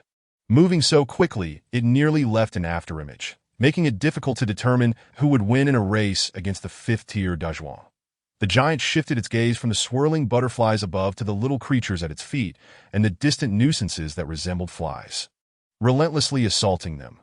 Each time the colossal stone figure swung its fists or took a step, the ground trembled as if an earthquake had occurred. Watching the battle from a distance, Renming felt a knot tighten in his throat. The last encounter with this behemoth had left him disoriented, and now, facing it again, he felt an overwhelming sense of pressure that was akin to a building suddenly rising before him, imposing and threatening. As Demo continued to draw the enemy's attention while maintaining his barrage of attacks, the concentrated firepower managed to penetrate one of the giant's eyes, producing a crisp shattering sound akin to glass breaking. The giant let out a silent roar, its vision severely compromised with the loss of one eye, making it difficult to discern where the little creatures were launching their attacks from. It could only anticipate their positions based on the locations of the impacts. With only one eye remaining, its ability to see clearly was further diminished. The giant stumbled about like a headless fly, and ultimately, it was struck in the right eye by Demo's relentless assault. Completely losing its sight and succumbing to exhaustion, the aftermath of the stone giant's defeat cleared a vast swath of the surrounding forest, and as its massive form collapsed, it shattered into countless fragments. With the defeat of the fifth-tier rock demon, Renming earned 500 magic energy points. As the mechanical voice echoed in his ears, Renming cautiously approached the fallen behemoth, hoping to ascertain if there was anything of value to salvage. Unfortunately, the entire creature was composed of basalt, and the only two valuable eyes had been obliterated. Thus, despite the considerable effort expended, he was left with nothing but a heap of stone. Yet, Renming was unwilling to concede defeat. He proceeded to list the several tons of stone on the trading platform. After vanquishing two fifth-tier creatures, the little beings returned to the corpses to feast. This time, they remained undisturbed by any additional fifth-tier threats until they transformed into eggs. Renming continued to gaze at the butterflies above, awaiting the emergence of the little ones from their eggs. As time passed, approximately half an hour later, one by one, the little creatures hatched from their eggs. However, an ominous occurrence unfolded. A fifth-tier creature was rapidly approaching from the distance. Renming, sensing the familiar yet alien footsteps, was momentarily bewildered. Could be a coincidence the first time, bad luck the second, but this third occurrence felt too extraordinary to ignore. Without time to ponder the reasons, a massive figure resembling a monkey suddenly landed with a sharp cry that echoed through the mountains. Clenching his ears, Renming felt as though someone was pricking his eardrums. He hastily nudged the large rat beneath him, urging it to flee. The startled rat, still recovering from the shock of the sound, wished it could run at 800 miles per hour, the little creatures. Having recently enhanced their abilities, each acquired a new attribute or a skill from the fifth-tier demon. As the giant monkey landed, it reached out to grasp the swirling butterflies, only to be met with Demo's ice spikes that effortlessly pierced through its arm. Akin to piercing tofu, a scream, louder than the preceding display of dominance, reverberated throughout the mountains. Several fifth-tier creatures, lurking nearby, halted at the sound of the anguished cry, their gazes drawn towards the commotion. Meanwhile, Dezhuang, whose strength had recently been restored to its peak, entered a berserk state. That a mere flick of his whip shattered the monkey's leg, which was as thick as a stone pillar, reducing it to fragments. The giant monkey, believing it had entered a sheepfold to wreak havoc, soon realized it had stumbled into a den of tigers. In no time, it fell to the ground, lifeless, its body warm, yet devoid of life. The little creatures were unable to partake in the feast, as they had already been satiated by their recent meal. Renming, observing the contrast between a skeleton and a fresh corpse, fell into a long silence that he had initially thought that slaying a fifth-tier creature would be a significant achievement. Yet here he was, having taken down 3, and even profited in magic energy. A remarkable gain indeed. The butterflies that had danced in the sky dissipated into mere specks of light as their energy was depleted. Renming decided to send the swiftest Dezhuang back home to summon assistance, ensuring the fresh corpse was consumed entirely before dismantling it for transport.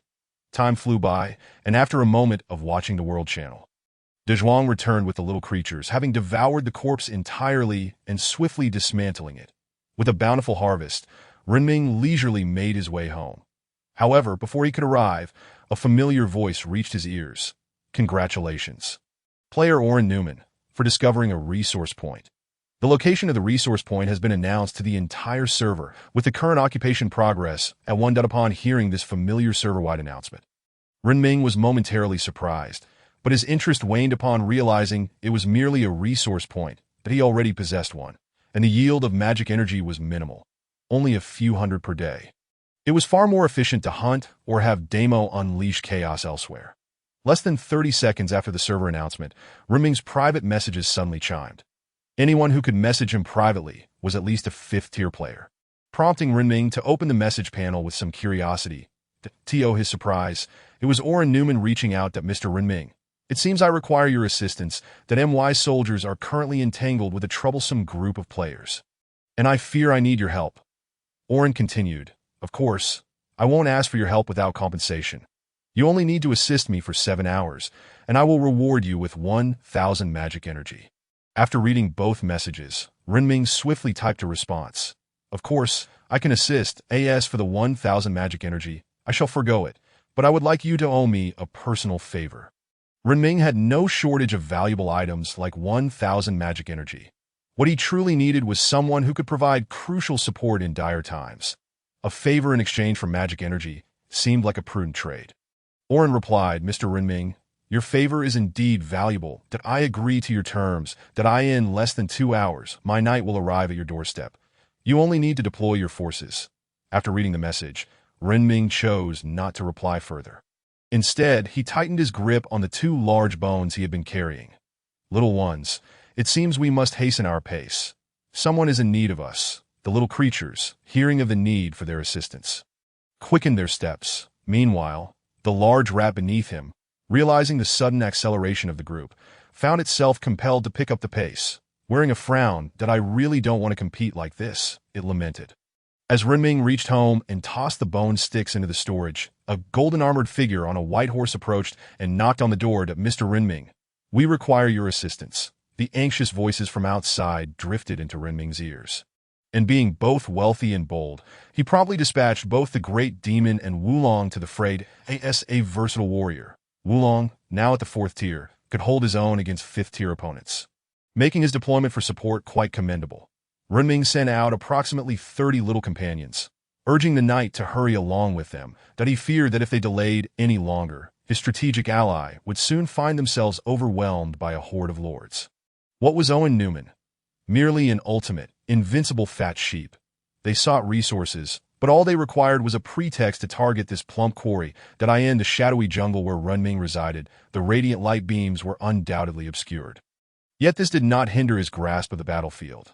The World Channel was ablaze with players, clamoring to vent their frustrations at their teammates. Surrender upstairs quickly. If you don't yield soon, beware. We shall storm in and slay you all. Go on then, charge. If you're not going to fight, then get lost. We're about to breach the defenses already on the 1st floor. You useless lot, make way. Are you all just consuming resources without contributing? A bunch of good-for-nothings. Get out of my way. Renming, witnessing the torrents of vitriol on the World Channel, silently closed it, resigning himself to the likelihood that Owen Newman had managed to hold the line. Having just returned from a hunt, earning a bounty of magical energy, Renming clicked on the Magic Research Center, only to realize that this energy would soon be reduced to nothingness. That he illuminated the tech tree for the advanced staff, but chose not to craft it. Instead, he directly accessed the newly added tech tree behind him. Yet this new tech tree was decidedly intriguing, so much so that it nearly provoked Renming's ire. Low-level magic turret requirements. 10 advanced staves. 20 intermediate staves, 50 low-level staves, 1 life core, 1,000 magical energy, 600 dark crystals.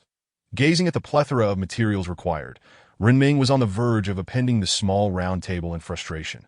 What a farce! To think that a robbery would come with a blueprint. His conscience was truly remarkable. It brought him to tears. The 1,000 magical energy was one thing, but those 600 dark crystals, was that something a mere mortal could procure? Even if he sold everything he owned to acquire those 600 crystals, the 10 advanced staves, 20 intermediate staves, and 50 low-level staves would still amount to an exorbitant fortune that if he were to learn this today, he would either be brainless or simply kicked by a donkey. Renming, speechless, closed the panel, and upon hearing the sudden kill notification, he knew his little companions had engaged in battle with the lords. Chapter 73. These lords, having dispatched the great demon, Renming observed the diligent little ones at home, busy in their meticulous tasks, that he joined them at the workstation to craft some magical saplings.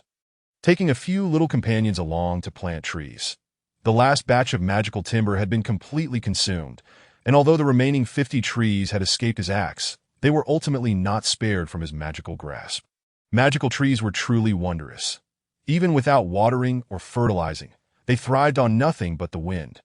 The consumption of magical energy was immense, compelling Renming to cultivate another grove of magical trees, lest the Magic Research Center, a veritable bottomless pit of resources, drain him dry. After planting 100 saplings, Renming returned to the Magic Research Center, intending to process a batch of life hearts for sale. The accumulated corpses of magical beasts had lingered for a while, and he planned to clear them out. Time flew by while he worked, and after processing around 300 life hearts, each requiring 130 magical energy, he decided to sell off the second-tier corpses at a discount, while the first-tier ones were nearly given away as a charity. Priced akin to cabbage. After more than 6 hours of toil, the kill notifications had not ceased, and he felt if this continued, he might just become completely deafened by the incessant alerts. The underground of his home had been expanded into a vast mining pit, stretching nearly 2 kilometers. Having completed his tasks, Renming stretched lazily, prepared a simple dinner, and retired to his room for the night. He had no worries about the safety of his little companions. Even the weakest among them were at least tier 4, capable of fleeing if they could not prevail. Renming slept soundly, but during his slumber, the world channel erupted with cries for help. Help! Oh my, this 6-tier creature is beyond our capabilities. Save the children. Where did this formidable boss come from? Can we truly contend with such strength? System. It had barely been half a month since the last disaster, and now a second calamity struck. Renming, the Great One, come forth and save us. Didn't T. Renming and Owen Newman claim this region as their dominion? What on earth are they doing? Upstairs, you fools. Owen Newman is held up by some moronic lords, while Renming ought to assist his ally against that bunch of fools. Those lords, awakened by the incessant private messages. Renming rubbed his eyes, still somewhat dazed, and opened the private message panel to find an unfamiliar name urgently pleading for assistance. Yinji. Renming, Great One, hurry if you don't come soon. This region may become a dead zone. Yinji. The second disaster has emerged. 5 6-tier bosses have appeared on the plains, wreaking havoc. Yinji. Renming, I can only hold one at bay, while Owen Newman handles another. And a host of lords collaborate to restrain one. But there are still 2 rampaging mercilessly that if help doesn't arrive soon, we may face extinction. Renming, still in a state of bewilderment, glanced at the private message channel. And upon fully comprehending the contents, he snapped to attention. During his nap, the second disaster had materialized, presenting 5 bosses in total. After taking a sip of water, Renming donned his attire with urgency, summoned all his companions above tier 3, and mounted the giant rat. Speeding forth that on the way, he sent a message to Yinji. Renming, on my way, will arrive at the battlefield within 20 minutes. Yinji, finally, the Great One responds. Hurry, having completed these actions. Renming rubbed his still sleepy eyes and caught sight of the large white figure trailing alongside the group. Big White had only been born a few days prior, and had already reached tier 3, which genuinely surprised Renming. Moreover, Big White's speed appeared impressive. Even when faced with the fully galloping giant rat, it kept pace effortlessly, that in less than 5 minutes, Renming burst through the jungle and emerged into the sunlight. The brilliance of the sun was blinding. As he emerged from the darkness, He squinted against the light, and once his eyes adjusted, he was taken aback that in the far distance he spotted 5 colossal giants. Resembling towering stone pillars, these massive beings, when engaged in combat, seemed as though they could upheave the heavens themselves. At this moment, Renming was still over 1,000 meters away from these behemoths. The great demon, returning home, was equally astonished by the sight of the giants. These stone giants were indeed staggering, easily spanning 20 meters. From afar, they appeared as if mountains had come to life. Yet, Renming had no time to marvel at their enormity. As the system alerts suddenly pierced through the air, area randomization, disaster, randomized disaster, giant stone statues have descended. 5 6th-tier giant stone statues. Each one slain rewards an increment. May you survive. Upon hearing the system notification, Renming initially thought he hadn't heard it during his slumber, only to be struck by the realization that these monstrosities were indeed locked to a specific area. Yet, there was no time to curse. One of the stone giants charged toward a distant village. Seeing the massive creature raise its hand, poised to crush the village, Renming quickly issued orders. Great demon, fire at it. As Renming drew closer to the colossal creature, he could increasingly sense the oppressive aura emanating from it. Once within 100 meters, the fully unleashed might of the demon, accompanied by its smaller companions, launched a frenzied assault on the stone giant's massive form. A swirling dance of butterflies gracefully flitted towards their target, while the stone giant, in a moment of pain from the relentless attacks, turned its gaze to the ground. There a minuscule swarm, so diminutive it was nearly indistinguishable, persistently flailed at its ankles, prompting the giant to swing its stony hand, aiming to squash the ants beneath. Yet unbeknownst to it, a vast cloud of butterflies was already in flight along the path of its descending hand. The butterflies were so small that even in groups, they appeared to the giant like mere dust motes, failing to capture its attention. However, the instant it swung down, the sheer force of its hand shattered all 5 fingers, sending them flying as the giant's massive frame leaned backward from the impact. Dabai and the melee group surged to the base of the stone giant, initiating a demolition operation. The giant, towering above, could only lower its head to discern the tiny nuisances nibbling at its ankles. Yet, the moment it did, the swarm of little creatures gave it a taste of true terror. Chapter 74. Xilan Renming's arrival had thrown the previously rampaging giant into disarray. However, one must not forget that there were still 5 giants on the battlefield. The remaining giant, realizing it was being ignored, began a reckless spree of destruction. Those small lords, barely at the 3rd or 4th tier, were easily flattened by the giant's casual swipes, an almost absurd disparity in power, reducing 3-dimensional beings to mere 2-dimensional remnants. Yet, there were only so many lords in this region. One could not simply conjure more out of thin air. Aware of this, Renming commanded his minions to unleash their full firepower, denying the giant even a moment's respite. Each assault sent chunks of stone flying from its body that in this chaotic melee, Renming, an ineffective warrior, could only scurry about atop a large rat, evading the debris. He needed only time. This 6th-tier giant would inevitably succumb to exhaustion. However, Owen Newman found himself utterly impotent against such a formidable opponent, the arrows raining down, even if they transformed the stone giant into a pincushion. Inflicted damage akin to mere skin irritation. The only substantial threat came from the Knight Commander, whose strikes bore the most significant impact on the giant. Throughout it all, the giant remained focused on squashing ants beneath its feet. Oblivious to the distant, trivial wounds, Owen Newman wore a grave expression, feeling utterly helpless against this massive beast. He could only hope to wear it down over time, but how many lords in the area could afford to wait until he succeeded? The distant giant continued its rampage, raising havoc as it advanced. Watching the chaos unfold, Yinji, who had summoned Renming, gazed at the massive stone figure, then at the heavy artillery beside him, clutching his chest in anguish, feeling as if his heart were bleeding. Humanoid machines, armed with blades, guns, and swords, charged relentlessly, yet this concentrated onslaught merely amounted to a tickle for the stone giant, akin to a futile attempt at massage. Ultimately, Yinji activated the cannon beside him, that a crimson beam of energy coalesced, and with a thunderous boom, a fiery sphere was unleashed, targeting the troublesome insects below. The giant, feeling the reverberation of the blast, looked up just in time for a projectile to slam into its cranium. effortlessly piercing through its head. The cannon's terrifying might was undeniable. However, the giant, upon feeling the hole in its skull, merely scratched at it before resuming its relentless squashing of ants. Yenji, exhausted from the effort and materials expended, was left dumbfounded. Despite his considerable investment, the giant seemed unfazed, as if the blast had merely provoked a mild itch that in a fit of frustration. He muttered to himself, "What on earth is going on? It's just 50 dark crystals per shot. I should be able to bombard you into submission." With a series of 6 cannon blasts, the giant sustained injuries. One arm shattered, a gaping hole opened in its chest, one eye blinded, and a leg rendered lame.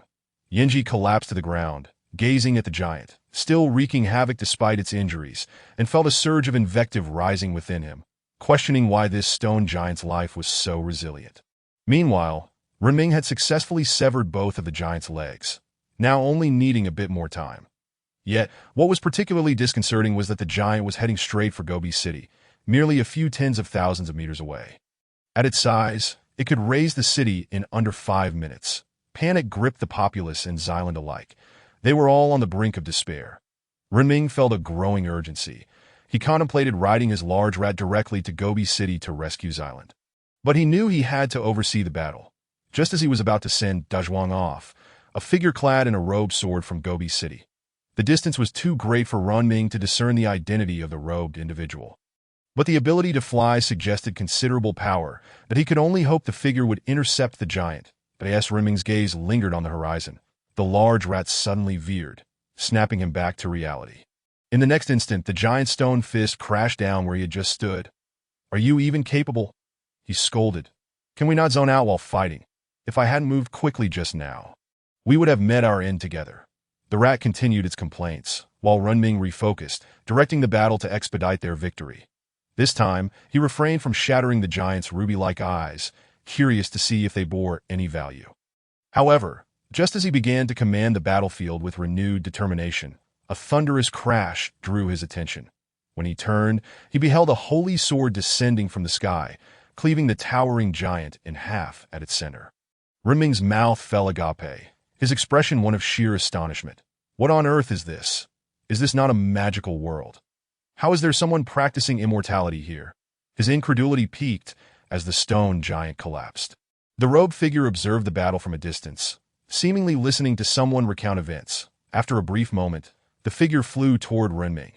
Once his shock subsided, Renming resumed his focus, intent on concluding the battle and making his escape.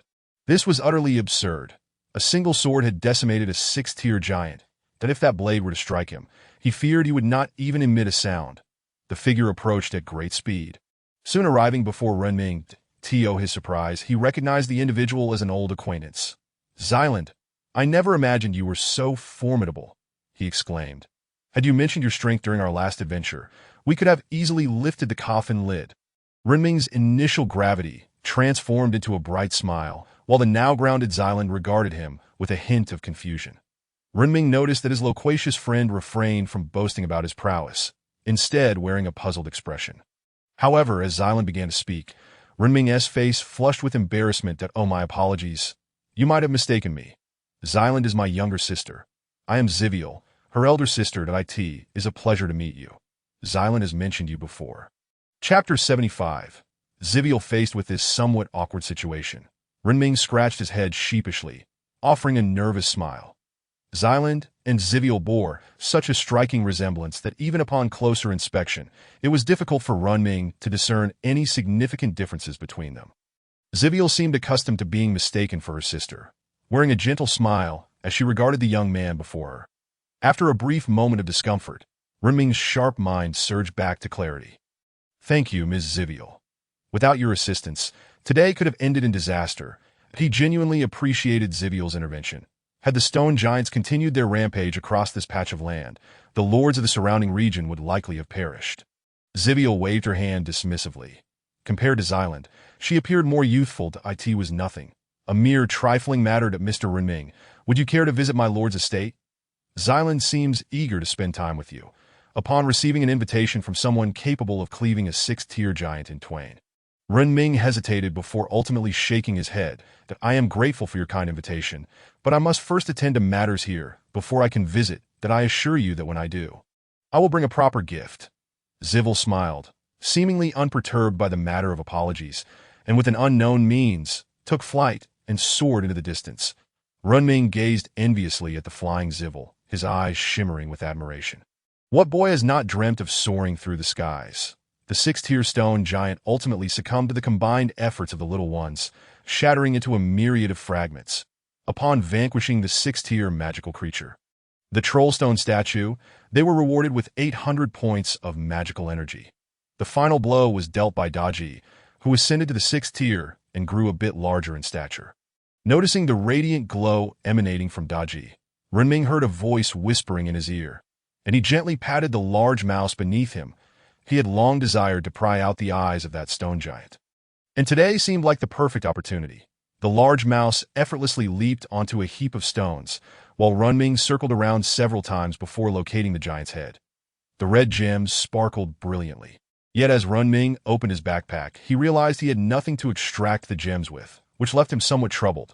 The large mouse beneath him noticed Runming's stillness and lay on the stone pile, staring vacantly at the clouds in the distance. Suddenly, a bright idea flickered in Renming's mind. "Help me pry out those 2 stones," he called to the mouse, who reluctantly got up and approached the 2 massive rubies.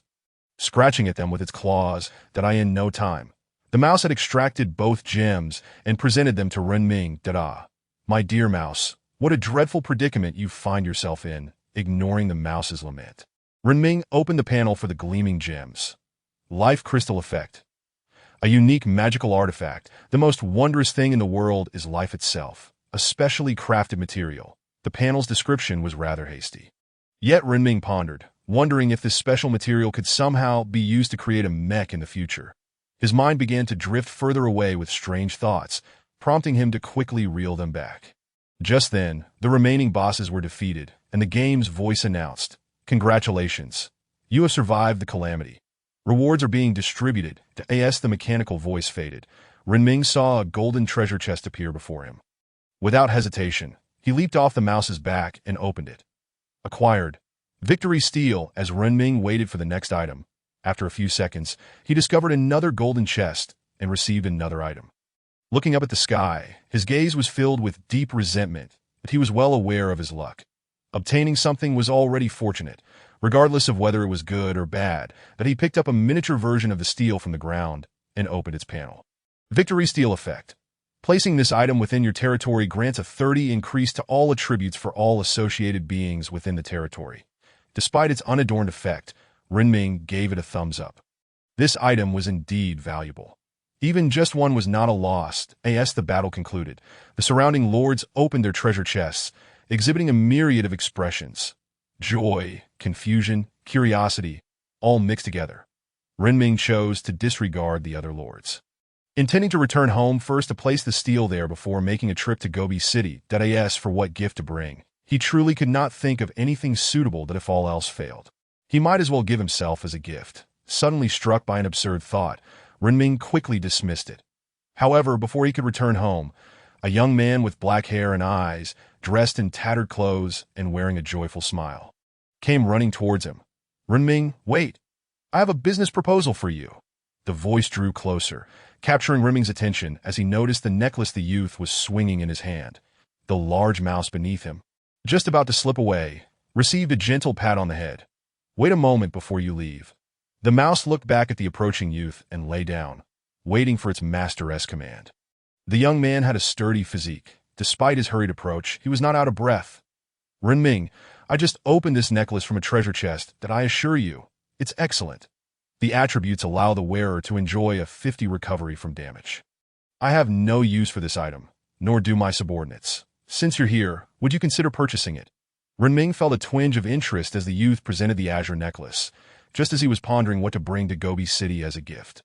"Oh, I'll take it for 300 magical energy." Upon hearing the price, the young man's eyes sparkled with excitement. For Renming, 300 magical energy was negligible, but for the youth, who was constantly burning through resources, it was a lifeline deal. Renming nodded, leaping down from the large mouse's back, extending his hand to the youth, and they exchanged friend requests. After completing the transaction through the platform, Renming examined the necklace in his hand. contemplating that he must not neglect Zilland. He should also prepare a gift for her. Quickly recalling something at home that would suit Zilland perfectly, he smiled and patted the large mouse's head. Making his way homeward, the youth, upon seeing his balance increase by 300 magical energy, immediately purchased 50 dark crystal stones in the world channel, spending all of his newly acquired earnings for the youth. Spending 300 magical energy felt like spending only 50, as he had long been distressed by his finances. Meanwhile, Renming raced home with determination, placing the large steel in his abode.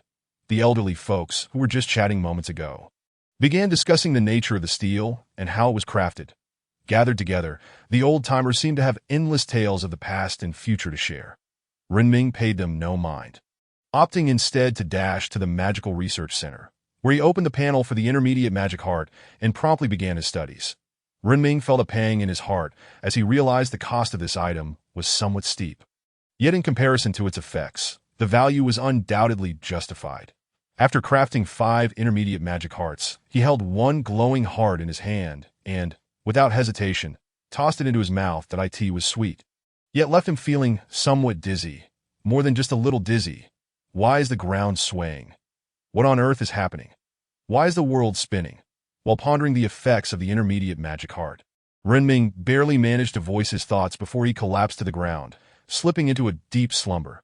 Chapter 76.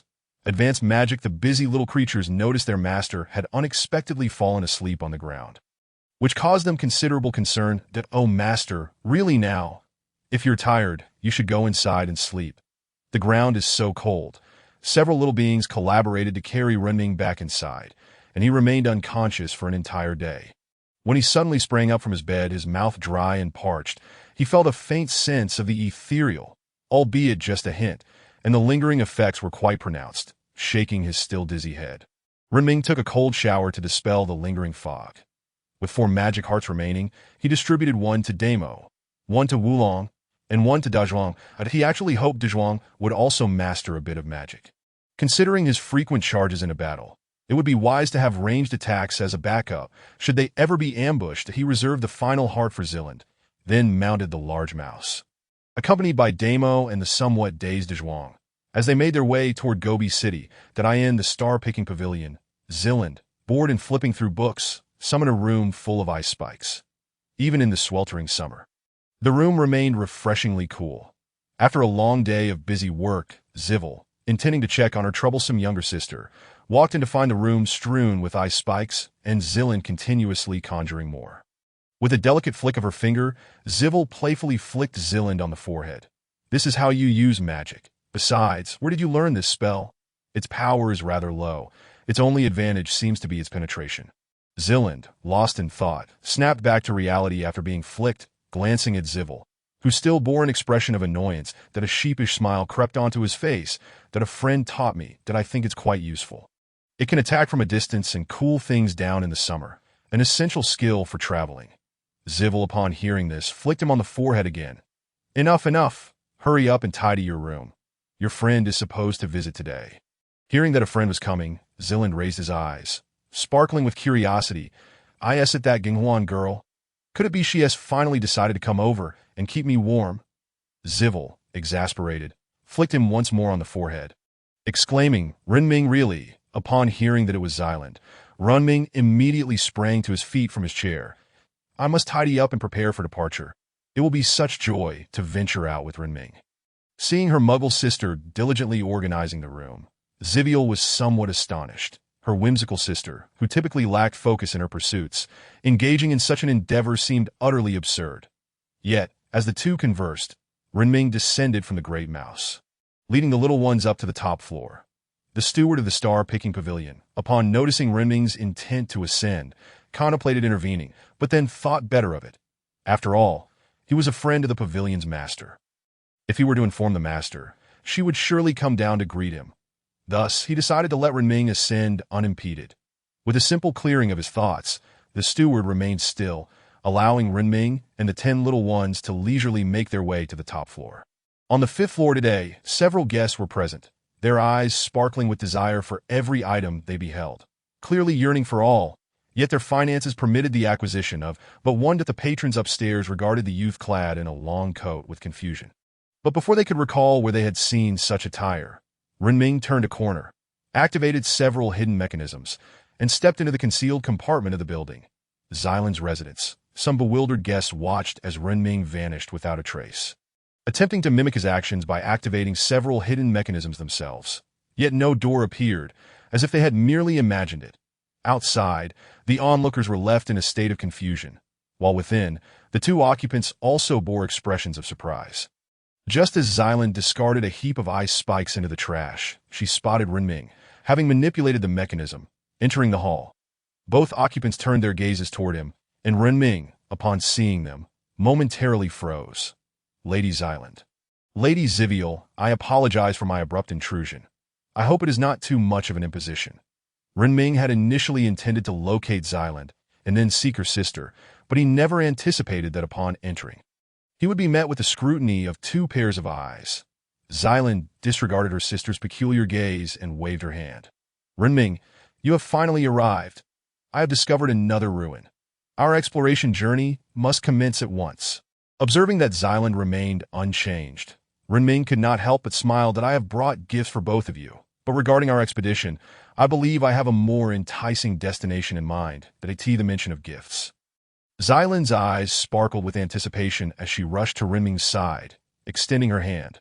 Where are my gifts? Let me see. Noticing Xylan's eagerness, Renming waved his hand lightly, conjuring a small blue heart. Here, consume this. It will enhance your magical affinity. Upon hearing that it would increase her magical affinity, Xylan, without a moment's hesitation to consider its safety, promptly tossed the blue heart into her mouth.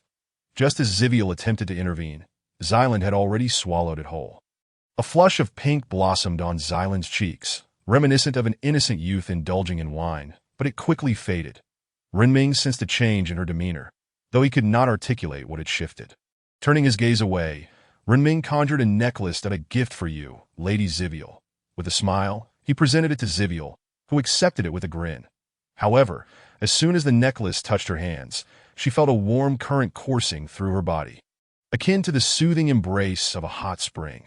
The little ones, hiding behind Renming, peered out, observing the two nearly identical maidens, their eyes blinking in wonder, as if to say how strikingly similar they appeared.